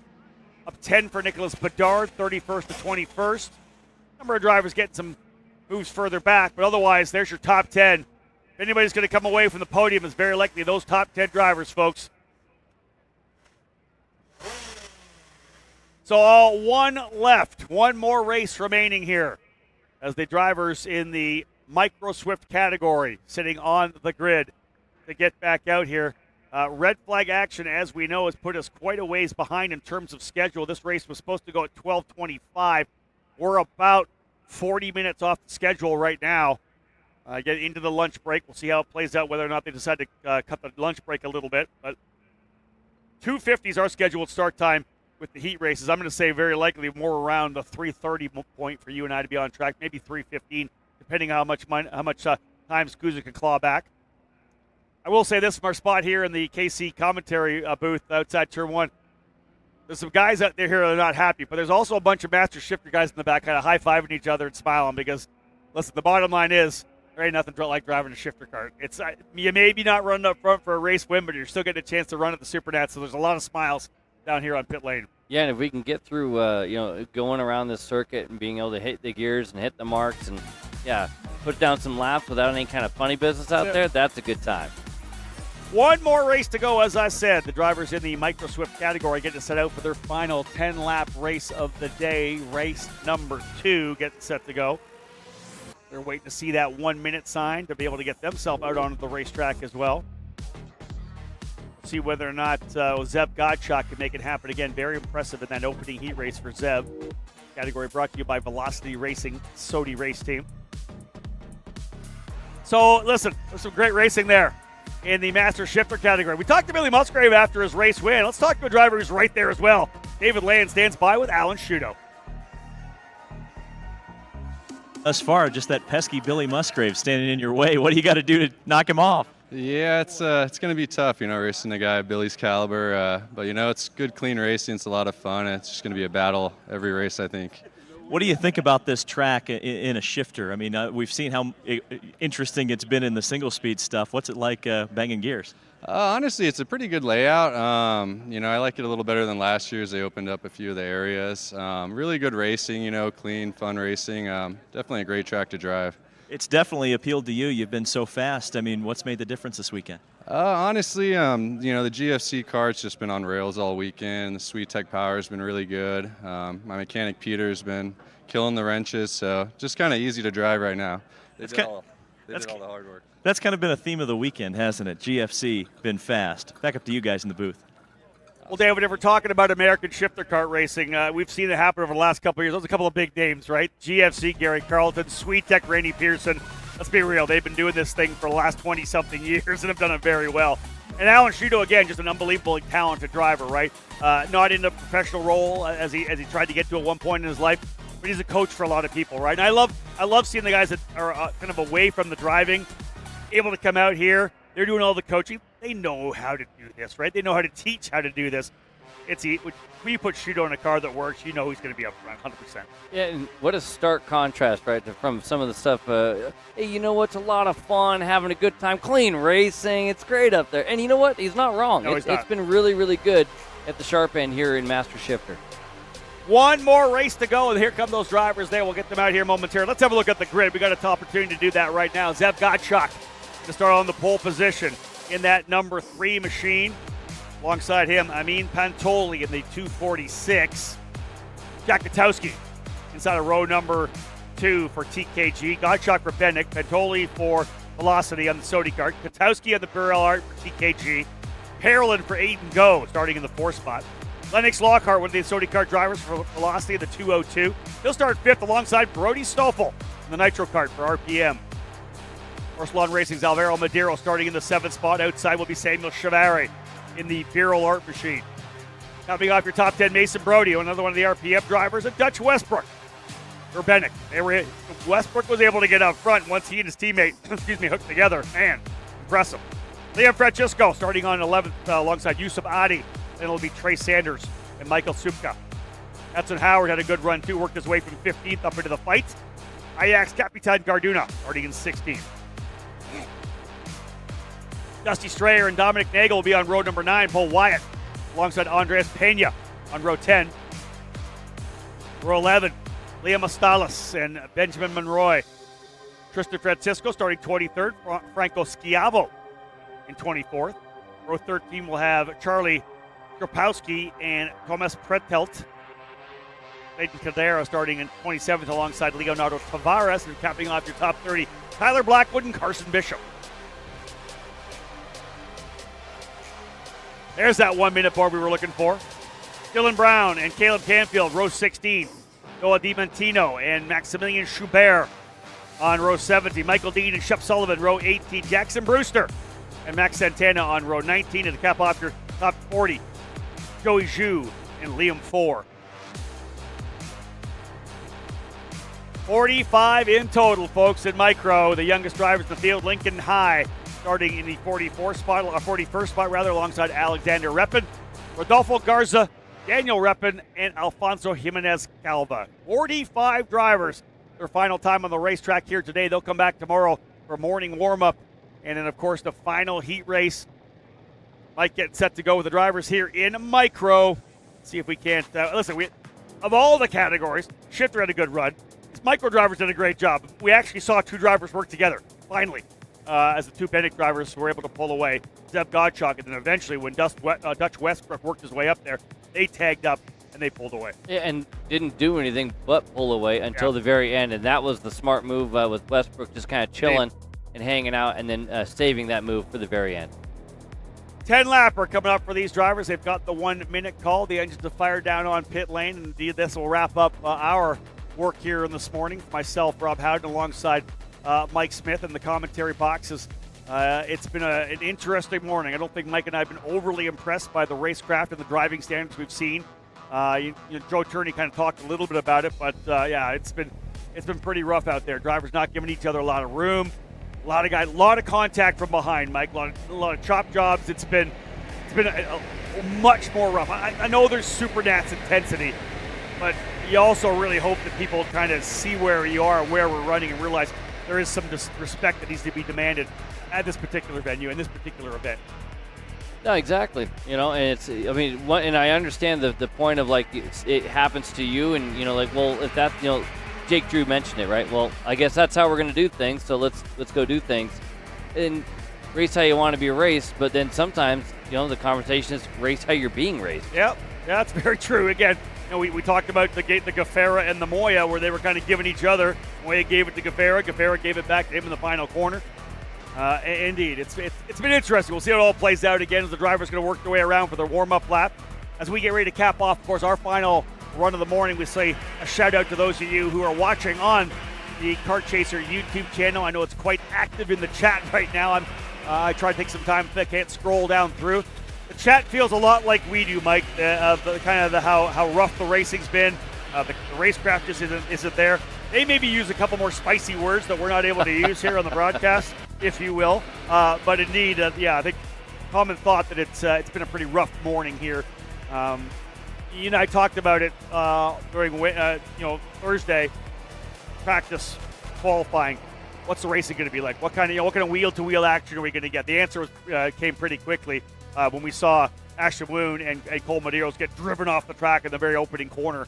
A penalty did come down for that, we're being told, because indeed they're just pushing guys into the braking zone. Just unfortunate and cannot happen. Yeah, and hopefully what we just saw in the Master Shifter is, and actually, honestly, the kind of the tail end of that KA restart. Maybe the button we got, maybe it's reset, huh? Maybe that was the end of that BS. Yeah. And we can move on, and the afternoon is going to be great, and so will the rest of the weekend, starting with these micros. That's it. We're going to cap things off for the morning right here at 10-lapper for micro. Again, Zeb Gottschalk and Amin Pantoli, the drivers on the front row. They'll work their way into the tram lines. Remember, drivers, you cannot come out of the tram lines until the green flag flies. There's no green yet. There's going to be a ton of penalties up front for drivers. Pantoli from the outside of the front row moved to the inside before the green flag even came out. Yeah. Oh, driver around. One backwards right in the middle of the racetrack. Everybody else locking it up, trying to get through. And then you get drivers late. Oh, another slider. Sorry, Mike. Driver coming to the inside of the racetrack, locked it up in the 277, and literally came right across everybody in the middle of the racetrack. That was Liam Astalos. Locked it up and came right across. Look at the chaos on the opening circuit. We got drivers beating and banging up in the air. Wow. And I don't think this is really drivers making aggressive moves. This is more just little mistakes here and there. Alvaro Medeiros was actually in that lead group. He was one of the drivers who just went around turn number 7 stationary there. So We didn't catch that one. I'm not sure if the camera guys were able to see it, and maybe we get a replay what happened there. Never mind the start. How many replays do you want? All of them, all the time. Wow. Okay. Well, that was interesting. We had incidents in turn number 2 and 3, coming over to 6 and 7. It just kept happening, and it kept happening. Gottschalk, Katowski, Lockhart. That's your breakaway of 3 drivers who have gone through the chaos. Just chill out, boys. Yeah. Just chill out. You got the pull away. You got a 2-second lead on 4th to Mason Brody, who's been able to make it through all that carnage. Just hang out here and let's just go to the front. Yeah, but will they do it? Let's see. The driver by himself there in the 4th spot is Mason Brody. Pantoli is back into the 5th spot. Well, I would expect there's a penalty coming there. He literally, you saw he moved to the inside of the racetrack. The green flag didn't come out for another 5 seconds. It's unbelievable how quickly he moved to the inside of the racetrack. The answer to the question of are they going to hang out and work together, it's going to be a hard no, Rob. Well, yeah, and then we're going to defend down to the inside. Lap 2, lap 3, let's go. Right there with him still. Let's see if Lockhart tries to push him through. Over-under coming from Katowski. Nicely done there. Good job there for him to get to the inside. Nice job for Jack. He'll go to the lead in the TKG Viral Art Machine. Lockhart right there. Shot goes back to 3rd. Sorry, Mike. No, it's good. One of the coaches we know there with the Lockhart, that's our own Alexander Searle. Maybe he could tell us what he is telling his kids out here. Is like, hey, how are we going to do this thing? We're going to watch right now and see if there's patience out of Lockhart. So far, that's the most patience we've seen out of the opening 3 laps. Listen, let's Katowski wanted to lead. Let's go. Just line up and push, for goodness sake. Come on. We know how this works. Further back, we'll watch some of the action there. I'll tell you this. Charlie Skierpowski, the driver, really benefited there. Up 19 on the opening lap. He's up into the 6th position. Clayton Cadera up 18 as well. And a move and a remove. And then down the straightaway, you got Lockhart looking over at Gottschalk going, hey, let's not do that. Yes. So maybe Searle is in the head there a little bit for Lockhart. Number of drivers falling down the order do just as much. You can see that. Good movement forward by a lot of drivers here, taking advantage of the chaos of the opening laps. Some of the drivers involved that fell down big time. Alvaro Medeiros, you mentioned that. Dusty Strayer went down. Thomas Pretelt lost 15 spots. Andres Pena lost 18 spots. Brody Stoffel, Mike, minus 29. He's down to 35th. Stoffel got involved in that. Here's a guy that you expected to come in to potentially go for a race win. He's got so much work to do coming from the tail of the field. And it looks like we're going for a race win right here like it was the last lap. And guess what? It now is 5 karts, soon to be 6, because Katowski, Gottschalk, and Lockhart can't come to grips with not leading. It's up the inside. Gottschalk, he's going to actually have Lennox Lockhart go with him now. Katowski is always countered every single time. Will we see it in turn number 4? Or are we going to see some defense as well? They could have walked away with this. Look at Brody and Pantoli are like, thank you very much.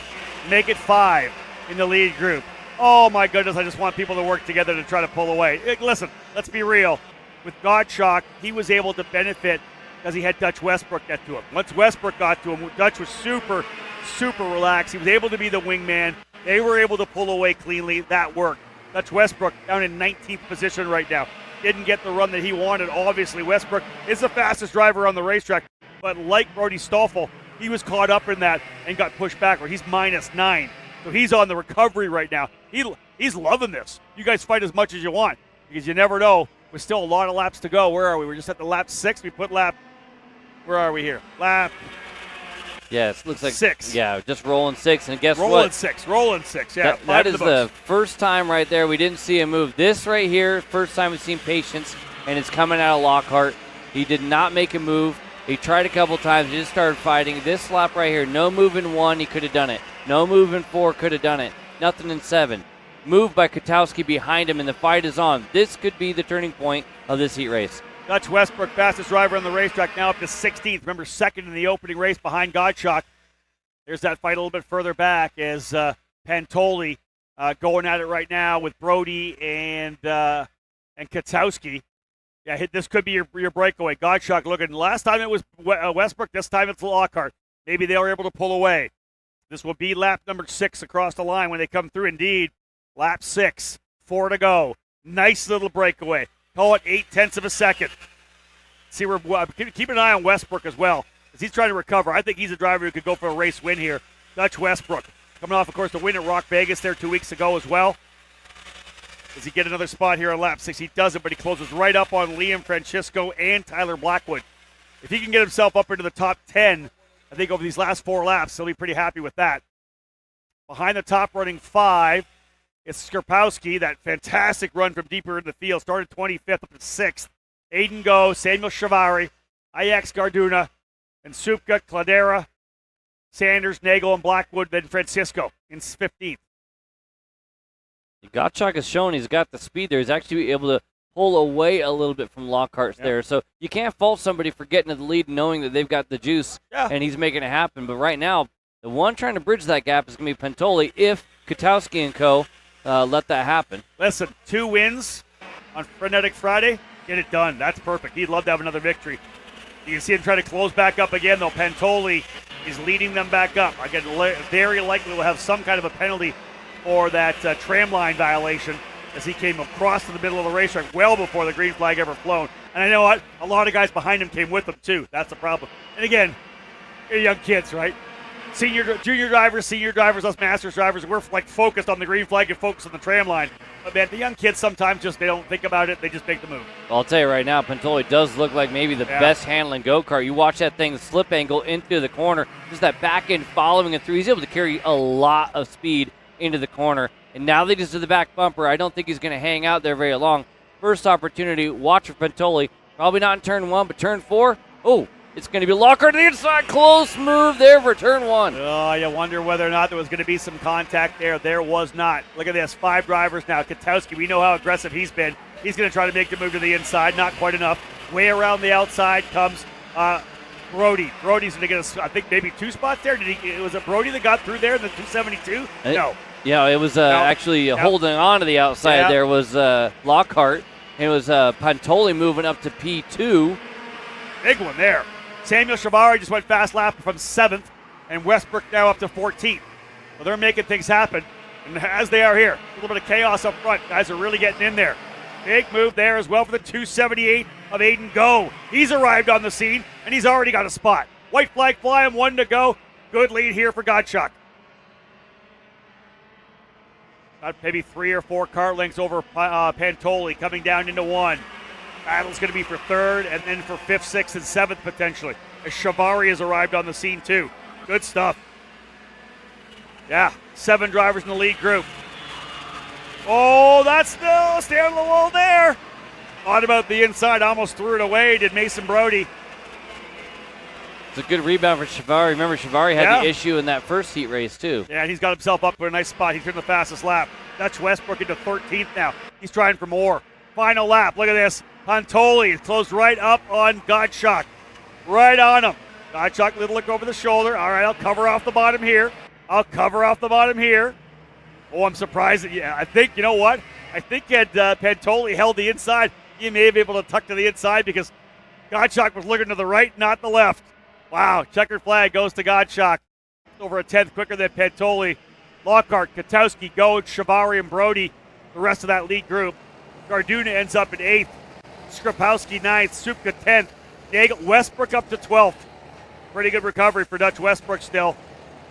Not what he would have wanted, but 2nd and 12th is still going to keep him pretty nicely. I think if Westbrook can start somewhere inside the top 6, top 8, I think he'll still be a challenger for sure.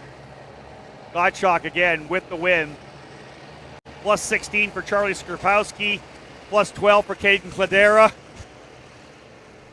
plus 13 for Tyler Blackwood, plus 12 for Dylan Braun, plus 15 for Max Santana, plus 16 for Lincoln High from way back 41st up to 25th for Lincoln High. Nicely done. Garza up 14, a bunch of drivers up. Brody Stoffel, 34th. Not what Brody wanted at all. The Pro Tour champion would have expected a bunch more, I bet. Well, there are your unofficial heat race results. Here are the drivers on pit lane.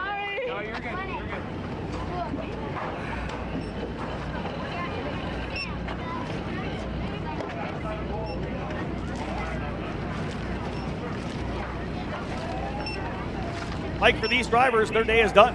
right? They've got a couple of heat races. They're going to come back tomorrow morning with a warm-up, final round of heat races. That'll be it for them, and they'll look forward to Super Sunday. Yeah, they get a chance to go kick the soccer ball around, go throw the football maybe a little. Yeah, go play around, play some video games. That's it. Chilling.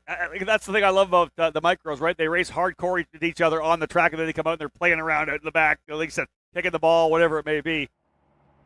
So, folks, that wraps things up for the morning. I don't know whether or not we're going to get an interview with our race winner here or second-place driver. We'll see whether or not that kind of comes to us as well. But that's going to wrap things up for us. Mike, indeed, getting the call that, of course, we got to get things set up for the Perico pit box here. I talked about the fact that Caleb Viesca, Henry Baudet, David Land, and Haley Donaldson standing by to unpack a lot of the exciting stories that happened throughout the day, because from yesterday to today, a lot going on. Let's be real. It's not been exactly what we wanted. Has there been a high level of excitement? Indeed. Yeah, we were talking about our voices and stuff like that going crazy right out of the gate. And yeah, hopefully we kind of got some of that shenanigans and that craziness behind us here. We had we sometimes all use schmozzle. This whole AM session seemed to have a lot of that schmozzling going on. We'll give the call to Tim Coyne on the current coined the term schmozzle. But indeed, it was a wild one for sure to start the day. Again, from the very first lap, very first corner of the first KA Junior race to start things off, with the front row going straight off the racetrack, getting driven into the back of by those behind him. It was a wild one for sure. Mike and I are going to be back, folks, here at 2:50 this afternoon, maybe a little later, depending on how things go. We are a bit behind schedule right now. But, of course, the Perico Pick Box crew is going to take care of you. We'll be back again afternoon coming with X30 Junior, Mini Swift, Pro X30, and Pro Shift, their first two rounds of heat races for them as well. On behalf of Mike, my name is Rob Howden. It's been great to be here this morning. So much more to come live here on Kart Chaser.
Come on, man. You have to fight to pull ahead, to find your edge, to do whatever it takes to make you 1/10 of a second faster, smarter, more committed than the other guy, because you've got the kind of passion that can overcome the impossible. And we've got the most powerful performance race fuel available to help you do it. Sunoco Race Fuels. Take the lead.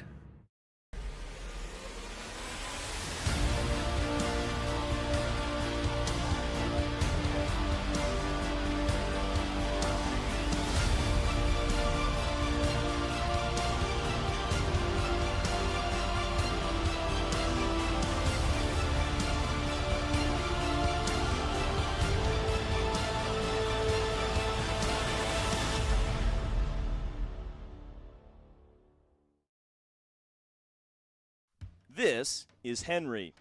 Henry feels sad. Henry feels sad because it's time for his next big race and his go-kart is in bits. Henry doesn't know that Acceleration Kart Racing is the United States' #1 shop for all of your karting equipment needs. Henry also doesn't know that Acceleration Kart Racing can deliver anything from tires to race suits and even wheels directly to your front door or to the racetrack itself, quickly and efficiently, with tech support available 6 days a week. Poor Henry doesn't even know that Acceleration Kart Racing offers free shipping to mainland USA on selected product if you spend $200 or more. Do yourself a favor. Go to accelerationkarting.com and make sure that you are never left stuck on the pre-grid with Henry. Be smart and don't be like Henry.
We've had comebacks, chaos, and some drivers already showing all of their cards. Welcome back to the Perico Pit Box. I'm Haley Donaldson, and joining me is Henry Beaudet, Caleb Bieska, and Mike Smith. Let's get straight into it, guys. We've got a lot to cover this afternoon. First of all, initial thoughts on the morning heat races. Caleb, we'll start with you. Yeah, I honestly think, as expected, and I think even then a little bit more as we saw just stuff going that little bit ways over the line, which we're going to dive into. I do have a couple of updates for those of you at home. I know Rob alluded to it. Ty Fisher and Nathaniel Pryor, you saw with Nathaniel earlier on, he is not going to continue, unfortunately, for the rest of the weekend due to concussion protocol after the incident. And for Ty Fisher, unfortunately for him, a fractured wrist isn't going to continue for the rest of the weekend. I did speak to him briefly in the ambulance. Is in good spirits, is okay. His family as well. We wish him a speedy recovery. And again, I think, diving right into it, of what we've seen, it's just, I think KE Senior and maybe even Junior, and even Masters for that matter, Mike, you and Rob talked about it, but everything's just been just that little bit too much maybe today to start. And, I think it's a testament of the event, the stage, the lights, everything has a factor, but it's just, the driving standards, I think, have definitely not been what we would like to see more than anything to kind of start off an event of this spectacle with racing. Yeah, and Mike, before you start, that's the commentary box, okay? That's one area. This is the Perico pit box, okay? This is where you can let us know how you really feel. It's okay. Take. Well, and yeah, to be fair, I think that we laid it on pretty thick there in the commentary box. And yeah, at the end of the day, I think it's just as a driver, I want to be raced the way I race other people, and I know everybody else feels the same way. And like I finished up there though too. Sometimes as a driver, you feel like I need to race how I'm being raced, and unfortunately, when you have that kind of feeling, it just doesn't go down. It gets worse, right? If one guy gets moved out of the way. Then he's like, well, then I'm going to do it. And then it happens to the next one, happens to the next one. And it started right away with the starts and continued on all the way through. And I think the most egregious stuff that I was saying was the kind of the swerving into other drivers, the kind of, bleeding down on the straightaway. And the biggest ones for me is you're not even attempting to pass. You're just shoving the people in front of you out of the way. Like I understand that some people are going to go, hey, you're blocking this or that or whatever, but when you reach the people and you move the two guys in front of you out of the way, I'm sorry, but that's just not racing. I mean, is it that I play the devil's advocate here? You talk about, David Land, I think, in race number 2 said that one got a bit chippy, and it got worse, it got more and more chippy. Is this not a product, and I'll say this, open up a debate, is this not a product of the have at it, boys, pro shifter, use the bump and run, you're allowed to move drivers? Has that not, which at the start of the year we spoke to Gavin Bailiff. I'm not blaming Gavin or anything like that, but that was the precedent. And as the season's gone on, more and more people think, okay, well, if that's okay, then I'll do it. And of course, the stakes get bigger and bigger and bigger. Bigger stage, bigger stakes. You're seeing it more and more here. Well, the first thing I'll say is that I view this one as a one-off event. So even though you've got the full racing series, or season rather, you can hit the reset button at SuperNats, right? You can have a different rule set if you want to at SuperNats because it's a one-off. There's no points. So you have the ability to do that. I wasn't at the driver's meeting, so I don't know what was said or if there's any changes, if it was more of the same. But if the mindset going into this thing is that using the front bumper is okay or illegal, then I would agree with you if that's the scenario. If we are actually saying that moving people out of the way is not a penalty, which I know is not the case, because we're seeing plenty of those penalties. I wasn't saying that it was acceptable. I'm just saying is that it's a precedent that's being set. Are we now not seeing the results of an attitude which, in one hand, one hand promotes fantastic racing, excitement, drama, but when no one cares who comes second, and no one does care who, apart from statistical stat nerds like us, the big stage, P1 is all that matters. Is that not a natural sort of way that attitude or that sort of, hey, we'll give you an inch. You can't give drivers an inch. They will always take a mile. I think just the brass tacks of it is once you get past the first heat race, if there's a move like that that's not penalized and it's seen, then it just became okay. So it's pretty, for me, as a driver, it's black and white. And here's the thing, too. I've said this with some of the other drivers, the Masters guys that I've raced with. Matt Johnson and I used to have this debate back and forth because I'm not one of those use the chrome horn kind of guys. However, if it's legal to move people or to do something, then I just need to shut up and take it because that's the rule set. So regardless of how the driver feels about it, you have to play with the rules that you're given, and it is what it is. I will say, to kind of interject here a little bit, I know the SKUSA officials have been very, very busy over in race control. Of course they are, and I wasn't remotely saying that SKUSA were not clamping down but on I've things seen like that. the penalty boards already come in, right? And again, the action's already in place to kind of put a stop to the racing that we've seen. And again, it's like I mentioned this morning, right? To you were in with us this morning as well, but that's a product of what we get in day one of the SuperNationals. Tomorrow, I really think and I really hope and I'm optimistic that all this changes. But even then, there's so much good I think that came out of today, and so many drivers that were able to make some great impressions. Well, guys, we've covered that. Let's move on into our KA senior class specifically. We've got a clip to recap that race, and then let's talk about it. Okay, well, here we go. It was, the start of the KA senior racing this morning. We're going to bring up the class. I mean, it was 4 races, 4, again, very good races, but I mean, they all had their moments. It'll be a wild one for sure. Yeah, and it all started in qualifying, right? When Jacopo Martinez was able to put it on pole. This, though, was... Again, this is a crash before the start, the 949, going around. Jacopo Martinez, dropping back at the start, maybe a little bit tentative here on his US debut. Enzo Vidmontien, he's been here before, straight into the lead. So did Ruben Moya, Caleb Cafara, Diego Ramos, also getting involved there in 5th position. Martinez, he thought, well, okay, now I know the rules of the game. Started coming back up, some great battling.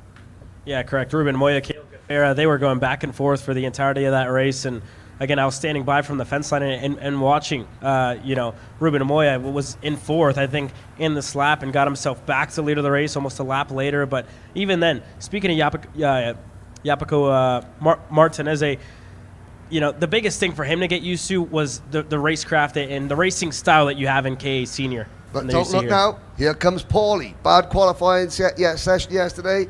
Massimino. There's Oliver Calvo. A 5.7 on the style point there. He was absolutely fine flipping his kart coming into the last lap. 3 wide. Vidmontien was there. So on the outside was Ramos. Ramos cutting across to the inside. Here comes Ruben Moya. Paulie is there as well in P4. Martinez, but it was Ramos that held on from Vidmontien, Moya, Paulie. Brandon Lemke coming home in 5th. and sadly at the back, that's where Nathaniel Pryor had his incident. Egregious start there, turn number 1, heat number 2, Oliver Hodgson among the victims. The shoe, Jake Drew jumping Joe Turney at the start. Turney had his hands full with several of the GFC teammates he was fighting. Sarfati, he was fighting Chase Hand, and it was an all black and white top 3 at one point coming through as well. Another of the Lando Norris karts, I think that was Fernando Luque as well. ADT also getting involved in this heat.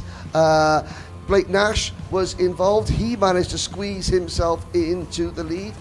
Joe Turney, though, not having things all his own way, not by a long shot.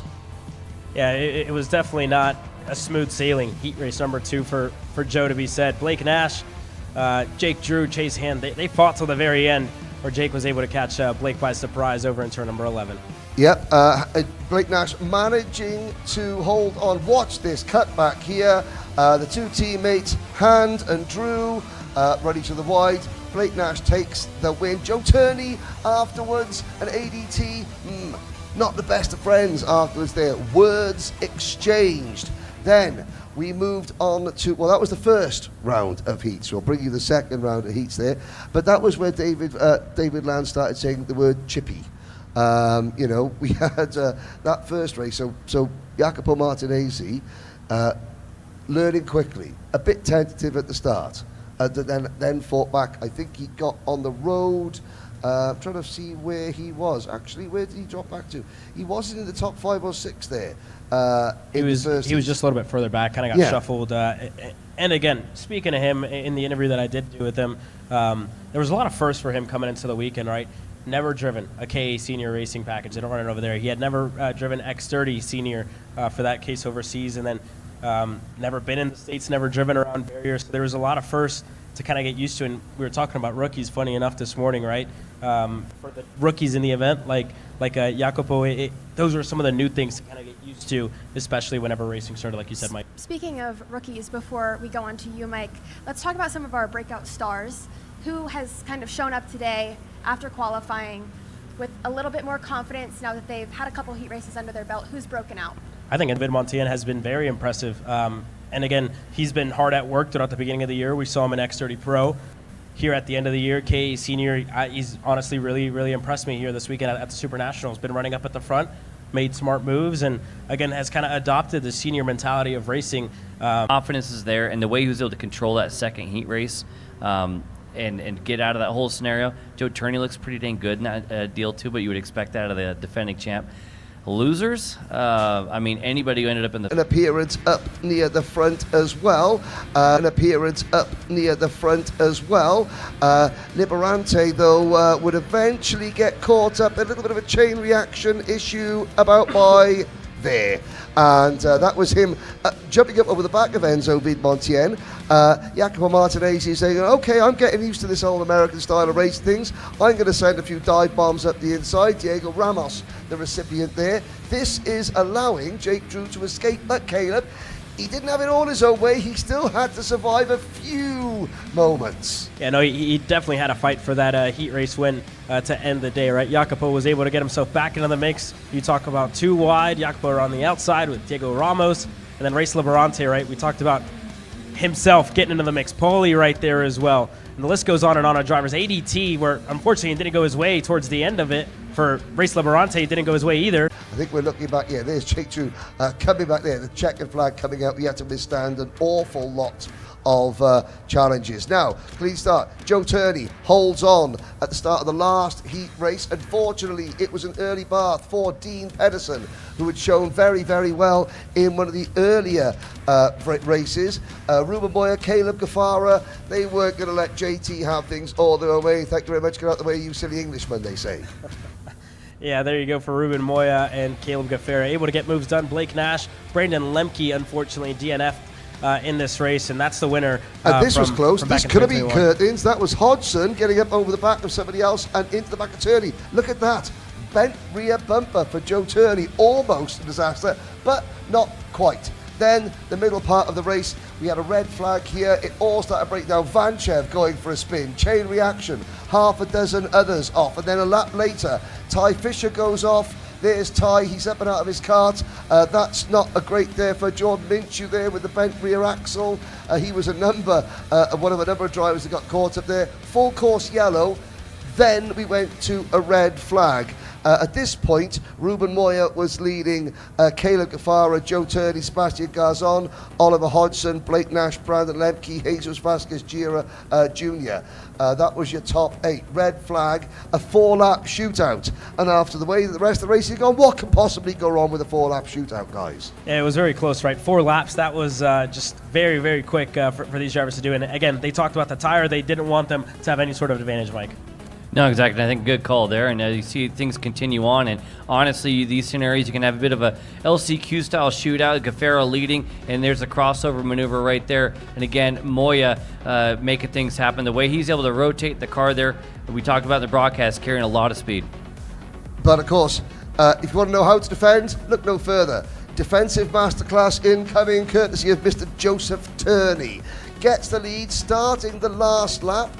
Passes Moya and Gafara, and then he sees the inside line. Man will stick to the inside line. Thou shalt not pass. They tried, mind you. They tried an awful lot. But Turney, no Euro swerves. Yeah, one solid defensive lap. No one's going to prejudge that. There's Myron Kramer's trying to go around the outside.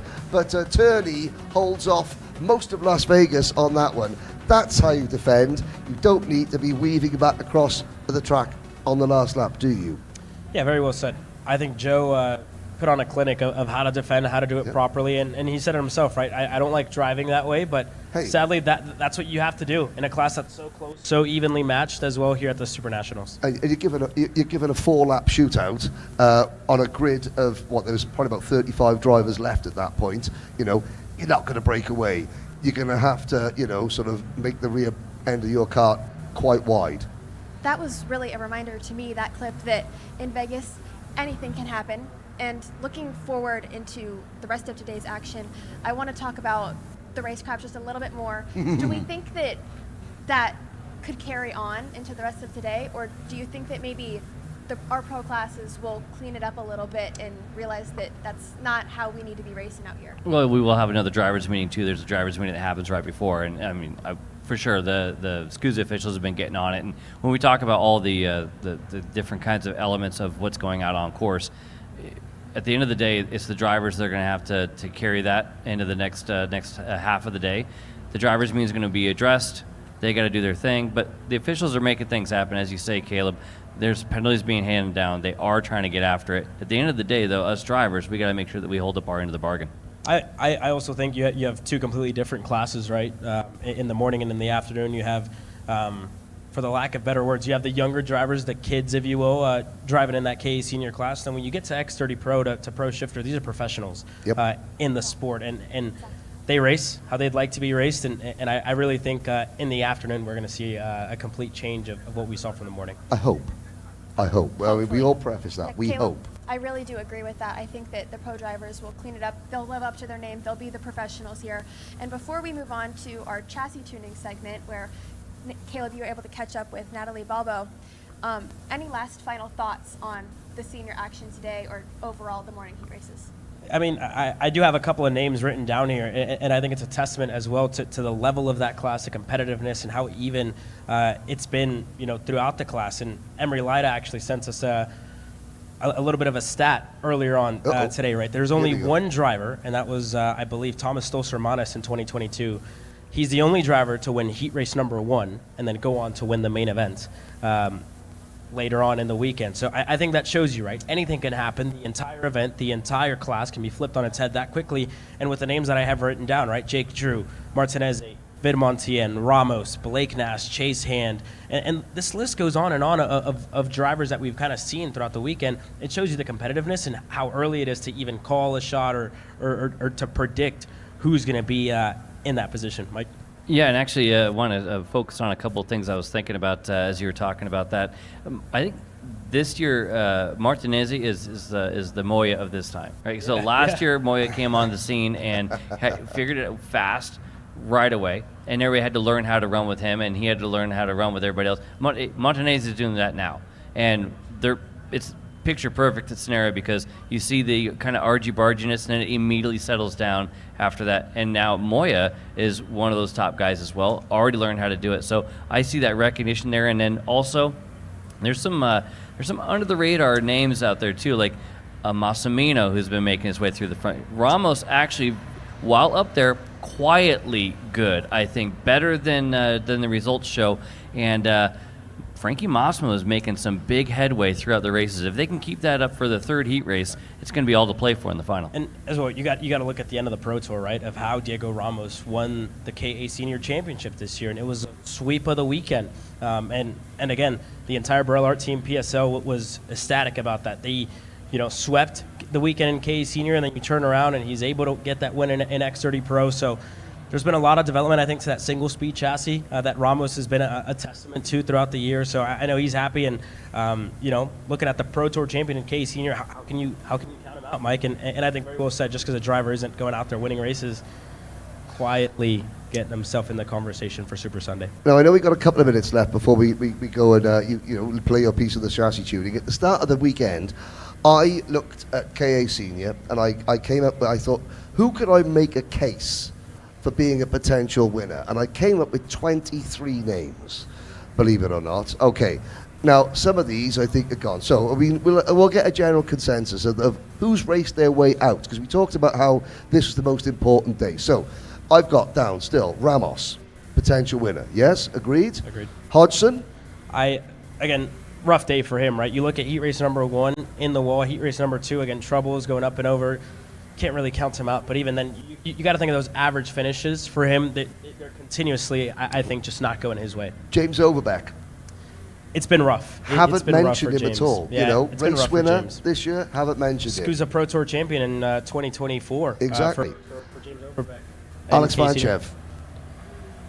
Nope, right, shaking your head. No, he had the issue out of turn 4. Too many mistakes. Yeah. Ruben Moya, I think we can all agree. Yep. Sleeper pick, Jensen Burnett. Not necessarily the quickest, but has stayed out of trouble. Yes, no? Had to find a little something. Marin, Kramers, after qualifying 30th yesterday. Needs more. Needs more. Okay. Caitlin McQueen needs a lot more, personally. We got Paulie of Blake Nash. Slowly but surely, I do think the OTKs are catching up to the car. Jeremy Fletcher qualified about 98th, but has raced really, really well. Obviously, Ty Fisher's gone. What about someone like Garzon, a Morgan Porter, a Jesus Vasquez, and Enzo Vidmontien? Enzo for sure. I'll say this about, say, Vasquez. He's another one of those quietly in the conversation, top 10. But unlike, let's say, last year, we haven't seen these big surges out of him. You also got to think of the averages as well, right? When the averages come into play, a 7th is ultimately a 14th in the class when it's all said and done. We saw Brandon Lemke, retire, so his chance is pretty much over. And of course, then you've still got Jake Drew, Joe Turney, Kayla Gaffara. Yeah, correct. Yeah, all those guys are well in the mix. Didn't even mention ADT. Look at that, 23 names. Didn't even mention ADT. I mean, that's how insane this class is. Well, we've covered this morning's racing. Let's move on to the chassis tuning that it takes to get there. Caleb, you were able to catch up with Natalia Balbo of CRG. Tell me about how that went for you. It was a great conversation. Just walking in there and learning as well a little bit, right? I've never been a part of this event, never raced this event, but I've watched it enough, and hearing that inside perspective, I think, was one of the coolest things to see of how she adjusts from not only mini Swift to shifter to KA Senior. So I'm really interested to see what she has to say.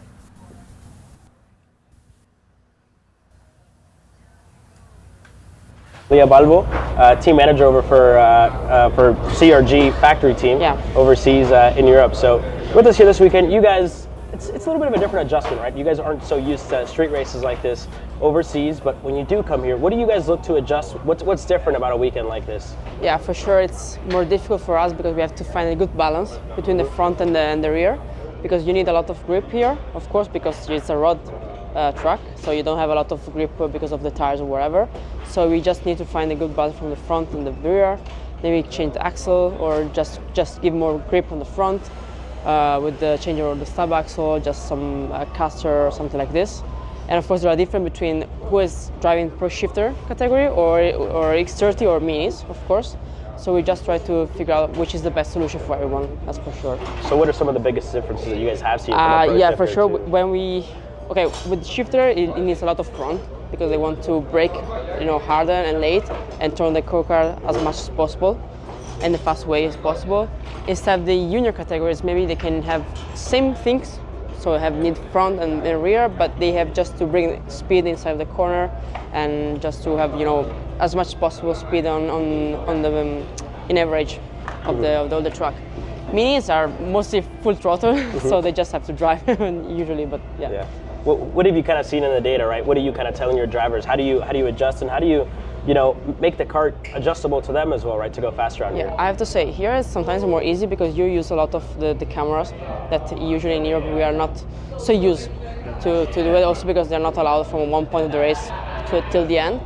So here we use a lot of the cameras to see how the go-kart is working, and in that moment we can share the things with the data and see if actually what we are seeing is the same what also the data says, and if also the driver is saying the truth or is lie or something like this.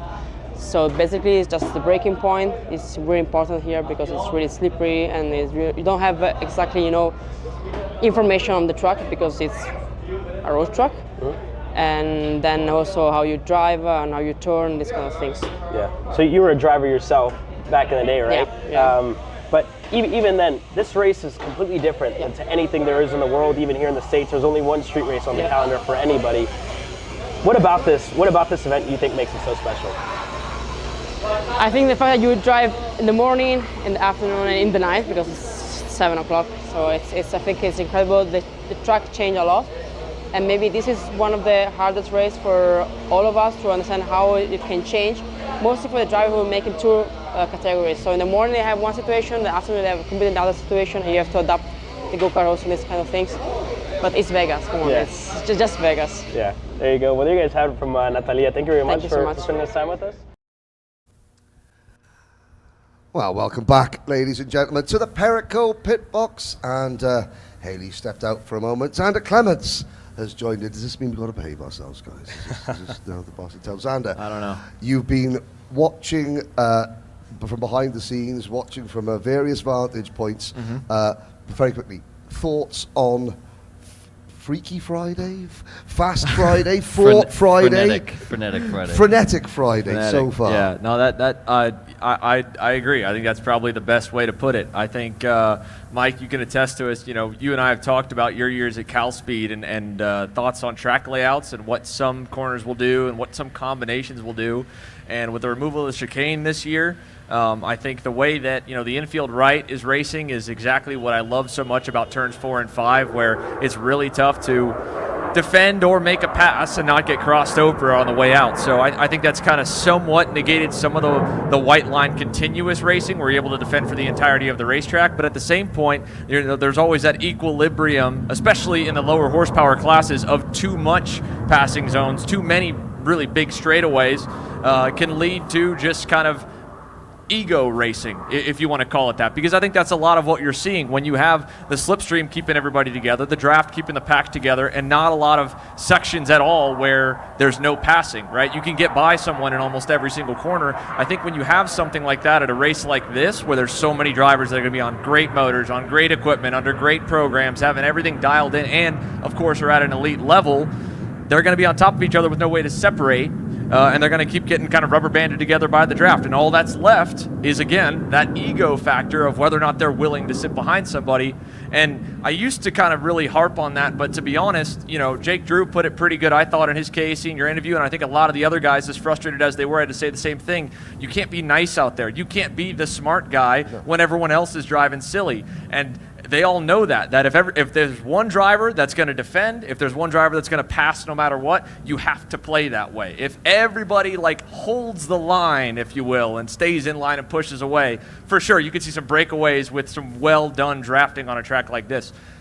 But that requires everyone to work together at a one-off race on karting's biggest stage. You're not going to have that. I think it was great. What you pointed out, it was the last Microswift race of the day. We had obviously a bit of a chaos in the first lap. Zev Godchalk, Jack Katowski, and Lennox Lockhart broke away, and they had a huge 3-car breakaway. And you said, right, we've got a great big lead here over fourth place. Are we going to work together coming out of the final corner at the start lap 3? No. And that's just it. I mean, it's some fundamental things about driving that you want to lock in there, and like an LCQ, you're in the bubble zone or you're in the transfer, don't fight. It's like this scenario: you've got to lead, don't fight. But at the end of the day, Xander just nailed it. Everybody has to be on the same page. If they're not on the same page, well, you're going racing again. And I think the other thing, I was talking with one of the mini drivers last night, Caden Cladera, and trying to explain to a elementary school driver, right, the idea that yes, this is a one-off race. There's no points, right? There is no champion, but you need to look at the heat races like a championship, as if you were points racing. The opposite of what the NASCAR Cup Series is trying to have their drivers do year after year, right? You need to say, you know what, 12th is fine. Hey, you know what, 10th is fine, because when you do the math, 10, 10, 10 is 30, 10, 5, and a 50 is way, way higher. So that part is really, really hard. We all can attest to it when you're out there driving, to remind yourself of that and not get the red mist, get riled up. Well, and you mentioned it before, okay, I'm going to play nice, I'm going to be smart, and then somebody sends it in there and you have to switch gears immediately because you'll start going backwards. I'm going to steal one of Mike's lines here, and I think Kay, you can attest to this. I haven't heard the phrase yet. I'm going to use it for the first time. A driver's body of work over the course of the entire SuperNats week. Is that what we're talking about? Yeah. Build, because only one race matters, and you've got to be in a position, at least at the start of that race on Sunday, to have a chance. And that's all about the body of work you put in the days leading up to it.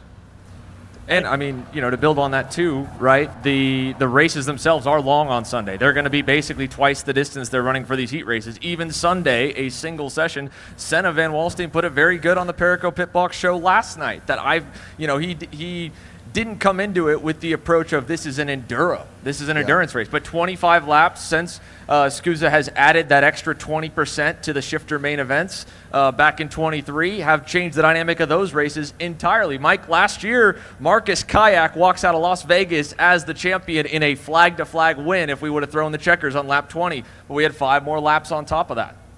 No, exactly, and that's what's challenging about that too is you only run half that distance or less leading up to it. Right. So there's a whole lot, it's a whole double distance that you were doing. You can try to set the card up, you think it's pretty good, but you got to have a little bit more, and man, you got to have a good ride. We talk about that tuning segment, chassis efficiency and getting everything you can out of it's going to be paramount. Okay, well, I think when we come back, we're going to take a quick commercial break, but I think, Caleb, you spoke to Natalia Balboa, so you have got an inside information as to how a team and an engineer can help over those final 20% race distance laps. So we'll come back. You'll have time to have a think about that. How can a mechanic, how can a team affect the change over the final few laps of the Sunday's main events after this quick commercial break? Paulie Massimino wins the Wisconsin Grand Prix. James Overbeck on start number 2 gets win number 1 in OKN Stars. On track or off, Brandon Jarsekrak Racing delivers elite performance. Led by 4-time Pro National Champion Brandon Jarsekrak, our team masters driver coaching, data-driven analysis, and mechanical precision at every national event. Contact us today at BrandonJarsekrakracing.com.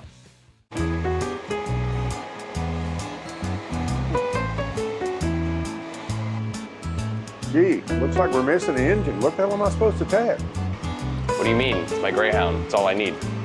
Where's the rest of it? It doesn't matter. It's a Greyhound. You gotta make weight. Okay, you're good.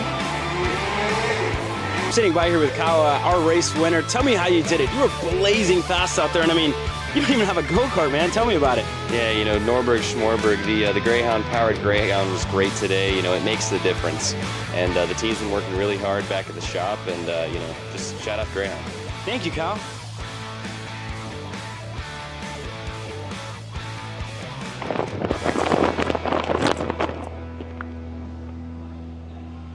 How the f*** did you just win?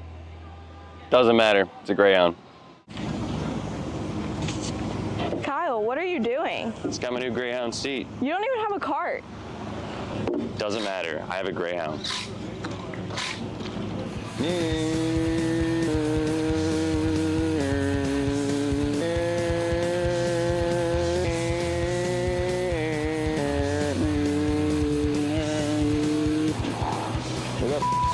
Kyle Cuthbertson doesn't even have a go-kart. Doesn't matter.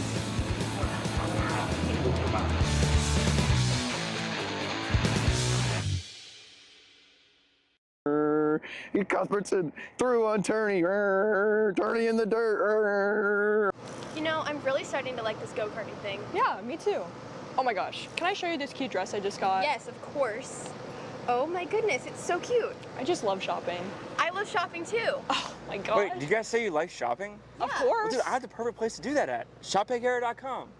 At ShopPayCarrier.com, you can get free shipping on orders $200 or more. You can get anything you want, like MXC rims, gloves, rib vests, shoes, anything that you need, all at ShopPayCarrier.com.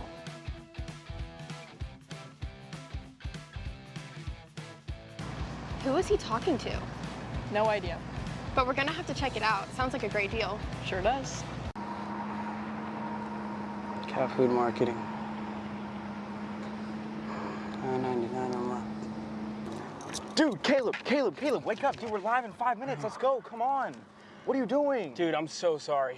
Xander had me in a cat food marketing meeting till like 2 a.m. last night. Come on, man. Do you have anything I can drink? Dude, I got the perfect thing for you. Perico, it's a healthy energy drink alternative. Perico, non-GMO, gluten-free, kosher, magnesium, B12, B6, Yeah, it's good. B5, biotin, and zero sugar? Pericazo! Try Perico, made with natural ingredients, organic caffeine, and supports your metabolism. Try the new official energy drink of Kart Chaser.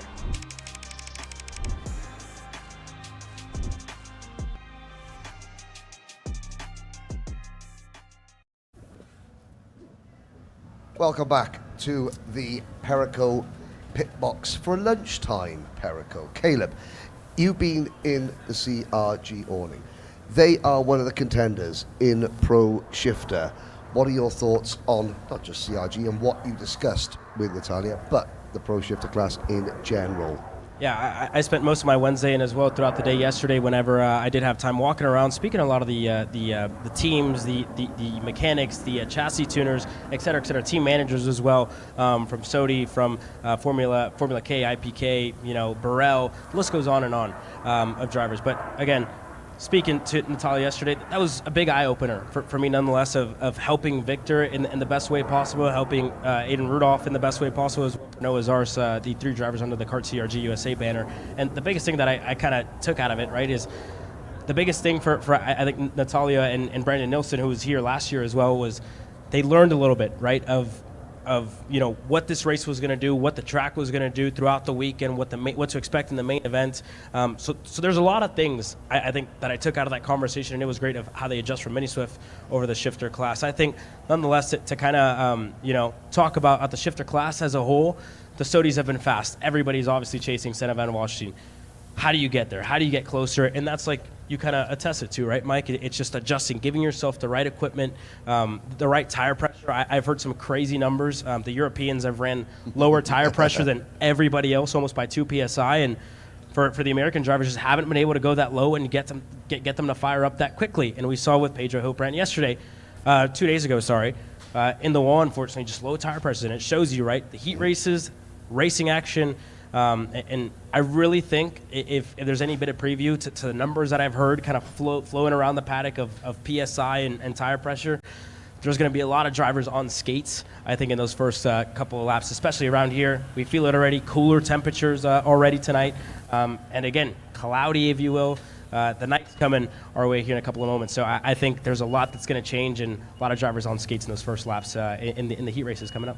Okay, thank you very much, Caleb. Now, we aim to get you as close as possible to the action at all stops of the SKUSA Pro Tour calendar, and especially here on the biggest stage in all of karting, the SuperNats. But there's only one person that can get you closer than anybody else to the Pro Shifter action. Those are the drivers themselves. What's it like to take a lap here at Las Vegas behind the wheel of a Pro Shifter? You're about to find out.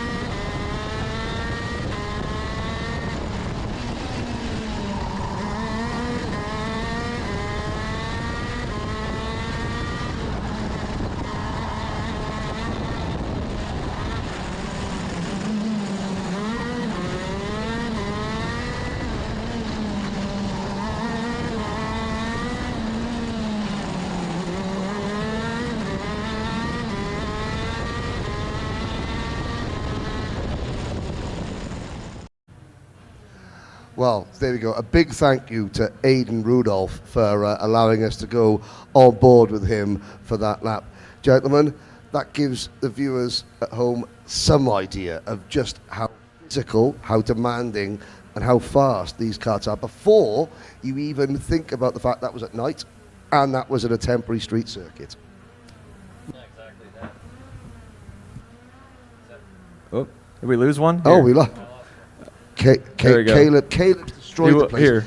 We'll blame Caleb. We'll swap it out. He's got to go. get some lunch, and he We get that one? sabotaged Mike Smith. Oh, that Here one. we go. Try that one. Hey, there we go. There we go. We got it. I All love right. Maybe you guys have been doing too much talking over here, not enough work. We're gonna get some batteries for that one or something. I want to blame it on that. No, let's blame it on Caleb. But no, It's more Mike. fun. He's not here. Hey, well, it is. Yeah, Caleb, go find some food when you come back. Repercussions. No, Mike. We were talking about 89 miles an hour at the end of the straightaway, right? From Billy Musgrave. I mean, we're moving down here. Those guys are grabbing gears all the way through, all the way down to a first gear corner over there at turn number 10. So they're busy all the way through this thing. And then talking about the tuning and talk about trying to get the shifters to work. All karts need the front to work. Like when I'm working with my drivers, and we're looking at data and stuff like that. It's work on the front, get the front right, and then work your way back. And if you don't have the thing, if the thing doesn't turn, we're not going to be able to do anything with the rear end, right? And obviously you can do things in the rear to help the front and so on and so forth. But the front has to work, and if the front works, then we can actually try to get what has been the thing I've been hearing in the paddock, get that side bite, get that thing to roll over, dig. And I think that's also where some of those tire pressures are coming into play. Well, and you don't want to heat them up, right? The big storyline with this batch of tires, or this iteration of Avinco tires we've been racing on for the last 2 years, is more so heat than even deg. Last year, we did a great segment with Jordan Lennox Lamb talking about some of the new bodywork that's come out, specifically with the front bumpers. The KG bodywork, the Birol Arts run, the Ital karts run, and a number of karts have a hole for the front tires to get a little better airflow. So in previous years, we've been talking a lot about tire degradation, or tire deg for short, if you will, of trying to, again, have that front work, get the turn in, get the inside rear jacked up, and get around the corner. But at the same point, you're trying not to abuse those front tires and have too strong of a front end.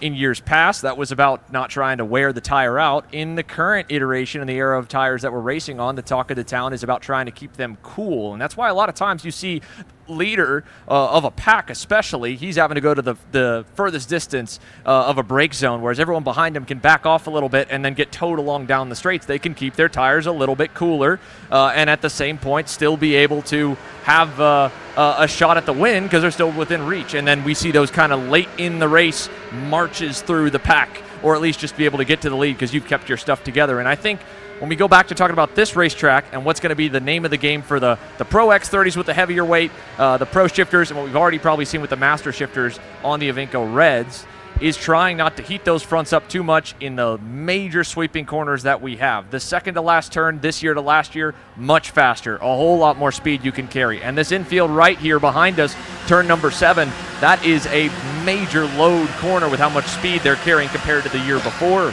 So I got to think that's the biggest thing they're working on now. And that's just when you're doing the lap by yourself. Once you start going racing, right, those little slide moves are putting more load on it. Now those tires are heating up, so those drivers are trying to work their way through the pack.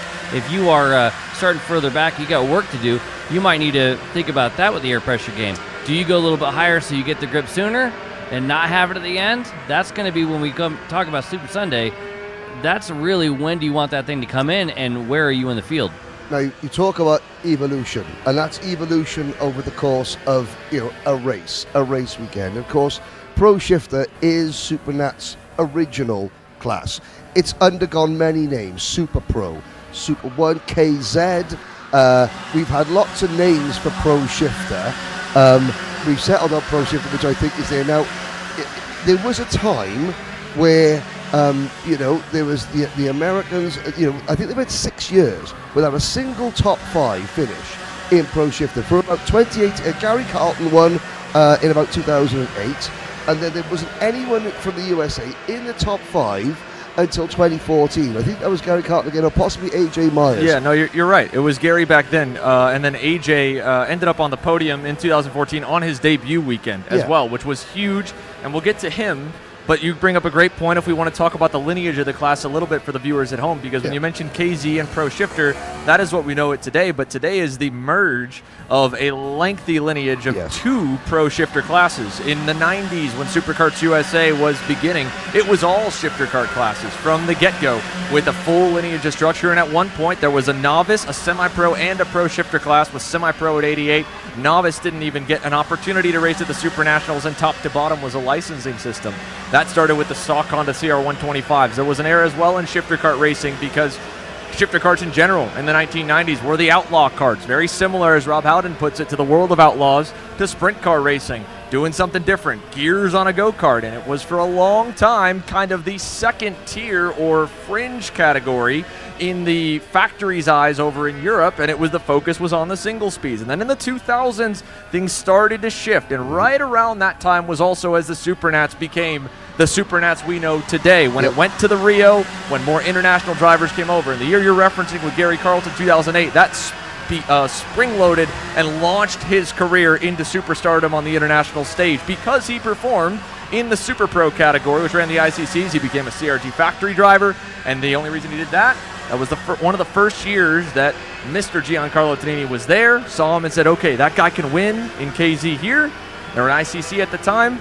We'll try him over there. But after that, you're right. Every factory team came over here and kicked our butts because for the rest of the year, we ran the Hondas up until the 2018-2020 era, and the Honda Racing Development, they had said that the Hondas would no longer be produced. The motor had a great run over 20 years. It powered American shifter kart racing, and there was still that split, right? KZ, and then there was the S1 Pro class, and then the final iteration, a short stint with the IAME 175, meant to be and still around as a very economical shifter engine, but the word from the paddock was, we want to run KZ at the level that we're at the industry level and where we are in the sport, and that's where we are today, head-to-head with the world's best on the same platform all year. Exactly. I know we've talked a lot about, the Europeans, the world champions that are over here. Let's not forget, and I think this might sound like it's not significant, on paper, but it is. AJ Myers, or rather as the Europeans call him, James Myers, went to the KZ World Championship this year. Now, that is the full factory. Every single pro driver in every single factory is there. He was the highest finishing non-European driver in the world. Now, obviously, there were still Europeans ahead of him, but that's in front of all the Australasians. That's in front of all the South Americans. That is AJ Myers, American driver on a Magic Kart, and he went there. He didn't sign for another factory. He went there on his Magic Kart and was the best non-European driver on their home soil, which shows, I think, the progress that the US drivers are making, and it's a product because, instead of just running a Honda engine and then coming and running a different set of rules here at SuperNats every week, every SKUSA Pro Tour, every other terms, they race this level in front of, on a big stage, against top level competition, and it feeds in to them having a better performance on the biggest stage of them all. And I think even beyond that, right? Like you talk about how the fact that we're running it all year, it's more than just the drivers that it factors into. The fact that AJ Myers and the Magic Kart squad and Sony Competition are able to work and develop on their engine package as well year-round is probably the biggest reason why you didn't see Americans even cracking the top 10. It was almost looked like back in those days, Mike, a bit of a split class, if you will. We saw the factory drivers come over and finish in the top 8 or 10 spots, and then there was the guys that from America that wanted to try and run the European spec motor. But now we have a lot of American engine builders that are able to hang tough and run good with them. Now, last night, unfortunately, it wasn't the best display for the Stars and Stripes. Senna Van Wallstein, him especially, made it look superbly easy. 3 laps, any one of them could have put him on the pole. And he was over here having a beer on the Perico pit box none less than 30 minutes later like it was nothing. I mean, this guy, mind you, again, had he not hit the wall on that second lap last year, he might have been in the fight. He dominated the heats along with Kayak. Yeah, and it's not just AJ Myers. Okay, let's check this. Okay, AJ is, by my calculations, the 5th highest qualifying US driver in Pro Shifter. You've got Billy Musgrave, okay? All-American driver, All-American go-kart, starting 9th. Kyle Wick, starting P12 for the GFC team, no less. Justin White, starting 13th. Gavin Bailiff, P14. Then it's AJ Myers, even Massimo Valiente, P16 as well. So yes, a lot of the European drivers are taking the headlines, and quite rightly so. However, I don't know if I'd say quite rightly so. well, quite rightly so. I mean, But in all fairness, as the it European is. says they are on the top. And for a while, right, they were top of the heap. The last couple of years, a lot of our guys had been equally close. A lot of the regulars on the season. At that same point last night, Mike, what did you see? Because equally, while there were some shockers on the U.S. side, like Massimo Valiente having one of his best qualifying efforts, I believe his best ever at the SuperNats, but overall one of his best since joining Pro Shifter. But Senna's easy to talk about. He looked fully in control. Everybody else, what stuck out to you? Well, I mean, we talked about the Sodi car being really good out here before in years past. I mean, I remember we were over on the other side of this thing at 23, and the amount of roll speed, that thing I talk about, Alan Shudo doing it in Master Shifter, the amount of roll speed into the corner and just being able to dig and go.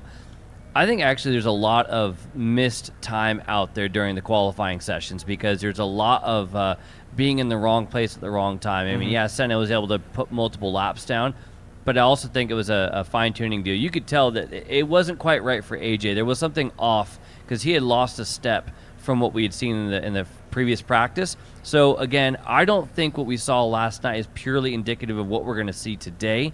And there's definitely drivers out there that got more in the tank. So I think Senna's going to be the one. And, again, you take the notes from the previous year. You bring it here.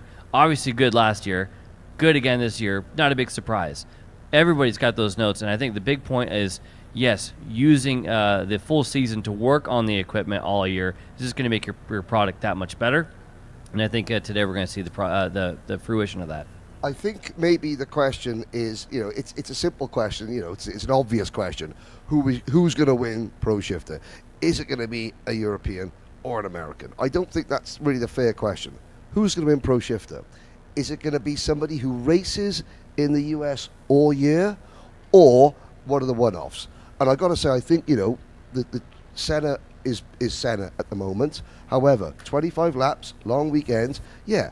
The regular season SKUSA Pro Tour drivers, I think the platform they've had this year, the level of racing, that's going to stand them in good stead. I think that should be the question. Is it going to be a regular or a one-off?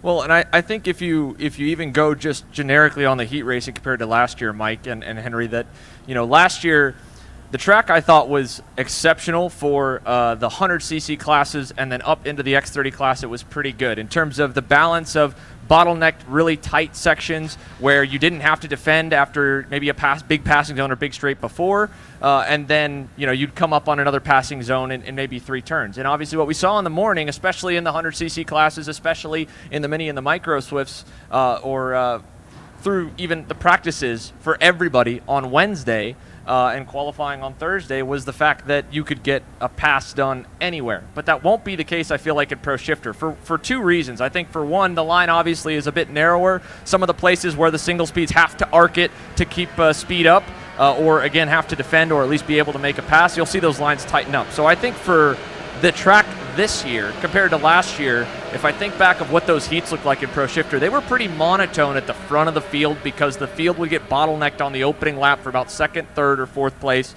And that was a big reason why Senna and Marcus Kayak, from a great qualifying, just started on the front row, and they may not have been the best guys. And we got really lucky. The main was so long that eventually it shook out. I don't think we're going to see nearly as monotone of a tone of race here. I feel like the way that this track has the grooves widened, the speed overall is up. Yes, there is one first-gear corner, but it is a slow section after it, even if you do pop it to first to defend. I think we're going to see more race ability, and the fact that last night maybe jumbled the order up, it's not the end of the world, whereas if this was the same layout from 2024, I would say that would be the drivers down in the teens, or especially down in the 20s, we're going to start in the teens in your heats, you're in a much worse spot. This year, I think you're going to be able to make a lot more moves. Well, I think a lot of that has to do with the fact that the drivers may not be able to get away, whereas, like you said, with that chicane that we had, you can get stuck in there, and they start getting away. And so now you can't catch them because they're so far out front. Right. And now it may be a scenario where they stay a little bit tighter, And regardless of how the lines will change, part of that's going to also be how the karts are working, right? You talk about trying to control heat in the tires. Well, if you open up some arcs and let the thing breathe a little bit instead of dumping it down gears and stuff like that, keeping it real tight, you can manage your tires a different way by changing your lines as well. Does this year's circuit layout, because I think with the chicane last year, you had a section of track where you could, in the shifter karts, you could slam it at the inside, stop it, park it in the middle of the corner, and then suddenly wait for the dump, dump, dump, and then just like whoop, whoop, whoop, and go, and leave everyone else trailing in your wake. You haven't got that opportunity quite as much here. Maybe the last corner where you can go and stand a little on the bit angle. there. I think a little bit in the third to last hairpin as well, because that one's even tighter. But again, it's followed up very quickly by 2 other turns. So whereas the hairpin last year, I feel like it was a bit tighter overall. And then again, that chicane, right, that led onto a full throttle section. That said, what I'm really curious to see in this next warm-up, and especially in the heats, the right-hander in the middle of the track. I guess that would be turn number 8, right, on the way that everything shook out this year. Yes. That was very easy for everyone to get through in the morning with the slower classes. Talking with the X30 guys last night, first lap under the lights, it's sketchy. You're not full throttle. Shifter, that's 4th gear, but again, a light lift. The first laps through that infield bend, they weren't that treacherous in the morning classes. I think they will be in the faster classes. And I think, like you're saying, without that bottleneck as much in the track, while it was great for the slower divisions, the faster divisions now have a little more room to kind of spread their legs. And when you look at the circuits that, for example, Franciacorta, where they held the FIA KZ World Champs this year, that was a big, wide open, flowing racetrack, almost too flowy. Didn't have enough tight stuff to allow the driver to make a difference. They were just on the power the whole way. I think this track is probably the best it's been in the last few years for shifter karts, for that balance of chassis setup and also raceability. Maybe it's a little bit more pack-style racing for the lower horsepower classes, but I'm excited to see them tonight, whereas last year I was kind of looking at the heats thinking we were going to get a breakaway, and we kind of did. I think there's 2 corners I want to talk about very quickly. Turn number 1, now this morning, in all the direct drive classes, we saw lots of over-unders. We saw drivers going in, up the inside, and then just getting repassed on the exit. At turn 1, just behind us, and then what I think we're calling turn 4, the hairpin, at the top end of the circuit, coming out that hard sort of left-hand bend. Will you see any over-unders in shifters there? Is it possible to make the move and then get past going into turn number 1 and get the whole shot coming out of turn number 1 towards turn 4? Or is that not really possible in the shifter, do you think? It's going to depend on what the other driver's doing. I mean, part of the reason why that over-under works is because the other driver is so narrow, right? And so if they are running a narrow line, even in a shifter, what you might be able to do, if you can roll that speed coming off, I'm talking about turn 1 specifically, you might be able to carry enough speed to have a better shot in 4. The over-under in 4, however, I think is absolutely going to be in the cards. But the question is, can you get enough to have it even pay off to get into the center hairpin in 7? Because we saw that already a few times where, cool, you can get alongside, but now you're on the wrong side going into that hairpin, and it may not even work. I think equally, too, the one part we haven't talked about when shifters coming through for over-unders in turn 1 or turn 7 is the fact that they're going down the gearbox pretty heavily along with braking and trying to find balance on the dirty side of the racetrack. Again, we touched on the fact that the tires, it's not so much that you're losing so much rubber, so maybe we're not getting a ton of grip. There is a very, visible groove starting to form now, but it's not insane where you're scraping rubber off by the end of the day on Thursday. That means that no matter how many starts we do down at turn 1, it's going to take a long time for the inside of turn 1 and turn 7 to really get clean. And it's one thing for the karts in Mini Swift or Micro Swift and even in the 100cc where it's a light brush of the brake pedal. You mentioned it, 89 miles an hour in master shifter at the end of the straightaway for Billy Musgrave, and then down the gearbox and then back up. So I think last year, any crossovers there in turn 1, similar to the big boom that we had above, those came because the driver down the inside got loose under braking. It wasn't so much the outside driver did a better job, but he was on the cleaner side of the racetrack to get down the gearbox, point the kart, and launch. And the inside guy, defending or passing, could overshoot it. Well, to your point, that's going to be some of the strategy. Maybe you're not actually trying to make the pass right there. Maybe you're just trying to get them and have to abuse their equipment a little bit more, maybe overheat those tires so the next time you go down to that corner, it's a little bit more Dancy, and now you get more exit speed. You're able to actually have more grip coming off the corner. So to your point about this being a little bit better shifter track for that, Xander, I think the gamesmanship of these high-level drivers and pro shifter is going to be through the roof. Now, don't panic. Warm-up for this afternoon's classes have begun, the support classes. We will be going to live track action for warm-up in the pro divisions. We're going to talk a little bit about that. We're talking a little bit about X30 Pro at the moment, and again, we've got some great footage, I think, to bring you probably either this evening or maybe during tomorrow. Some of the Kart Chaser social team have been making some really good videos. We've got some great slow-mo montages. We've got some great footage of Senna van Valstein winning, the title, and a big thank you to the FIA for giving us permission to use those clips. We'll come back to those a little bit later. We've got another pro class to get through. Only another 90 drivers in X30 Pro. But I think, and I'm hearing in my ear, obviously, all the US Air Force want to get involved with the pro class. That's why they're flying their F-16s back over our heads right now. So I couldn't quite hear, but I think maybe we can have one more quick word from a couple of our sponsors before we dive in to X30 Pro to round out this lunchtime Perico pit box. Yeah, there's more F-18s coming in overnight just because they want to see if Billy Musgrave can win a 6th Vegas title.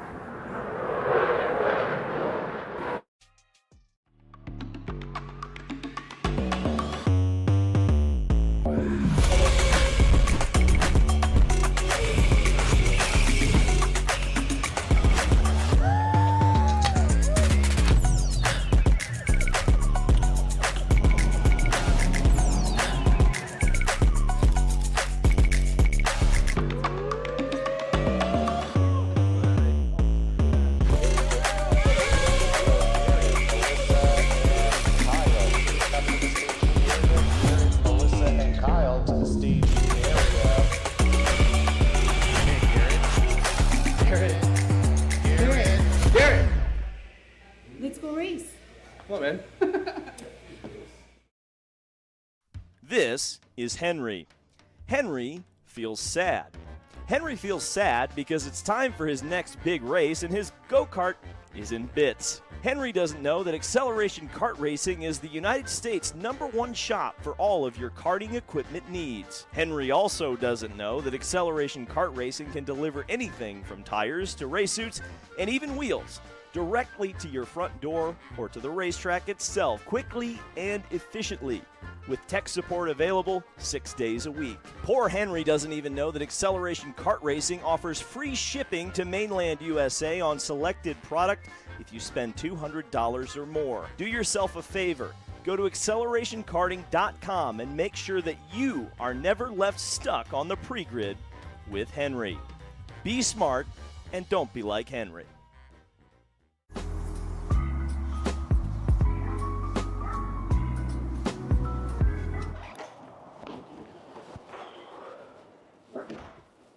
Hey, what's up, Caleb? What's up, Brandon? You sound defeated. A long day at the office? Yeah, got stuck at a cat food marketing meeting for like 3 hours. I don't know a thing about cat food, and I don't even work in marketing. And then I got sent on a coffee run like I was some sort of intern. Then at the end of the day, when I want to go get gas, I just realized everything is so darn expensive nowadays, man. Yeah, you got that right. Like, do you have any idea how much we're spending on Netflix? That's like $20 a month. Do you know how much we're spending on cable? That's like $50 a month. But you know what isn't expensive? Tell me. Kart Chaser Premium. For only $9.99 a month, you can watch all the American karting action live from coast to coast. Subscribe and become a member today.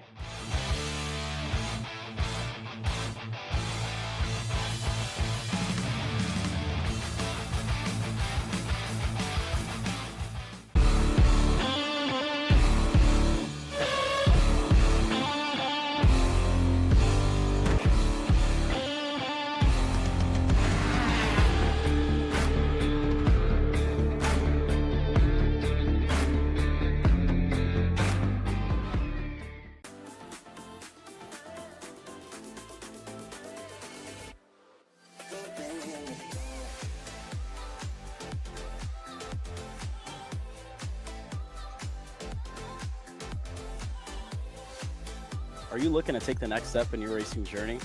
Well, look no further than PitFit. With 2 locations in Charlotte, North Carolina and Indianapolis, Indiana, PitFit trains drivers all the way from grassroots level karting to IndyCar and NASCAR with top-of-the-line personalized coaching to improve physical and cognitive fitness. For more information on programs, check out PitFit on Instagram or Facebook today. Are you ready to get behind the wheel? From Formula One to NASCAR and IndyCar, all the pros start here.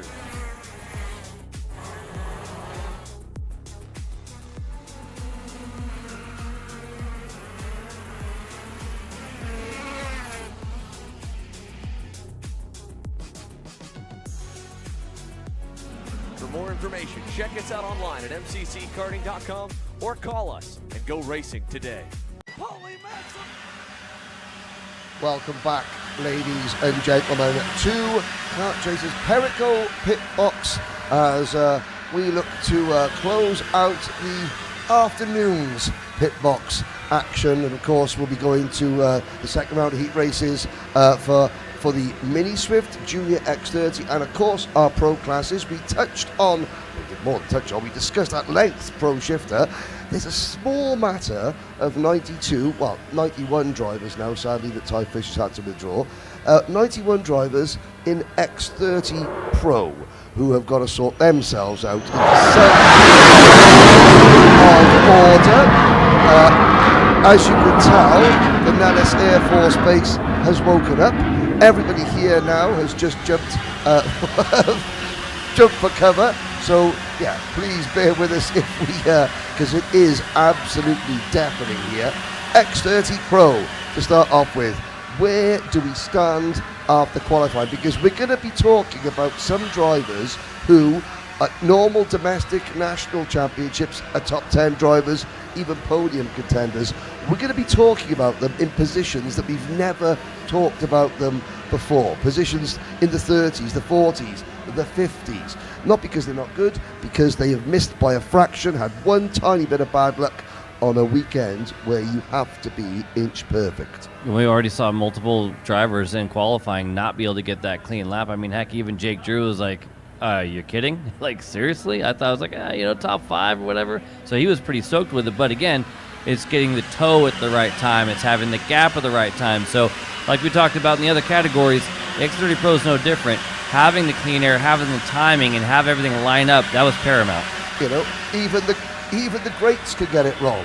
Ryan Norberg, okay, new team, new equipment, but just, cold tyres coming out of the pits, in the barriers, 36th in qualifying.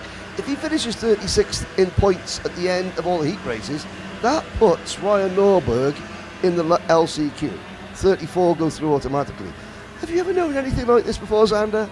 Unfortunately, yeah. Both firsthand and I've seen some stars in the LCQ that definitely had some speed to be well above it. I think it's, first of all, not too fair to Ryan talking about the moment from last night, because when we got to the angle of it, from what it looked like, the wreck had kind of happened in front of him, and unfortunately he just picked the wrong lane as the wreck washed out to the barriers. But you're right. If we talk about the Pro X30 grid, I think, Mike, there's a real case you made. That's way more jumbled up in terms of the fast guys and guys that didn't show speed in the practices compared to Pro Shifter. There's a lot of big names further back. And going into this event, you mentioned, again, so many national champions from around the world coming together to race here in Pro X30. A lot of Australians make the trip every year. We've got a number of superstars from down under to touch on that performed very well under the bright lights. Oh, yeah. A handful of European superstars that are here, and, of course, America's regulars that are here as well.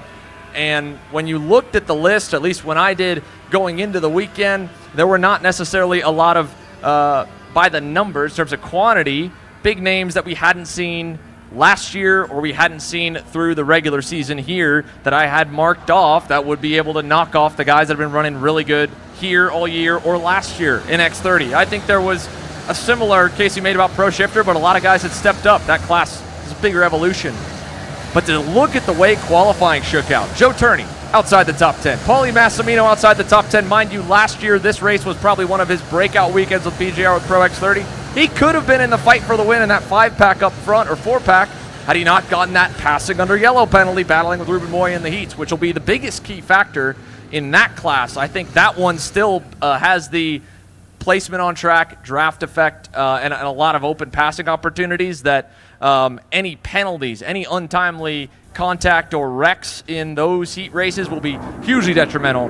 There's a case to be made for 25 to 30 of the 90 plus that could be starting on the front row for Sunday. Because not everyone's going to make last LCQ. Right. There's going to be a cutoff. We're probably going to get at least a dozen drivers who don't even make LCQ. So there's going to be scrambling all, up and down the order. Now, Mike, obviously having watched and commentated on the racing this morning, 7 of our top 9 qualifiers in X30 Pro are doing double duty. Is that going to be even more of a help this year, or maybe not quite so much because the circuit is less technical? Yeah, anytime you can get more seat time, it's not going to hurt you, right? I mean, No. that's the thing. Like we heard that from other drivers. They get a chance to try some different things. Billy Musgrave saying, "Hey, we're trying some stuff on the master shifter so we can apply it to, or maybe see if we're going the wrong direction." You want to try some different things. So there's no such thing as too much seat time in that regard. So it's always going to be a benefit. With it not being as technical, I mean, look, these guys are the best in the business. By the time you get to this point, you know how to get around the track, right? At the front, you're already past qualifying, you're already past trying to find maximum speed. It's more about the racecraft and the race strategy. So if there's any leg up from running 2 classes, it's being able to try something a little bit different in the racecraft game. Yeah, and of course, you're looking at the qualifying results now. Jake Drew, Blake Nash, Alessandro Di Tullio, the top 3. Unfortunately, Ty Fisher, who qualified 8th overall, he's gone. But that's one person's downfall is just opportunity for other drivers. The 2 drivers, the outliers. You mentioned the Australians. How about this? Mika Lemasurier, P4. It's his first time here at SuperNats. If you're a fan of people from the Ipswich Kart Club, which is his home kart club in Queensland, Mika Lemasurier is here. He hasn't done that much racing this year. He had his funding taken away earlier this year. He's now got some funding back because he's the American version of Dalton Haynes. He goes cap in hand around racetracks looking to pick up, a ride here, a ride there. And Hannah Greenmeyer in 5th. They're the only 2 drivers in the top 8 that aren't doing double duty. So are they going to be fresher? They're not going to be tainted by this morning's chaos, are they? I think it's a tale of 2 different stories with those 2 as well. Hannah Greenemeyer, I don't think was on many drivers' short list of someone to have the stopwatch on, Mike, based on how Wednesday went for her in the RPG camp. She's a former SKUSA Pro Tour champion. Her resume speaks for herself. Itself.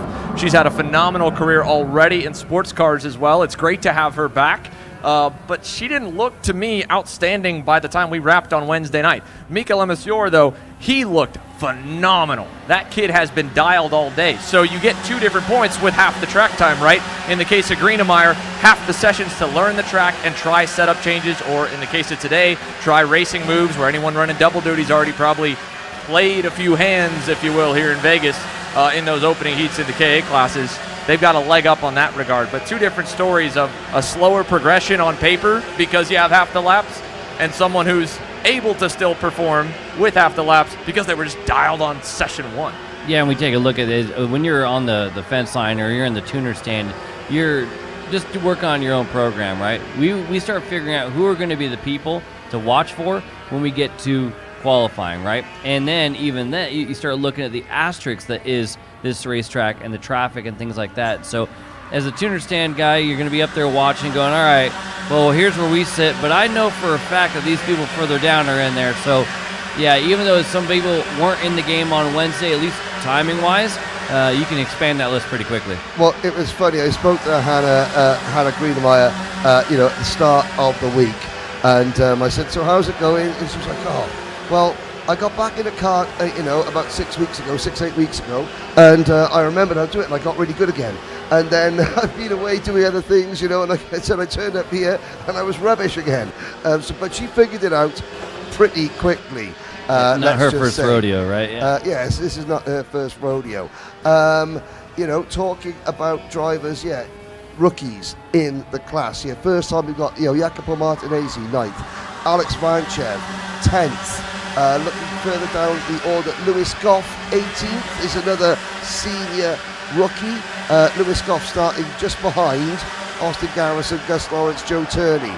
That's not an 8th row of the grid that we had on our bingos cards, is it? Garrison, Turney, and Lawrence.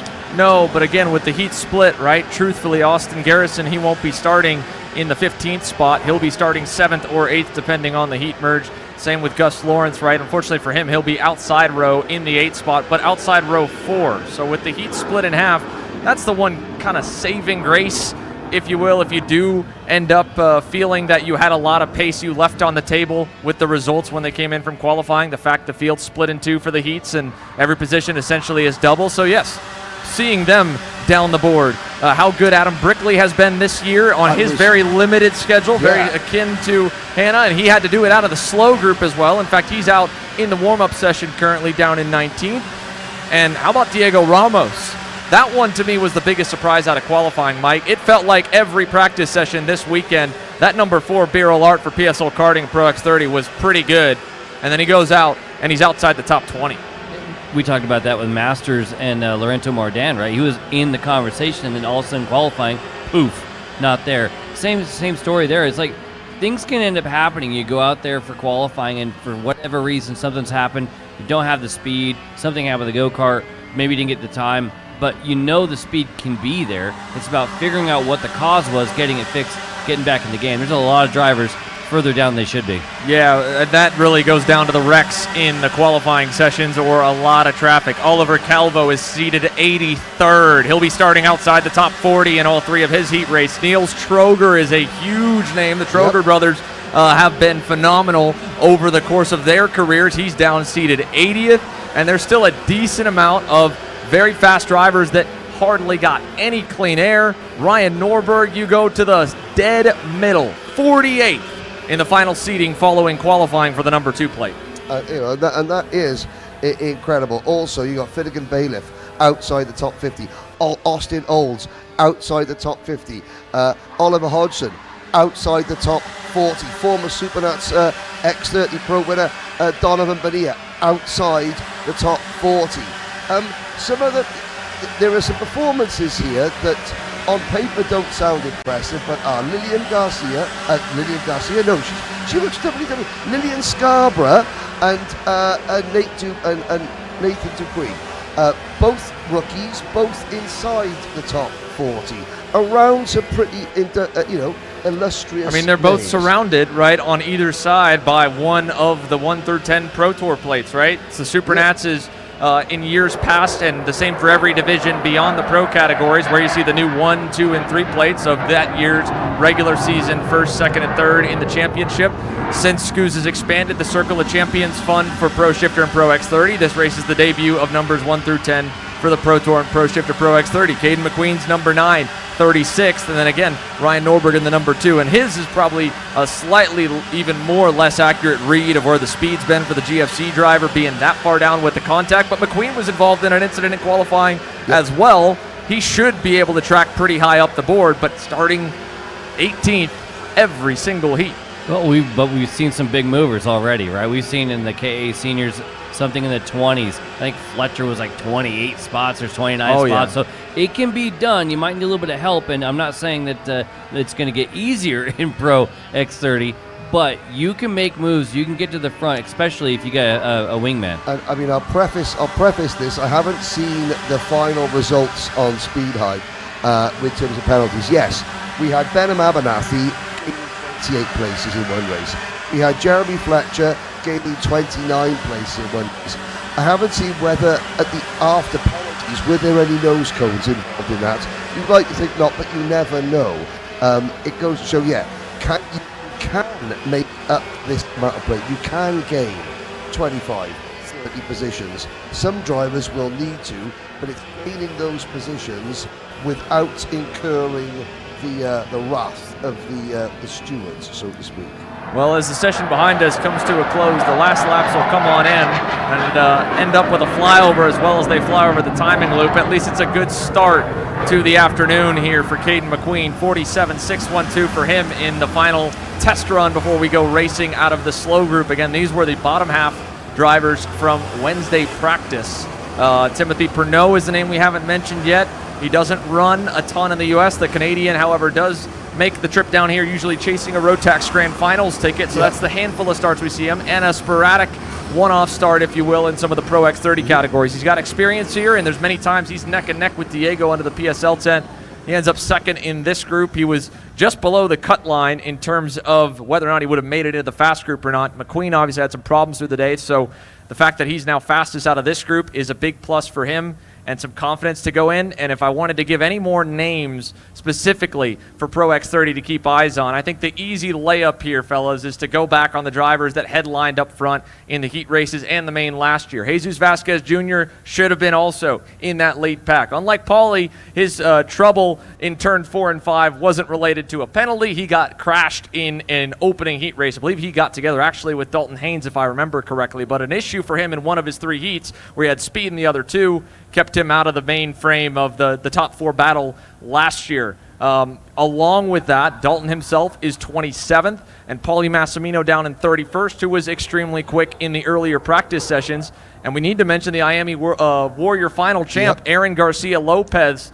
He won that race in the way that I felt like watching last year's Pro X30 main. He lost his shot at the win. There was so much white lining and defending. Henry, you and I were talking about it watching it live. It was atrocious to watch. It was dreadful. It was one of those races where you're just frustrated as a viewer. And I don't think we're going to have that here because of the way that the corners have been shaped, that defending back-to-back corners is going to be very tough to not get crossed up in single speed. But at that circuit they were at, it was a lot more manageable. And yet, the driver who was partially responsible, among about 5 others, for creating that 10-second gap that allowed the top 4 to get away in last year's at Pro X30 main, was the one that ran around the outside, rim-rode it, and did a 3-for-1 move to get the lead in the eventual win. Mike, I can only tell you that Xander and I, going through the Miami Warriors final in X30 Pro from Valencia this year, was similar. Our mood and vocabulary was somewhat similar to the mood and vocabulary that you and Rob were sharing at some of the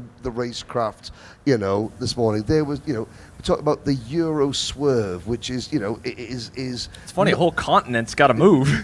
It's not a positive way to describe it. And by that, we mean, okay, there's defending, but then there's just sort of looking out, and then there's just sort of like, drifting, hard right-hand turn to one side of the straight, and then hard left-hand back, to try and take the racing line. That's the Euro swerve.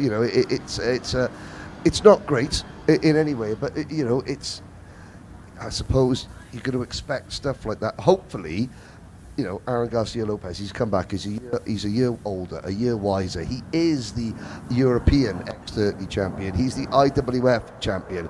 Maybe we'll see something very, very different from him as we're looking at, speaking of the Devils.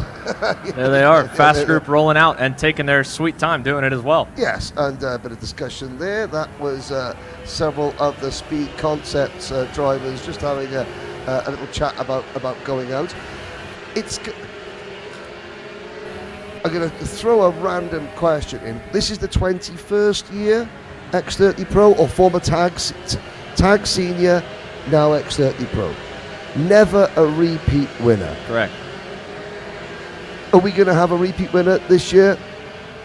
The highest of the 3, right? There's 3 eligible, 3 former winners. Only 3 drivers of the 90 plus entered have won it before. Donovan Bonilla in stunning fashion in 2023. That's probably not going to happen this year. Strange things have happened, but Bonilla has not been at the races. No, he has not. He's not had as active of a year as he's had in the year that he won it. And again, that track as well was one of those circuits where a bit of back-to-back defending that was really tough to cross over allowed Dono to get the gap. If we think back to that year, Oliver Hodgson, one of the most experienced drivers in the field, who's won almost every major crown jewel karting race there is, except for this one, started on the pole, and he admitted after the fact that he kind of contributed to allowing Donovan to get away, because he even went and apologized to a few of the regulars around the Norberg, Garrison, and the drivers in that fight, saying, look, that was on me. I lost my head a little bit. Not that the brights were too light for a driver of his caliber, but in that scenario, he wanted to capitalize, and that track was not like what we're seeing here, where you would lose the leader very easily, and we haven't really seen that much. But yeah, former winner, if you want to go off that, Joe Turney, right, 17th, okay, but that's 9th And by the way the 4 groups get split, he's 9th every single start. All 3 heats inside row 5. That's very manageable with the attrition that'll happen. I could see him starting in the first 5 rows come Super Sunday. And with Joe Turney, the performances he's put on cutting through a pack, I'm not worried about him at all. It's Norberg and Bonilla that have their work cut out for him. What if you can get the job done here in the heat races, right, and get started a little bit further up? It's a long race. It's a long race to be able to make things happen. And if you can't get away at the front, that long race could play into their favor. For sure. I mean, there is a lot of laps around this circuit. And if you've got the ability in what you're trying right now to manage your tires to still be good and putting on laps that are within hundredths after that lengthy of a run, you're going to be in really good shape. Of course, the one thing you don't want to have before you get started in the heat races is a technical problem in final warm-up. Josh Feiner is what has the problem.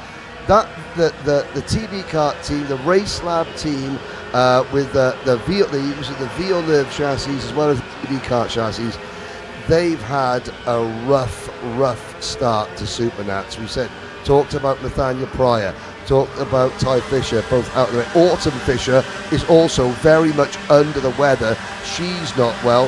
Yeah, Josh Feiner, Dalton Haynes running those karts as well. It's not been a great start, has it? No, not ideal, unfortunately, for them. This year, the host TB Kart team for them is the Pinnacle Racing Development Group with the entire group of them all together.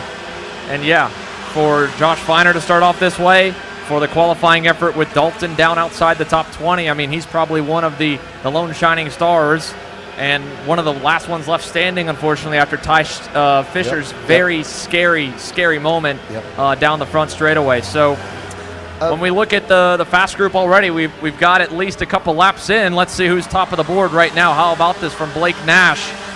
This week, again, Mikel Lemasurier, phenomenal. Wednesday, last night, backed it up.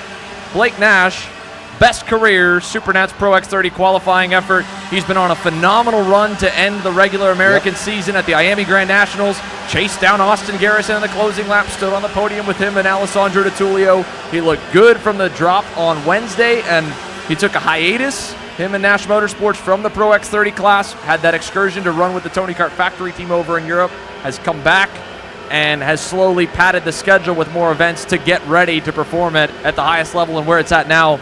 And they are getting the fruits of that success here based on the results so far. Do you know what I like about Blake Nash? I spoke to him at the start of this year because you said he had that excursion to go and run with the factory Tony Kart team in Europe, and it was a chastening experience. And I said, how did you find it? And he went, I didn't know as much as I thought I did, but I tell you what, I learned a lot, and what I thought I knew before I went, I now absolutely know, and I think that has possibly been one of the reasons behind a maturation in terms of not getting involved in as many, needless altercations, picking your battles, and the results are there for all to see for Blake Nash. Yeah, it's put a little bit of polish on it, right? Yeah. I mean, you've got the speed. It's just when you make the moves, we talked about that with Vid Montana earlier, just have that little bit of polish, that little bit of efficiency.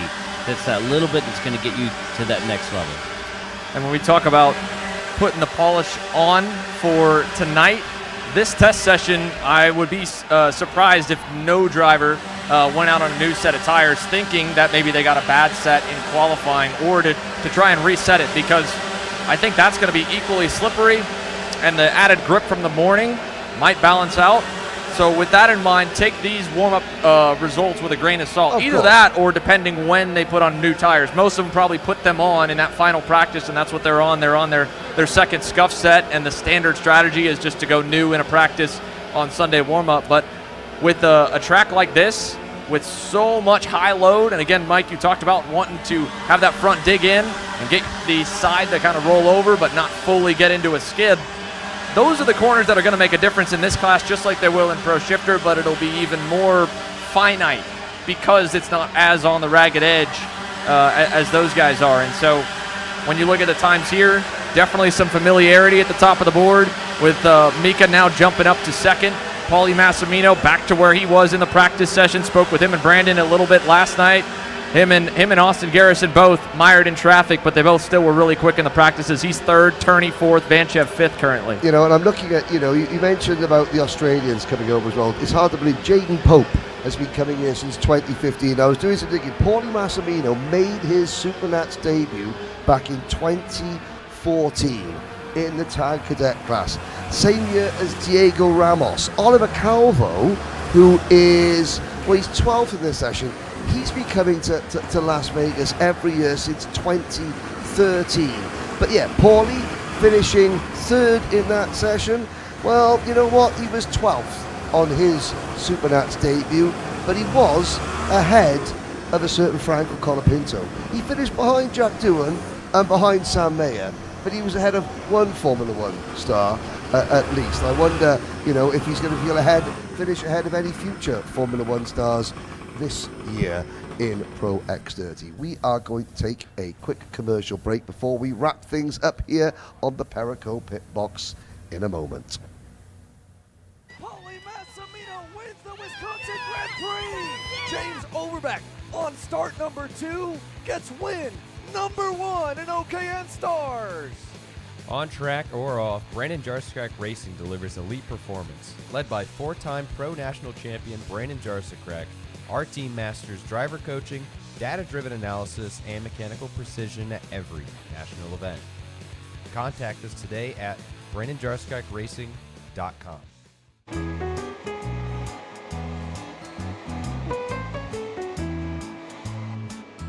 Gee, looks like we're missing the engine. What the hell am I supposed to tag? What do you mean? It's my Greyhound. It's all I need. Where's the rest of it? It doesn't matter. It's a Greyhound. He's gonna make weight. Okay, you're good. Sitting by here with Kyle, our race winner. Tell me how you did it. You were blazing fast out there, and I mean, you don't even have a go-kart, man. Tell me about it. Yeah, Norberg, Schmorberg, the Greyhound-powered Greyhound was great today. It makes the difference. And the team's been working really hard back at the shop, and, just shout out Greyhound. Thank you, Kyle.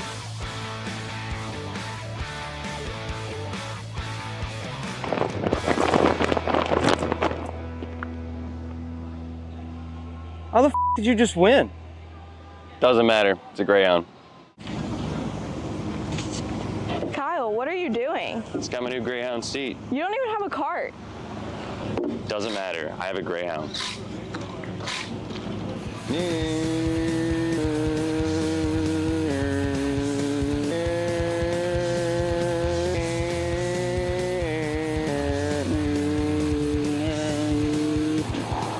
the f is Kyle Cuthbertson? Doesn't even have a go-kart. Doesn't matter.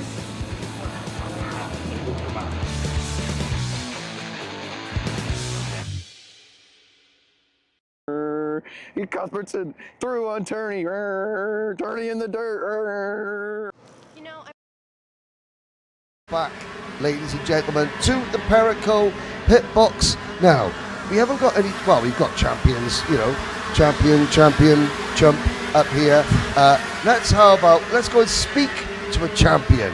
We've got our own pit interviewing champion, Caleb Vieska, speaking to a proper champion, a SKUSA Pro Tour champion, this year's National Pro X30 champion, Austin Garrison. I'm sitting by here with Austin Garrison. Austin, maybe it wasn't the best day for you yesterday, but a 14. Tell me about it. Yeah, we weren't in the fastest group, but I don't really think that was going to do anything for my time. I caught up to another driver on the last lap, the last 3 corners. I was behind him, and I felt like that kind of stalled at least a tenth and a half or so of my time.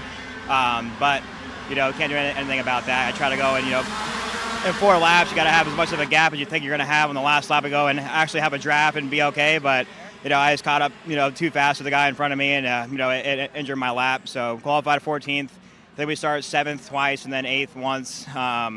So I think we're in a decent spot. Good chance to go and fight for the win, definitely top 5. And again, we've talked about you a little bit, right? I don't want to hold you up too long, but 7 years is what is the amount of years that you've done this event consecutively. You've been in this position before, right? Coming into Friday, what's critical for you to do here in these next 2 heat races? Yeah, definitely. You want to keep your nose clean. There's going to be a lot of blocking, a lot of penalties going on, a lot of crashing going on. You just want to have a clean slate. last year I think I qualified around this area as well. You know, I was able to go and have a clean slate every single heat race, a really good spot, starting spot for the final. But the biggest thing is to, you know, keeping your nose clean. You're around top 5 every single heat race. You're gonna have a guaranteed, you know, pretty good solid spot for the final. Sounds good. I'll let you roll through, Austin, here, and we'll get out of the way. But again, all these drivers coming in here into the scale lines, right? And there's a lot of stories. A lot of drivers have already done this double duty. We talked about Oliver Calvo. He's obviously up and running here. Later on, ADT struggled this morning. Again, Joe Turney, Lillian Scarborough. The list goes on and on. Ryan Norberg didn't show much pace as well in the warm-up session. So we're going to try and move around, try and bring you guys a little bit more. Thank you very much, Caleb. Austin Garrison. His first top 5 here at SuperNats was in the S5 class when he was P4 back in 2013. Second in 125 Open a year later, but then had to wait, 9 years before he was back on the SuperNats podium. 2023 third in Pro X30. It's feast or famine, and you can never guarantee you can have a great domestic season. There's so many moving parts, so many, not unmentionable, so many things that are just unique about this, that just because you come in riding the Creston Wave doesn't mean that's going to translate here to the streets at the car parks of Las Vegas Motor Speedway. No, and you can hear Austin talk about it. He's like, no, we just didn't get the gap right. We were trying to make that happen, but it's not indicative of his speed. He's got more of that going on, and trying to have that time. We talked about it multiple times. There's a lot of drivers that are going to have to do a little bit more work, but, he's, like you said, stay out of trouble, get through those heat races. He's got speed in hand, and the starting position is not horrible for a heat race. So as long as he can get through the first few corners, go to work. Exactly. I mean, these heat races, even if he finished every single one 8th, 8th, 8th, he's not going to end up back in the 16th spot. There's going to be a natural bit of attrition. There will inevitably be one or two drivers or more that are charging from behind him and potentially getting in front of him in those heat races. When it shakes out, whatever you map your average to be over those 3 heats, you can pretty much add 3 or sometimes 5 positions to it to where you're going to start the main. Just finishing all 3 of those heats where he started, he's going to end up with, I would say, a 5th or 6th row probably starting spot for Sunday, and you can win from there. We've seen wins in Pro X30 from as far back as outside, I believe, the top 20 with Marco Maestranzi, and of course that incredible drive from Dave Serra many years ago from last on the grid all the way up to side-by-side for the win with Andre Nicastro, only to get swerved at the moment and end up second. But he didn't get the call. He ended up P2 as the vice champ, one of the best to win everything there is and not unfortunately conquer this race as a driver. He's a champ as a brand owner and a driver coach. Absolutely. Okay, so we've got Pro Shifter warm-up going on. I want to get your thoughts on some potential predictions of what we're going to see in the first 2 heat races. Let's do Pro X30 first, and then we'll go back to Pro Shifter as they're on their warm-up. So very, very quickly, sort of, I'm not going to say give us a couple of winners from heat races, but give us a couple of names. Who are you going to have to beat to win the heat races this afternoon in Pro X30, Mike? I'll take the easy one. You got to start with the pole sitter, Jake Drew, right? You have to do that because he's the one who's going to set the tone, at least for every one of the races you share with him, again, the A versus B and so on and so forth. So it starts with the guy on pole like it does with anything. I'm going to go Jake Drew first. Before I come to you, Xander, I tell you what, here's one driver that you might have to beat if you're going to win a Pro X30 heat race this afternoon. It's Diego Ramos, who's with Caleb Jeska right now. Well, thank you very much, guys. I'm standing by here with Diego Ramos. Diego, we haven't talked to you since you had a successful end to the year over at Newcastle Motorsports Park. You win the KA Senior Championship. You win on Sunday as well in X30. And then you come back here to SuperNationals. It's been a good day for you in KA as well. Tell me about how it's been going on in Pro X30. Yeah, we have been quick the whole week in both classes. Yeah, we had a problem in quali yesterday, but it's working again. And yeah, I think we have good pace and we go for it. Tell me about the heat races as well a little bit earlier today in KA Senior. It seemed like, when you needed to, you made the moves, but it seemed like you almost didn't force the issue. Those heat. Yeah, almost 100 cars in the track. One DNF or a pushback, you go a lot back. First heat, I tried to win, so we make last point. Second heat, I was just more calm and thinking about the points. And yeah, but I think we have a good package. The engine car it's amazing that week. And yeah, we keep pushing. It's just the beginning, and yeah. What can we expect out of you here in a couple of moments in Pro X30? I mean, I hope I can do the same than KA. I know win it's going to be hard because I think I started 11, 12. But for sure I have pace, and we go forward. There you guys have it. Diego Ramos. Thank you very much. So Diego, starting down, in He'll be row 6. Yeah, row 6. Pretty much going to be on the outside for 2 of the 3. Now Mike took the easy pick. He took Jake Drew. Who else has if there's somebody thinking who else have you got to beat to win a Pro X30 Heat race this afternoon? I mean, based on how the practices go, I think Mika could be really, really good. Unfortunately, again, he starts on the outside of row 1 in all of his heats. Mm-hmm. And when you look further down the board, I don't think, again, while we talked about it was wild for us to see in the qualifying lineup at the top 10 to see Turney and Garrison and Gus Lawrence and Ruben Moya and all the big names that we've been talking about all year long outside the top 10. They're still inside the starting 10 for all of their heat races. No doubt, I think those drivers are ones that are going to have to get beat, and I would put on any 4 of them. I would say if I had a sleeper right now, I'd go with Chase Hand to run up the board, because I think from a 14th overall quality, that'll put him either in the 7th spot or the 8th spot, depending on the heat race, and that'll be 7th, I believe, in 2 of them. That's a safe spot to start the race. You got same chassis, same go-kart. They just put it on the pole. I think they're in a really, really good spot for the 27 to make some noise here. And he was on the border of getting one of those 1 through 10 plates this year. Had some luck maybe gone his way. Jake Drew the same. He's in the number 56, but don't let that fool you. Had we not had drops in the 6-round championship in the Pro Tour this year, Jake Drew would be sporting one of the 1 through 10 plates. But the drop round put him just outside the circle of champions. Although I can't say that and just give him his flowers without saying Austin Garrison and Ryan Norberg in that crazy weekend.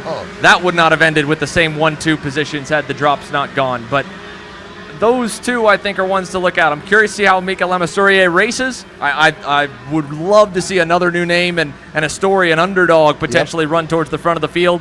If I had a sleeper pick, I'm going Chase Hand. But overall, in terms of odds-on favorites to keep eyes on and watches, Moya, Garrison, Lawrence, and Turney. I don't think they're out of it at all down there in the first 5 rows. Well, I tell you what, you've had your go. I'm going to say this.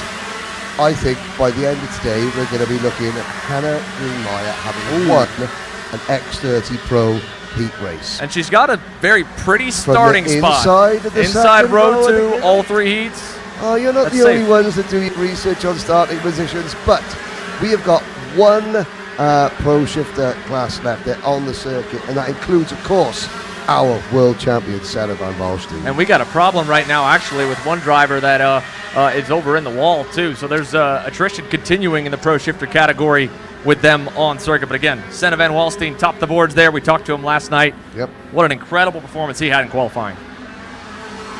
What a incredible performance he had at the World Championship. Let's have a look. The moment he became king of the world. Talk about the nice wide open track here at Franciacorta.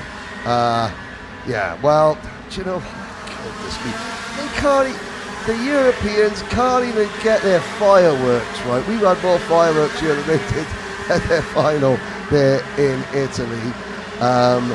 You know, talk about the relief. You can almost see there's under the release, the weight coming off the shoulders. Yeah, that was a pressure moment, and you could see it especially in the scale line. The celebrations eventually began once he got to his team in the CPB Sport and Sodi factory crew, and the smile was on his face. But in that immediate moment, when everything finally began to sink in, the emotions were overwhelming for Senna. And for a driver who normally just is cheerful, walking around, happy and easygoing in the pits, no matter how his day is, to see the weight of that all hit him, I would not be surprised to see something very similar to our Super Sunday winner as well. Let's go back down to pit lane here with Caleb as we begin to get towards the end of our Perico Pit Box afternoon segment. Pedro, we talked a little bit yesterday, right? It was a struggle, if you will, to end the day Wednesday with contact into the wall, and then yesterday, mountain to climb, trying to get out of it in quali. 21st at the end of qualifying. Tell me about that session for you. Yeah, we knew it's going to be difficult with the slowest group, let's say the Q2, but I thought it was going to be better, but I struggled a lot all yesterday, still this morning, not feeling really great, but no one to blame, just myself. I'm feeling really, really comfortable at the moment, but we're starting P11 for the heats. I think we're going to try to come back as soon as possible, and then we see. Then we see if we found some speed. And the story of the year has obviously been you guys against the Saudi guys, obviously, right? Over at the Europeans, at the Worlds, and this weekend, it seems like they have the upper hand going into the heat racing action. What do you guys need to do to catch up? Yeah, they are the boys to win now, to beat, let's say. They are in a good moment, in a good pace. Let's try to work and see what happens on Sunday. Thank you, Pedro. Thank you.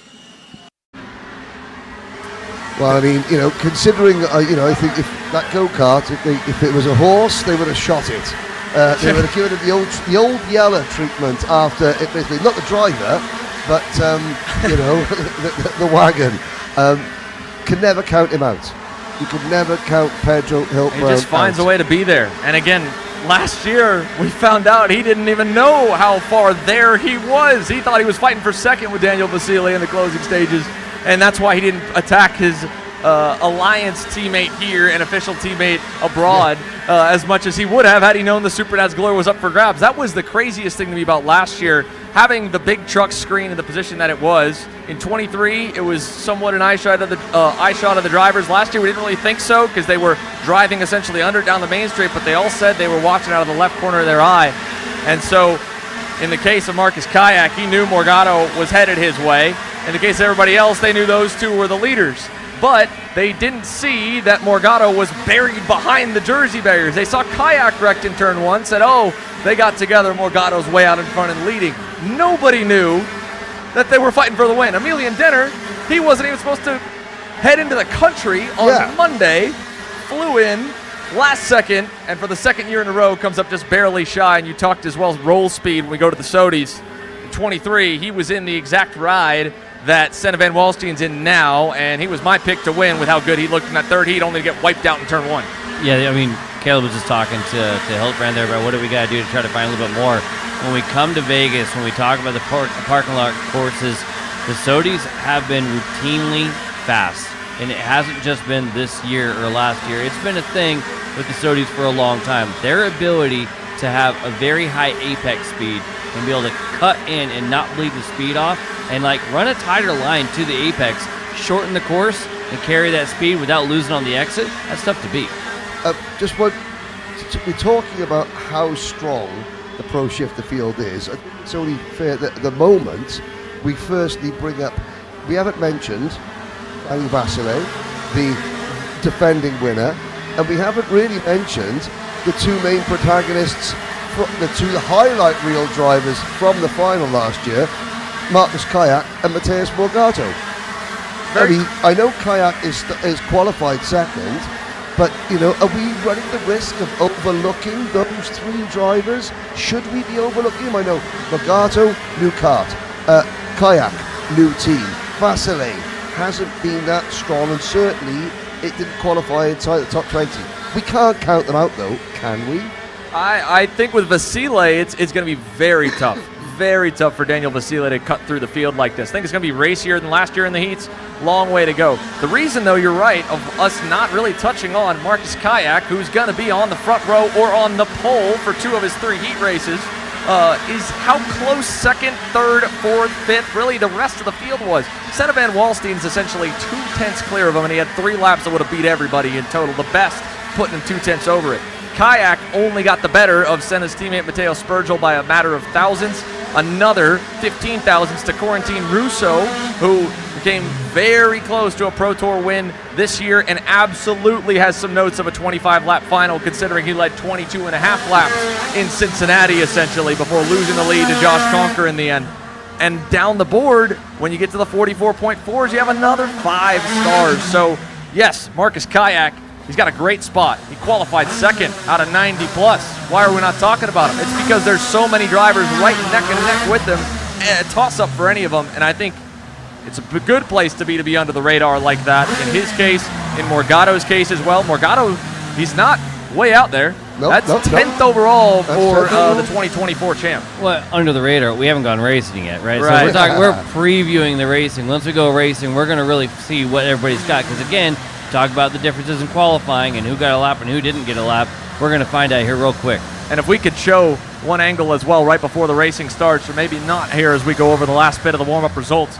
Billy Musgrave's got his work cut out for him. Issues for the factory kart driver here in this warm-up session. After qualifying 9th and getting to start inside the first couple of rows, that's not the way you want to begin Friday. We are closing out the Perico pit box for this lunchtime show. I want one word. Pro Shifter winner. One name. Musgrave.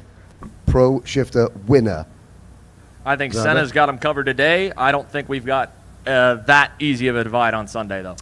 I think that Senna is going to win, but I also think that the driver that's actually got the best chance of deposing Senna, a certain Anthony James Myers. It's not going to be 0 for 13. Could be 1 for 13 for AJ. Thank you very much for joining us. Who's going to be right? We're going to find out as we're going to go racing this afternoon here at SuperNats 28. Thank you for joining us. Over to Rob in the announcers booth. I'm really starting to like this go-karting thing. Yeah, me too. Oh my gosh, can I show you this cute dress I just got? Yes, of course. Oh my goodness, it's so cute. I just love shopping. I love shopping too. Oh my gosh. Wait, did you guys say you like shopping? Of course. Well, dude, I have the perfect place to do that at. ShopPayCarrot.com. At ShopPayCarrot.com, you can get free shipping on orders $200 or more. You can get anything you want, like MXC rims, gloves, rib vests, shoes, anything that you need, all at ShopPayCarot.com.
Well, ladies and gentlemen, welcome back to the live coverage program, the Perico Pit Box, providing lots of insight and lots of opinions, obviously, of what happened earlier today and throughout the weekend so far. My name's Rob Howard, joined by Xander Clements, actually in the booth right now. We're going to let Mike Smith have a pit stop, get some food into his belly because he's been nonstop since the start of the day.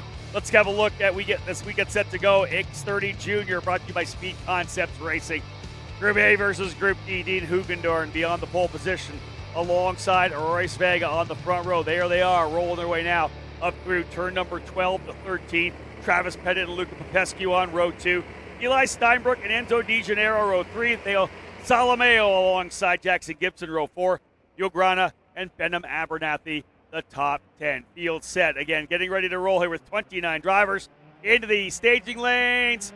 Late run, fast start, green, green, green, down to the inside.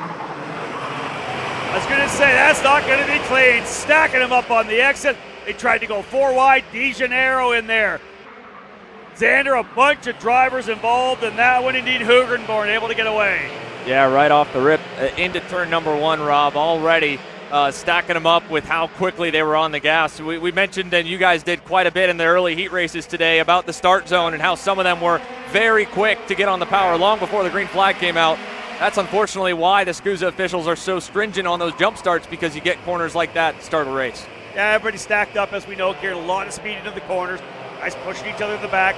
All it took was those guys on the outside getting essentially pushed into the barrier outside the Y, outside the grip level as well, that groove, and end up going obviously into the barriers, clicking a number of drivers there. Big move to the inside is Travis Pettit trying to flex the muscles early on. The RPG driver going to the front, moving Hugendorn back into the second spot. We'll see whether or not these two drivers can now potentially work together to pull away from the next group. Again, a big afternoon for you here. Heat race number 1 and 2 for all the afternoon categories.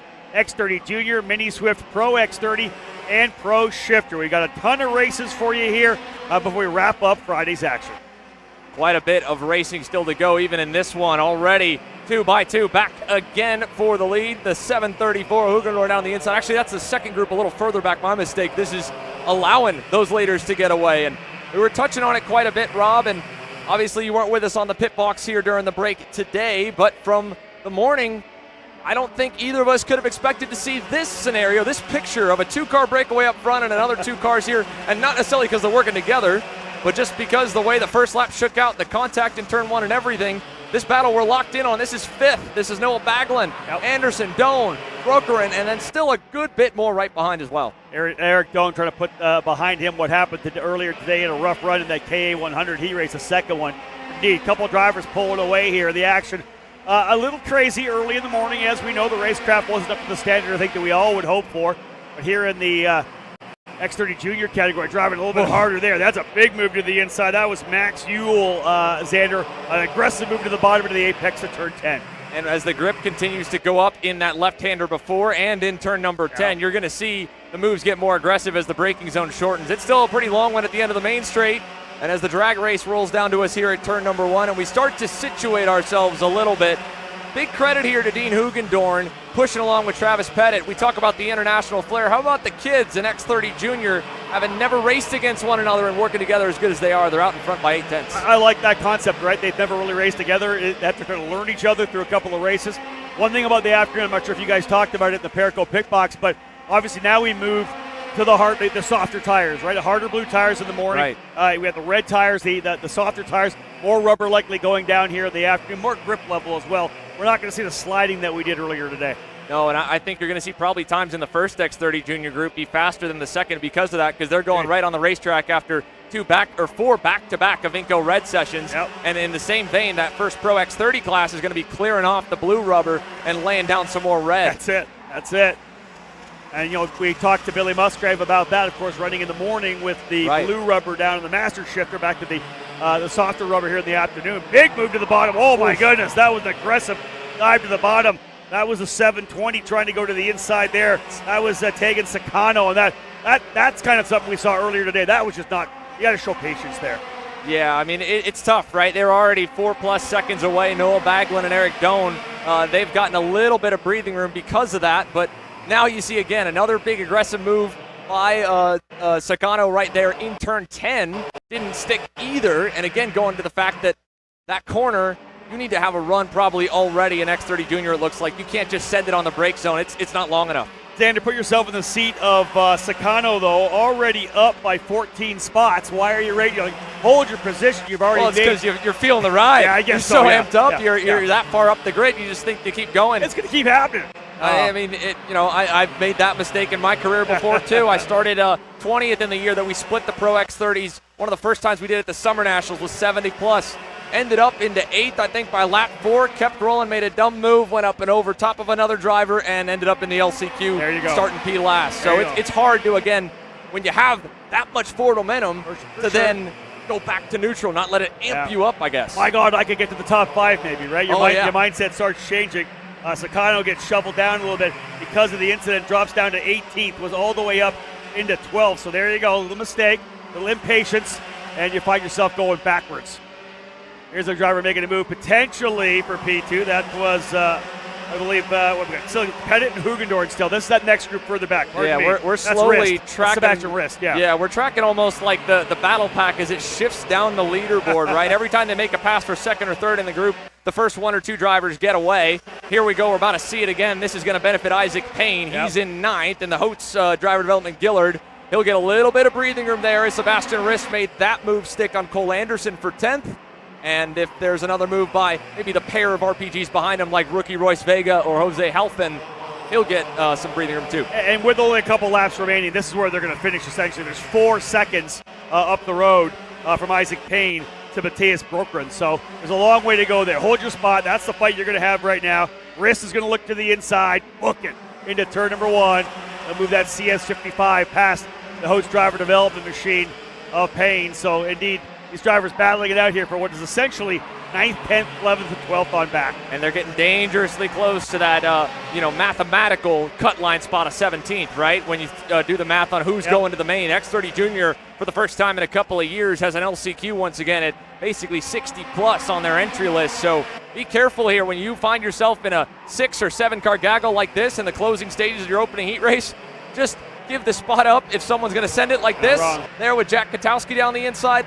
Or Nico Katowski, big brother, don't let it rattle you and don't end up in the black and yellow barriers. 100% agree. You've got to make sure you salvage your result depending on where you are. Again, that's 17, right? Top 17. If you take 17th in all your heat races, you're going to be right around that 34. 34 carts straight into the main event. The other 6 coming through the LCQ on Situation Saturday. Back to the leaders. Let's give Pettit a little time in the sun here right now. You'll see the white flag next time by. The RPG driver. Getting chased down by Dean Hugendorn, 3rd overall this year at the World Championships, running over here with MPG Motorsports. And indeed, you see Hugendorn right there with him. He had a really good morning in the KA 100 category, so try to balance off of that. You see the lead from 2nd back into 3rd. Salameo and Steinbrook running together, P3 and P4. But indeed, Xander, good run so far for Pettit, but let's see whether Hugendorn pulls the trigger.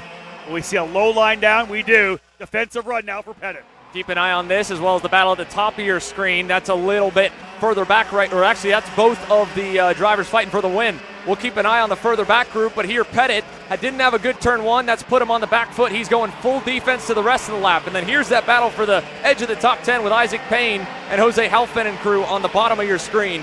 2 turns to go, though, Rob. Pettit just got to park the bus here, and hopefully he gets a good launch. That's a good way to say it, man. Parking the bus for sure. Inside of 10, inside of 12, inside of 13. Hugendorn trying the over-under. We have seen nobody do that as of yet. And there you have it. Pettit's going to walk away with a victory to kick things off in the X30 Juniors. A couple of Orsalon racing drivers side by side, I believe, across the line for 3rd and 4th. Here's that fight further back we talked about with Isaac Payne and Halfin, Katowski, Rist, Royce Vega. Pettit ends up coming in as the race winner. Hugendorn in 2nd. They were 3.5 seconds up on Salameo and Steinbrook. Max Uhl ends up in the 5th position. Noah Baglin 6th. Brokren in 7th. Eric Doan in 8th. Up 11 spots for Doan. Up 17 for Baglin. Started deep in the field. Katowski ends up rounding out the top 10. There you have it right there. A versus D. First heat race, round number 1 here for the drivers in the X30 Junior category. Yeah, Travis Pettit, I think outside of that last lap where he had to defend, and it really was probably his only miscue on the race, trying to back up turn 1 to get the launch out of it. He didn't roll. He sacrificed his center corner speed. That's how Hugendorn was able to get to him. Yep. But monitoring the gap they had across the line, it wasn't necessarily Dean Hugendorn shoving Travis Pettit along. Travis, he was having everybody covered, and it looked like Dean was maybe just riding, but maybe just trying to hang on to the coattails. Back it up when we get to round number 2. Again, let's have a look at the order. As I said before, you've got the drivers in the X30 Junior category. Xander had mentioned split into race groups, so we will have that LCQ. B versus C. The X30 Junior B versus C will be up next. We'll have Mini Swift to follow, and we'll roll into the Pro X30 and Pro Shifter categories. A lot of excitement, Xander, here in the afternoon. Kind of a precursor early in the morning, right? Early in the day. A couple of great categories there as well, but so many drivers back from the morning and the afternoon, those doing the double duty. Yeah, there's going to be a lot of drivers probably going into the afternoon based on how last night went, with maybe that already outside their memory, if you will, because the morning had so much going on. Even for us, for the SuperKarts USA team, I think everybody was okay with adding a little bit longer of a break there once we finally went cold with E2 to catch our breath. I saw Neil Strickland walking around. Both he and I hardly saw too many laps up until today, and even for him today, he's like, man, how are we doing in the morning? And then about mid-morning, it was, man, one of those SuperNats, Fast Friday, early in the weekend racing scenarios where you just felt like it was chaos everywhere. We Yeah. saw wrecks down the main straight, the middle straight. He came to me, he said, man, the one place I put extra barriers, they haven't touched. And like you said, we had a big wreck there in the Master Shifter start. Of course, one driver getting the off the racetrack over in turn number 8, Ty Fisher. There's a bunch of wrecks throughout this race. A lot in turn number 1 as well, as we know. Let's just hope we don't have some of the starts that we had at the very beginning of the day. KA 100 Junior, as we know, the driver on the pole position. Ashton Moon getting shuffled off both of the starts in KA. Yeah, he is going to be looking for some redemption right here after what a great Thursday overall was for young Ashton Moon. The number 3 plate here in his rookie X30 Junior season, knocking on the door of a big-time victory. And as well to his inside, how about for John Antonino? This year's been limited for him in the X30 Junior package to find himself starting on the inside of a heat race here at SuperNats. He's had speed before. He has been a driver that we've talked about since he really flashed onto the scene in the sim racing world, believe it or not. During the COVID pandemic was the way that the California native was able to get exposed enough for his skills and then get opportunities to join us on the national tour. Since then, he has become a mainstay along with Woon, so it's a familiar to those who follow Kart Chaser on the American scene, front row here in X30 Junior. And to that same note, out of Nashville, Tennessee, Tristan Murphy on the inside of row 2 with Archie Owen on the outside, Rob. You know, it's interesting we talk about John Antonino because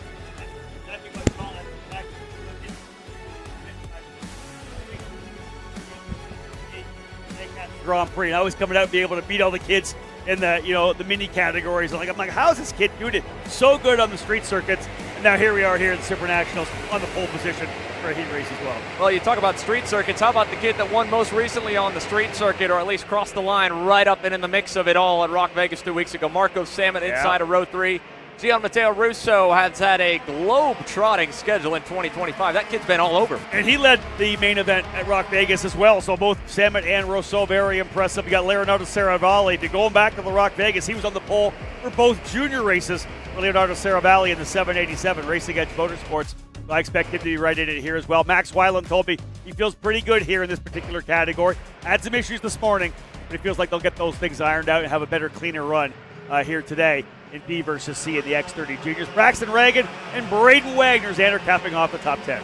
Yeah, 2 names here that would be looking for a big splash if they could start in the top 10 on Super Sunday. And then we go from them to rows 6 through 10. Drivers kind of around that danger zone. Ryan Gandor had a very impressive opening stint here in the U.S. in Orlando this year. He starts alongside Michael McGoy on row 6. Mateo Calderon, Hector Iturriaga back on row 7. Lima McGoy already winning races in the heats in KA 100 Junior, so he'll have a lot of confidence going into this one. Nathan Goldseth and Colt Schlotthauer on row 8. Pals Drysdale alongside Cole Medeiros. And Medeiros getting shuffled around in the opening heat race, but was able to work his way into the lead position in the heat races, the second one. Behind him, Edward Kennedy, and alongside Edward Kennedy will be Javier Felipe Chaparro. Luis Carroz and Jackson Porter back on row 11. Max Cristea, Paolo Duregui, row 12. Saperco, Bradley, Luchetti, Cantu, Rolando Barrera, and Alexander Savage, your top 30. And the list goes on, I believe, maybe one more row, if that. With splitting our 60s down the line. We're not going to see Sarah Bradley. She's withdrawn from the event, so Sarah will not be running here today. So we wish her the best. We'll see her, again, was going to cap off the junior career. We'll see her at senior in 2026. So field set, a much slower start than the first one we saw here at X30 Junior. Calming things down, working their way in. Antonino and Woon starting to spool up a little bit. There's that green flag. Let's see if they can get cleanly through here. A lot of pushing before. A little more separation finally. 3 wide coming out of the corner through 2 and 3. Big. Low lining down, Xander Sorry into turn number 4. Oh, yeah. So much to call right there. At least we got them all through the first turn this time, Rob. A little bit touchy in turns 4 and 5, but still the whole field makes it to the infield. Yeah, it opens up very wide, as we know, through 6 and 7. It's a really easy opportunity to dive to the bottom of turn 6, but better maybe on the opening lap to kind of settle in. Most of these drivers clean through now into that 8-9 complex. Here's the hairpin of turn number 10. And a couple of drivers breaking away. There's some contact further back. Number of drivers getting together on the braking into turn number 10, Xander. And this is kind of the bottlenecking that we didn't think may happen in Shifter, but may or may not have taken that chicane out when we were talking in the pit box. For X30 Junior, your top three have a huge breakaway, and we're going to fight for P4 as there's a look at one of the karts tacked off to the wayside. A crazy run in the opening lap, the latter half of it for the middle of the field, but your top three are clearing away. Murphy following Antonino with Woon in tow, and a pass back for fourth right there between what was one of the JHDD machines and Marco Samet, it looks like, for P4. I believe that was Braden Wagner in the 754 out of this one here, so a tough one early on. Did not get even a single lap in for Wagner. Antonino, though, again, leading the way here. Here's the opening group trying to pull away a little bit here. Ashton Wu makes the move. He gets to the inside of Murphy. They'll move Woon from the off pole, and the third after the opening couple of corners. Center able to dig his way forward back to P2, and Woon looking for, again, as you said, for redemption for all the craziness that happened earlier today. Down to turn one as we put 2 laps in the books, and we'll get the leaderboard on the left-hand side for you to see where your favorite drivers ended up. Granted, it won't be the most accurate. Lots of passes there in the first yeah. turn. 1 for the lead and 1 right back. Antonino back on Woon in turn 4. And Murphy's going to try to come with them as they work their way through that corner. Down to the bottom of the racetrack over at turn number 7. Woon back through. Murphy was kind of on the outside into that corner. This little battle, though, is going to bring Archie Owen and Marco Samet together. They run 4th and 5th. Not that far back in the picture. They got a big gap back to the next duo of Max Weiland and Gianmatteo Rousseau.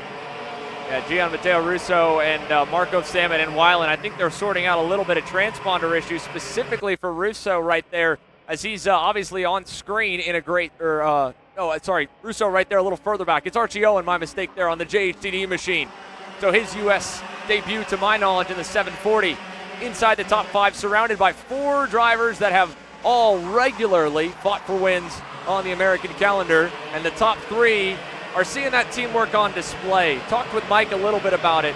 If one of the 3 up front decides to defend or make it a battle, the other 2 are going to be forced to play the game. But at the same point, if they're all willing to just ride as they are, they're going to continue to hold this gap of about maybe 7, 8, 9 tenths, maybe when we get to the line this time. It really has been the theme of the day, Xander, through the entire morning, was the fact that there was that pass or be pass mentality, but the minute somebody settled down and said, maybe I don't need to be in the lead, maybe this trio of drivers are 4 up front, maybe we can pull away and make it a battle amongst themselves.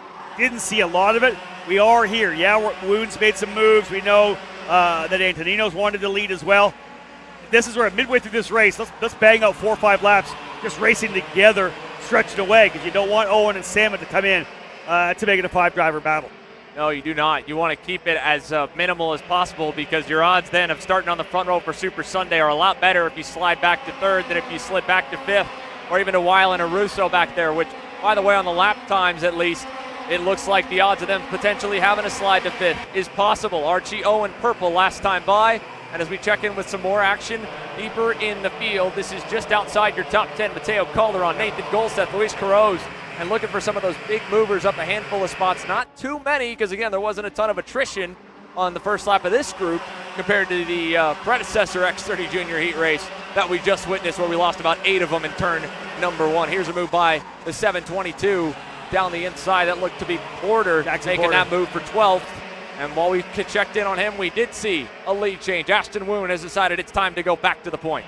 Fastest driver on the racetrack actually to be found in key 8, a little further back, that dark livery kart of Michael McGoy, the number 761, coming off a KA 100 junior victory this morning. McGoy looking pretty good here now as well, trying to march his way forward. He's about 7 tenths behind Russo, and was quicker by 4 tenths on that last lap. So McGoy, the man on the move right now. Pick him up at the tail of that group. Sitting back there in 8th spot, going to get a big run right now, I believe, here on Russo. Here's a move as well. Murphy going to force the issue into turn 1, book it.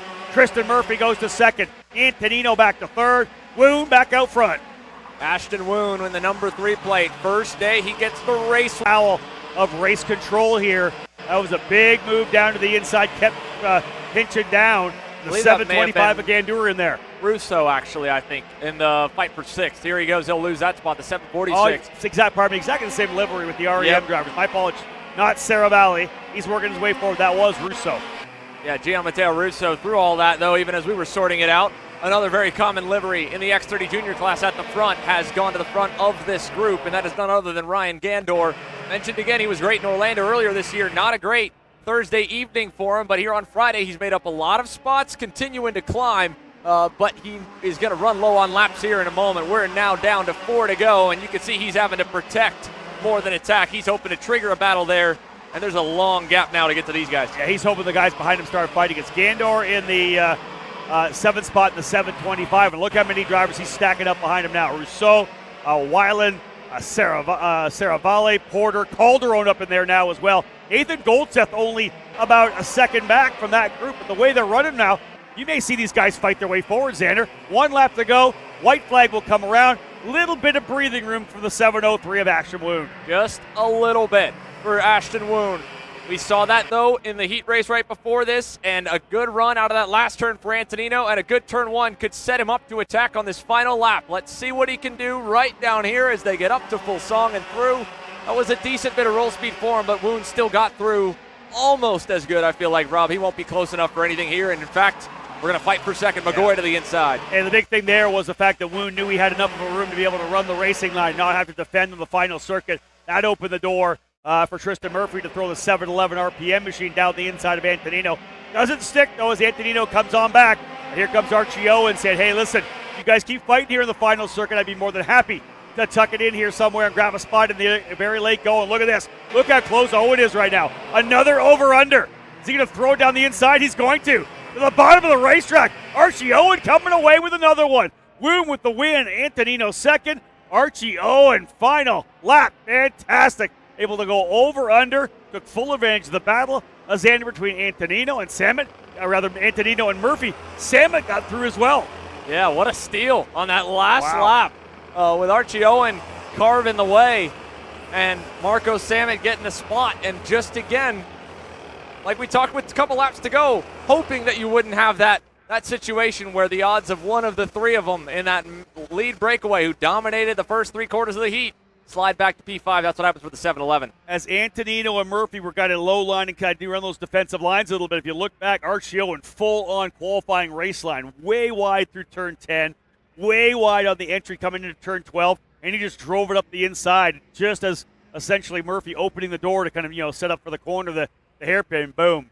In came Archie Owen. Well done there to grab 3rd spot. And same goes for Marco Samet.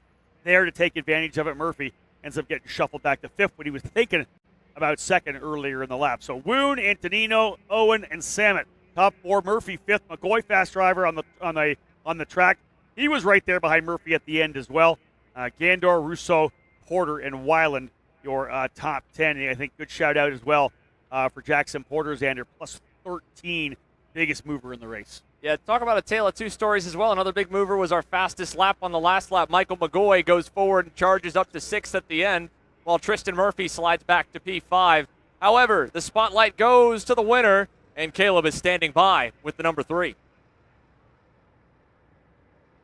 Just kind of joked, right? Finally, he would have taken a breath. Finally, a little bit of luck coming your way. Tell me about that race. I knew I was pretty fast. In practice, I was purple, actually. I set the fastest time on the track, and I knew I was going to be fast this session, and I just had to stay smart and just had to know when to get to the lead and know when to defend. And luckily, I was able to be fast enough to get a gap, so I didn't need to defend, which definitely took off some stress for me, and I got the win. Looking, big difference here in the afternoon. What did you learn from the morning that you've applied now in X30 Junior? Well, I've learned how to go through a field. I've learned how to pass and defend, and I've learned how to start a race with all the kids behind me on this track. So that's definitely helped me. And then just learning the track more, just giving more track time. Well, sounds good. We'll see you out there later on for heat race number 2. Thank you, Ashton. Thank you. Good stuff there for Ashton Woon. And indeed, like you said, a lot of ups and downs in the morning for Ashton. That Speed Concepts racing machine. Trying to figure out how to start when the guys are pushing you from the back. Hopefully getting a little help from SKUSA dropping the hammer on some of these drivers and some of the action on the racetrack, the way the starts are rolling out. Again, Ashton doing a great job there to get that race win. Mike, you kind of were able to watch from the sidelines, chowing down a bit of lunch. A much more, let's say, calm race than we saw earlier today with the junior drivers. Yeah, aside from the issue at the start of that first one there, and that just looked like a turn 1 incident. I didn't see anything egregious or anything like that. Driver from the inside seemed to run out of room on the outside, climb over the top, and now nobody has nowhere to go. So other than that, not too shabby. I was happy to see both races be fairly clean. Good, better racecraft than this morning, that's for sure. Let's have a look at the grid right now. Mini Swift brought to you by Naps Creative. Maxwell Macha starting on the pole position alongside Jake Manaleo. It'll be Santiago Orioli and Mario Nario on row number 2. Tanner Barsh and Kai Park will be on row number 3. Row 4, Lucas Tarango and Ivor Spence. On row 5, we'll have Zane Burgess and Liam Nakawade. Those are the top 10 drivers getting set to go here in this mini category. Alex Chandler, and Luis Martinez, row 6. Colton Bruck, Luca Besserell, row 7.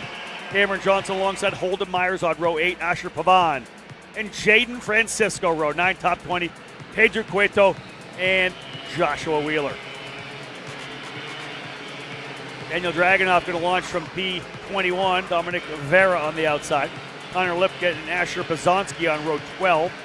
Oliver Williams is going to start 25th with Koa Saito on the outside. Marcelo Flores and Nico Salazar, row 14. And topping off your top 30 drivers, Nathan Ramirez and Aaron Spears, rather. It just keeps coming. There's so many drivers in this field. Pax Romero starting 31st alongside Manuel Hangel, Jimenez Calva, Lincoln Wiley and Forrest Blair on row 17. Aston Wyatt start 35th alongside Flynn Fallon. These drivers in the back, lots of work to do to dig themselves forward.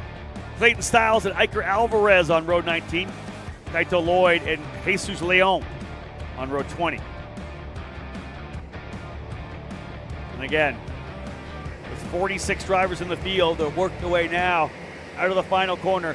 Garay, Perriman, Slider, Pugliese Bazzi, and Gaddis alongside Morovic at the tail of the field.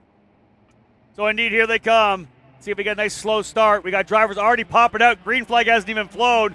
A bunch of tram line penalties in the back of the pack there. Oh, the driver up. More contact into the barriers. A number of drivers missing the braking zone and driving over the guys in front of them. Up front, look at how crazy it is. Everybody trying to get to the bottom of the racetrack. Diving through. Another guy climbing the curb in the back. You saw that curb launching that mini Swift up into the air. Yeah, we see this full adult karts do that. You get a little cadet going over that thing. It's full airborne. It's a full-on ramp. Oh, another driver, bam, into the barrier on the outside of turn number 7 and 8. Or 7, rather. That's 7. 8 still into the long straight with 9 and 10. Oh, another driver off on the outside. That's turn number 10 and 11. Right out is the number 182. Hold your breath. That is scary to come out in the middle of the racetrack like that. That was the 182. Whew. That was Kai Park, I think. Through the barriers, big 360, and back out onto the racetrack. Good heads up by the drivers coming through that corner. 100%. It was right on the exit, so you ended up going right where they were going to be, and they did a good job getting around. But both instances, drivers not having the room on the exit there, it looked like, and just getting pushed in those barriers at the end. Mike, here's your essentially attrition list of the issues of the opening lap. Koa Saito, Marcelo Flores, Kaito Lloyd. Actually, Lloyd's able to get back across the line. Saito and Flores look like they're out. Garay, Fallon, Perriman, Leon, all involved in that incident in turn number 1. Yeah, and it all started on the entry. To your point, you were talking about missing the braking there, and actually drivers in the outside barrier even before making the turn-in point there. Getting it all wrong there at the start. That's exactly it. Oh, here comes another pinch.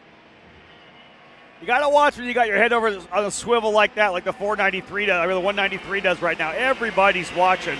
That's Santiago Orioli. Just looking over every shoulder, letting that car slide forward. You don't think about that. The where you look is where your hands want to go. What is that all about? Orioli drives right into the side of the 184 as well. That was that might have been the 134 of Ivor Spence. Yeah, and he's lucky he didn't bounce off that guy and put himself in the barrier when he did it. I mean, the guy's next to you, mate. You can't turn left when there's a driver there. He literally just tried to turn into Spence there. Orioli's going to have a target on him from race control. A couple incidents already. Won the block down the straightaway and then won the central center punch. Back down the straightaway again. Here we go. Lining things up. Another drive down to the bottom of the racetrack. Keeping an eye right on these two drivers. It's the 102 and the 135. think that was Lipka. No, excuse me, that's Myers. Francesco is the one with 102. And Myers, the 136, carrying around the outside of both of them there. Nice job by Myers to retain that spot. Old Myers in the 136. A little bit more aggressive and a little more anger here than I thought we were going to see out of the Mini Swift drivers. A couple of questionable moves early on here in the first couple of laps. 3 laps down, still 7 to go. Up front, Maxwell Macha, open track by a second. Don't see a lot of that here this weekend. There's the 193 coming back down to the inside again. We saw some stuff with the 193 earlier on as well, throwing that cart to the inside, trying to get at least another spot, fight forward on a regular basis here. That's Orioli. Orioli's got the 111 right behind him. It's Cameron Johnson. There's that 34 back to the inside again. It's the 134 of Ivor Spence. The Kiwi. 171 on the outside there as well, Luis Martinez. Already see a few bumpers drop there. I think that's the bumper on the 171, I think might be already deployed. Good eye from Mike Smith there. Again. Martinez, he's P6. And everybody, welcome for joining us again. Great to have you along with us. The Kart Chaser YouTube channel. We'll check in on the chat quite a bit. My name is Rob Howden, joined by Mike Smith, driver analyst for the weekend. Good stuff so far out front for sure, as Macha's making this thing look really easy. 1.1 seconds. Manalio, Barsh, Nakawati now up into the 4th spot. Big mover from the back. Mike, plus 12 for Oliver Williams and started 25th. Already the 13th spot, only in 5 laps. Very nice. Yeah, and you just mentioned Nakawati actually going fastest, making inroads. Going to be right with this group pretty quick. I mean, Nakawati 2.1 at last time by, going to be 1.6 in front, so a half second. Expect that to be chopped down to nothing. That's battle for 6th, 7th, 8th, 9th, and 10th right here up the road, top 5. Macha back to Burgess. Zane Burgess running P5 there at the tail of that lead group. So indeed, you see the 156 there, the parallel of Zane Burgess. Nakawati's moved up to P3 now. Able to get by Tyner Barsh. There's that 193 of Orioli. Here comes the inside, Cameron Johnson. Inside of Spence. The 171 of Luis Martinez. And then, of course, Lucas Tarango has arrived on the scene as well. Tarango in the 10th spot. Manalio is going to have Nakawati right there. You can see on screen. It's already gotten done. Nakawati's now actually in P2. And let's see if they can stretch the day. Liam laps. Impressive. 3 laps left of this thing. Let's see what kind of lap times already. Purple lap. I mean, best lap for Nakawati was a 53.0 to the best lap of everyone else in like half a second. Yeah. Half a second faster than the leader, Macha.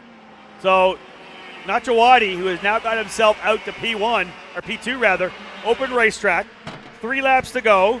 Last time by was 4/10 quicker. He's only 1.2 back. I'm not super good at math, but that's pretty much 1.2 seconds. And that was with the pass. Yeah, right.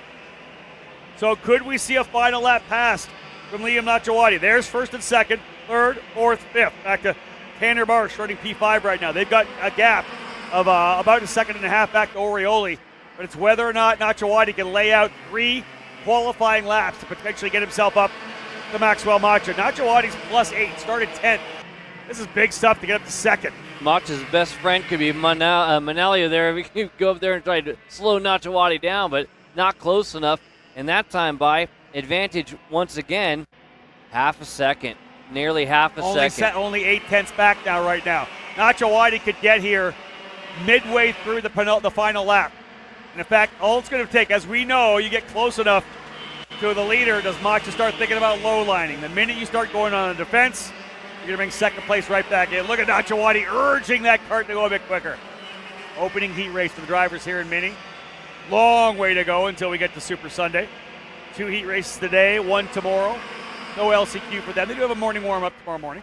Or tomorrow afternoon, rather. These are afternoon classes. So you get to shake up the cobwebs a little bit, get that kart feel again. Macho looks like he might have found a little something here on this last I was lap. gonna say, was there a little bit in the back there? What do we got coming across the line here, Rob? He'll need a big one. 53.5 was his lap last time by. This time, as he puts lap number 9 in the books. It's a 53.3, Nachawati a 53.1. Yeah, Nachawati lost a 10th, and Macha gained a couple. Well, it was Macha's personal best lap right there, so saving the best for last. And Manalio just went purple as well for P3. We're not done yet. Although, again, Nachawati not close enough to force the issue out of turn number 7 to 8. Nachawati's going to have 2 spots to do it. Any kind of defense coming from Macha. No, he's going to run the wide racing line. I like it. Believes in his gap. Maybe not. Oh, look at that. Nachawati thought about the inside. Too little, too late for Liam Nachawati, but the speed was there, as it was for Jake Manalio. Manalio goes purple, ends up coming into third. So it's Macha, Nachawati, Manalio. We're not done here, though. That's the 129. How far back is this battle? Look at this gaggle coming out of the final corner. 3 wide across the line. Yeah, that was just inside, I believe, the top 20. 129 was Williamson, and then it's the 102 of Francisco, Wheeler, Salazar, and Gaddis. Yeah, 17th to back to like 25th, all in that big old line there. Big old group coming out of there to finish this thing off. And a bunch of guys getting big advancements. Plus 24 for Dominic Gaddis. He goes from what? 45th to 21st. How about that? Have some fun. Past 24 karts. 19 up for Aston Wyatt. 14 up for Nathan Ramirez. Nobody doing that kind of big move in the top. Although Nachawati, 10th, started 10th, second, was closing. He actually got the fast lap of the race on the last lap. 3/10 off. Liam Nachawati flexing the muscles there, showing what he's got. See what happens in the second heat race. Macha, Nachawati, Manalio, Burgess, and Barsh. Top 5. There's the remainder of the 20 down to 30. And Nachawati, multiple victory zeros there. That wasn't just a fluke. That was lap after lap after lap. Talk about those big movers. And under the tent at Speed Factory tent, coaching on this whole year, he's had those bad starts. We got to be in the back of the field. Well, time to go put together a highlight reel. How do we get from the back to the front? 100%. 3 races in to the 7 races here of the first heat races for the afternoon categories. Get ready, folks. It's time to have some fun. Pro X30 and then Pro Shifter to come. But before we do that, let's head down to pit lane. Kayla Vieska standing by with the race winner. Thank you, Rob. Max, we wanted to speak to you yesterday after you got that pole position, but for you to start off the day here on the Friday, it was picture perfect. First heat race for you. Tell me about it. Yeah, I had a gap, a big gap, and then Liam passed some kids, and then he just got up to me, kind of nervous, until the 2 last, because I thought he was going to pass me, It kind of looked like, from the driver's perspective, I think when you look back, it's they're close, but from the TV, it's they're kind of long, So, yeah, but at least I finished first, so you never know what's going to happen, so yeah. So let's talk a little bit about that. These weekends are long, and we were talking about that yesterday. And before, 2 years ago, when we were on the other side of the Las Vegas Motor Speedway, what do you need to do the rest of the day today and then tomorrow to get back to that victory? Just try my best and get first in every heat so I can finish first for the final and just, gap them. Thank you, Maxwell. Best of luck. Thank you. Good stuff there from Maxwell Macha. Very well-spoken young man, and I like the comment, right? From the driver's perspective, he looks like he's close. From the TV, long. A ways away. He better not have been looking at the TV screen when he was coming up the straightaway. I think he was having a little look there. The Pro Shifter guys talk about the fact that they usually have a little look to see where they are on the screen potentially. I think it's out of turn 7. I think it's out of 7. You take a little glance you over can have left. a little look. I want you straighten it out. Yeah, hopefully. Yeah. So, indeed, good run for all those drivers up front. Nice to see them have a solid shot at it there. Good stuff to start things off. A couple drivers, of course, as we know, in the opening lap, getting together down here into turn number 1. So, again, hoping for a clean start. But now it's all about the pro drivers as we get set to roll with Group A versus Group D in the Pro X30 category. They have not yet seen the 1 minute board, so we got a little bit of time here right now for the pro drivers here as they will be rolling out here momentarily. Get A versus D, as I had said. There's that 1 minute board. So indeed, you'll see some engines firing up here momentarily. The shoe, Jake Drew, impressing them in qualifying yesterday. He'll lock down the pole position for all 3 of his heat races. Awesome job for him in that position, starting on the pole alongside him. Again, the driver out of Australia, that is Mika Lemachurier. Very impressive to see. I actually had a chat with him when he was doing his headshots for Kart Chaser here. We had a good chance to chat a little bit, and he's a driver I think that we're going to see up front. A couple of drivers started talking about him, like this could be interesting. Lemachurier very, very quick at that number 23. Hannah Greenmeyer had people fired up yesterday afternoon as well, the former Pro Tour champion, having moved on to her sports car career back with Rolls Performance Group this weekend. She puts it P5 in qualifying. That gives her third here right now in the number 36 alongside where she would start with Ty Fisher. I'm kind of in contact with Ty's family right now. They're making sure he's going to be okay. I'll find out what kind of an update we can give you on Ty. But again, as we said, was transported to the hospital after the incident they had earlier today. Jacopo Martinez will start in the 5th position, very likely moving to 4th now with Colin Lloyd in the 6th spot. Ruben Moya and Gus Lawrence on row number 4. Both these drivers very impressive, as we know. Moya with Forward Direction Motorsports, Lawrence running with Rawlson Performance Group. Look no further than P9, Joe Turney, last year's winner in both KA 100 and Pro X30. Turney on the MPG Kart Republic, starting in 9th position alongside Jose Carlos Hernandez for Orsolon Racing. Aaron Garcia Lopez will start on the inside of row 6 alongside Cash Perkins, Jesus Vasquez Jr., and Brody Whitmore on row 7. Timothy Pernod and Jaden Pope on row 8. Eli Warren and Caden McQueen, a potent row number 9. Nathan Dupuis and William Boutillier will be on row number 10, all Canadian row 10. Jackson Susland for Jay Howard starting 21st alongside Oliver Hodgson, the veteran. Noah Wolf back in the 23rd spot. How about Ryan Norberg starting in 24th? Not what we're used to out of Flying Ryan, the legend, SuperNats winner in his own right, starting in the 12th row. Olin Galley and Henry Wheeler on row 13. Hearing that Cash Perkins potentially late to the grid. We'll see if Perkins able to get out here onto the racetrack. Galley and Wheeler, row 13. Sangera alongside Sidney Castles on row 14. Marcelo Tortado and Maximo Augusto Covigino on row number 15. Finningham Bailiff's going to start 31st alongside Ryan Caruso. James Overbeck, former Pro Tour KA 100 champion, starting 33rd alongside Mason Kuhn. Abraham Dean and Jack Brody on row 18. Kukru and Andreados, row 19. Chambers and Troger on row 20. And the rest of this field, this is massive as we know. Mardan, Torres, Frijolet, Ritter, and Marak. Olivier Marak starting at the tail of the field. And Cash Perkins there to the far left side of your screen, that orange helmet. He is going to be able to join there. He was able to get in there. Basically what has to happen is you have to get out of the grid area before the field comes back through. He was able to do so, waited in turn 7. He's going to join the field right now. There you go, Perkins slotting in P13. Pro X30 brought to you by Perico Energy Drink.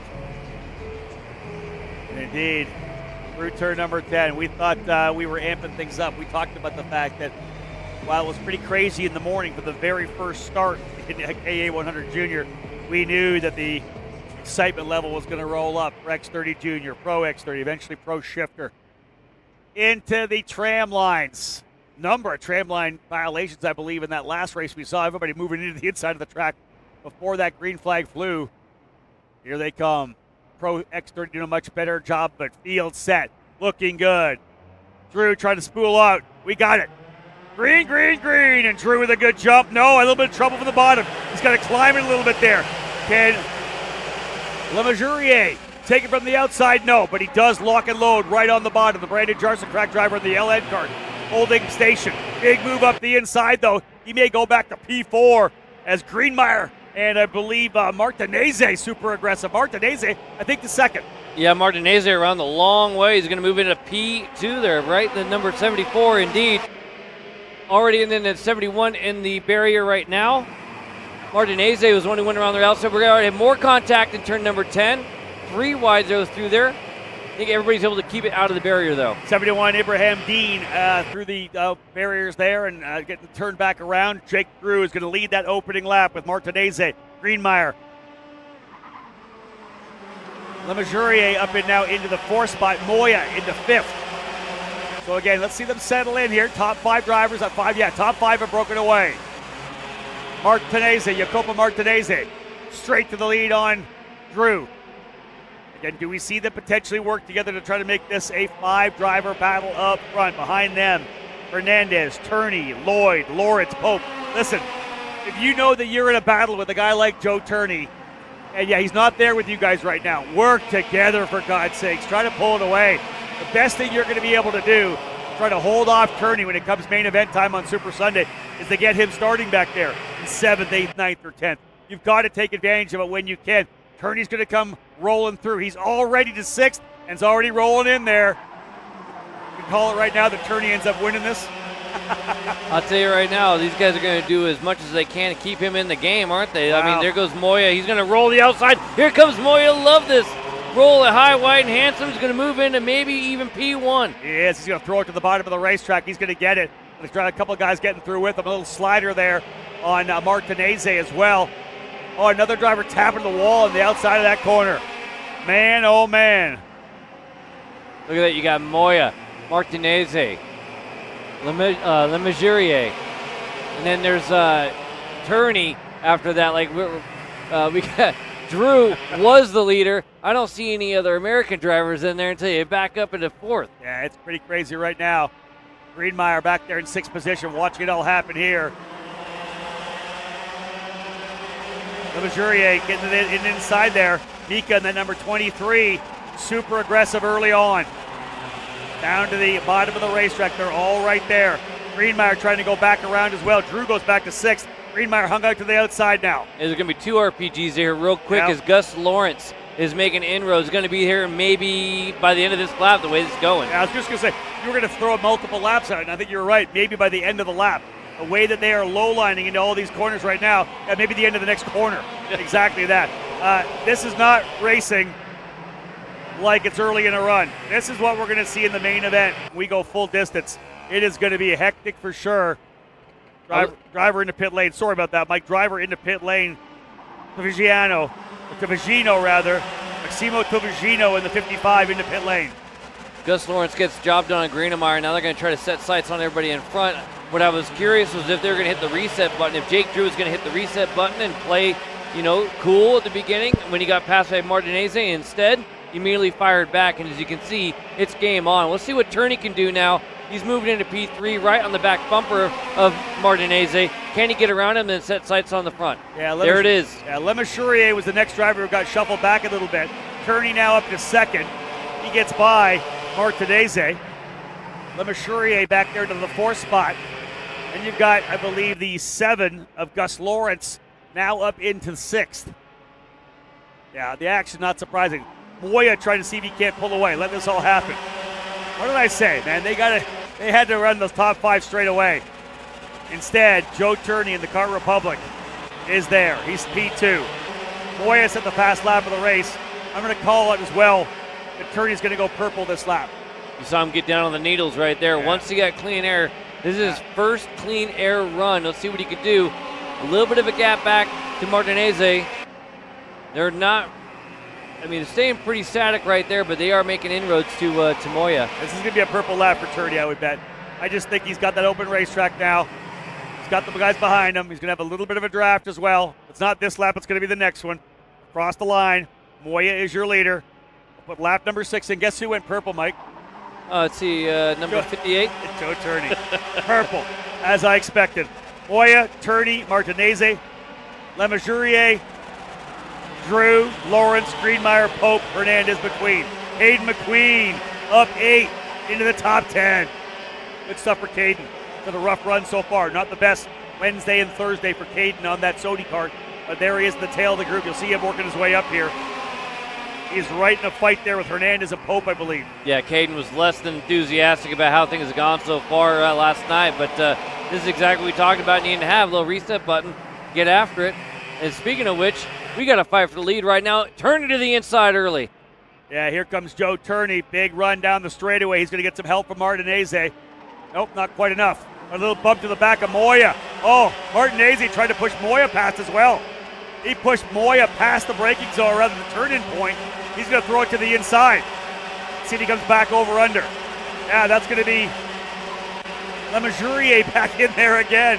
Mika Lemajurier in the 23 for Brandon Jarsa Crack Racing. Goes back to P3, but no. Moya back to the inside. Lawrence ready to pick up the pieces. Moya back to third. Turney over Martinez, Moya. Lawrence is, excuse me, that's because he moves a Lemurgia.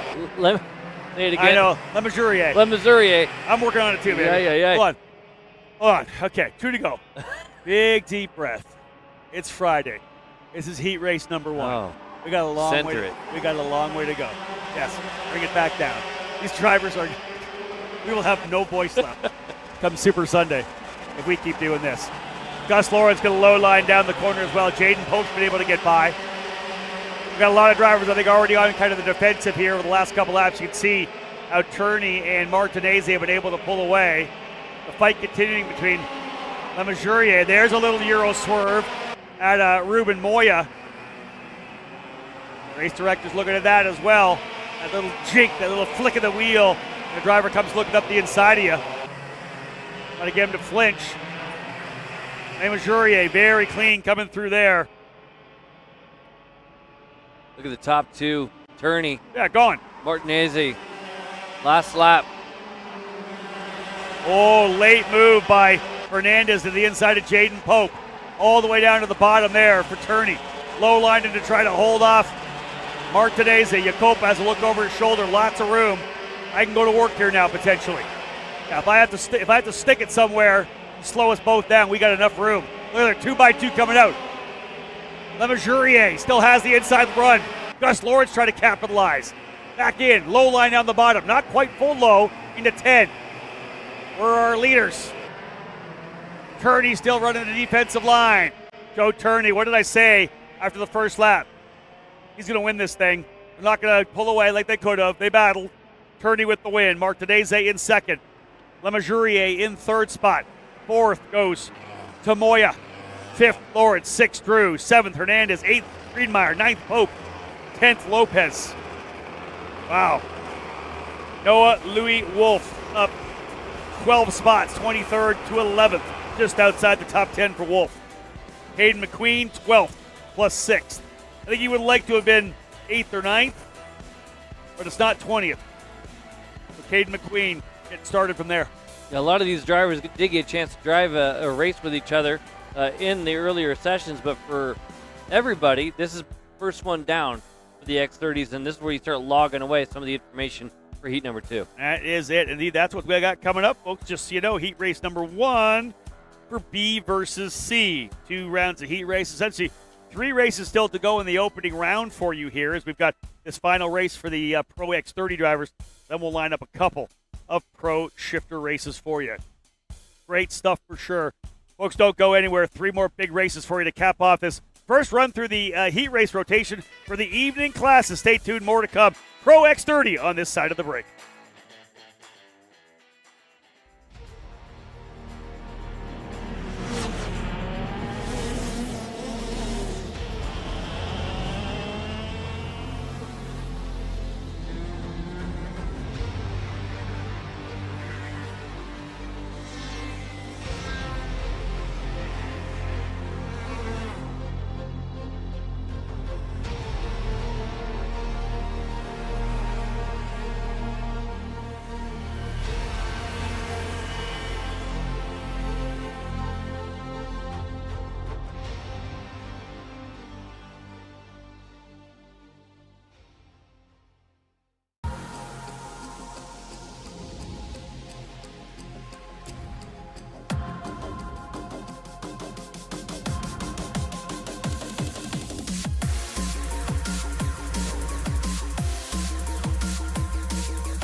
Oh, it was a good one there, as we know, in A versus D. Some really good racing up front. We were, Mike and I were kind of sitting here talking to each other like, you know, we didn't talk about in that race at all.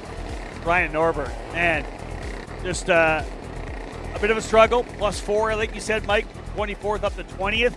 That's not Ryan Norberg performance for sure. He is, again, trying to figure out this GFC chassis. I'll try to have a quick chat with him later on today to find out what maybe the struggle is. Ryan's got a lot of work to do if he's going to, hey, listen, 20th in other heat races, he could be in the LCQ. Hey, he's not the only one. Oliver Hodgson only up 6. And Jesus Vasquez Jr. finished where he started in 13th. Wow. That's just kind of the nature of what we're seeing right now in that group. You're not wrong. Blake Nash starting on the pole this one, folks. Have a look at the grid. Nash on the pole alongside Alessandro DiTullio, Nash Motorsports and Rocket Racing Company. Road number 2, Caleb Gaffera, very quick in the KA 100 category in the Host Driver Development Machine. Frankie Mossman for Speed Concepts. Starting on the outside of row number 2. Alexander Vanchev, the rookie, the freshman here, running in the senior category for Rawls and Performance Group. His RPG teammate Jonathan Ports alongside him on row number 3. GFC driver Chase Hand starting in the 7th spot. Pro Tour champion number 1 plate holder Austin Garrison, AG, starting in the 8th position. Jensen Burdett, the young Canadian driver, starting in 9th alongside Adam Brickley. Outside the top 10, Morgan Porter for Racing Edge Motorsports. And PSL Barrel Art driver Diego Ramos starting in 12th. Lewis Goff and Dalton Haynes on row 7. Turner Brown alongside Paulie Massimino on row 8. Sebastian Venegas and Laurent Legault on row number 9. Lillian Scarborough and Ryan Raffa cap off your top 20.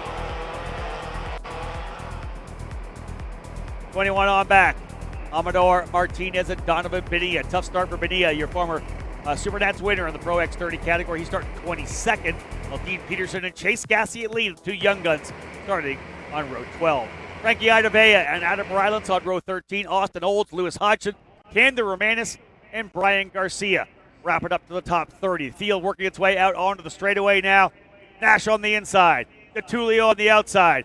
Gaffera and Mossman right behind him. Nice looking start. Good speed. Waiting for the green flag, and they got it. Underway right now. As Nash is going to go to the bottom. Way to the outside. Oh, a couple drivers getting shuffled off. Oh, traffic jam. Stack them and pack them on the exit of turn number 1. 8 karts made it through clean. Everybody else doing whatever they can to get things rolling. This may be a full course caution. They haven't called it as of yet. They're doing a pretty good job of cleaning things off. How about that? I want to see which driver was able to sneak through from the back, somehow able to get through there. There's the 93 out of this one already. But man, complete traffic jam, blocked track down in turn number 1 and 2. Couple drivers getting shoveled off the outside. Let's give you the top 8 as they come along. Give me a second, Mike. I'll go top 8 as they come across the line just to see who can slot through. Tulio, Nash, Mossman, Vanchev, Hand, Martinez, Ports, and Rylance. Everybody else involved in the incident. It all started with Caleb Gaffera, full 90 degrees, facing the wrong direction, shoved sideways. Here's the replay. You're going to watch our side of the screen, the near side curling around the corner, sideways right there, and that's what jams everybody up. Yeah, I'm going to go back. Who started right behind him? I think it was Vanchev potentially. Alexander Vanchev, I think. Watch this again. Look for the driver on the inside of row 3. Right on the back. Vanchev's getting hit, though. He's getting drilled from behind as well. Everybody. I think Chase Hand was getting pushed from behind.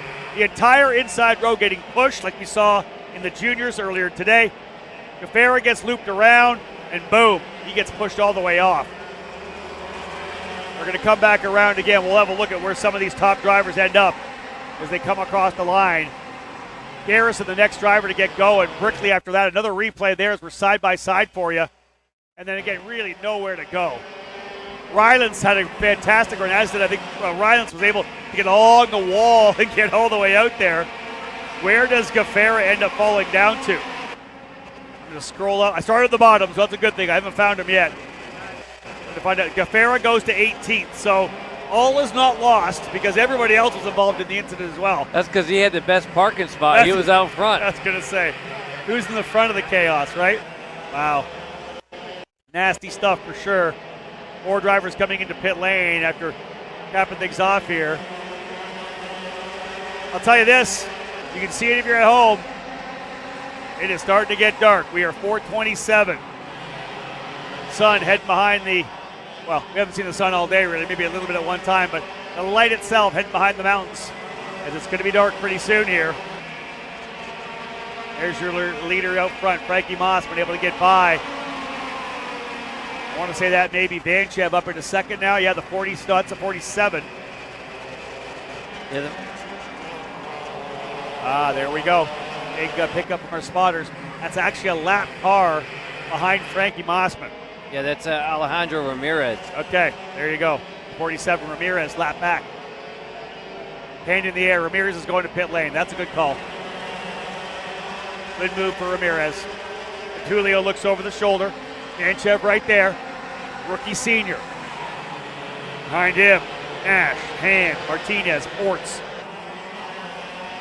Let's see what Gaffera can do. Can he work his way back forward? No, he's 19th. He actually lost a spot to Diego Ramos. Ramos involved in that one as well. Well, everybody was. Let's be real. Yeah. The shorter list to tell you who wasn't. Who wasn't involved? You got it out before I could. And we quickly got the call from our spotters in production. 8 drivers made it through. Chaos. Blake Nash making the move onto Tulio there. You can move Nash up another spot. So you got Mossman, Vanchev, Nash, Tulio, Hand, Martinez, Ports, and Rylance. Again, the 8 that made it through, but it's the top. Basically, you got Mossman, and then the next 4 in a row. Now, Nash just made the move onto Tulio, but are they going to play nice and try to go eat up this 1 second gap to Mossman? There, Chase Ham, one of the drivers, he was getting pushed through. He's the guy that was essentially on the bumper. He was on the bumper of Vanchev. Vanchev was able to go through. Everybody kind of on the inside line were the guys that were able to push their way through. One driver, Adam Rylance, I think, was the one went all the way around the outside against the outside wall. Just find enough room to sneak through. By the way, to answer the question, are they all going to play nice so they can go catch him? The answer is no. No, they're all going to pass each other. Nash made that move, and he's lost 2 during this lap. He's now at the back of the train. Yeah, that's it. But there was still a gap reduced. Fastest lap of the race, Alexander Vanchev was able to eke out 1/10. Still got 4 laps to go. 4 laps remaining in the second Pro X30 Heat race of the day. We have a full second run through the rotation coming. Pro shifter drivers on the grid. Again, watching these drivers up front, these that were able to sneak through a blocked racetrack in turn number 1. Very calm now, midway through to the second half of this race with now 3 laps remaining. Vanchev just went purple, trying to reel in Frankie Mossman. Quicker by just over a 10th, but he's 7/10 back. Mossman impressive out front there, and that Speed Concepts racing machine. Frankie's one of those guys, you give him an open racetrack like that, he can run qualifying laps. He's very likely going to get the job done. Very experienced driver. We've seen Frankie at this level for many years now, also running in the USF Pro Championships, the USF Pro 2000 category. I expect he'll be a race winner here in 2026. Very talented driver, really in the field for that Pro 2000 car. Man, you just plop him back into a Pro X30 and the kids up front. Oh yeah, no shocker there. Fast Frankie Mossman getting things done. He's going to lose a little bit more here, I think, because he's been losing a 10th about every lap. They cross the line, we'll tell you what the lap times are at, but another personal best for him, still 1/10 slower. Mossman, Vanchev, Tulio, fastest driver on the course. Another purple lap for Chase Hand. You Chase Hand with a big duck in the 2.7, my favorite number. He's getting things done. He's up on the wheel, there's no doubt about that. Like you said, 47.336, Mike. 3/10 faster than the leader on that last lap. That's how quick he is right now. Hand, very happy with the KA as well. Has some good runs there. I'm going to throw it out there. There's a possibility he comes away with 2 wins here this weekend. There's a lot of guys that can get the job done. I'm not just singling him out, but there's no doubt that Chase has race-winning pace, podium pace for sure here this weekend. White flag flying, 1 to go. Chase Hand's gotten to the back bumper to Tulio. That's going to be his only option for, I think, moving up unless some kind of big inroads happen. I don't think it's going to be that way, though, because Mossman can look over his shoulder. See, he's got enough room to just go fast lines. Really just got to worry about that last complex, Rob. Yeah, Vanchev is closing ever so slowly, a couple tenths of a second a lap. and he is really getting there right now. Yeah, Mossman has to have a look over. He can hear him. Banchev, do you send it or you bring home the second? Little defensive run down the inside. I know Banchev would like to win, but man, P2 here in the opening heat race, and a lot of guys are going backwards. Come on. Yeah, Frankie's going to go to the inside. He was waiting for the bump, didn't he? You can see he was ready for the bump there. Coming across the line. There it is. Everybody stacking him up. Mossman gets the victory across the line by 0.2 of a second. Good stuff. Chase Hammond, full commit on that over-under. I just think that that finish line is just a little bit too close to the corner. It is. For that to work out. Wouldn't you love to have it just a little bit farther? A little bit. A little farther down. Good stuff. Mossman, Banchev, DeTulio, and Nash. Your top 5.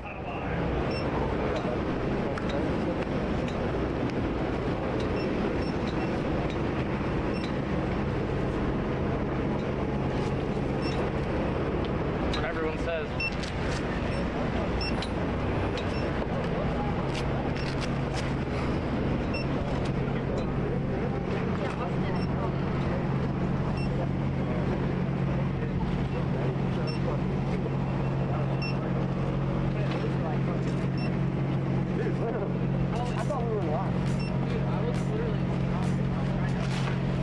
So there are your unofficial results for heat race number 1 for the B versus C group. Frankie Mossman, you see the 0.2 of a second lead over Alexander Banchev. He got close at the end, didn't he? I think Alexander probably could have sent it somewhere, but I think a really wise move to come home P2. Bank those points that you need. Tulio in 3rd, Hand 4th, Nash 5th, Ports 6th, Amador Martinez 7th. Adam Ryland's able to get through, take full advantage of the chaos. Austin Garrison essentially the best of the rest. 6 seconds back after all that chaos early. Again, yeah, plus 18 for Rylands, plus 14 for Martinez, taking full advantage of that. Now listen, the chaos in the opening corner was wild, as we know. Hey, listen, we saw it. We weren't along for the ride. Caleb standing by with the Caleb, who was actually in the middle of it. Yeah, Caleb G, chaotic start. You were really didn't cause it, but that was the start of it. Just tell me about that start. Yeah, I mean, I went in turn 1 behind Blake. I was just hoping to fall into 3rd if the alley got around the outside, and I was like, okay. And then when we got into turn 1, I just got shafted through and literally couldn't slow down, and I was sideways, and then I was just waiting to get drove over, and I did, as you can see. And unfortunate, but got to fix some things on the kart. We're definitely not the quickest out there, but I think we can get it right and bring home a win today. Heat race number 2 comes up later, and you talk about starting spot, you talk about average finishes. What do you need to do for the rest of the weekend to recover your Pro X30 weekend here? I mean, just get back up to the front.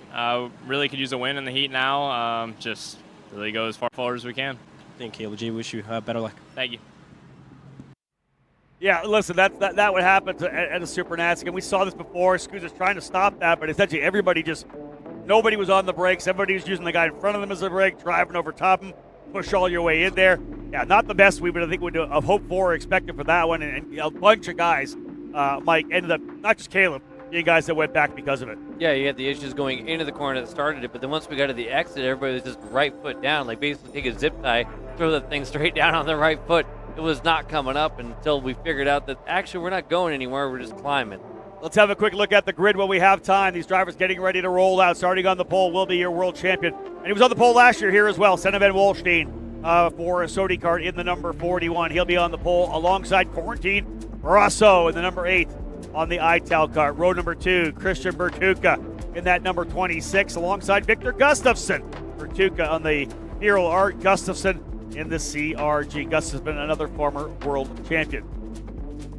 Moving now to row number 3, you see on the inside, 5-time race winner here at the SuperNationals, your current Pro Tour reigning champion, Billy Musgrave on the factory kart. He will start P5 alongside the GFC driver, Kyle Wick. Justin White in the inside of row number 4 alongside Massimo Valiente. White on the Maranello, Valiente on the ITAL kart. Adrian Renadin will start in the 9th position alongside the driver on the outside of the 65 of Ricardo Longhi. Good look at the racetrack for you there, folks. A little bit of maybe some adjustment. Actually, that's done pretty well. They've done some work on that. Turn 1, 2, 3, 4. You can see big opportunity in 4, Mike. Turn 5, that little bit of the kink at the end of the straightaway. A lot of drivers looking to the inside of 6 to get the pass done in turn 7. Yeah, and we talked about it before. That 9-10 complex is Calamity Corner. Yeah. That's the slowest corner on the track. And for these guys out here right now, that's their first gear corner. Great look at the racetrack there. Listen, folks, we're getting ready to roll around the track, but we got some information from pitside. Let's head down to David Land. Yeah, real quick report down here, guys. Everybody at the front of the field was watching that X30 start, and they're real nervous. I'm telling you, everybody's been watching the racing all day. They know how, as Henry loves for me to put it, chippy it's been out there so far. So look for turn 1 to be real exciting, and really that for whole lap 1 as these drivers sort themselves out. Yeah, I think anybody will tell you in any kind of a race, even more so I think sometimes in shifters, the fact that the opening lap is when you can get that pass done. Because there's so much hard braking, because there's so much rotation and really diving into the apex, you're really having to do a lot more work in terms of the balance of the kart. You're able to make some moves on guys, right? You can get passes done on the opening lap that you may not, Mike, be able to get done later in the race. And first we got to get off the line. Yeah. Look at Master Shifter and the issues we had there. I mean, if there is a stall, if there's some kind of issue or a clog up and you pick the wrong lane, we've seen how it can go haywire before we can get going. Again, there's your grid. Van Walston, Rousseau, row 1. Bertuca, Gustafson, row 2. Musgrave, Wick, row 3. White, Valiente, row 4. Arenadin and Longi on row 5. That's your top 10 as they'll circulate around and get themselves in. You look at the different chassis represented there, the Sodi, the Birol Art, the Factory Kart, Maranello, CRG, Ital, GFC, a bunch of different brands in the top 10. Front 5 rows getting set to go. Outside the top 10, Hilbrand and Vasile, last year's race winner. Pickett and Conker, Gulick and Williams, Saraceno and Adams, Nimkevich and Tuzvestian, all there in the top 20. Such a massive field. It's just, listen, it does my heart good to see 40 drivers in each heat race, because this particular program, SuperKarts USA, all started with 125cc shifter karts. Those initial early years of the SuperNationals, all gearbox racing. Further outside the top 20, Middick, Tapp, Fox, McCoy, DeLongchamp, Jansen, Steins, Martella, Korn, Schwoberg. Being told Martella will be a no-starter here this weekend. He is withdrawn from the weekend, Martella has. So we will not see Anthony Martella here this weekend. Again, 40 in each group, which is wild. LCQ is going to be epic in this pro shifter category. Drivers get themselves into the grid slots here now. See them all heading down the clean side of the straightaway. Although I'll tell you, as much defense has been going on in the other classes, the other side's pretty clean too. All the defensive runs down the bottom, no doubt about that. Drivers getting in the spots. You'll see the spot being left open there on the outside of the track for Martella, who will be a no-starter here this weekend. Field looks good. They'll get the call from the back of the grid. Ready to roll. Visors down. Green, green, green. And a good start for Rousseau on the outside, but he's not able to get the next gear. I think he may have had the best reaction time, but it just didn't leave the line well. Van Walsteen takes it down into turn number 1. He's got a big gap. Now you can see that Rousseau did not have a good run. He'll get rooted a bit. Coming out of turn number 3 over to 4 and 5. Back into 6. Slider there. Rousseau able to hold them off. He got pushed big time there, I believe, by Bertuca. But indeed, Gustafson there as well. Little defense coming into the turn 8 for the first time. Remember, cold tires. These are the tires they used in qualifying as they're back on that set of the Avincos. Saving that fresh set for Super Sunday with the big money up for grabs. First time by. Massive lead for Senna Van Walsteen. Mike, shot at a cannon. Cold tire laps, world championship caliber. Job 1, pull shot. Job 2, lead lap 1. Job 3, do it with a big gap. Yeah. How about 1.1 seconds? Check, check, and check.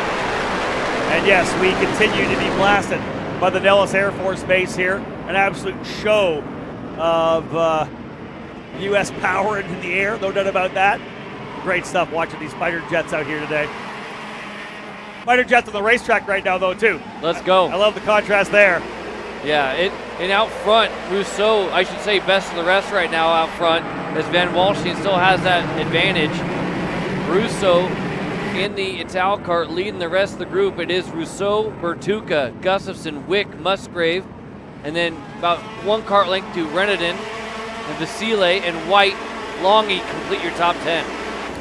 Yeah, big mover here early on to the 4 spots up for Vasile, up from 12th into the 8 spots. And last year's winner, Danielo Vasile, on the Ital kart, up into the top 10. For the most part, drivers kind of settling in here. And for the most part, you got Wick and you got Musgrave. You got White in there as well. A lot of these guys, top European talent. That's what I think a lot of these drivers from America really thrive here at the SuperNats. They love the opportunity to be able to go against the factory drivers from Europe. Of course, any of our drivers from here, of course, not factory drivers unless you're Billy Musgrave, racing as the factory driver for factory karts. But for the most part, they're the importer. You're driver for an importer, driver for a dealer. Not the drivers here who are literally factory drivers. They're part of R&D for these chassis year in and year out. So to be able to go head-to-head with some of these fantastic drivers, amazing stuff. And I'll tell you, Rousseau's doing an amazing job holding off Christian Bertucca right now. Bertucca all over the ITAL kart driver. Yeah, I was just going to mention that too, right? Oh, a big mistake from Rousseau. Rousseau goes too wide and he hits the wall. That was on him. Just a little bit too wide. Yeah, all it took, folks. He just got the edge of it. I would assume likely maybe chipped out part of the wheel itself, and then the tire just came down, started to debeat on him a little bit. That was that minor mistake that you cannot make. Too wide on the exit of turn number 7. Contact. He is out Rousseau, who had so expertly held back Bertucca for 3 laps, finds himself stricken on the right side of the racetrack. He's out, but I think that was, big moment there. That was actually Musgrave on Wick. I was just going to say, maybe messing up the braking zone a little bit. Again, all these karts have front brakes, so they can take a super, super late move, and if it's really looking bad, you can just slam on the binders and get that thing to stop, and that's exactly what Billy had to do. So that moved Wick up to 4th. Musgrave goes to 5th, Rennet into 6th. Basile, Longy, White, and now Massimo Valiante into the top 10. There's a look at it there. If we can have another run of that replay, if we can possibly see it, Mike will have a look at it. There it is. Yeah. Oh, Mike.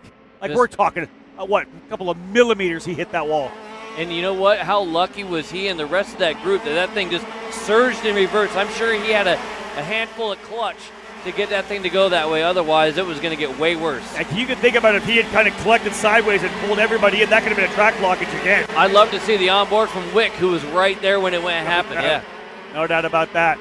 There's that fight further back. That's, I believe, 9th and 10th. That's Justin White of the Maranello. Massimo Valiante running down that Italian Motors ITAL kart machine. Back up to the lead group. Gustafson there in 3rd. We're seeing that Wick battle with Billy Musgrave. Great runs here for Kyle Wick and Billy Musgrave. Top 5. Good stuff right now for both of those drivers. Those are the kind of results you want to bang out here in an opening heat race. Absolutely. And Ben Walshing's continuing to put it down fast lap after fast lap. He is hand over fist right now. A good 2/10 clear of the field no matter how you scratch it per lap. It's Bertucca, P2, Gustafson, Wick, Musgrave, as we just talked about, finishing the top 5. Vasile is one of those few drivers who's made some fairly big inroads. 6 positions gained for Danilo. Yeah, speaking of that, the biggest mover right now is Andrew Byrne. Started 39th. He's up 9 to the 30th position. So the ITAL kart driver, Andrew Byrne, now up into the top 30. Again, you got to think about this. Xander mentioned it. When you think about where you're finishing on the racetrack, you're trying to be top 17. That's kind of that imaginary cut line, knowing that 34 drivers are going to go straight to the main event. So if you're kind of top 17 every race, in those 3 races, you're likely going to be able to transfer in, as long as you're not one of the drivers that makes some mistakes. But again, that's the key. Top 20, if you're 20, 21, 22, you're probably going LCQ.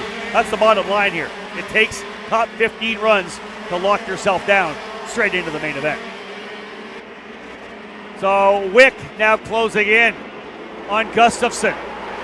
Last time by, Kyle Wick quicker by over almost 0.2 of a second on Gustafson. The GFC chassis dialing things in here. Man, I'll tell you, you think about those karts running in 4th and 5th right now and what it would mean to win a pro shifter race.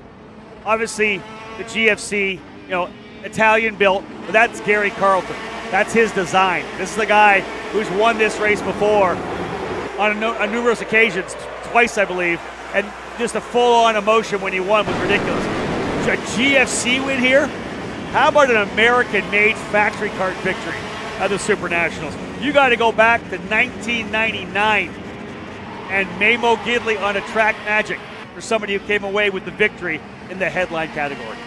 Yeah, to try to make something like that happen. And the nice thing is, where they're at right now, it's also test and tune, right? Everybody's, they're trying to hit all their marks and whatnot. They're getting all this extra data to find something. The last lap is started right now for Van Walstein, who does not have any sign of slowing down. Again, big send, hold on, big send there. And the driver's gone around. That's Vasile. The 92 of Vasile.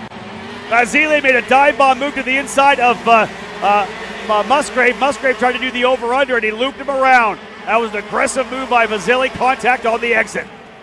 Final lap here now, as Mike had said. Sorry about jumping in there, Mike. Obviously, wild action in turn number 1. Look at this. Wick going to work on the former world champion, Victor Gustafsson. He's right on him right now. Gustafsson low lining for everything he's got. Let's see him move down the inside. We're not going to see it. We're going to see the lead coming here. Coming across the line, Van Walsheen smoking him. Not quite enough for Wick. Van Walsheen wins by 3.4 seconds. Long gone for Tuukka second. Gustafsson in third. Wick fourth. Here's the replay. Yeah, you can see trying to go back on the over-under for Billy Musgrave, and Vasily is absolutely livid. Little contact on the over-under. Wick ends up in fourth. Longy able to get by. What then happened, he goes to fifth. Musgrave sixth. Rennet in seventh. White eighth. Valiante ninth. And Pedro Hiltbrand with the issue for Vasily moving his way up into the top 10. Remember, Hiltbrand from the slower group in qualifying as well, so a solid run for him. Big moves. Per Patrick Janssen up 10. Ivana Richards up 12. The drivers getting ready for the final race of the opening round of heats. The next group of Pro Shift are getting ready to go.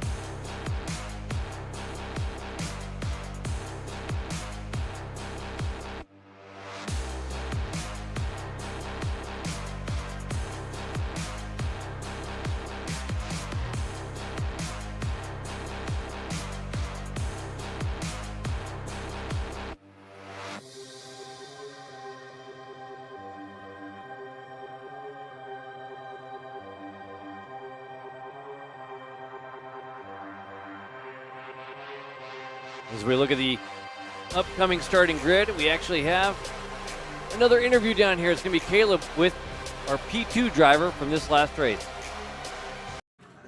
Thank you there, Mike. Just talking here to Christian. That was a little bit too close for comfort with quarantine hitting the wall. Tell me about it. Yeah, that was really close. Luckily, I was looking in front and had a really good grip to avoid the incident.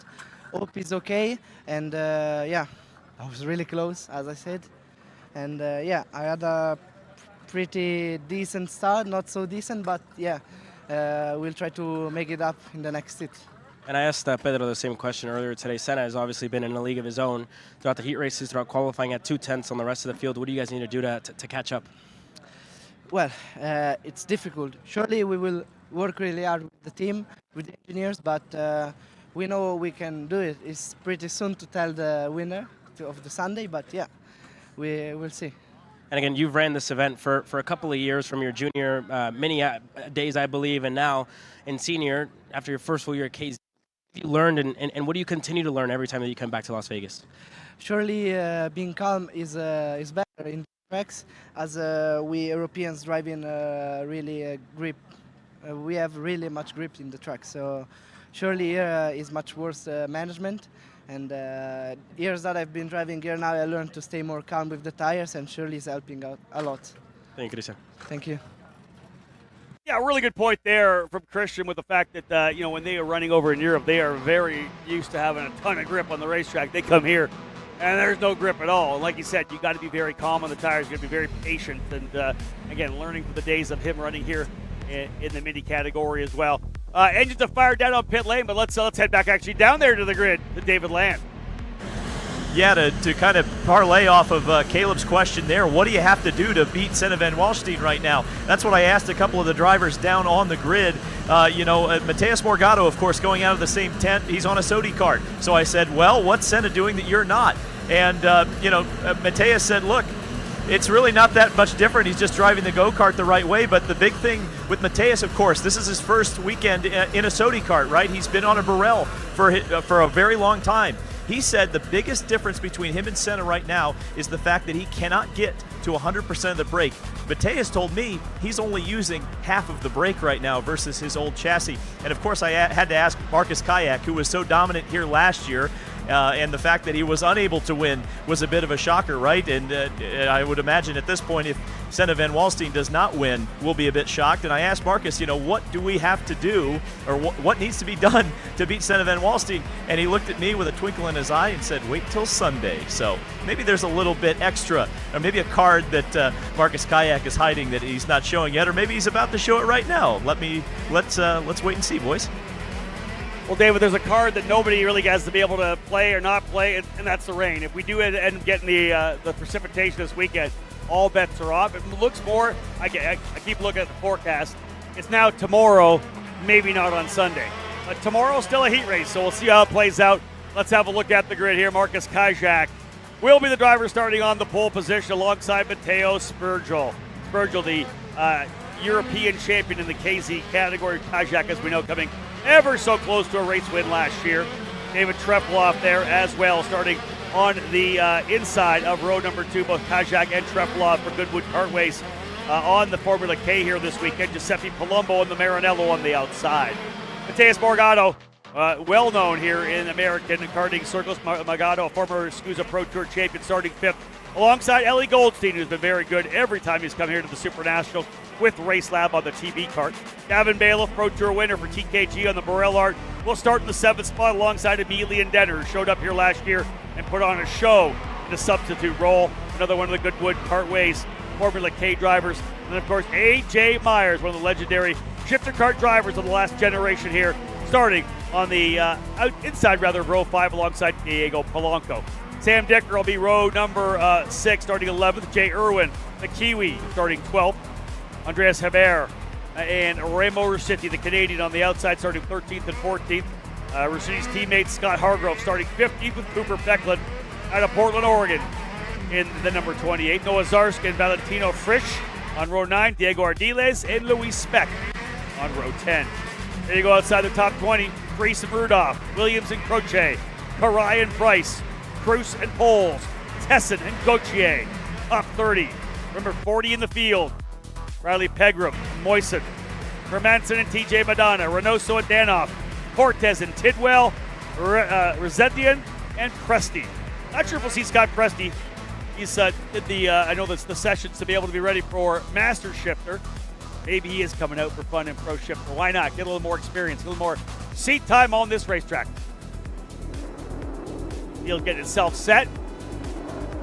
It's like first 10 or 11 rows already in there.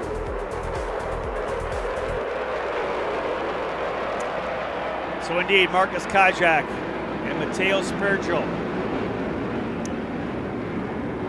Kajak on the Formula K, Spurgel on the Sodi kart. Final driver into the spot at the back of the racetrack. Wait for the call at the tail of the grid. They've got it. Visors down. Going to the flag. Green, green, green. And a great jump there for Kajak. Now it's the opening corner look. 3 wide through. They're giving each other a lot of room. Not bad. A couple drivers down to the bottom of the racetrack. Otherwise, leaders coming out wide. A little bit of an argy-bargy. That might have been Irwin, who I think potentially got shoved back there a little bit. Jay Irwin, maybe. Or Gavin Bailiff. One of the single-digit Bureau Arts getting moved back a little bit. Otherwise, clean and green to the first half of this lap. Top 5 drivers looking like they're together. No, make it to, let's get top 5. Top 4. And then the next 4 there as well. Oh, hard impact there coming into turn number 8. Was that the 74? That was the 74. Polanco, the driver involved there. Man, Polanco was 10th place on track. Big move further back. Ellie Goldstein digging away there, trying to get another spot as well. Goldstein, bottom of the racetrack in that TV kart. He's going to get ruffled a little bit there, further back with the driver right behind him. I think that was Emilian Denner. Elbows up for sure here, Mike, on the opening circuits. No, exactly. You got just seeing a curb hop in there, trying to find a little bit more. We got yellow flags in a few different spots there. So it's not all clean and green for everybody. You see the number 12 Sodi kart coming in early as well. But on track and out front, it is Kajak still leading the way. Andres Hebert, the driver coming in on the Sodi kart there, done early. Hebert into the scales. Kajak, Spirgel, Alumba, Trefloff, and Denner. Senna Van Wallstein getting a good look. Watching his competition, not a bad idea. Hey, what do you guys got? Let me see where you're making moves so I can be ready for it. Van Wallstein going to school, got the notebook out. Yeah, just in case Kajak doesn't wait till Sunday, right? That's right. Yeah, indeed. Show a couple of secrets here maybe, right? Top 4 drivers stretching away. Look at this, aggressive out front, my goodness. Let's go, Trevelov around the outside there. The timing was wrong for Palumba, and Trevelov gets the job done around the outside. Excellent run there, again, for David Trevelov as they're chasing down Marcus Kajak in that number 40. Oh, big move, he had to check up. Oh, inside comes the 60 of Spiritual. Woo! I don't know if Trevelov meant to go that deep. That looked like a little bit too much, almost ran into his teammate. Well, you can see Kajak reacted to it as well, gave him a bit of room. But yeah, I don't think so either. I think he might have been trying to get the pass done on the inside of Spiritual. But indeed, Mateo Spiritual able to leverage that. He goes to P1 on the Sodi. 2 Goodwood Kartways Formula K drivers now, 2nd and 3rd. Right behind them, as we know, Palumba in the Maranello. And then right there as well, Emilian Denner. He goes purple just as they're starting to battle it out. That is the 3 Goodwood drivers in the top 5. They were talking, I think Morgado talking about not being able to use all of the braking. Maybe it's similar with some of the other drivers, not able to slow the thing down as much as they would like to because the stability's not there.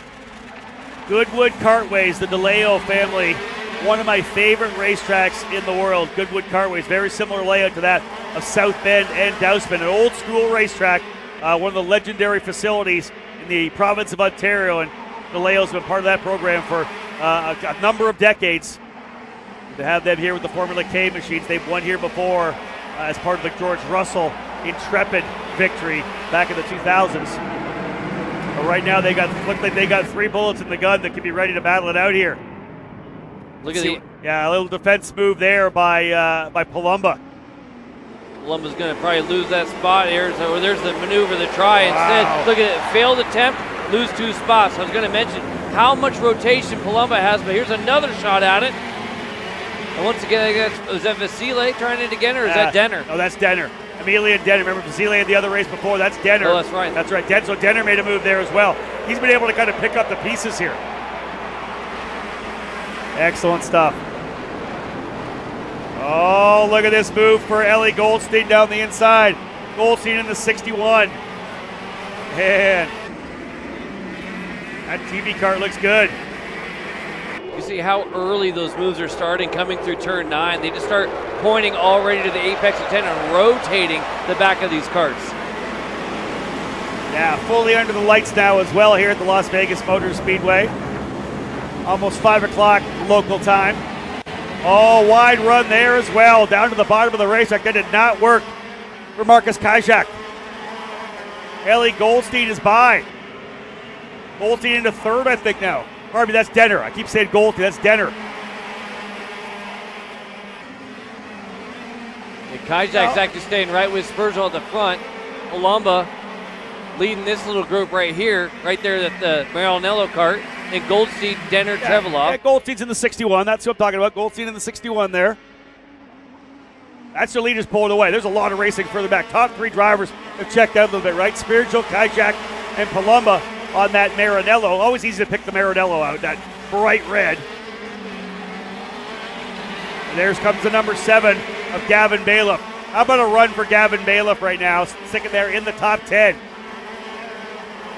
What do we got for North Americans right now in here? We've got Morgado, a North American driver. We'll call him a driver at 7th. Bailiff 8th. Myers 10th. And Jay Irwin 11th. Rashidi in 12th. Speaking of Morgado, getting the job done right there. So Morgado makes the move on Trevelov. How long will that take to be able to pick out Morgado in a Sodi kart? I'm so used to the red and white. I've been having to go off the gloves. He's got those bright yellow gloves. You see AJ Myers to the inside. Oh, a little bit of help on the inside as well. Irwin trying to follow through as well. Almost out of room on the outside. That's a beautiful move by Sam Dicker. So Myers getting up on the wheel once again. Oh, trouble. Trouble there for the 7th. That's Bailiff. No, trouble for Bailiff. Bailiff was running in 8th position, and he'll walk away from it. Mike, what do you think? Engine, it didn't seem like something was bent.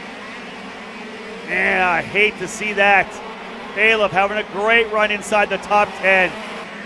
Oh, Pro Tour win this year. Went and ran the World Championship. So close to making it through to the main event. Yeah, you know what? We just got a spotter. Give us a call. Loose spark plug boot. So something wrong with the spark plug boot there for Bailiff. FYI, folks, a fantastic race motor, but when the spark plug's not attached to the electrics, there ain't no go. Yeah, it's real hard to have a combustible engine work without the spark Without part. the spark. Yeah, and you know what? You can hit your elbow on those things. So you can. It happens a lot. Spiritual, Kajak, Palumba, last lap. Last lap of the first round of heats as well. Mateo Spiritual. So this would be the this is the European KZ champion winning this heat race. The world champion racing winning the first heat race. So shouldn't be the big surprise of those drivers coming on strong. And a pair of Sodis. Indeed, yeah. Sodi Kart winning both races. Spiritual, Kajak, Palumba, Goldstein and Denner, top 5. Morgado, fast lap of the race, P6 on a Sodi Kart. They are working. Trefilov 7th. Myers gets moved up to 8th with the departure. And think about that. Last lap departure. Last lap departure for Bailiff. That hurts even more. Jay Irwin 9th, Sam Dicker in the 10th spot.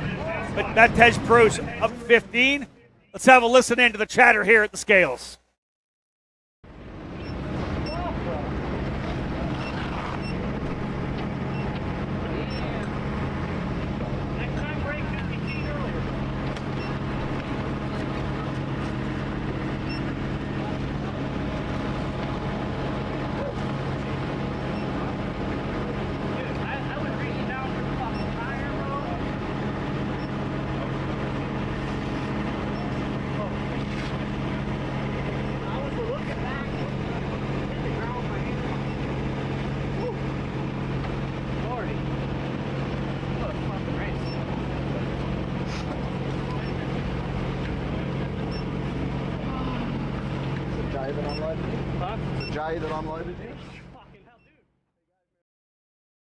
Give you a little opportunity to kind of listen in and feel the emotion after the races here. At this level, running hardcore 10-lap races, and there's no cruising around in a pro shifter. You see that there was nothing but nonstop action. You're not getting any breaks. You are getting attacked or attacking every session right now. There's Dean Hugendorn getting ready to go. Hey, Mike, we're ready to roll into the second round of heat races here right now. We did it already.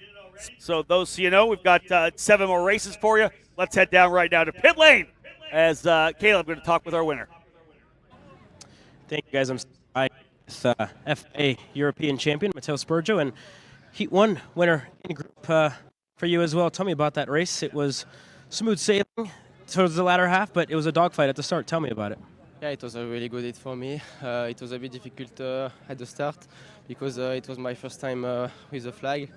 But yeah, we have a really good pace. So after I managed to recover the position, take the lead, and create a bit of gap.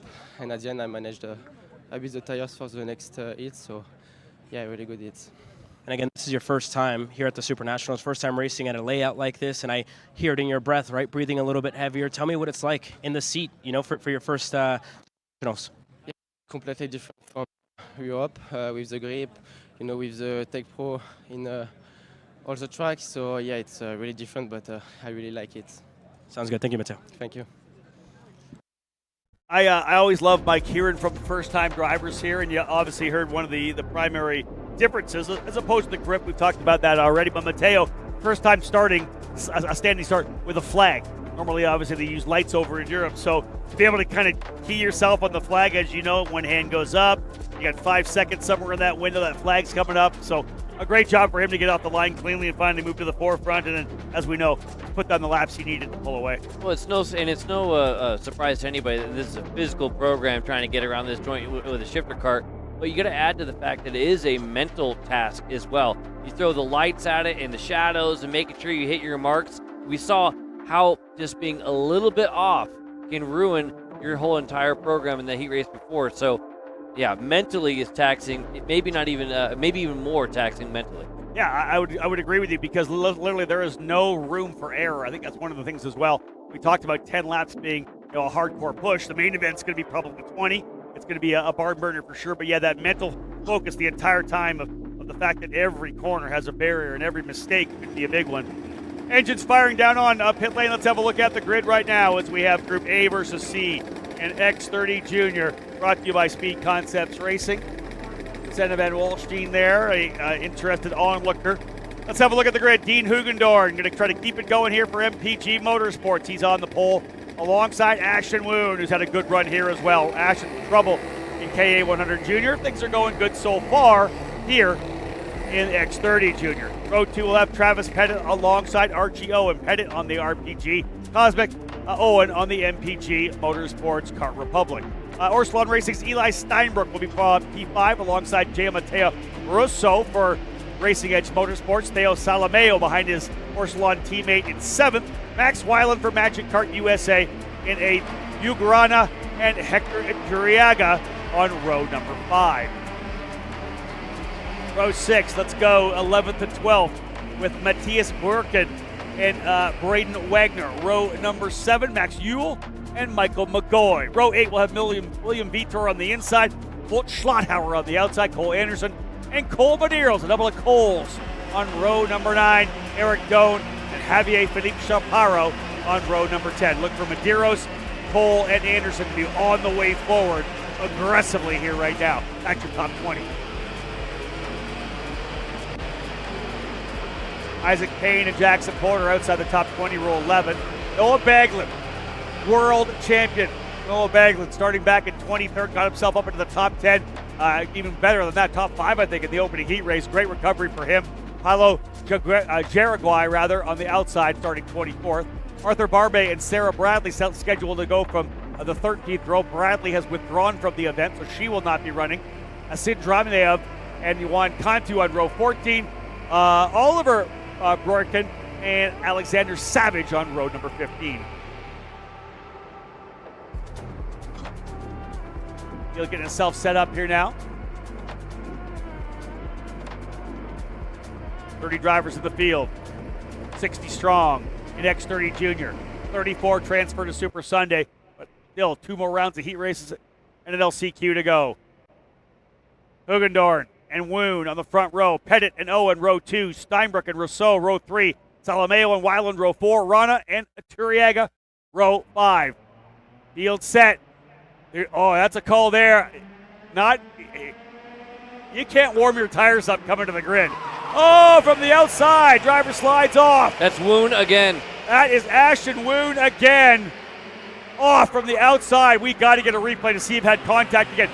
Please tell me he did not get hit 3 different times in turn number 1. More issues in turn 4 as well. Whole nose missing from one driver. It looks like it's the 715. Hugendorn into the lead.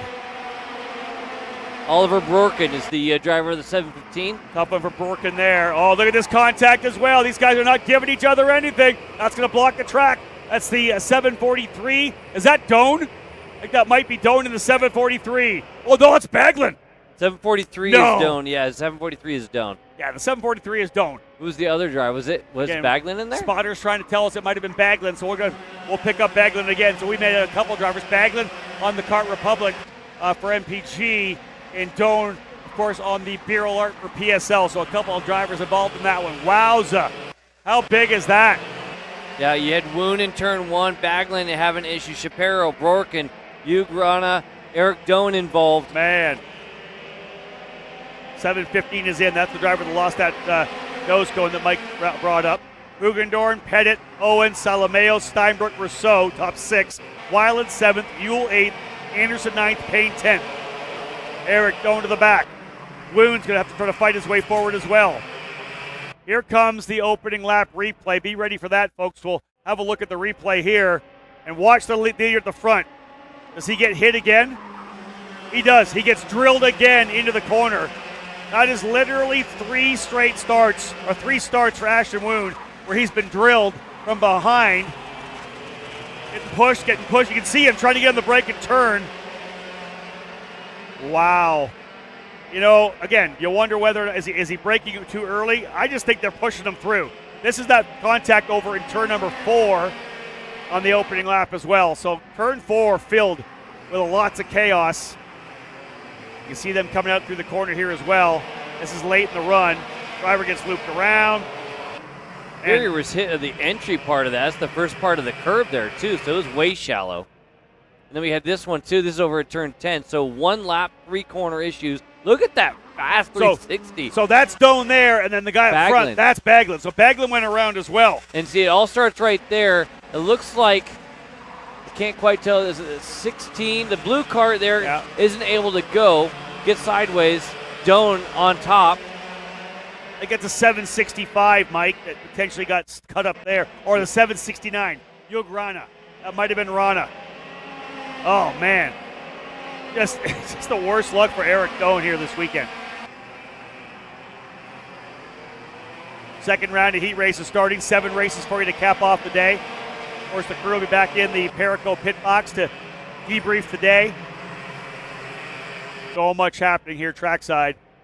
With our first couple of heat races in. Tomorrow, of course, the easiest of the days with 1 warm-up and 1 heat race and then LCQs. All leading up to karting Christmas. Super Sunday. Salomeo to the bottom of the racetrack. What's that battle for? I'd say 4th, 5th, and 6th maybe. Max Yule in there as well, I think. Rousseau, Weiland, I think, at the end of that group. Yeah, Max Weiland in the Magic Kart at the end of that group. He's currently running 7th. There's a 757 making a big move. That's Max Yule on the RPG Cosmic, I believe, making the move to the inside. Oh, I thought it was an RPG car. Yeah, it's an RPG. New livery on there for me. Got to get used to that one. Let's see if Yule's able to pull away, too.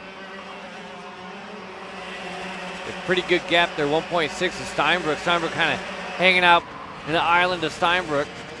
2.2 seconds astern from the leaders. Good pass there as well for Max Weiland. I'll tell you this, big moves. A couple drivers able to get themselves forward. Jackson Porter up 13. Cole Medeiros up 7. Isaac Payne up 9. Same goes for Max Yule up 9. Big improvements in this heat race. Pettit and Hugendorn out front just chilling. Hugendorn staying right there with them. The fight is what we're watching on screen. That is the 3rd, 4th, and 5th. And you can see there's the gap. The front 2 drivers, big gap back to Steinbrook in 3rd. Then the gap back to Yule and Weiland. Weiland getting job done to move up to 5th. In that Magic Kart. Look at the patience here for Hugendorn. He's spent most of his Friday hanging out right at the front. Yeah. Hey, you know what? You're up front like this, staying out of trouble. Pettit's trying to go for the win. Locking those points down. Keep yourself up front for the main event. Steinbrook, best we've seen out of Eli. Up there running in 3rd. He's got some breathing room behind him as well. Over a second and a bit back to Yule, Weiland, Rousseau, Solomeo.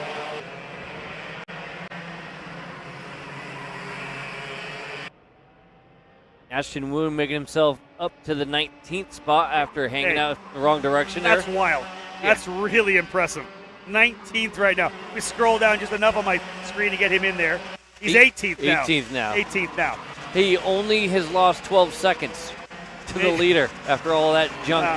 Again, another very unfortunate start where he got roughed and pushed off the racetrack. It's, I don't know.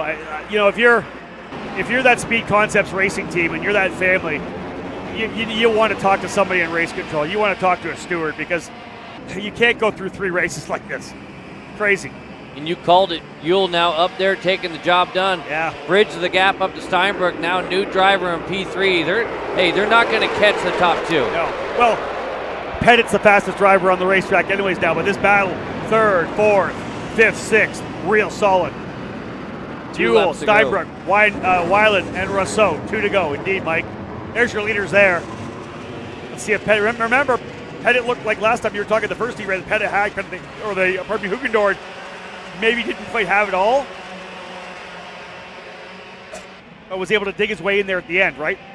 Yeah, he's been very patient right here. This is, like you had said, he's been smooth, been able to hit it. Now you can see starting to shape up. Where am I going to make this move happened. This is how I expected the race to go a lot more. Agreed. Of hanging out here and waiting, make it a mano-a-mano fight, if you will. White flag in the air, and we've got big block, and here we go. Last lap, Rob. Here we come, final circuit. Headed to the bottom of the racetrack. Way to the outside goes Hugendorn. He's going to get a good run out there for sure. He'll set up nicely for an over-under into this corner. That's what he wants right now. Watch this. Bing, break, down to the bottom of the racetrack. To the inside, book it. Oh, goodness. Perfectly done. Execution. Beautifully done. Let's see what Pettit's got for him. Pettit comes back down to the bottom. Oh, ho, ho. Pettit to the inside. Book it in turn number 8. Oh, he holds on to it. Good stuff for the final circuit. Pettit's going to go to the bottom of the racetrack. The new recruit from RPG. Look at it, he can't come away with another heat race win. Look at good coming out of here. Over to the turn 13, covers the bottom. Hugendorf with a really big run. Is it going to be enough at the line? Super close across the line, but I think Pettit's got it. Yeah, how about 55 thousandths of a second? Wow. That's the closest we've seen yet to it getting done. Best last lap we've seen all day long. Both drivers giving each other room. Perfect. I was going to say, yeah, the respect there between the two and having proper racing at the end. Well done, both of them.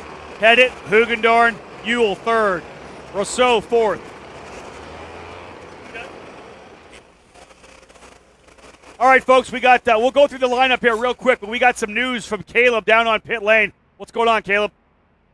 Thank you, guys. This is a developing story down here in post-race tech for Pro Shifter. Currently still held here. Christian Bertuca's kart, Senna Van Walstein's. Victor Gustafsson was held here as well for a little bit. From what they're saying, from hearing, as well from tech officials and as well as the drivers, our karts are held here. They're checking the measurements on the rear bumpers. For some of these drivers, it looks like the rear bumpers are just the finest of margins, that little bit outside of the rear tire. So they're checking, and we'll wait to get official news here. But this could mean a potential DQ for the top 3. Well then, let's have that change. That's a little interesting for sure. Mike, what are your thoughts on that? Literally, we had to double check that with Kastner a couple weeks ago where we were way too short, where there was like a mid lane you had to hit, but too far out. It's usually like a rain thing or whatever. So very interesting that would even come up here. Let's cap off that finish in that last race. Travis Pettit with the win, as we'd said. He indeed, Hugendorf, impressive run. They were 2 seconds up on Max Ewell. Dale Rousseau, 4th. Max Weiland, 5th. Eli Steinbrook at 6th spot. Jackson Porter, 7th. Archie Owen, 8th. Michael Bagoy, 9th. Cole Medeiros able to get himself up into the top 10. But, yeah, big news from pit lane there and the tech shed from Caleb Viesca. That could shake things up in a big way. And more than one team, too. It's not like it was all one house. Yeah. It was multiple teams doing that. Interesting. So very, very interesting, yeah, what's going on with that. Let's have a look at the grid here once again. John Antonino starting on the pole. Heat race 2. D versus D. Royce Vega on the outside. Tristan Murphy and Luca Popescu on row 2. Antonino with MPG. Vega with RPG. Murphy, RPM. Luca Popescu, RPG. Brandon Jarskak racing from Marco Salmon. He'll start 5th alongside Enjo De Janeiro, the Paralympic driver. Leonardo Saravalli for Racing Edge Motorsports starting 7th alongside Jackson Gibson for Nelliton Race Concepts in the number 724. Capping off your top 10, Braxton Reagan and Bedham Abernathy. Ryan Gandor and Alexis Bergeron will be on row 6. Teo Calderon and Jensen Michelke on row number 7. Row number 8, you're going to have Nathan Golseth and David Ibarra, then Kyle Drysdale, Nico Kotowski, Edward Kennedy, Sebastian Rist to round out your top 20.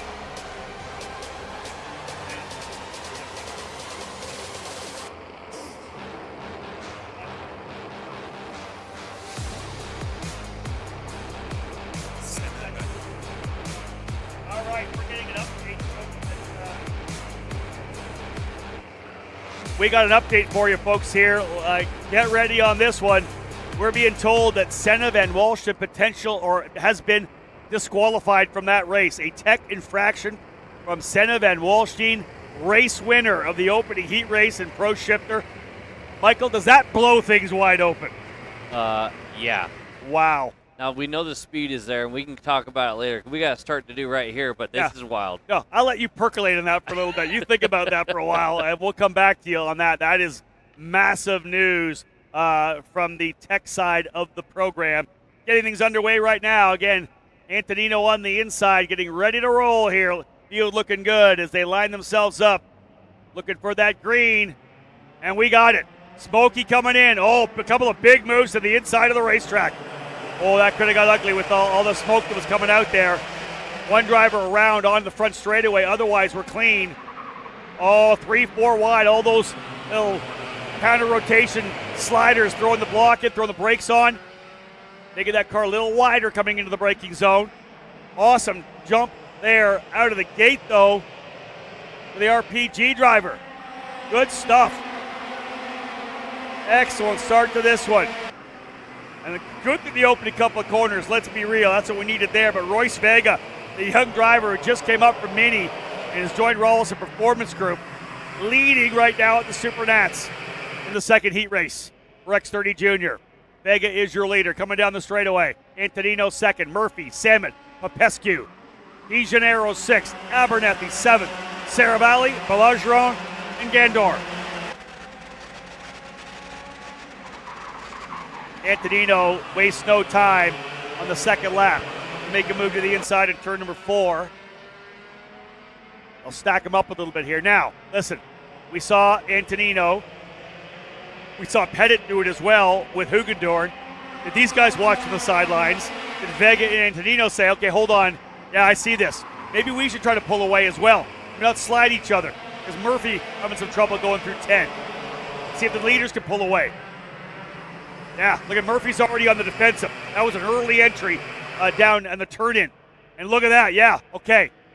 Does Vega just put himself on the rear bumper of Antonino and try to pull away? I'll tell you right now, that's something you do a lot of when you're in the minis, right? We actually seen Royce Vega do exactly that, where he can be patient and push. Well, guess what? Copy paste, right? You can do it here in the big car. You're in position. Let's make it a 2-horse race. I know over the years that you and I have worked in the booth like this, we've got personally frustrated watching these guys instead of pulling. This is a perfect opportunity right now to pull away. Tristan Murphy's been a bit defensive with the drivers behind him. He's third. If he starts being defensive, you can pull away. This is a perfect opportunity for Antonino and Vega just to stretch away. If they don't, you and I, our blood will start boiling because that's the opportunity. But over the years, you and I have just lost our mind with so many of these guys that want to fight each other when they got a chance to pull away. Yeah, and now I have to give credit to basically the entire top 15 or so who stay single file all the way down here. Let's see what happens when we go to the next best passing zone, turn number 4. Single file. Look at this patience, everybody. I love it. I couldn't even see Royce Vega. He was tucked in so far behind. And again, listen, if it's a 2-driver breakaway, 3, 4, doesn't really matter. Nope, Tristan Murphy right there going to the inside. Bring everybody back in.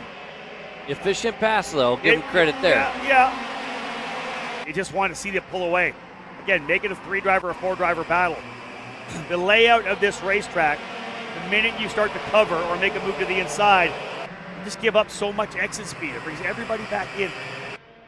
Yeah, I'll tell you, the one thing, too, we don't have to go back to it, but there was an issue at the very, very beginning at the start. Almost looked like it was either a driver got lifted up from the rear or a bent axle or something like that. There was a spinner at the beginning, but the boys can look at. You can see in the inset there, Rob, that is the tech director or one of the tech officials right in front of the penalty steward. They are taking a look closer at what's going on down there. So the news continues. You see the SuperKart team there. That's Terry Riggins, who is the guy who brings the penalties to people. Again, you're going to see some protests, I would expect. There's going to be an interesting evening. Let's put it that way. Oh, wow. That was one of those RPG cars. I think that might have been Godor up over the curb at turn number 8. That will upset the apple cart there. Wow, going to be smart here for sure. Yeah, you got Antonino still leading now over Murphy. Vega back to 3rd. Then you got Popescu is rolled up to P4. That's the second RPG. How about this move to the inside? Murphy. There's the reason why Murphy wanted to go to 2nd. Yeah. He thinks he can lead here, and he is. When he wants to hold on to it at all costs. Yeah, that was a big defensive run to the bottom of the racetrack. So say hello to Abernethy, Gandor, Ybarra, Saravalli.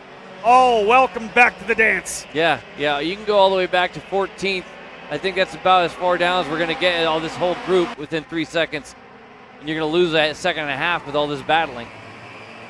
Look at that. Murphy might be able to stretch out right here if they keep doing what they're doing. Royce Vega running there in 2nd spot. Antonino looks to the inside, not quite enough. 7:19 to Popescu. Luca Popescu now up in there as well. Marco Samet has fought his way up into the 5th position. Marco had a great run at Rock Vegas. Does he get another one here?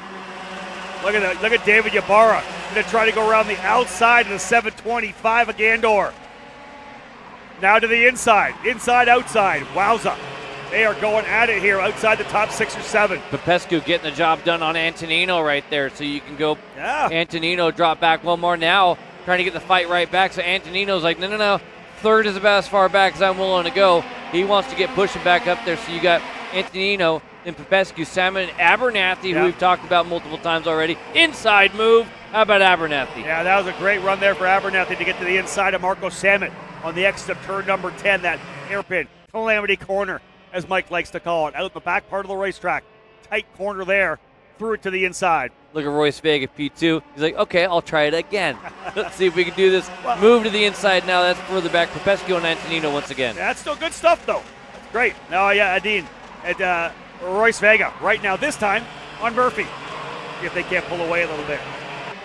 This time running out of time, too. We are working lap 8, so 2.5 laps to go. Now is the time of the patience to pay off, as they got a far enough lead that if they just chill out, that could be a 1-2 only fight. But they have a second over the rest of them. There's the inside move once again, Antonino. That was nice. Really nice slide job coming through there for Antonino on Popescu, but the leaders are pulling away. Tristan Murphy and Royce Vega. We wonder whether or not Murphy was going to help push forward. We know why. He has a hot rod, knows it. Fastest driver is actually Sebastian Rist down in 14th. But these new leaders here right now, Murphy and Vega. Who's going to come away with a race win here, Mike? See that Vega takes just a slightly longer way around. That means he can keep the speed up without being hindered and drive off the corner well. 0 try at making the pass. Instead, full-on pass. And look, even with the defense, no try out of Vega. He's going to wait. Look at it. He's go, please, go. Yeah, stop defending. Let's go. Vega knows he needs to keep going here.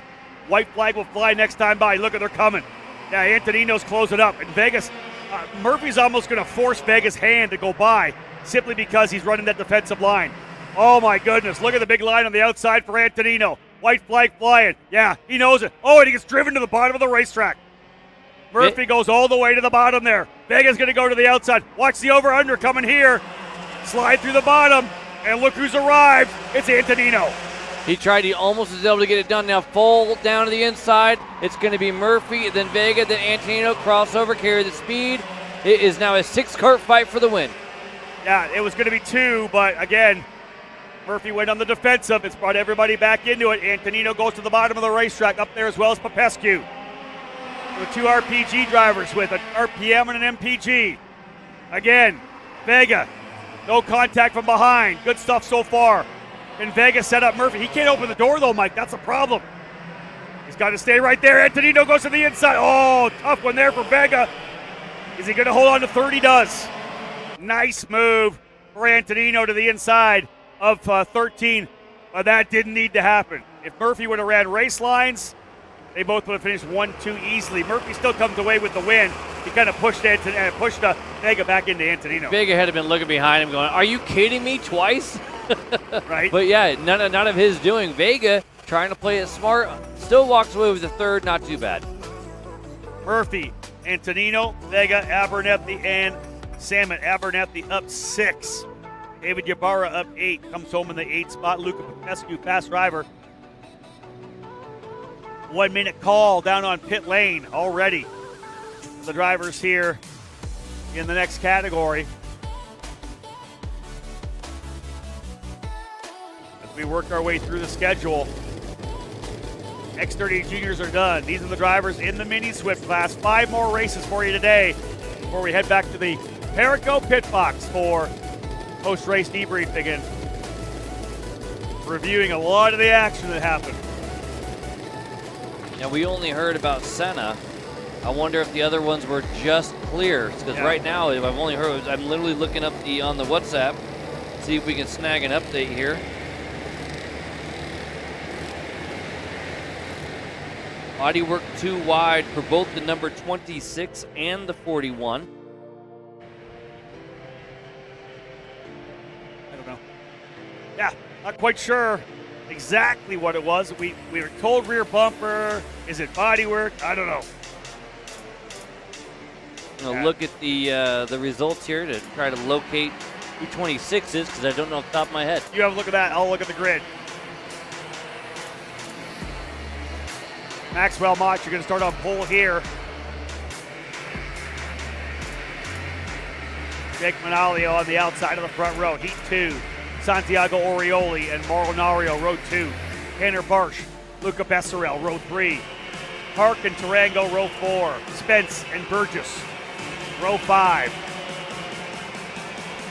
4 big races for you at the end of this one. Pro X30 and Pro Shifter still to come. Mini Swift on the racetrack. Working on getting an update here, exactly what's going on with Senevan Wolstein. And what I'm getting is a confirmation for the DQ that the bumper was too wide. Not surprising to hear a protest being put in on that one, but being told the rear bumper too wide. Specifications are there for a reason. Yeah, we're talking a couple of millimeters potentially here as well, folks. That is tough. Wow. Rest of the grid there showing for you.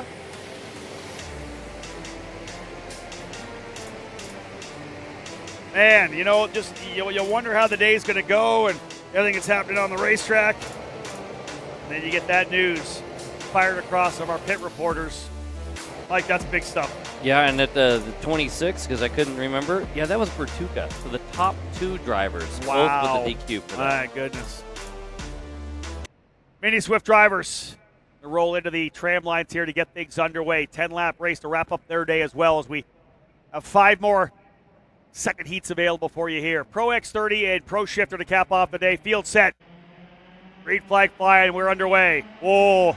Back about 10th or 11th, and a couple drivers with a tank slapper. How about 5 wide, coming in at 2 over to 3. Lots of racetrack there. They'll funnel them down, though, Mike.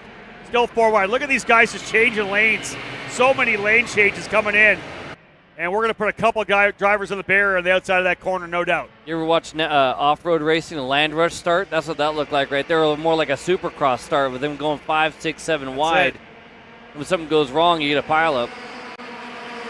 Otherwise, the drivers up front settling in now. Good stuff. We'll have a look at the field as they line things up. Maxwell Mach in the 174. Out front. Opening lap ready to go in the books here. I think we got 7 or 8 in that lead group before we get the first gap. Little tuck out there for Tanner Barsh, the CRG. 181 of Liam Nakawati trying to go around the outside there. Barsh is going to go right down to the bottom of the racetrack into 4.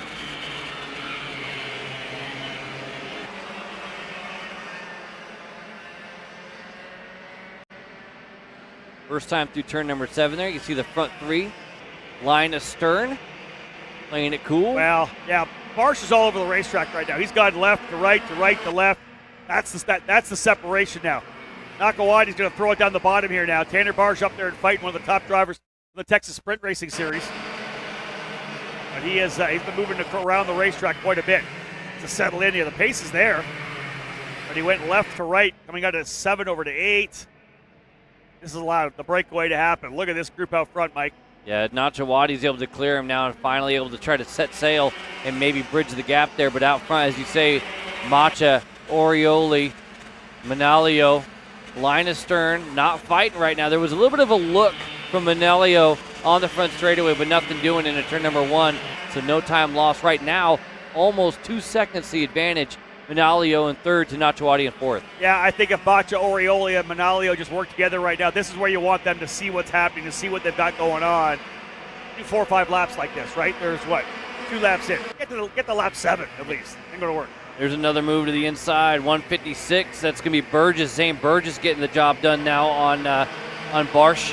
Hey, remember how fast Nachawadi was, though, in the first heat. So now he's set sail. Let's see what he has first time across clean laps. Yeah, that was exactly what I had in my mind. It was how quick he was and how he was able to reel in the leaders there. Liam Nachawadi was getting close. Burgess was went the quickest. He was P5.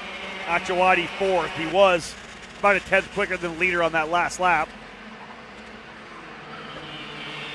Burgess getting through there. Now he's leading this train. It's like once you get past Barsh, who's doing a pretty dang good job of holding the other kids behind him, then you can set sail a little bit. And even settling down a little bit is Barsh. Yeah, Barsh is lined up with him. Tanner, just get the guy in front of you and work with him here right now. That's all you need.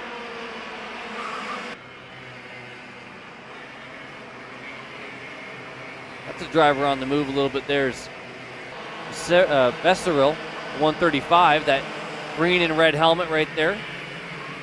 Dominic Vera back in 12th, up 13 spots. Connor Lipka up 12. Good runs for both of those drivers. I think we saw Lipka in the wall earlier, right? Turn 13. Yeah. Yeah. Running both categories. A100 Junior and other. No, he's running just the mini. Was it the warm-up? Was it warm-up or was it the first? Is it the first heat race or was it yesterday? And it's already all blended together. Already blended together, Mike. It's already blended together. I swore I saw Lipka in the wall. He was. I remember saying it. Surely the first heat race wasn't that far. It wasn't that long ago. Thank goodness. Macha leading the way. In fact, he's been able to gap the Manalio-Orioli battle there because Manalio's been able to get by in the 191. That gap shrinks up pretty quickly, though, when you're on a straightaway. There's a lot of draft in these karts, as we know, in the Mini Swift class, right? The lower horsepower, the straightaway, because the horsepower is so much longer in comparison speed-wise, how long you're on that straightaway for compared to the shifter. So they're able to leverage that in a big way. Yeah, and it's on throttle time, right? Yeah. Because you're on the gas so much around here, it's about trying to carry the speed. That minimum speed being so high, the draft really starts to make a bigger difference. You talk about Orioli and Manalio and those guys. Manalio making that move to P2. Behind him are the quick drivers, but not by a ton. 53.9 out of Macha, 53.6 for Manalio, 7 for Orioli. And look at this, Barsh just went purple. First couple of laps, he was all over the track. He was going left, he was going right. Car probably wasn't perfect then, but he's finally settled in and starting to bang out some good laps. Tanner Barsh running now in 6th. Lost a spot, but it's got really good pace here midway through. It's good for them to know for the heat race tomorrow as well. Now, going to be different. We're under the lights right now. We're not going to be under the lights tomorrow for the 3rd heat race. Maybe the LCQ. They're barely. I think we just under the lights for the LCQs. At least the first one. Yeah, there also might be a little bit different track conditions at These the guys, time. yeah, there might be. Don't even say that. These drivers won't be running an LCQ, but yeah, you're right. When you look at your phone for the forecast for tomorrow, and it's 100%, that's not great. So yeah, I'm all for not saying the R word, but at some point you got to prepare yourself for the inevitable. Exactly that. There is a good possibility that we are going to have some wet weather racing tomorrow. That's me not using the R word. I like that. We're going to have some damp racing, some moist conditions tomorrow. So we're going to put some walls down on the KC studio here because we are outside. And again, at that point, we'll see which drivers in a heat race are able to step things up because it's tough here to run in the wet on a circuit like this. But I always love seeing which drivers step to the forefront because rain is the great equalizer. And when you do it on a parking lot, oh my gosh, we're adding a whole other element of bravery and precision. Yeah, agreed. Leaders looking good now. Maxwell, Macha still up front. 2 to go sign will come when they get back around. I'll tell you this, Liam Nakawati last time by, Mike, a half a second faster, over 4/10 quicker. He's not that far back. Watch this, there. That is Nakawati. Oh, good pickup for the KC cameraman and production crew. Fantastic. Nakawati, the man on the move right now. He did this before. We were talking about earlier, right? Well, listen, 2 laps to go. Is he going to win this? He will when this happens in front of him. Is he going to win this? Watch what happens here because they're going to start battling here. 100%. Let's see what Manalio does. Where's the move to the bottom? Nothing yet. Mid-corner run. Look how close Liam is now. Nachawati right there. He's got the fastest car on the racetrack right now. He just went purple on that last lap. Big wide run. He's going to get the over-under here. This will be the first pass. Boom. He's going to have the inside. He goes to P3 already. Nachawati into 3rd spot. Into the inside of Manalio. No. Tucks back in. Gets a good run out of there. He's got another full lap to get by. Remember, here comes the move to the inside for Manalio. He gets by Maxwell Macha. Good stuff. Orioli right back on the rear bumper of Nachawati. White flag flying. Big run for Nachawati. He's going to move to the inside. Is he going to get P2? Hit that turbo. He needs a little bit more, not quite enough. You didn't have the draft. Yeah, DRS didn't activate for him. What a shame. Final lap. Nachawati right there. Orioli's going to try to see if he can't get in there as well. Look at Orioli going way wide. Oh, Nachawati to the bottom. Here comes the over-under from Orioli. Not quite there. It's almost undecided which way you want to go there. Instead, not going to have a shot at it. Here comes the big D and the big crossover move. Potential new leader side-by-side for turn 8. Yeah, Macha trying to get to the inside of Manalio. He's got it. Nachawati not quite there. He'll make a move to the bottom of the race. He's going to get Manalio for sure. Wide push, a little bump in the back from Orioli. I don't think he's going to get it. Watch Manalio come back to the inside. Yeah, Nachawati's not going to be close enough for the win, but he's going to come away with P2. Maxwell Macha, another win in Mini Swift. Great drive for Liam Nachawati. +9 as he goes to second. This kid's on fire. He might win this whole thing. Yeah, he might win it on Super Sunday. When you don't need to pass 8 karts to get into the conversation first, yeah, he's going to have a heck of a good shot. Santiago Orioli in third. Jake Manalio in fourth. Tanner Barsh fifth. Dominic Gaddis sixth. Zane Burgess seventh. Luis Martinez eighth. Connor Lipka ninth. And Ivor Spence in 10th. Lipka +17 to go to 9th. Aston Wyatt +26. 37th to 11th for Aston Wyatt on the RPM 121. Drive of the race there for Wyatt. Super impressive as he's able to get up there as well. Clayton Stiles up 23. Salazar up 12. Good stuff there, though, for Maxwell Macha as he comes away with the race win. 4 more to go, and they're the big ones. Pro X30 and Pro Shifter to come. What do we got here, Mike? Mike's going to line me up with a couple more things going on in Pro Shifter. The other heat race, 2 more bumpers. Ellie Goldstein in 4th and Emilian Denner in 5th, also with the same penalty. And the 29, not the one we're worried about, so 29 got a 5-second incident responsibility penalty, but man, yeah, So same thing. Body work too wide. 4 of the, essentially call them top 10 out after that. Now, obviously, different things happen over there at the stewards. This is all what we see right here. There's time for them to go through these things. So, But the time is running out because we're going to be doing 2 Pro X30 runs before we go shifter next. Indeed, Pro X30 drivers getting ready to roll out 4 more races for you here. We're into the second heat races. All right, listen, that was a fantastic run. We talked about Liam Nachawati working his way forward. What a great drive to go to P2. And that young man stands by right now with David Land. Right there, you almost got there. Tell me about your race. Yeah, I think it was really good, really stable pace. I don't think we were catching on the group, but with 2 to go, it really saved us that Max defended. Yeah, we had good pace all throughout the race. We had a nice start, and P2 again is really good. So taking a look at your Friday, heading into Saturday and of course Sunday, are you a little excited now that you've notched a couple of good results? Yeah, 2 P2s is really good, but tomorrow's supposed to rain. We still start 11th, I think, so it's going to be a bit about a survival game tomorrow. But, yeah, I think on Sunday we'll be in a nice starting position. All right, Liam Nachawati looking to survive tomorrow, but he's already thinking about Sunday, so that should probably tell you guys where he's going to be.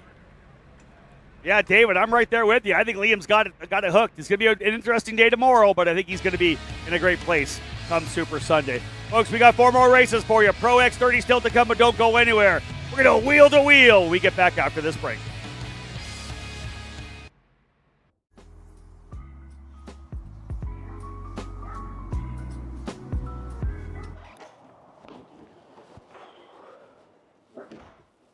Hey, what's up, Caleb?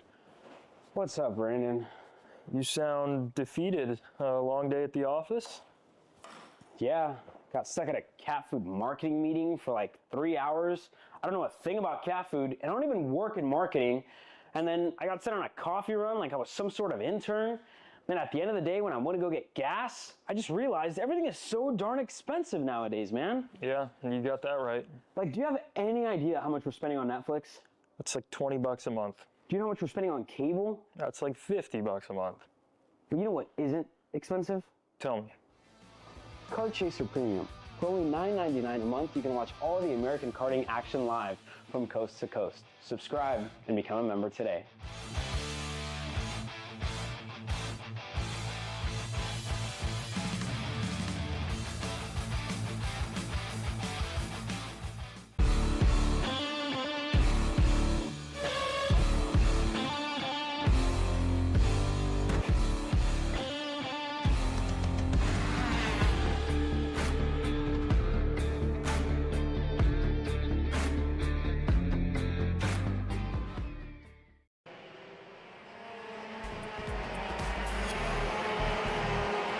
All right, we are back. Rob Howden alongside Mike Smith as we get set to go for our final 4 races of the day. Under the lights, a beautiful night here right now. Not only is it gorgeous, Mike, it's 67 degrees. It's not even super cold right now. This is ideal weather. Tomorrow's going to be the outlier. I got the long johns, I got the raincoat, I got the jacket, I got the vest. I forgot my Canadian toque to wear, but that would have been a great idea. And the bottom line is we're going racing here again. Jake Drew starting on the pole position. Fantastic run to pole yesterday in that GFC machine for Formula Works. Started alongside Alessandro DeTullio in the Rocket Racing Company machine. Hannah Greenmeyer, everybody cheering her yesterday. Great qualifying effort for Hurricane Hannah. On the RPG number 36, she'll start third behind Drew, and alongside her, Frankie Mossman. Already a winner, looking very good to that Speed Concept CS55. Jacopa Martinez will start 5th alongside Jonathan Fords. Ruben Moya, last year's pole sitter in Pro X30, alongside Austin Garrison, Pro Tour champion on row number 4. Joe Turney start in the 9th position. They let him get back to the front, which they didn't need to do. He's going to start in 9th. Outside there will be Adam Brickley. After that, you got row number 6. This is going to be Aaron Lopez and Diego Ramos. Jesus Vasquez Jr., Dalton Haynes. That's row number 7. Timothy Pernod, Holly Massimino make up row 8. Eli Warren, Laurent Legault, Nathan Dupuis, and Ryan Raffa round out the top 20.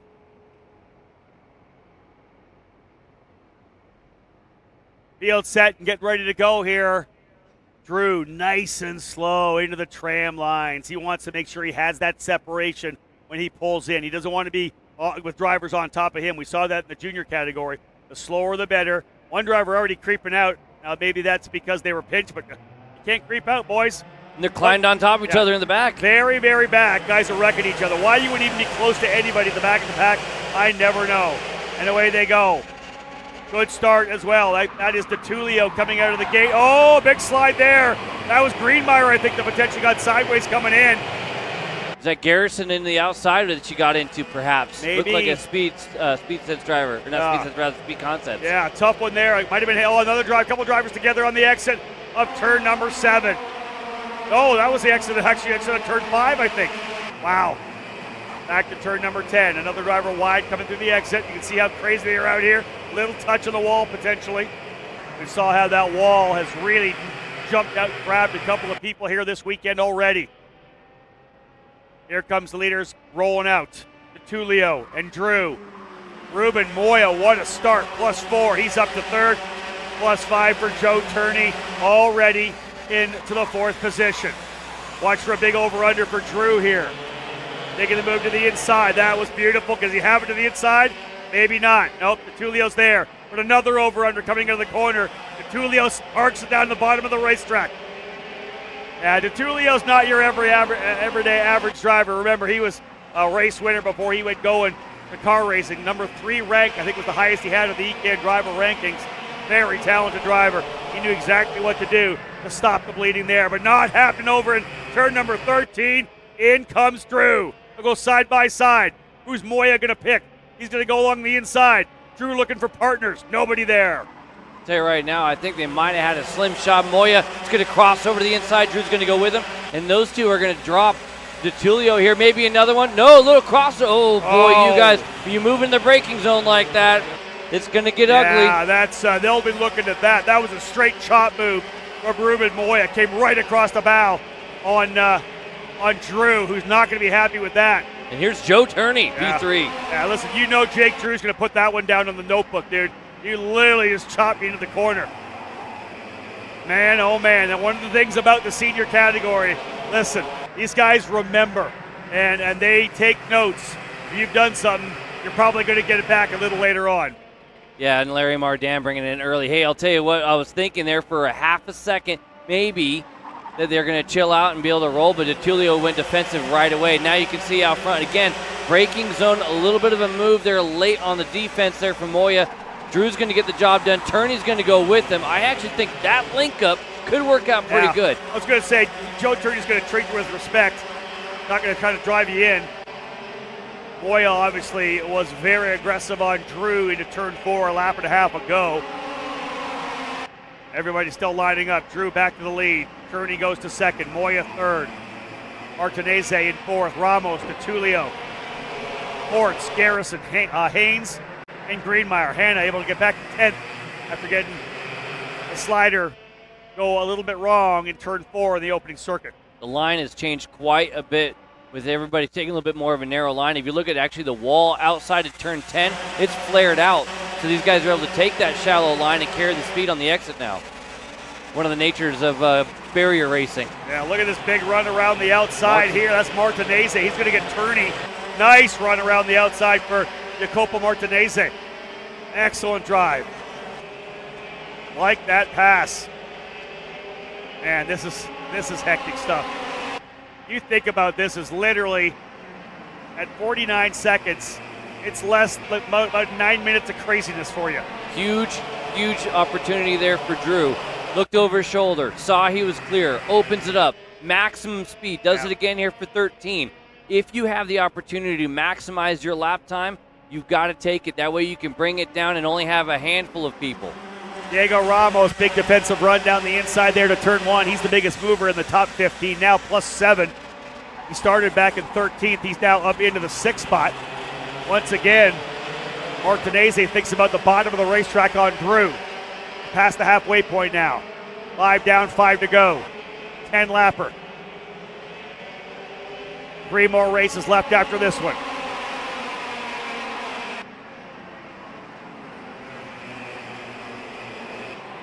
Let these drivers provide the audio and the play-by-play for you. Good stuff.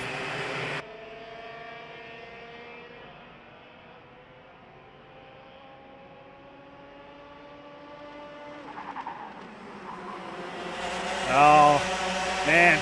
Love it down the straightaway. Good stuff. Martinez gets a better run. Drew's going to come down, and he's got to stop the bleeding and get to the bottom for sure. Moya's going to go to the outside. How about that over-under for Alessandro DeTulio as he goes to P2? Man, oh, man.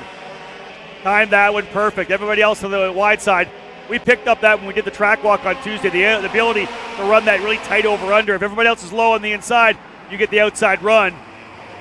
Joe Turney getting roughed up a little bit here. Not going good for Joe. He's going to lose 5 or 6 spots. Man, look at this. And that was Jake Drew trying to chop it back down across, and it was already a little bit of a commitment from Turney. Turney had to back out of it. That's where that contact came from. Mike, this is a physical sport. It's such a mental sport as well. You think of the split-second decisions these drivers are all making. Where do I position myself? Where do I need to be? Where do I go to possibly defend? Oh, my God, there's an opportunity for an overtake onto the bottom of the racetrack. Yeah, and guess what? So instinctual. Yeah, I was just going to say, and you don't actually think about any of it. It just, boom, it happens because you're going into the toolbox of years of racing, getting things done. These guys right here, we're talking about racecraft on racecraft on racecraft experience, and they are rolling with. You watch the hands with these guys in the center of the corner.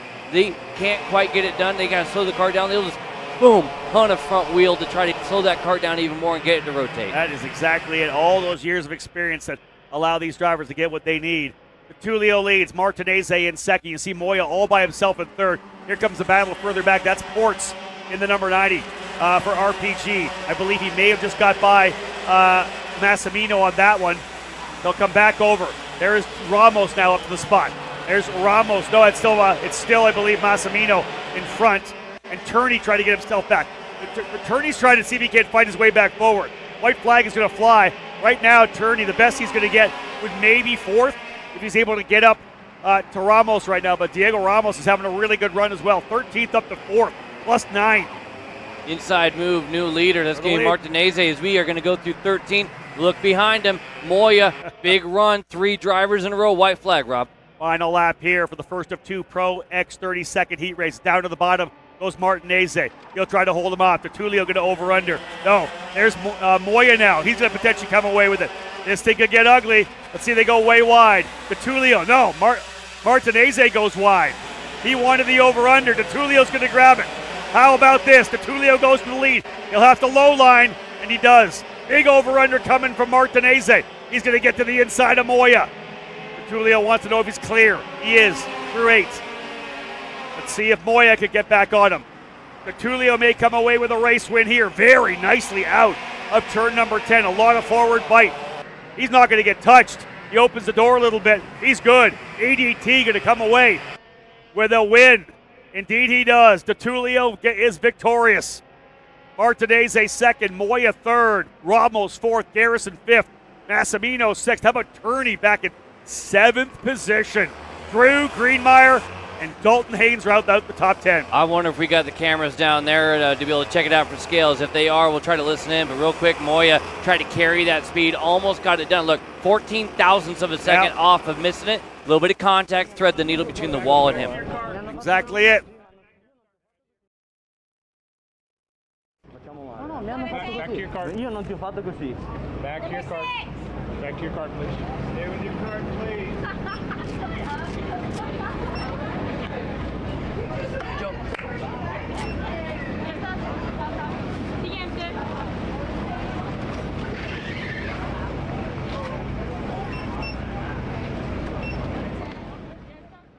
Well, we definitely had a little bit of discussion down there. I like that. Not everybody is pleased, I think, as Alessandro Tertulio coming away with a 0.6 of a second victory. Jacopo Martinez coming on to second. He and Moya with some words at the scales when they rolled in there. Ramos, Garrison, Massimino, Turney, Drew, Greenmeyer, and Dalton Haynes end up in the top 10. Haynes +4, +10 for Massimino. Hey, Paulie found something there. Fast lap of the race.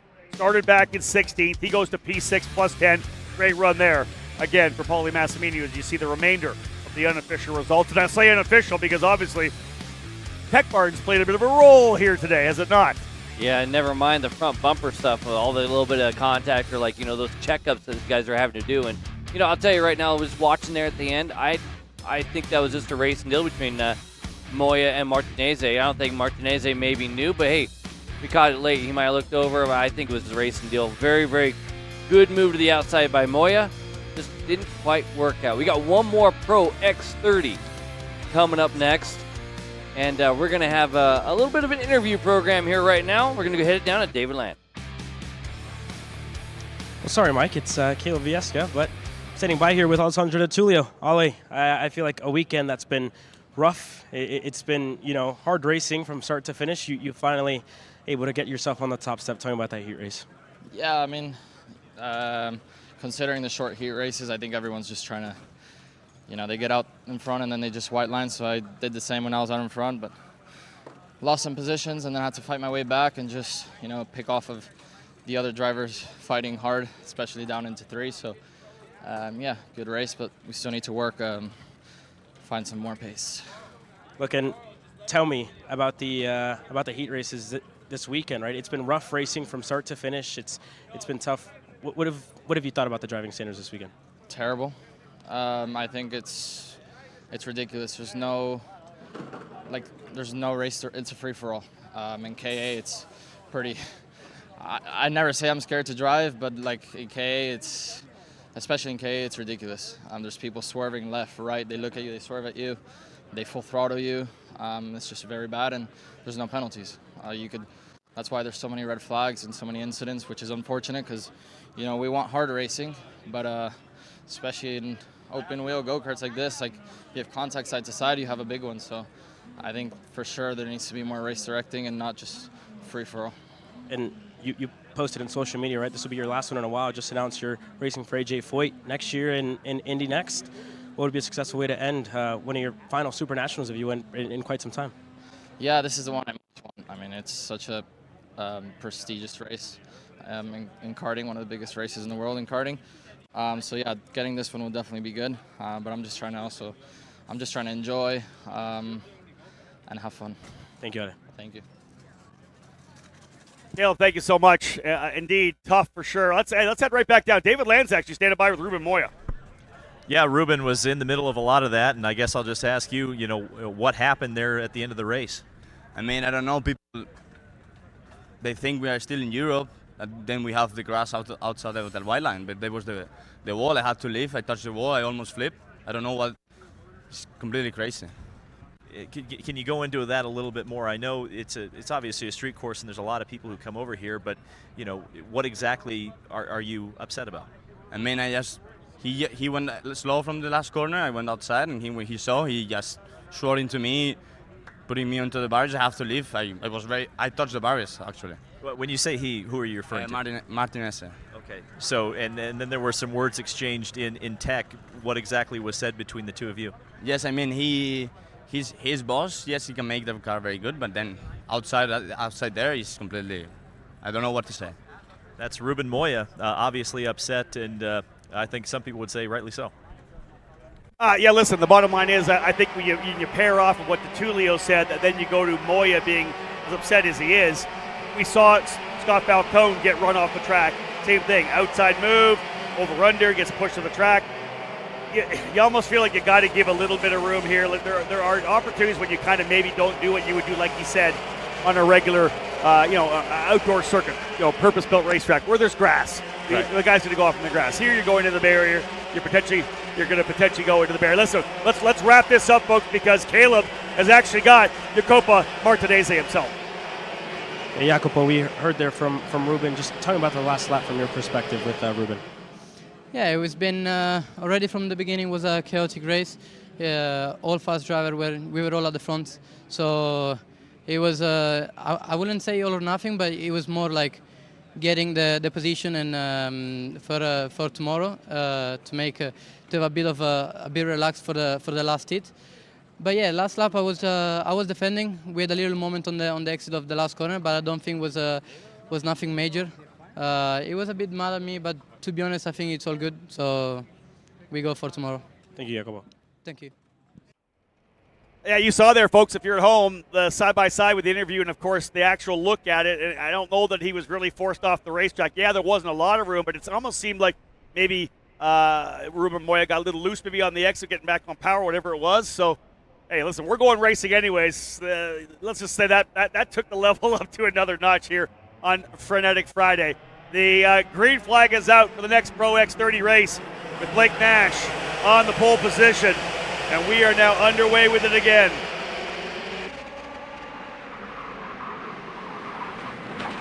Nicolas Machurier in it as well. And again, look at this. Oh, stack him and pack him. Chaos over in turn number 4 and 5. And I think that was once again Gaffera. I was thinking in my head, hey, you made it through turn 1, buddy. You didn't make it through turn 4. Hopefully we'll get a replay of that as well. Indeed, that might have been Caleb Gaffera involved in that. We'll stack them up again. We'll watch the drivers that came out of the way. Across the line again. It was Blake Nash starting on the pole. Mika Lemajurier, the driver, starting in second. Barrett was on starting in third alongside Vanchev. So, indeed, things have settled down a little bit here now. We'll get things underway. We'll have hopefully a look at that start in turn number 4 where the incident happened. We heard a lot of chaos there. Here is the replay of it right now. Watch him coming down. Gaffera got super sideways again. He almost goes over. Does he continue? He does. No additional contact for Gaffera. Is there contact? One driver off there, the 48 off of the Maranello. But here it is again, Mike. It seemed to me, let's watch it one more time. You watch it one more time.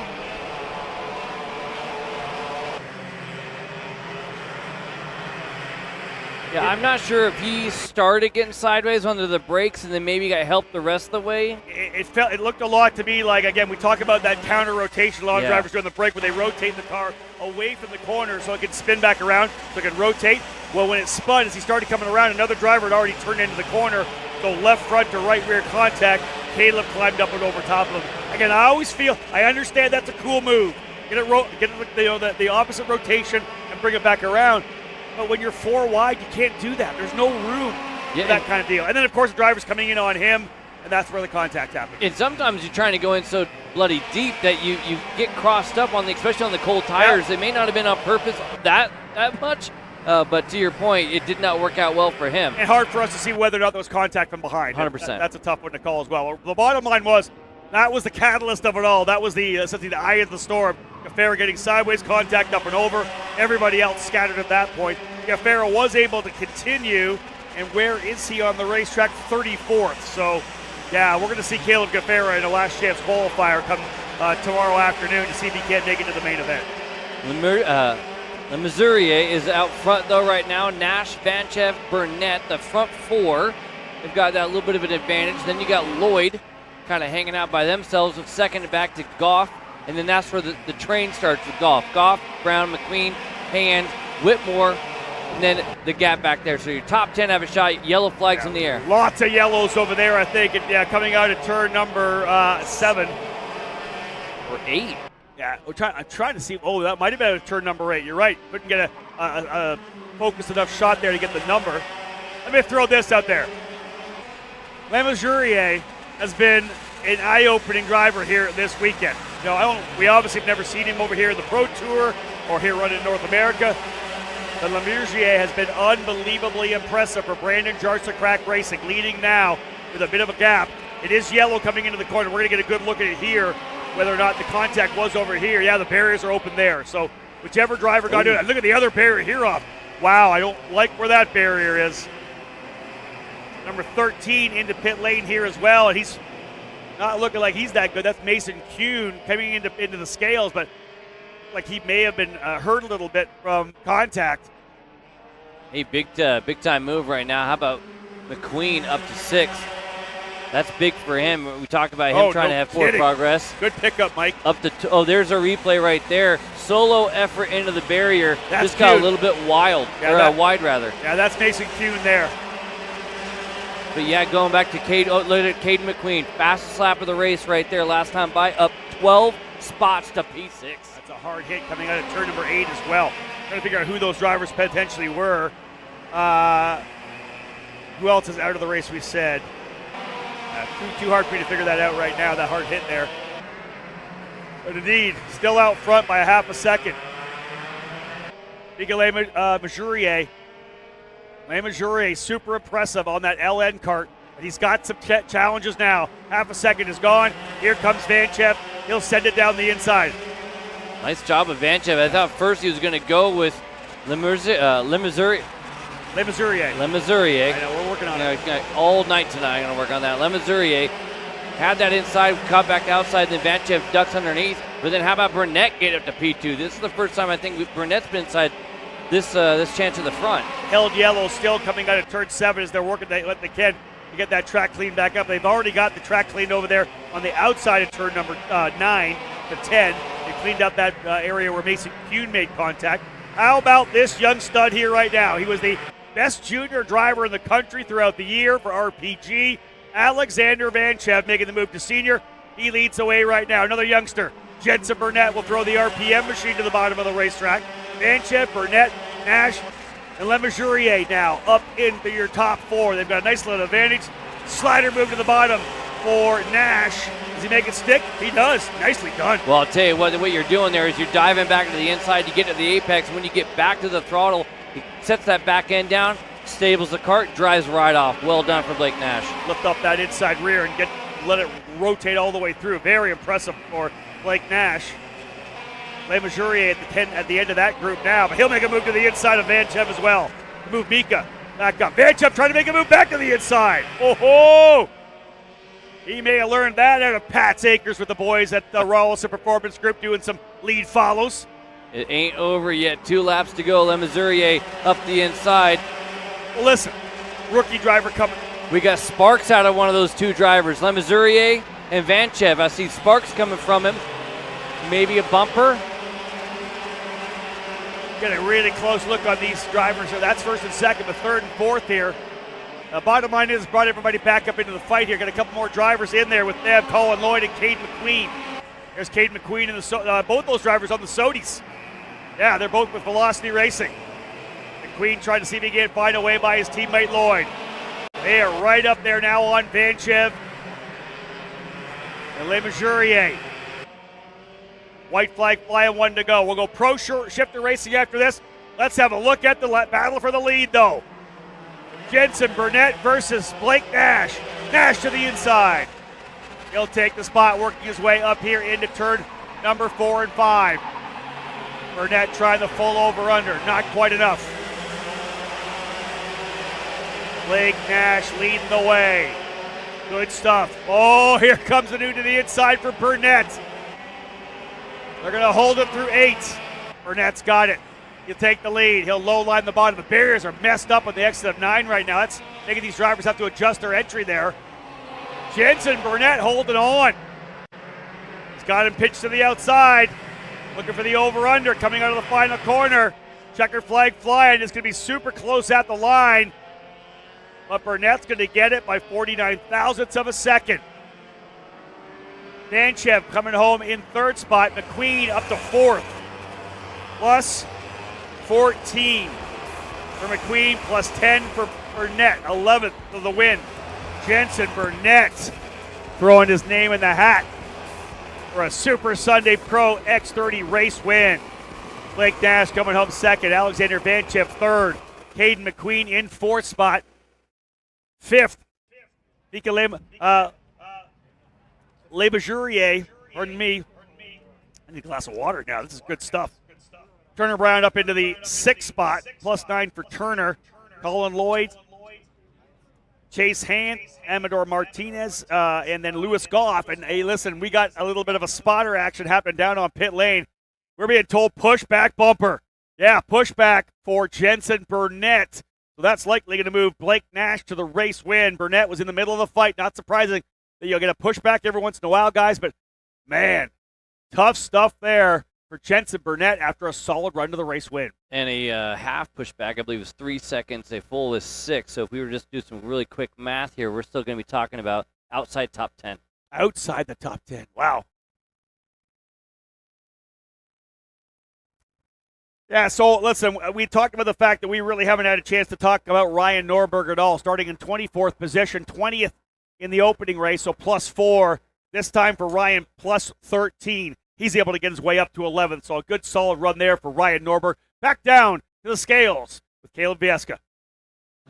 Thank you, Rob. And again, I just have confirmation back on the topic of the drivers that did receive penalties after heat race number 1. Emilian Denner, Ellie Goldstein, Senna Van Walstein, as well as Christian Bertuca, all DQ'd from that first heat race. That is Rule 303.5.3 in the rule book. The rear body work must not exceed the rear tires. Guys?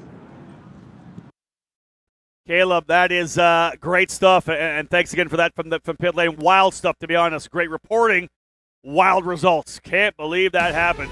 And Walstein, Bertuca, I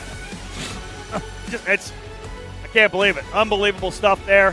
Normally that would not sneak by anybody. Man, tough one there for sure. But listen, we're going to have a chance for some redemption here now as we're getting ready to go back at it here with Pro Shifter. 2 more races to go. You're watching on the YouTube channel. Don't go anywhere, folks. We're back after this quick break. Kart Zone is officially open. We're America's first true karting dealership, built by racers for racers. From your first chassis to managing a full team, our experts guide you every step of the way. At Kart Zone, you'll find top-tier products from your most trusted brands. We believe in performance without compromise. Your karting journey starts here. Visit kartzonena.com. IAMI USA West is the official West Coast importer for IAMI engines and parts.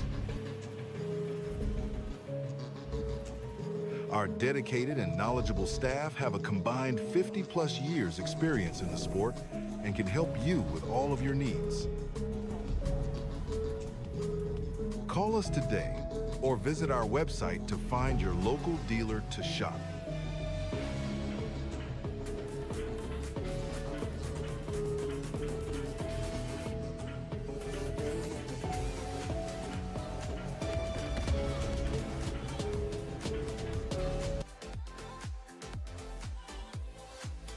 Are you looking to take the next step in your racing journey? Well, look no further than PitFit. With 2 locations in Charlotte, North Carolina and Indianapolis, Indiana, PitFit trains drivers all the way from grassroots level karting to IndyCar and NASCAR with top-of-the-line personalized coaching to improve physical and cognitive fitness. For more information on programs, check out PitFit on Instagram or Facebook today. You have to fight to pull ahead, to find your edge, to do whatever it takes to make you 1/10 of a second faster, smarter, more committed than the other guy, because you've got the kind of passion that can overcome the impossible. And we've got the most powerful performance race fuel available to help you do it. Sunoco Race Fuels. Take the lead.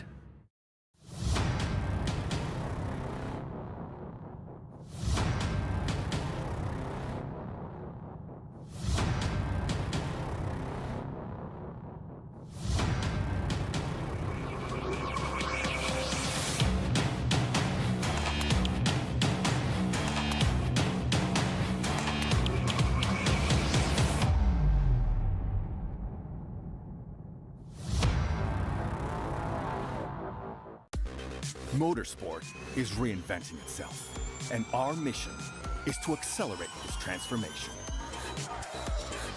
so that it becomes even more efficient, cleaner, more spectacular, and more sustainable.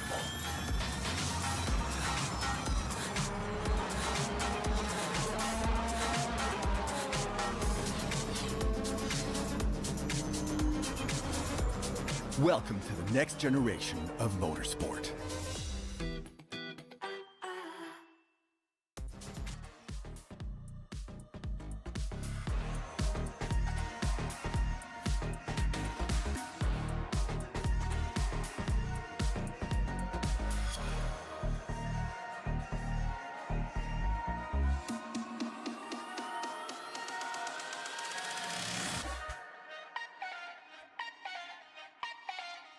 And it is just about that time to go racing once again. 2 sessions remain on the evening here, folks, as we get ready to roll. Pro Shifter, presented by PSL Karting, with Senna Van Wallstein having a major hole to dig himself out of after a DQ from a dominant win in heat number 1, Rob. And all of a sudden, what looked to be a potential glide into the front row of Super Sunday now is just going to be a hope and a dream to stay inside the top 20. Yeah, it's unbelievable. I don't know the last time we saw something like this happen with, of course, a driver who you thought would maybe be the outright favorite going into Super Sunday for the big money in the Pro Shifter category. You just had Senna Van Wallstein starting on pole.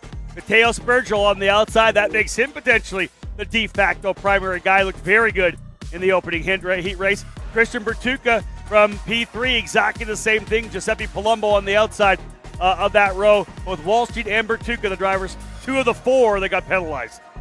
Yeah, that is huge when it comes to this grid. Not to mention how many drivers went out on the opening heat races, and we'll get to all of them. But as you look back here on the final few rows of the first of 2 heats coming up here, groups A and C, let's talk about the big names here a little further back with work to do. Pedro Hiltbrand in the 99. Jay Irwin had a battle-scarred number 6 PSL Beryl Art in his opening heat race, but he survived it. A lot of others didn't as we go back to row number 7 with Hunter Pickett and Remo Ruscetti. Jacob Gulig and Cooper Beckler will be on row number 8. Vincenzo Saraceno and Valentino Frisch on row number 9 will cap off the top 20 with Filip Dimkevich and Luis Speck. How about row number 11? Again, as we touched on earlier on in the broadcast, it is a massive field for Pro Shifter presented by PSL Karting. 80-plus entries on the list for him, and some of the best from around the world. How about Australia's Nick Mitic alongside Aiden Rudolph back on row 11. Eli Fox on the Factory Fury GP car. Luca Croce on row 12. Yeah, keep going further back to Lucas DeLongchamp in the number 87. Josh Breitz in the 86. Row 14, Charlie Steins and Tegan Poles. Row 14, Gage Korn. He's got pace, but man, he's way back in the field. He'll start alongside Carlos Gauthier. Xander, row 15 for Gage Korn. Yeah, what a topsy-turvy Thursday for that young man. 14 years old on an age waiver to get in, and he was phenomenal in the final practices, but he's towards the back. Thankfully not all the way back here. The rows continue all the way back to Andrew Byrne in the number 90, Scott Presti alongside him, and there were a handful of entries on the list doubling up and going the opposite way of the All-American badass Billy Musgrave, getting the extra seat time in Pro Shifter, but we may not see them on the grid for the heats as we saw in Heat 1. But an all-velocity racing SOTY front row, Senna Van Wallstein on the inside, Mateo Spurgel on the outside. They split the heats across the line as we get the last few rows into position, Rob. It's about that time once again. That's it, 10 more laps, and we know how crazy these will be. It'll be frenetic out of the gate, going to the flag right now. And again, as they said, Spurgel said, first time he had to use a flag, and he's got it. Great start from the outside of the front row. Whole shot for Mateo Spurgel. He'll take the lead as they work their way out of turn number 1 to turn 2. Front 8, 9, 10 drivers, single file, 2 wide further back. One driver a little bit out of shape. Looked like it might have been Justin White down there in turn number 4. However, the SOTYs have gotten away clean. Then it is going to be right back to, I believe, Palumba. Musgrave in the middle of the mix here. And at the front of that group, that's one of the Goodwood Kartways Formula K machines. That's around 6th or so. Single file Goldstein there, easy in the Pinnacle Racing Development TB kart. Opening lap, always an opportunity to overtake in shifters. You can make that dive bomb move to any exit, grab one more gear and power out. But you have to make sure you take care of yourself over the opening couple of laps. Out front, the 2 SOTY karts lining things up right now. Mateo Spurgel and Senna Van Wallstein. I wouldn't be surprised if there is potentially some team orders. Let Van Wallstein go to a race win here. Spurgel's going to be the de facto P1 guy if he's able to come away with P2 here. I would have thought the same, Rob, and then I saw Senna Van Wallstein kind of fade a bit low there into turn number 4, just to cover off to be safe. At the end of the day, while they both are factory drivers and teammates, Mateo Spurgel would love the opportunity to put one up on the team leader, if you will, with the way the results ended up this year. Spurgel captaining the boats there in KZ2, and of course, Senna Van Wallstein, the KZ World Champ, who again is buried in the points now. He needs every single heat race that he can. Palumba, Bertuca, and then this group right here with Amelia and Denner leading the way, with 3 of them starting to build a bit of a gap back from Musgrave to Justin White. Yeah, Ellie Goldstein in the 61 right behind there, that TV kart. And as well, behind them as well as Billy Musgrave in the number 1 and 7th. Justin White, Adrian Reneden, Pedro Hiltbrand. And indeed, we talk about the fact that Senna Van Wallstein, your world champion in KZ this year, a solid European championship as well for Mateo Spurgel. Yes, indeed. Let me correct myself there. KZ European champion, Mateo Spurgel. They've just been so phenomenal across the board, and he is one of the new faces that they've had kind of grab the bull by the horns with a GSM Palumba's departure, along with more in the silly season across the pond. But Xander, just 19 years of age as well. Yeah, a very, very young talent in terms of the KZ1 class in Europe. Here is a look further back at where the battles are starting to pick up, because it's starting to get pretty tame, at least in the opening stages for the lead group. You've got this 3-pack with Denner, Goldstein, and Musgrave. White is kind of by himself for the moment, and then now he's been caught and passed by Pedro Hiltbrand in the 99, it looks like, and then there is Jay Irwin on the back of it, trying to find a way past Adrian Reneden. Well, that's Hiltbrand up 2 spots on this lap. He was 10th, obviously, across the timing loop last time. Let's put 4 laps in the books. 6 to go, and there you see it. The 99 moves up to P8. 3 up already for Pedro. We covered a bit of his story. It was really kicked off on the first day of action here in Las Vegas, Rob, when we were on the dark broadcast. Our practice day, Hiltbrand, big contact with the wall, put him in the slow group for qualifying. He's been trying to make up for it since. The multi-time podium finisher, the 2022 champ, is slowly cutting his way up the board. Yeah, no doubt about that. It's interesting. The top 4 drivers, top 5 drivers, all where they started the race. Nobody's made any moves. The biggest guy, of course, Emilian Denner, +3, started 8th.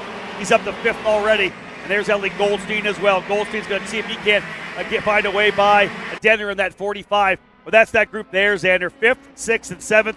Denner, Goldstein, and right behind him on the factory kart, Billy Musgrave. Here's a move down to turn 1. Jacob Gulick, one of the number plates on the SKUSA Pro Tour. Unfortunately, a little further back than last year. The number 10 making a move, and here's Goldstein on Denner. Emilian Denner had a very deja vu moment, I'd have to think there, Rob. That was the moment where he sent it for the lead in last year's main event and got crossed up. Couldn't quite be on the other end of that situation, though. This time, good move for Goldstein. Musgrave continues as well on a consistent run under the lights. He has put the number 1 plate right where you want to be in the heat races, right? Just building towards Sunday, keeping your nose clean, and improving the overall rankings and seedings now, because another top 10 here for Billy. Maybe close to the top 5 tomorrow as well. He would be really good for tomorrow, and he already is looking for more. There was a fade to the inside. He thought about that one on Denner. Yeah, we'll see if he's able to do it. Obviously, we know Ellie Goldstein was able to get by. Here comes Musgrave under the brakes into turn number 4. Book it. He's through to the inside as well, so indeed Denner goes back a couple of spots, and for Musser, you got to keep moving forward, knowing the 4 of the top drivers have those penalties already from the opening round of heats. You bang out a couple, 4 to 7, you're going to find yourself up front, especially when we potentially wet weather racing tomorrow. You mentioned maybe some team orders here. Well, there was no more display of team orders than what happened at the end of the KZ European Championships this year, Rob. 2 drivers involved in the title fight. Mateo Spurgel, the other one was Pedro Hiltbrand. On the opening lap of the main event to decide the title fight, Senna Van Wallstein was going to park the bus and let Spurgel get the win. In turn 3, lap 1, the driver that said, no dice, we're both going to wreck, and you're not going to get to just defend your teammate. The man in third, Christian Bertucca, drove over the rear bumper of Senna Van Wallstein, saying we are not doing team warfare, because if we are, we'll just go to war and watch this one from the grass. That's the storyline from when they last were here to where they're here now, and we're seeing these 3 at the front of the field, albeit in a heat race. But just want to paint that picture, folks. There is no love lost between the boys in orange and black and the boys in red and white. No doubt about that, but look at this. Here's a move there. You talk about team orders? I don't know maybe about not. that. Maybe not at all. Spurgel looks like he is all over him right now. You wonder where they went in terms of tire pressure. We are 8 laps down. White flag will fly next time by. Spurgel trying the over-under. Look at this. Parks it to the bottom. Oh, almost contacted 5 as well. The gap was 1.2 seconds in holding. It was 1.1 last time by. It is less than a second now. Christian Bertucca, the cannibal, on the way. They're in third, about another second and a half. And Giuseppe Palumba, Ellie Goldstein, they are licking their chops and hoping to steal a couple more spots before it's all over. As Van Wallstein takes us to the final turn, Rob. 1 lap to go, and he would at least take the score to 50%. Last place and potentially a first if he can hang on. Yeah, listen, a couple of wins would be big for him. It'll do whatever it can to soften the blow of that disqualification. And he's got 3 or 4 kart lengths as they work their way out at turn number 4, or 3 rather, down into 4. Lower line, better, a more shallow entry for Spurgel. But I don't know that it's going to be enough right now. Senna Van Wallstein in the right place to come home with the victory he wants. And I don't know that Spurgel, maybe if he could make a pass, he would do it. I don't think Xander at all. It'll be one of those low percentage risky moves. If he can get it done, he'll get it done. But no need to put them both on the wall on the outside of a corner. Yeah, I think that's a great point, Rob. Well, he's made a couple looks. He hasn't forced the issue. And so as we round that final turn, heat number 2, A and C, goes the way of Senna Van Wallstein. Spurgel second and a hard-charging Bertucca to third. Palumba and Goldstein, your top 5. Musgrave continues to just tick a few more spots off the board. He'll end up with a P6 across the line. Pedro Hiltbrand, his charge got him all the way past Emilian Denner for 7th late in the going. 8th for Denner, 9th for Jay Irwin, who gets by Adrian Renardin towards the later stages as well. Yeah, Sodi up front. They'll like that. Senna Van Wallstein, Mateo Spurgel, big moves as well. Let's couple guys. Hiltbrand up 4 spots into the 7th position. Where was Gage Korn? He was I think 20th or 21st in the first race. Scrolling down, did I miss him already? 32nd. 32nd for Gage Korn. Just could not really get any forward momentum at all, and on the final lap as well. So I'll say this: Andrew Byrne, actually, one of the drivers. I think he might have been the hard charger in the first race as well in the ITEL kart. So great run for Byrne. So our cap off your thoughts on Korn. No, I mean that's a great segue as well, right? Gage Korn. You wonder what is the issue here for Gage. We've heard through the year, and even it kind of bit Danny Formal in the GFC squad when you and I were back on the booth together in Texas, right? Danny Formal dominated practice day, put on his qualifying, his race set tires, and there was nothing after that until they got around to the main event. And by that time, he was too buried in the field. That track didn't seem to have as many wide or passing zones for the pro shifter boys as this track we've got here for SuperNats 28. But yeah, good run for Andrew Byrne. Unfortunate for Gage Korn, and who knows, but I'm sure they'll be looking at it at length here tonight. Senna Van Wallstein, though, this is about as bittersweet of a heat race win as it could be. Caleb? Yeah, Xander, you said it best. Senna, 2 for 2 in heat races. Obviously, the first one didn't stick after post-race tech, and just tell me how you're feeling right now. Yeah, of course, a bit upset. Definitely get disqualified for something that is ridiculous. But yeah, nevertheless, it's always here. So yeah, just gonna do my best, see what I can do, and hopefully we can still make something from the weekend. Maybe get disqualified again is possible. So let's see. And again, you have a lot of positives to take out of this, right? The speed's obviously been there. Tomorrow, heat race number 3, you have to win out to put yourself in a good position to still be in contention, still be in the conversation on Sunday. How are you feeling heading into tomorrow? Yeah, obviously, just gonna do my best like I always do. Can't do much more than that, especially in this situation. So yeah, just gonna do my best. Gotta try to win it and see if I can have some results or not. Thank you, Senna. Thank you. It's been a long night for Senna Van Wallstein, Rob. Obviously, the engines are starting to fire, and we're getting ready to shift our focus to the next group. But he was far from busy, and while he sounds out of breath after running the fastest, most demanding karts in the world for the last 10 laps and hanging on for a heat race win, in the last time that we saw him on track before that heat race, he was busy as well, going back and forth, not just to the pit area, not just to the data station, but into the officials' box as well to try and figure out what was going on. And we, of course, got the final confirmation, right? It was a track width issue, first on the bumper, which was just a sticker kit on the outside. But even if you take that aside, in general, the track width was still too wide, tire to tire, taking the bumper out of the equation as well. So whether or not they would have put the extra little stickers on the side, which the Sodis have for their Vegas kits, yes, that was out of regulation, but so was the actual setup of the go-kart.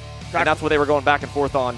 The track width itself as well. Yes. Yeah, that. Listen, you can complain about how nitpicky a decal kit is or the width of a bumper, but track width is track width. I'm sorry.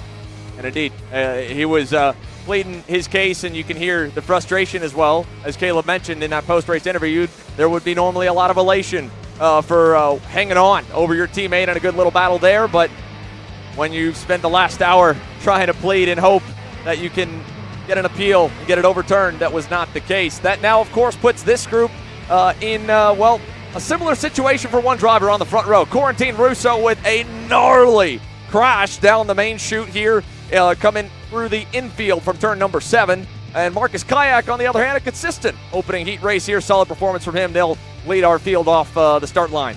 Yeah, right there as well. David Trefilov at the 43 starting second. Another one of the great group of talented drivers at the Goodwood Kartway program in the Formula K. He'll start on the inside of row number 2. Former world champion Victor Gustafsson seems like he is just marching his way forward on his pace and getting the job done. The CRG driver in the 83 starting P4. Mateus Morgado's had a very quiet week by his standards. However, he has stayed inside the top 10 in his heats and the top 10 overall. So as Kyle Wick, who looked strong in the opening heat race, they'll roll from row 3. Gavin Bailiff, similar story to Corentin Russo, but very different at the same time. An engine issue took him out of the top 10 in his first heat race. He's got an uphill battle as he starts alongside Massimo Valiente. And then AJ Myers looked a bit frustrated from his opening heat, but all things considered, that's normal AJ. He wants to win. Starts on the inside of Ricardo Longi. Yeah, I feel really bad for Bailiff because that was last lap. Man. Spark plug boot, like, come on. Running strongly in the top. I think it was 7th or 8th at that point. You got to hate that for him. Sam Dicker and Danilo Basile, last year's winner, on the outside of the top 10 looking in right now. Andreas Hebert and Josh Conker as well, 13th and 14th. Row number 8, Scott Hargrove with a solid qualifying effort here on his return to the pro shifter ranks after spending the year getting back up to speed of master shifter. He starts alongside young Macy Williams, and it's Noah Zarskin, Truly Adams back on row 9. Diego Ardiles and Jason Duveshin on the Velocity Racing Sodi cap off the top 10 rows here for Heat 2. There you have it. A full field of drivers, as we know, 40 strong in this category. Not sure if all those Masters drivers double dipping will be here, but Anthony Frey is going to start 21st alongside Axel Dapp.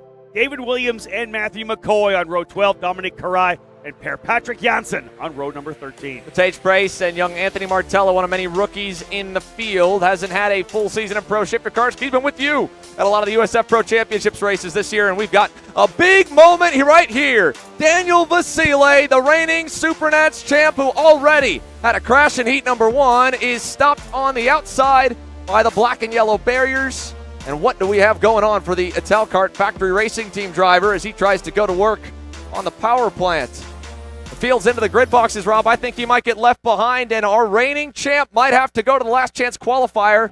As you see him there, I believe, top of the screen, forfeiting his grid spot, because I'd have to imagine if that's the case, he must have a blown-out clutch. Remember, he had trouble with the very last lap with Billy Musgrave. We got guys back on the wheel. Someone having the trouble at the very back of the field. So you just hold on. You're not going to get run over. Green flag flying. We're underway. A couple drivers slow further back. Otherwise, we're going to race our way through. Oh, right around with the GFC's turned in the middle of the racetrack. Kyle Wick gets spun in the number 4 plate, and it's a 5-car breakaway. Quarantine Russo with the whole shot as they rocket out of turn number 5. But big-time implications here in Heat 2 for Groups B and D. Also collected, I believe, Jay Irwin, if I'm not mistaken, on the infield of turn number 1. No, sorry, Irwin in the other group. That is Bailiff. If that's Bailiff turned around. That's Ardiles here, I believe. Indeed, Ardiles still the last one to get going. There was 4 of them all collected. And there's another one slow over in turn 13. Emilian Denner with a problem. The 45 is slowing on the outside of the last. No, David Trefilov on the outside. There is all kinds of big-time players having big-time woes here, Rob. It's throwing me for a loop, you for a loop. Let's get that leaderboard up on the left side and figure out who's in the lead. It's Russo going toe-to-toe with Marcus Kayak. I'll tell you, folks, you think about who is going to be in contention. You got to put 3 good heat races together. We've had DQs, we've had wrecks, we've had drivers in the wall, and all big-name guys you expect to be in the fight up front. Even the driver leading the way right now here in Rousseau, he's already had his off in the first heat race as well. Everybody having trouble. Nobody really getting a really straight run through all the way through these 2 heat races. Wild stuff here. Bailiff was able to get through, but he dropped outside the top 10. It was indeed Diego Ardiles who now pulls into the scale line early at the end of lap number 2. Quarantine Russo in a head-to-head dogfight with the other driver from the front, Marcus Kayak, and right behind, closing in. How about Victor Gustafsson on the Kart CRG USA number 83, 8/10 away. Then it's Morgado and Myers, 4th and 5th. Right behind him's Longy, Valiente, Sam Dicker on the charge, and here's Kayak for the lead, and the kink there not going to happen on this time through. Xander, I don't know that we've seen a diver like that down into the inside of turn number 8. You've really got to get that done in that corner. As we know, not a lot of room in the exit, very fast, maybe down a couple of gears in, but you're powering through there as we saw. And indeed, Rousseau able to hold them back. This is going to help out Gustafsson in that CRG number 83, watching him close back in here as well. There's the 5 of Mateus Morgado. He's been, again, as you said, kind of quietly there in the top 5, top 6. If he's one of these drivers who doesn't have an issue, he's going to find himself up front. We go main event racing on Super Sunday. Finally, the pass getting done. Marcus Kayak with a nice move to the inside. Love that pass over in 4 and 5. Textbook over-under for Marcus Kayak, and the Formula K SRP factory team machine goes to the front of the field. Now Gustafsson is there, Morgado is there, Myers is still very close as well. And for AJ, this has got to feel a little familiar. In his drive to 5th last year, he said, yeah, Mateus was back near me, and then I just watched him march away. And here we go again. Morgado not quite going to be able to get it before Gustafsson slams the door shut. Gustafsson leaked a little bit to the inside of the racetrack. Let's see what happens here. He'll low line all the way, defensive run. Surprised, not a big outside move there from Morgado to try it over under, but no. They'll separate a little bit coming out of turn number 5. Something happened to Myers. AJ Myers was right there in frame in 5th when we crossed the timing loop, and the number 2 is spun around. Is there some kind of mechanical? Yeah, that's going in. That's the grid area. Yeah, that's turn 4, end of the main straight. Yeah. Same place where Gavin Bailiff had the engine woe on the last lap of his heat. Did AJ Myers have a problem? Yellow flags in the infield of the racetrack, starting to wave. Big contact. The barriers have been blown through out of turn number 7 on the short chute. This could send us to red flag. Yeah. And we did not get to halfway. This race is not done yet. We only got 4 laps completed for the whole field before the red flag was thrown for the track exploding midway down the front stretch and the short chute from turn 7 to turn number 8. Marcus Kayak, your leader. AJ Myers out at turn 4. On the lap we go, red. Whoa. Yeah. Drivers will get out of their cars and work their way over there.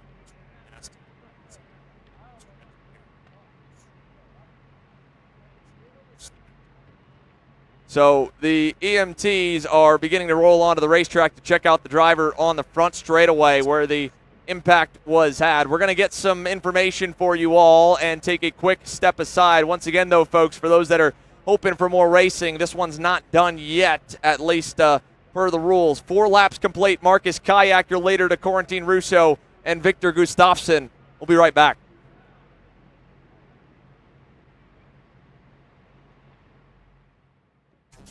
Total Energies and Peugeot co-developed the 9X8, an eco-responsible hybrid electric hypercar capable of outstanding performances.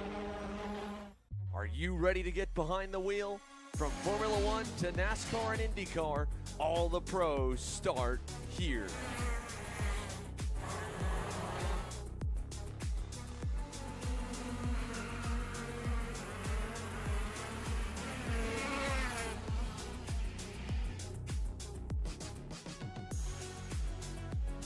For more information, check us out online at mcckarting.com or call us and go racing today.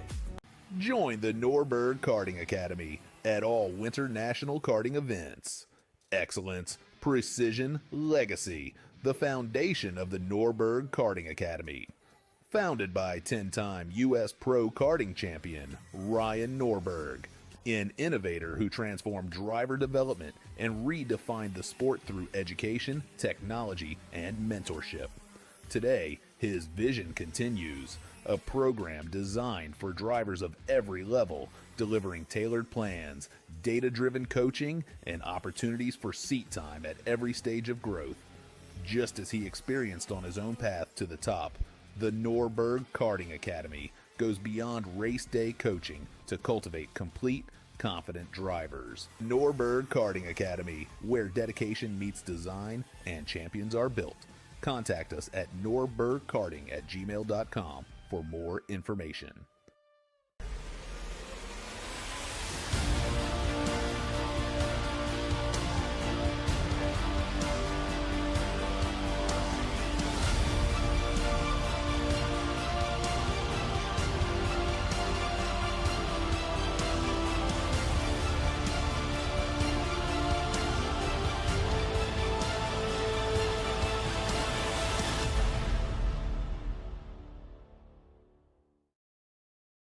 Paulie Massimino wins the Wisconsin Grand Prix. James Overbeck on start number 2 gets win number 1 in OKN Stars. On track or off, Brandon Jarsakrak Racing delivers elite performance. Led by 4-time Pro National Champion Brandon Jarsakrak, our team masters driver coaching, data-driven analysis, and mechanical precision at every national event. Contact us today at BrandonJarsakrakRacing.com. Are you stuck with your kart racing? Not sure the ideal kart setup? Or going to a track for the first time? Well, Kart Class has the answers for you. Our online portal has a wealth of experience and knowledge to help your kart racing. From kart setup advice to track guides that are targeted specifically to your circuit, or the driver coaching aspect with mindset, racecraft, and driving techniques. If you want to take your karting to the next level, visit us at kartclass.com.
Kyle, what are you doing? It's got my new Greyhound seat. You don't even have a cart.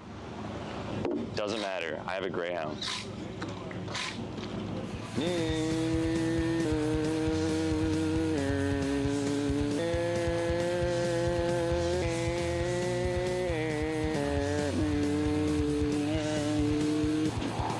Who the f is Kyle Cuthbertson? Doesn't even have a go-kart. Doesn't matter.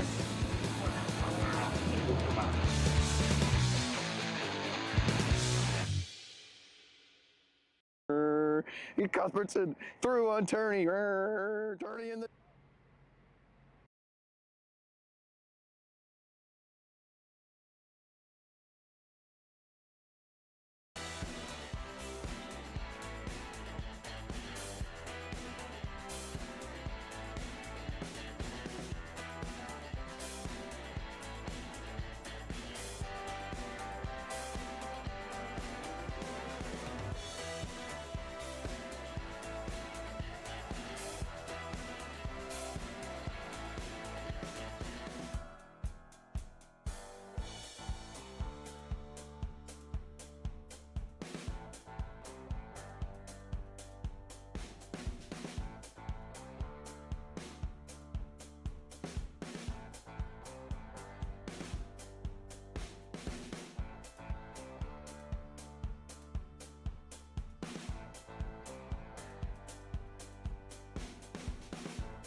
All right, everyone. We are under red flag conditions, as obvious on stream for those that are joining the broadcast just now. Scary moment back on lap number 5 in the Pro Shifters final session of the night, final overall session of the night, heat number 2, groups B and D. Caleb Vieska has a bit of a status update for us, and what is going on will go down to you, Caleb. Thank you there, Xander. Yeah, I was just speaking to Angel Reynoso's team, the driver involved in that incident. He is awake and alert, which is the good news. He is going to be moved to an off-site facility for further evaluation. Along with Angel Reynoso, the other driver involved, Macy Williams, she was up and okay and walked off under her own power after getting checked by the on-site medical team. Scary, scary moment, Rob, indeed, with those two drivers down the main straightaway. Track's, of course, been sorted out. However, as few water barriers as there are, or barriers filled with water, there was a meeting that many of you may have saw while waiting for us to go back green here on the broadcast, and that was race director and overall event director when it comes to everything inside the fence of the circuit, Neil Strickland, warning all the Pro Shifter drivers, letting them know, hey, by the way, with where this crash wrecked, it was right, of course, by one of the light towers. Those are going to be ballasted by water. Scary, scary impact here with the contact, obviously, completely shattering the left front of Macy Williams' CB Motorsports machine, and she was rattled, and understandably so, but thankfully she is okay, back in her pit area, and will be able to race another day tomorrow for heat number 3. Indeed, tough contact there. Driver getting through the barriers and contact being made. But, yeah, anytime both drivers are alert and awake, of course, Angel Reynoso first, very lucky to be safe after that incident. And, of course, Macy, as you said, shaken up a little bit by it, and get back and press the reset button and come back and do it all again tomorrow. And indeed, again, just a great sign that she is okay. Most importantly, first and foremost for her, and we're sending well wishes, of course, to Angel Reynoso. Rob, also, you have a bit of an update as well, as you've been chatting through the day with Willie Fisher, Ty Fisher's dad. He had a scary moment as well, driving for the Pinnacle Racing Development TB Kart squad. Yeah, indeed, we saw that a wrist injury. Ty was holding on to his wrist, being told that they're able to get things back in the right spot. No surgery needed, and he's out of the hospital already. So great news for Ty Fisher after that nasty incident over in turn number 8. Yeah, promising young talent. Was exciting to watch on our broadcast in the Winter Series earlier this year on his foray, first bit into senior karting action, and he was fighting at the front once again here this weekend at the SuperNats. It's a heartbreaker. We don't get to see him complete the rest of it, but more than anything else, we're happy he's going to be all right. Doesn't need the surgery, of course, and will hopefully be gearing up for another Formula Car season next year. That's it. I don't know that you're going to see Ty back in a go-kart. I'm sure his dad's like, that. We're good on that now because, of course, a race winner last year in USF Juniors was Zanello Racing, and I believe looking to move overseas and continue his racing career. Very talented young Canadian driver, and again, as we know, a lot of ability shown here at the SuperNationals, and as you said, also throughout the winter and into the Winter Nationals, where he was right there with the big dogs of senior racing.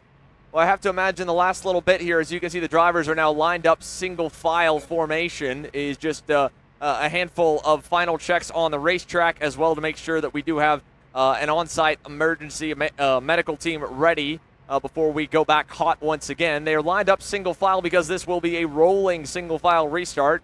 The timing and scoring officials have already reverted back, so the order you're seeing on the left-hand side of your screen is accurate, minus the drivers involved. Obviously, Macy Williams was 12th at the running. Angel Reynoso was 32nd. It was a cross-track contact.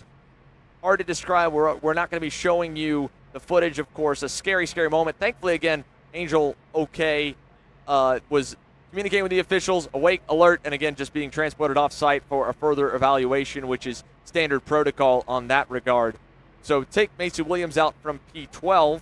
Move Scott Hargrove up one spot, Noah Zarsk up one as well, and going back to the last lap that everyone completed, removing the drivers involved in the red flag incident, which does have A.J. Myers, of course, listed as fifth because we watched him break down at turn 4 on lap number 5, the lap that we got the crash. So I don't know if we've got a zoomed-in shot of him. I'd have to imagine if that kart broke there, it's not going to be magically fixed for a restart, though. I'll tell you this, very interesting and wild to say this, how many drivers who you would have thought would have been top 10 runners, Xander, have had issues so far, whether issues on the racetrack, electrical, we're being told for Danilo Vasile.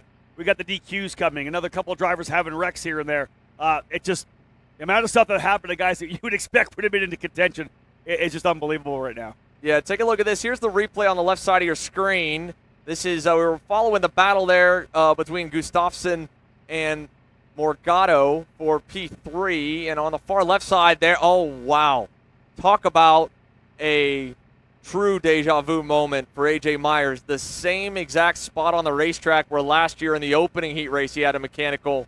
Coming out of turn 1, working to turn number 2. And in almost the exact same spot, the number 2 plate finds himself off at the front of the grid. That is a gut punch. It's unbelievable. Oh my goodness. Absolutely nuts. But again, with how many superstars have all had a bad day today in at least one of their 2 heat races, and you think about last year where he drove from 20th to 5th and watched Morgado drive from almost that far back as well to fight for the race win with Marcus Kayak. Anything can happen when we get to Super Sunday. That's it right now. The track seems to be pretty racy, and I think we're going to have a really jumbled up first 10 rows by the looks of things here, Rob. And Xander, I think one of the big things is obviously the minute these guys start racing up front, we're going to see guys come back in. Like every time these guys start battling, everybody comes back into the fight. No doubt. There is going to be a huge shakeup still to go, obviously, when we get even racing again in this heat race. 6 laps remain on the board. All of those gaps on the left side of your screen, I mean, you're talking, a 4 or 5 second delta to the leader or further back for many drivers inside the top 10 that'll be starting all bumper to bumper again once we go back racing. So a 6-lap shootout to close things out here on Fast Friday, and it's been definitely a Fanatic Friday for sure. And who knows what awaits us tomorrow. That's what I'm saying. As we've been touching on the weather forecast for the weekend, it has changed dramatically over the last week every time that you've looked at it. We did get, of course, a bit of overnight showers today in the early hours of the morning that slicking the racetrack off before the AM groups took to the racetrack for warm-up. So beyond that, we've been thankful to have clear skies. And here's a look at the radar as well. You can see the green on the bottom left corner creeping its way towards us. The engines are back to life, and it's about time for us to get amped up once again. 6 laps remain on Fanatic Friday here, Rob. Heat number 2, Group B and D, PSL Karting Pro Shifter. I don't know, can it get any more wild than everything we've witnessed? Excuse me, they got to reset their minds here right now, right? Crazy stuff. We'll see how it plays out. Again, 4 laps in, 6 to go. Xander, you talk about guys having issues. Everybody knows what's going on with the competition, too. They know. They know, hey, listen, this guy's had an issue. Van Wallstein's already had that DQ. If I get a good spot, I can move myself forward. I think in the mindset of a lot of these drivers, like Kajak, like Rousseau. Well, Rousseau's had an issue already. Gustafsson, Morgado. Myers out now. They all know what's going on. They can do the math. Oh, yeah. There's going to be a lot of drivers starting to put scenarios together. They're going to have, again, the entirety of tomorrow morning, and the AM group drivers have had the entirety of the afternoon to say, all right, this guy was this guy was this guy had 2 good heats. He's the one that I'm really wanting to try and put behind me in heat number 3. And all that to say, there's still a lot of changes that could happen to the leaderboard in this heat race. Marcus Kayak to Corentin Rousseau, Victor Gustafsson. Mateus Morgado went purple the lap before the red. The number 5 was putting the heat on the CRG driver for 3rd right before we stopped the action. But now the track has more than likely cooled off at least 10 to 20 degrees Fahrenheit. The tires first heated up, and at this point they have got to be cold as well, which is why they're giving them the extra lap to warm back up and prepare for a 6-lap dash to close things out here for Friday. Marcus Kayak, like many, look into this race after his experiences with it last year most notably, but even then on debut, 2nd to Pedro Hiltbrand's win. He followed the number 99 at the time, still with PSL Karting and Beryl Art for Pedro. But for Marcus, his introduction came on an OTK. On all of his entrants to the SuperNationals, he's been on a different manufacturer. He returned back in 23 with the Italkart factory racing team, struggled, had a bad quali, was in the LCQ. Last year, of course, the heartbreaker. And now, if he can close this one out, he'd be sitting as one of the best going into tomorrow, and already he's on the gas. A massive jump for Marcus Kayak down to turn number 1. Wow, great jump there for Kajak. Everybody will work their way down into turn number 1 now. Call that 5, 6, maybe 7 kart lengths Rousseau's going to dive to the inside. They're trying to hold off Gustafson early. Morgado ready to go back on the fight as well. Good start, as you said, though. Xander, big jump for Kajak. Oh, he timed that perfectly. Quarantine Russo had no idea when Marcus was getting ready to go. And look at Victor Gustafsson already pulling a bit of a gap over Morgado and starting to put the pressure on Quarantine Russo. He, in half a lap, seemed to lose him for a minute. After turn number 1, he has since tracked him back down, pulled the gap to the number 5. And talk about new life here. Victor Gustafsson would be a big-time upswing in the energy in the Kart CRG USA 10 after the scary moment for Angel Reynoso. If he could get by Quarantine Russo and then start to try and make some inroads towards Kayak. Indeed, he's got good pace. Kind of settling in here early. Rousseau holding on to second. Last time by. Rousseau about 4/10 off of Kajak. Morgado actually with the quickest lap so far. Rousseau just doesn't have the outright pace. Kajak pulling away ever so slightly. Look at that. About 7 or 8, maybe almost 10 car lengths now. Gustafsson right with them. Right there as well is Mateus Morgado. He was aggressive before we went red. Back up on the wheel. Yeah, look at this. Here comes Morgado to the bottom. Dirty part of the racetrack. Clean move down into turn number 1. Book, and he's through. Morgado goes to P3. A nice move and a controlled one there at turn 1. He'll have to cover back off again over here at turn number 4. And look who's charging on as well. Ricardo Longy, the team manager. Last year, he stepped to the wayside, allowed Jordan Lennox-Lamb to get out there with the rest of the PSL boys. He's back behind the wheel. Longy has stood on the podium at this event. He's won about everything else there is to win. He hasn't won the SuperNats quite yet. And he's got a hungry train of karts behind him, all of them looking for big-time wins as well. Valiente, Dicker, remember as well, Andreas Hubert also had an issue in his opening heat race. The number 12 went out in heat 1. Another driver in the top 10 trying to make up points, like Gavin Bailiff in the number 7, who's in the middle of that group as well for the Trinity Karting Group squad. Xander, what a great run right now for Massimo Valiente, right in the middle of the top 10, battling it out there, trying to get another spot. Valiente doing a great job here. He'll go to the inside. Is he going to come away with a position? I think he is. To the inside of turn number 6. Good stuff with Valiente just outside the top 6 or 7 right now. It's a full second lead for Kajak over Rousseau. But here comes Morgado as well. Yeah, Mateus Morgado last time by, a 44-4 for him, having to get by Gustafsson. Now he's starting to put the heat on Rousseau, or is he? Quarantine Russo putting a good lap together. We'll take 2/10 out of the gap to Kayak. And we are now up to lap number 8. So only 2 laps remain. Can Quarantine Russo make up for the mistake in Heat 1 that destroyed the left rear of that Catalyst driver development at Talcart and drive right back to the rear bumper of Marcus Kayak and make some magic happen? Yeah, he needs a good result here for sure. No doubt about that. Morgado pushing hard still as well. Rousseau actually just turned the fastest lap. Excuse me, needed those tires to come kind of into temperature there. Xander with 1 to go coming around here. He's actually putting the pressure on. 2/10 faster last time by. Marcus Kayak's been in this spot before. He's looking to right the wrongs of it though, having a big time lead and being a little bit slower than the cars behind him. Down the main straight for the final time. White flag in the air. He'll hold even. Back to Russo. Morgado with a big time lap that time by 44.9. 3/10 quicker than Kayak. 3/10 quicker than Quarantine Russo. This is very promising for the Velocity Racing Sodi boys that Mateus Morgado is once again starting to peak here in the heats right around what would be the midway point of the main, and especially on the colder conditions that we expect the circuit to be come Super Sunday. Well, for the final time, Quarantine Russo, he'll feel the pressure, he'll withstand it. And for Marcus Kayak, he will close out Heat 2 with the win off a phenomenal restart. Halftime intermission, no worries for the number 40 and Goodwood Kartways Formula K SRP factory driver. He'll bring it to the scale line and score a perfect one in Heat number 2 for groups B and D to Russo, Morgado, Gustafsson, Ricardo Longy, Sam Dicker, a solid run there to 6th, Massimo Valiente 7th, Gavin Bailiff able to at least recover with an 8th after the mechanical in Heat 1, and again, with all the other drivers having issues, that bodes well for Bailiff, Conker, and then Scott Hargrove, your top 10.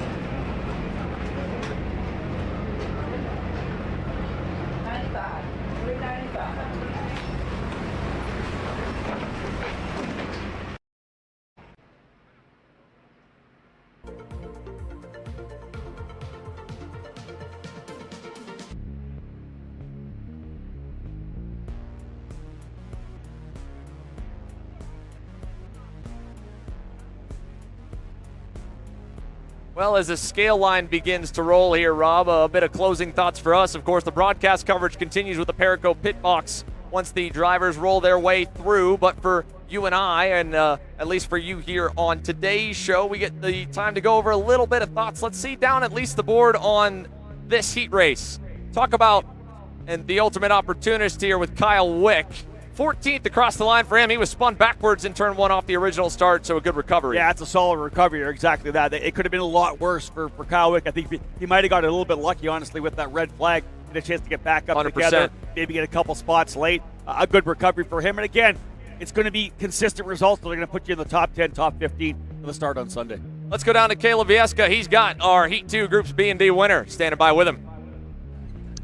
Marcus, it's been a while since we've spoken to you, right? Long time to reset, busy over in Europe, but you're back here, a second and a first to start your SuperNationals racing action. Tell me about your weekend so far. Yeah, and we were struggling in the practices a bit. Then in the qualifying we found a good setup. Put more or less a good lap together, second in quali. Then in the first heat I started from pole. A bit difficult in the first couple of laps, so I lost the lead. But in the end finished second, and now, yeah, another good race with a victory. Yeah. And again, last year when you were here on a Maranello, you're back with a Formula K, but it's the same story, right? You're still hungry for that first SuperNationals victory after it ended last year. Now we're finally getting to ask you, right? How hungry are you to get it done this weekend? 110%. There you go. Thank you, Marcus. Thank you. Well, there's your soundbite, Rob. 110%. He's ready to get after it. He definitely was dialed at the end of that heat race for sure. Hey, listen, when you see guys up front like that, Xander, through a couple of heat races here, one in the sun, one in the light, under the lights here, he is on. He's on a roll right now. And again, we know that confidence feeds in it, right? And the momentum you have, you win these races, you're out front, you're able to pull away by 7/10 of a second. You know, the fast lap of the race, but he got the job done. And again, moving forward, like you said, from really not a great kart, obviously through the practice days, qualifying was good, but when you're up front like this in these heat races, you're lining things up for a very solid Super Sunday. No doubt. You're making your Saturday also a whole lot less of a situation, right? Yeah. 2 good heats here for Marcus Kayak. He can sleep easy tonight no matter what tomorrow brings. And again, who knows? It gives him room to work with, too, especially if we're going into a potential wet day. Yeah. He can maybe play a little easier. He's got some room to work with. That's huge when you have a great Friday. And, of course, while Marcus Kayak gets the spotlight and the top honors, there are still a good amount of contenders that have been creeping their way up the leaderboard and coming off of 2 good heat races. How about Victor Gustafsson? Caleb? Yeah, thank you, Xander. Victor, you inherited the win in heat race number 1 after post-race tech. I know it was looking iffy for you, and you finally got cleared. So tell me about that, winning that first heat race, and then another good result here in heat race number 2 with a 4th place finish. Oh, I mean, it helps being first in the first heat, but then also it's not the way you want to win. Also, even if it's only a heat, but still it's not the way. It doesn't feel good, no. But yeah, it makes my life quite a bit easier. Now I can a bit cruise through the heats and just be up there, and then we see on Sunday what we can do. And again, building up to this event, CRG is winning its chassis here at the SuperNationals. Paulo de Conto was the last one to win. That was some years ago. Talk of ending the drought. What more do you need to end that drought here this weekend? Well, I think here I think you need a bit of luck, and then with so much temperature change that you need to be finding this setup in the right moment. So last year we didn't do that. So hopefully this year we have learned something and we can do that this year. How are you feeling for tomorrow with weather potentially looming in the area? Well, I think everyone needs to take a boat or something for tomorrow. It looks like a lot of rain. I don't have any rain stuff because I thought we were going to the desert. But we see. Just take it as it comes. In the end, it's same for everyone. So. Thank you, Victor, and I hope you stay dry tomorrow. Thank you. Thank you. I've been there before, Rob. It's not too fun driving without a wetsuit or without any wet gear, but Victor Gustafsson, he's right. I mean, how many times? Well, there's one weekend that comes to memory of the SuperNationals getting some rain. It was crazy then. It might be crazy tomorrow, but still, as we wrap today, let's go back down to you, Dave, and get a couple more. Deus Morgado, new team, new chassis, long debrief after this session. What were some of the things that were being discussed? Yeah, I'm improving every session I make, which is really important. It's completely different for me. It's my first time with the chassis. It feels different. I need to change my driving style. I think it's going everything well, and we are improving. That's really important. I'm very thankful for the work of all Saudi team, all Sunny engine staff. They're doing a great job, and I think we have a very good material. Now I need to work a bit on myself to improve even more. What's it like to go to such a big major event and have such a major change? I mean, it's got to be difficult to learn on the fly when you know you also have to perform. Yeah, I think it's part of our sport. We need to adapt ourselves as fast as possible, even if it is hard coming to a parking lot with something new that you never drove before. But as I said, it's great. The material is great, and at the moment we just need to work in myself and adapt to this. You're going to have to adapt tomorrow, likely a lot of rain in the forecast. How are these Saudi karts in the rain? Have they told you much about that yet? No, no, but I have no doubts that they do a good job in the rain as well. So very excited for tomorrow. Deus Morgado excited and confident about tomorrow. Thank you.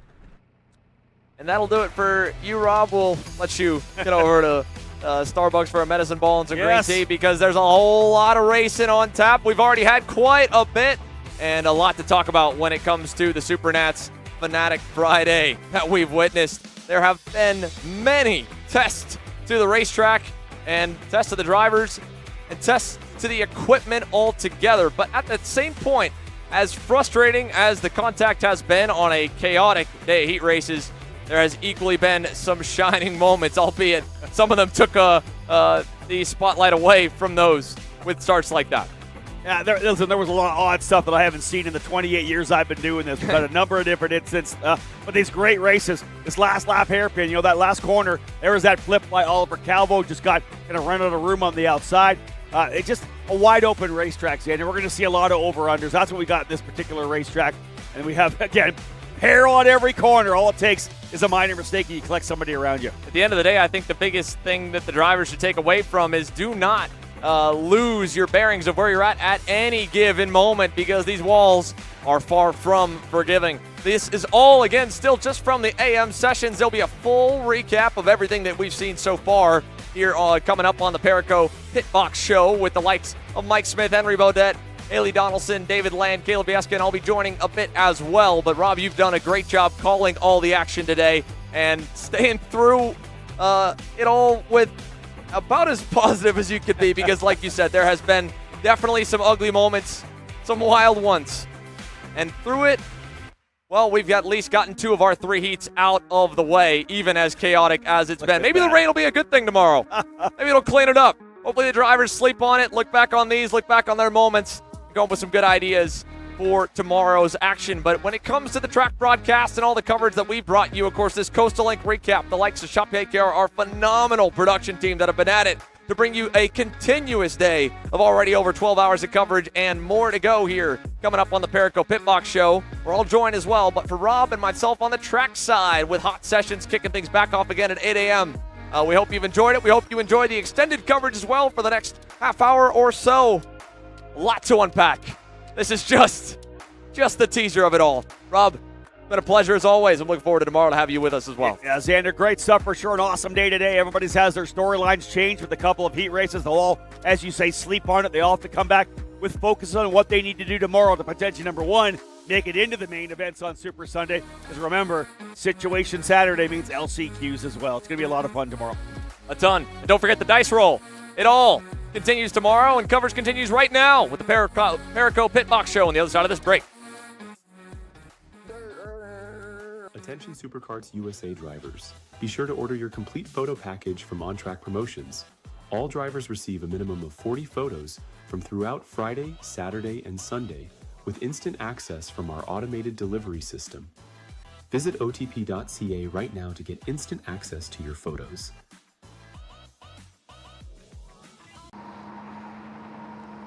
Cat food marketing. $9.99 a month.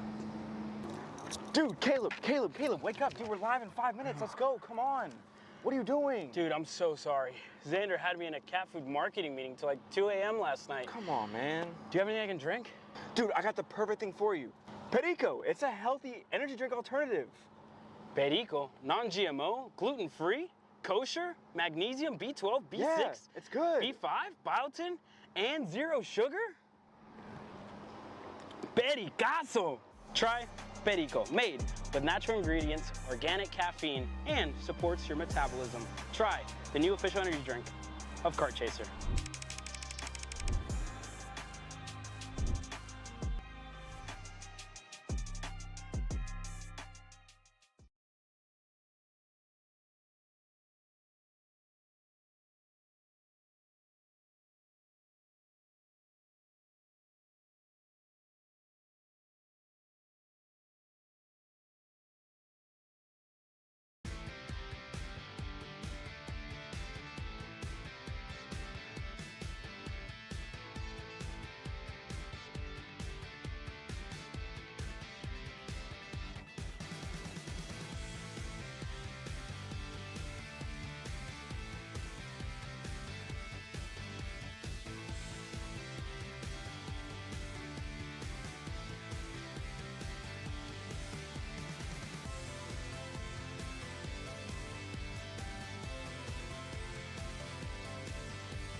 Las Vegas lights are on, the heat races are done, and this Friday here at SuperNats 28, in my opinion, is one of the wildest that we have ever seen.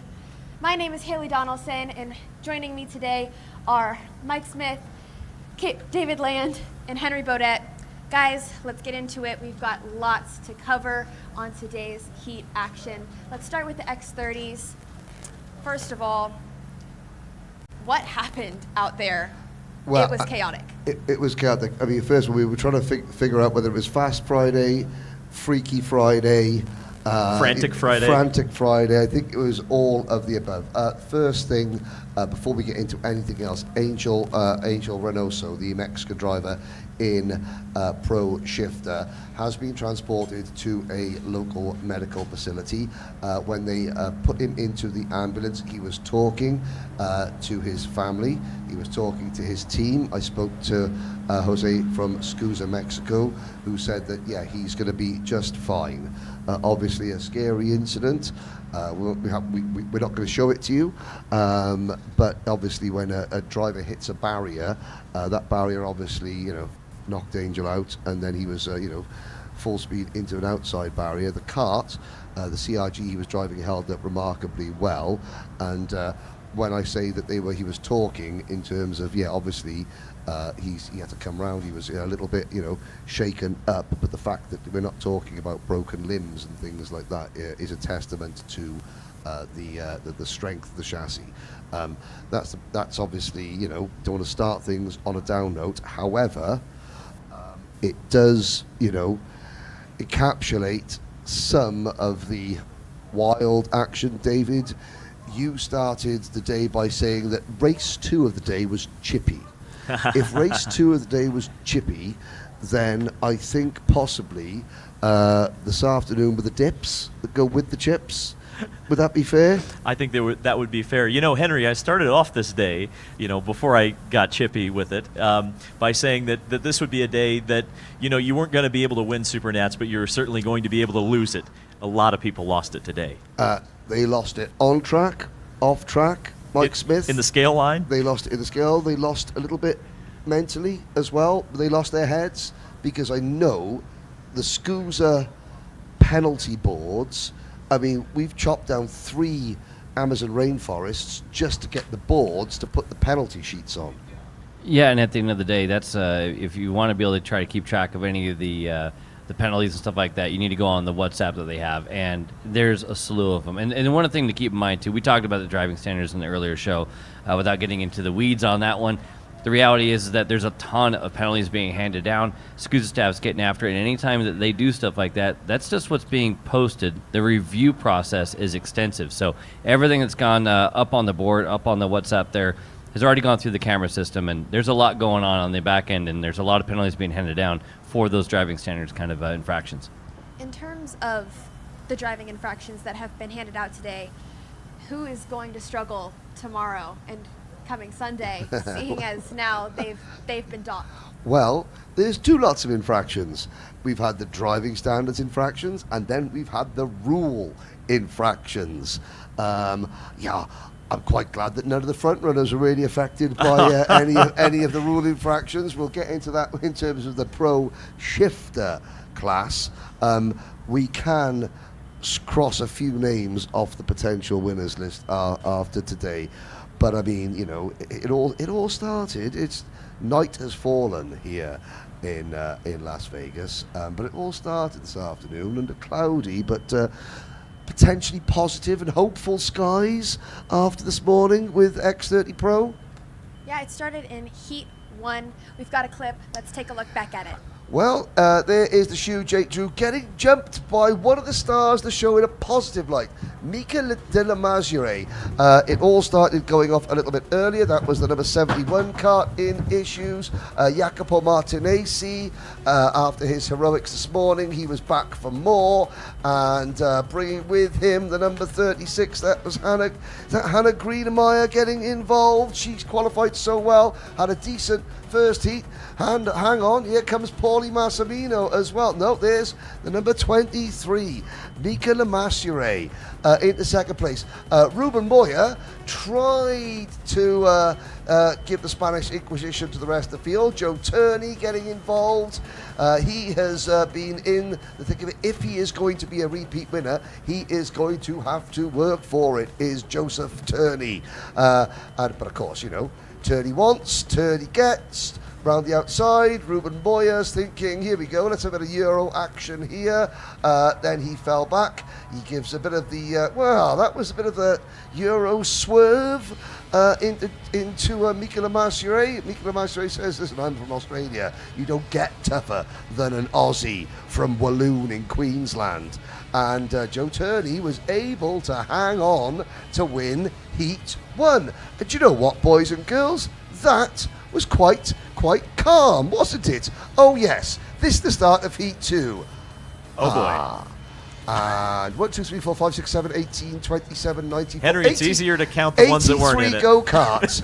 8 out of the 40 starters escaped and survived. You had Frankie Mossman, Alex Vanchev, ADT, Blake Nash, Josh Ports, Jacopo Martinez, and Adam Rylance. They were the only 8 that got away at the start. And fast Frankie Mossman. Do you know what? Frankie Mossman, he loves the game so much, he didn't do any laps in this class in practice because he kept breaking things, only for the love of the game. So he can come back and give us something to talk about like that. Vanchev, second. ADT, third. That's like Josh Port, Chase Hand there in fourth place as well. And John Ports coming up there in fifth place. John Ports, he's got Stephen Letts as his mechanic. That's why he's doing so well. And it was a great win eventually, for fast Frankie Mossman. But that was the first half, Turn number 1, Caleb Gaffera, was he, in the wrong place at the wrong time? How do you unpick that? Guys, I'll hand over the hard question to you guys. How would you unpick that? Well, yeah, you get turned. I mean, basically what's going on there is he's trying to make it through the corner, get some love on the inside tire or the inside bumper. I mean, really what happens is you get that front bumper underneath your rear bumper, kind of lift that cart around, rotate it through, and everyone behind him is foot on the gas and trying to get out of the corner. And, well, around he goes, and when there's a sideways go-kart in front of a bunch of forward go-karts, they all run out of room pretty quick. And I'll tell you, that got the attention of everybody. I think the rest of the day was everyone was a little bit more cautious going into turn 1 after that, because I walked up and down the pro shifter grid and they were all saying, we're going to do that. We can't do that. We did have a Junior X30 race after that where Ashton Woon didn't get round turn 1 for the third time in 4 races I was about to say, after starting on the front row. I think there's like 3 things. The sky is blue, water is wet, and Ashton Woon's going around in turn 1. I mean, it's unbelievable that happened 3 times in a row. Yeah. The same situation, too. Not his fault, just getting shoved. No, again, not his fault. And I urge you to go back and look. If you're joining us here on the Perico Pit Box now and you haven't caught up with all the day's action, go back, when this finishes, go back to the live coverage of this afternoon's racing and check out from this morning KA100 Junior, and then this afternoon Junior X30. Ashton Woon starting on the front row of the grid at least 3 of those races from pole position twice, and on all 3 occasions he ends up in the barriers at turn number 1, not because he doesn't know how to drive, but because it's a bit hard to turn corners when your rear wheels are off the ground, as Ashton discovered. But that's something for you to look at afterwards. Caleb Gaffera was in the wars, I think it's safe to say. But through all that, Austin Garrison, he was the first person to survive that melee at turn number 1 to come home 9. But that was only half the racing. Now we've covered Heat 1. Let's take a look forward into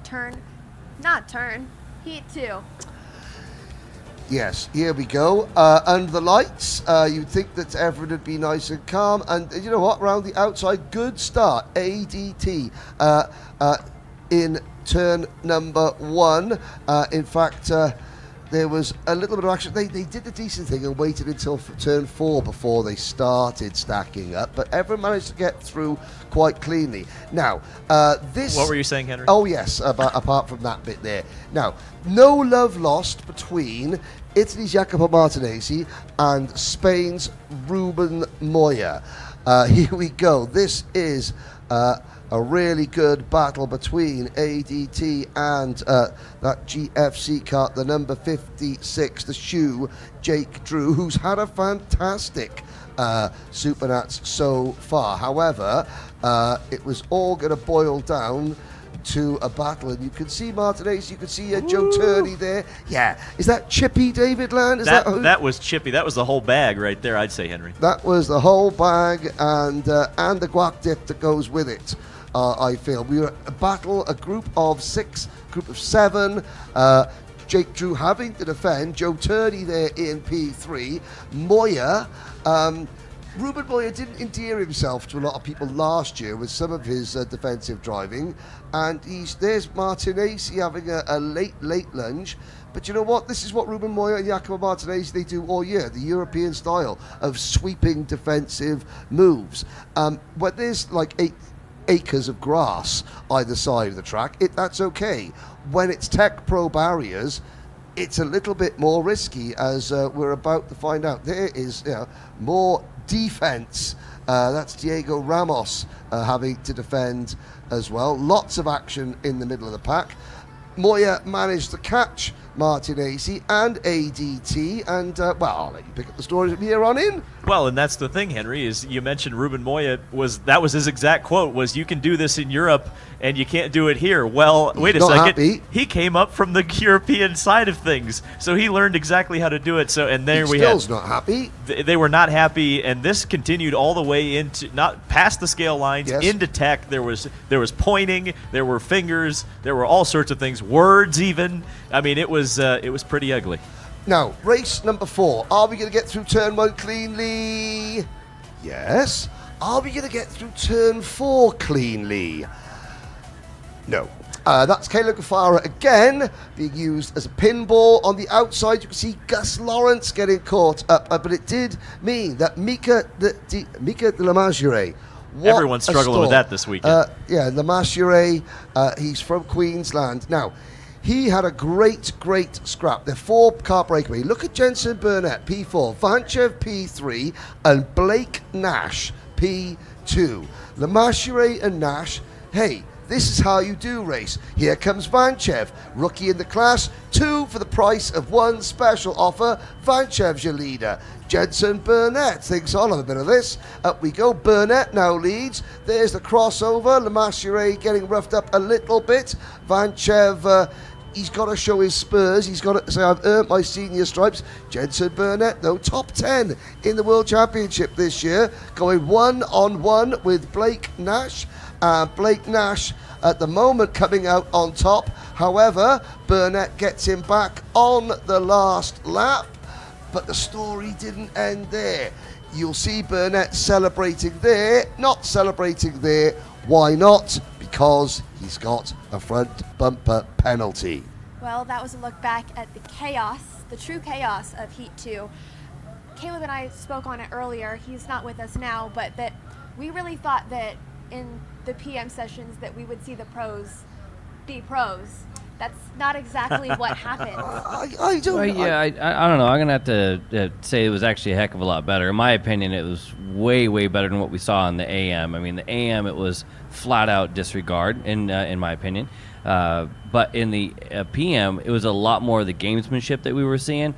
There was still some shenanigans, don't get me wrong, but there was like the turn 1 thing. Okay, it's kind of more the same. You're trying to keep that right foot down, making some mistakes into the braking. A little bit less of just flat out not giving the room and just moving people out of the way. Don't get me wrong, I still think it was going on, right? It wasn't full clean, but I do think it was a step better than what we had. I mean, I suppose, Mike, if you could bring up the results from the pro classes, just so we can have a little look at some of the penalties we saw. David, the big wreck at turn number 1 in heat number 2, and then the Caleb Gafara crash in turn 4. So that was 2 first lap pileups that, to be fair, can happen in any kart race. Aside from that, we had some really good racing in X30 Pro, I feel. I mean, we talked about negatives. Let's talk about positives. Mika Lemazure, Blake Nash, you know, there's two really, really positive stories. Number one, Lemazure coming out of nowhere. He's got a really, really interesting backstory. Spoke to him. Not from a financially well-to-do family. Got a lot of support. Birrell in Australia paid for his racing. That went away at the end of last year. So he spent 6 months this season doing nothing. Tony Kart in Australia have now picked him up and have started paying for his racing and have brought him over here, which is why he is with an OTK team in Brandon Drazacrack Racing. Now there's a story we can all get behind. Yeah. And his name. Yeah, Mika. I mean, that means you're going to go fast, right? Mika, you're going to go fast. That's like naming someone Senna. Lemazure, yes. Yes. I'll tell you what, he's a great kid. Yep. Really great kid. Really solid kid. And the fact that he's come out of quote-unquote nowhere. Yep. Right? It's been such a fun story here. And I'll tell you what, the folks at OTK, Tony Kart, they're looking really, really smart right now because they bring in somebody out of completely nowhere, allegedly. And, as nowhere as Australia is anyway. To bring him here, have him run up front, and I'll tell you what, I don't know, Mike. You think on Super Sunday Mika's going to be in the hunt? I think he is. He's certainly in one of the drivers we're having the conversation about. And if you're going to be at the sharp end on a regular basis, we saw in the last year's run with Moya, we kept talking about like he burst onto the scene. Everybody had to take notice. We've said that about other people coming in. We've got multiple drivers doing that this weekend, and he's just one of them.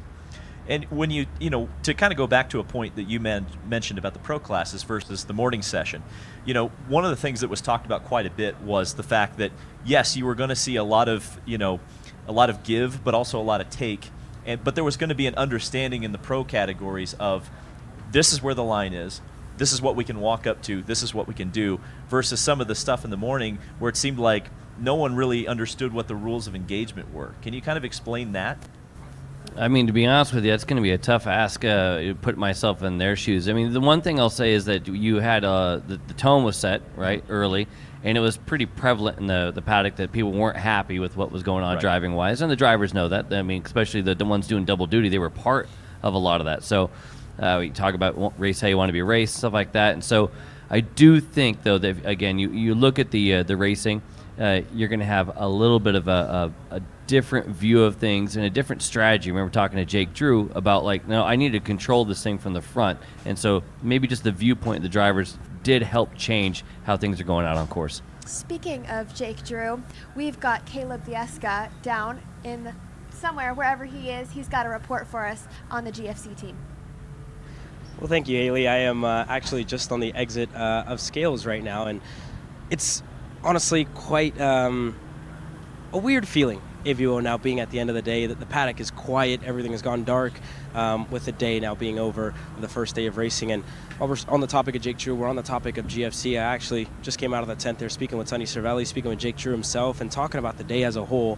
And he said how difficult it was racing at this racetrack, not just because of the level of passes, how easy it was to make passes, but in order to be successful here, you need to go for moves. And even if it's not on half the time, you have to go because it's pass or be passed in the Pro X30 class. And we also spoke, obviously, about Ryan Norberg, one of the biggest questions I think that everybody has had, the change for Ryan that's been compared to a Lewis Hamilton, to Ferrari, et cetera, et cetera. And speaking of Sonny, and speaking of Ryan a little bit as well, heat race number 2 was a lot better for him.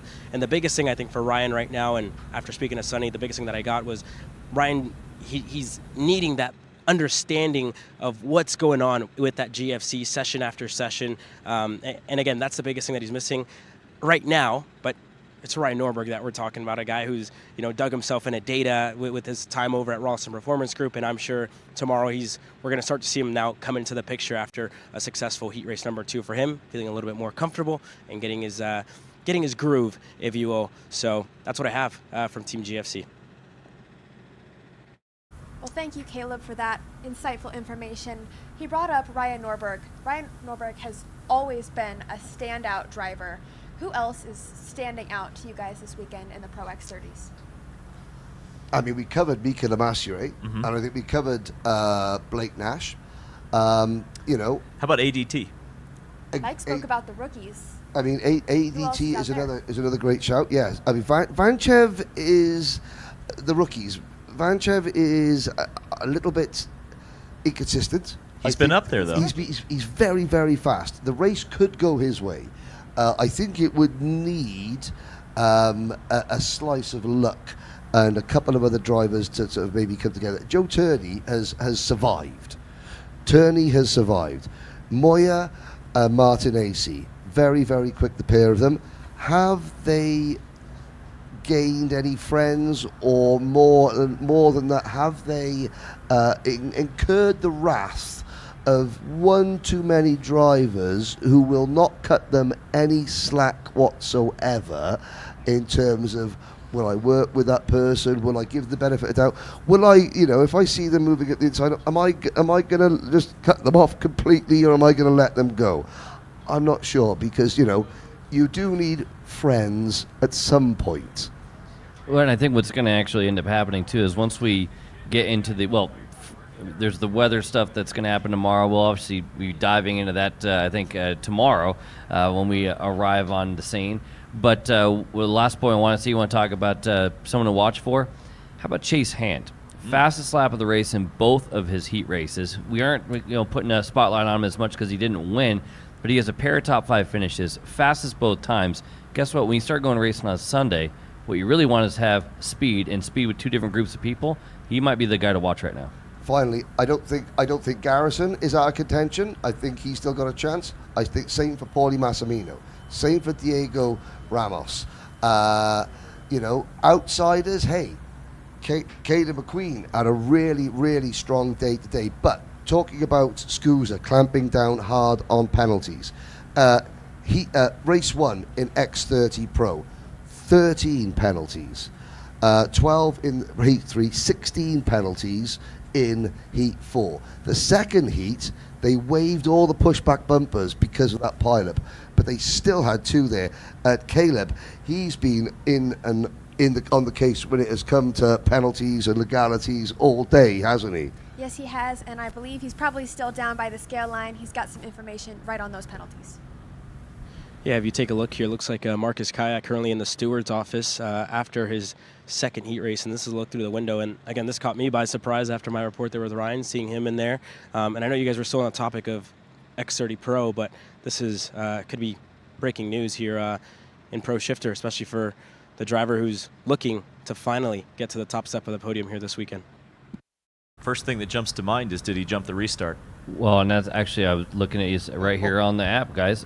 Number 40, jump restart, 3-second penalty. Oh, wow, okay. Look no further than the WhatsApp. I mean, again, that is the place to look if you want to find out what's going on. And the other thing, too, is after the penalties will be posted, then there's a period of time, like right here with Kayak in there, he's protesting potentially, having that conversation. So then you'll see an updated version later on down the road. So, yeah, that's exactly what they're talking about. You nailed it there, David. Jump restart, a 3-second penalty. Well, I think that this is a perfect transition point to talk some more about those pro shifters. What other penalties did we see? Henry, you spoke on it for a second before we sent it to Caleb. Talk about the margin on which penalties Senna was penalized. Pro shifter, nothing to see here. Nothing to say. I mean, hardly any drama whatsoever. Rear width. This was. Ooh. I mean, we started with Pro Shifter. I think we've got some highlights. Probably, I mean, Rob Howden was even saying one of the most dramatic afternoons in the main class, in the Pro Shifter class in SuperNats history when it comes to penalties. But of course, it all started so well, didn't it? Race 1, our pole sitter, world champion, Senna van Valstein, gets the whole shot, and that was as much as anybody else saw of the Flying Dutchman. 3.4 seconds up the road. Luckily, there was a good battle between Russo, Batuka, Gustafsson, Wick, Musgrave, Renaudin, Vasile behind him to keep us all entertained. It got a little bit there. So Corentin Russo defending a lot against Bertucca. But then, here we go. So this was the start of the demise of Corentin Russo. Harsh defense into turn number 4, clips the barrier, and that is good night Irene to the hub and the rear axle. He exits stage left. That opens the door then for Bertucca to take second position, but it wasn't all over. Here comes Billy Musgrave. Billy Musgrave battling away with last year's champion, Daniele Vasile. Vasile goes to move. Musgrave tries to cross over, and he was very, very upset with that. But of course, Senna van Valstein waltzes away to the victory. So he thought. Heat 2 straight away after it. This was a real good Formula K battle. The Goodwood Kartways, IPK Karting, Formula K brand, that relationship has started very well. A problem there for Polanco in the number 74 kart. This was good between Kayak, Spergel, Trefilov and Palumbo. Moves going in left, right and centre. Even Kayak there had to get out of the way of Trefilov, and that opened the door to Spergel to take the race lead.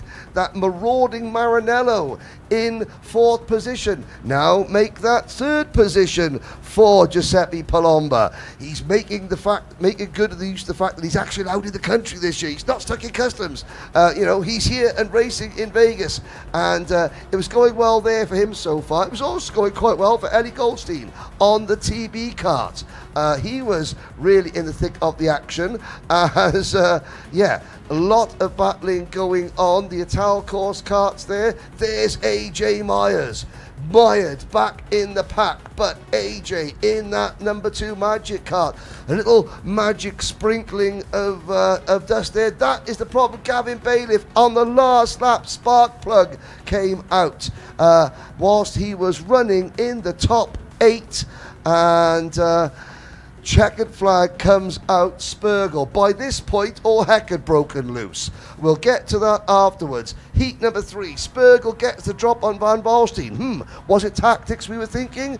Was Van Valstein throwing his weight behind Spergel because of what happened after race number 1? And the answer we got was, nah, here comes Senna. Yeah, that was beautiful. I'll tell you what, the Sodi karts look extremely strong right now. I think if you're a betting man, and of course this is Vegas, you got to think one of those things is going to be up front towards the end. It just depends what driver and how deep in the field they're going to start. Now, Billy Musgrave was on a mission. He gets down for P6 there. And was it going to be a nice solitary run to the finish there for the 2 Sodi karts? Team orders, everyone's going to behave themselves?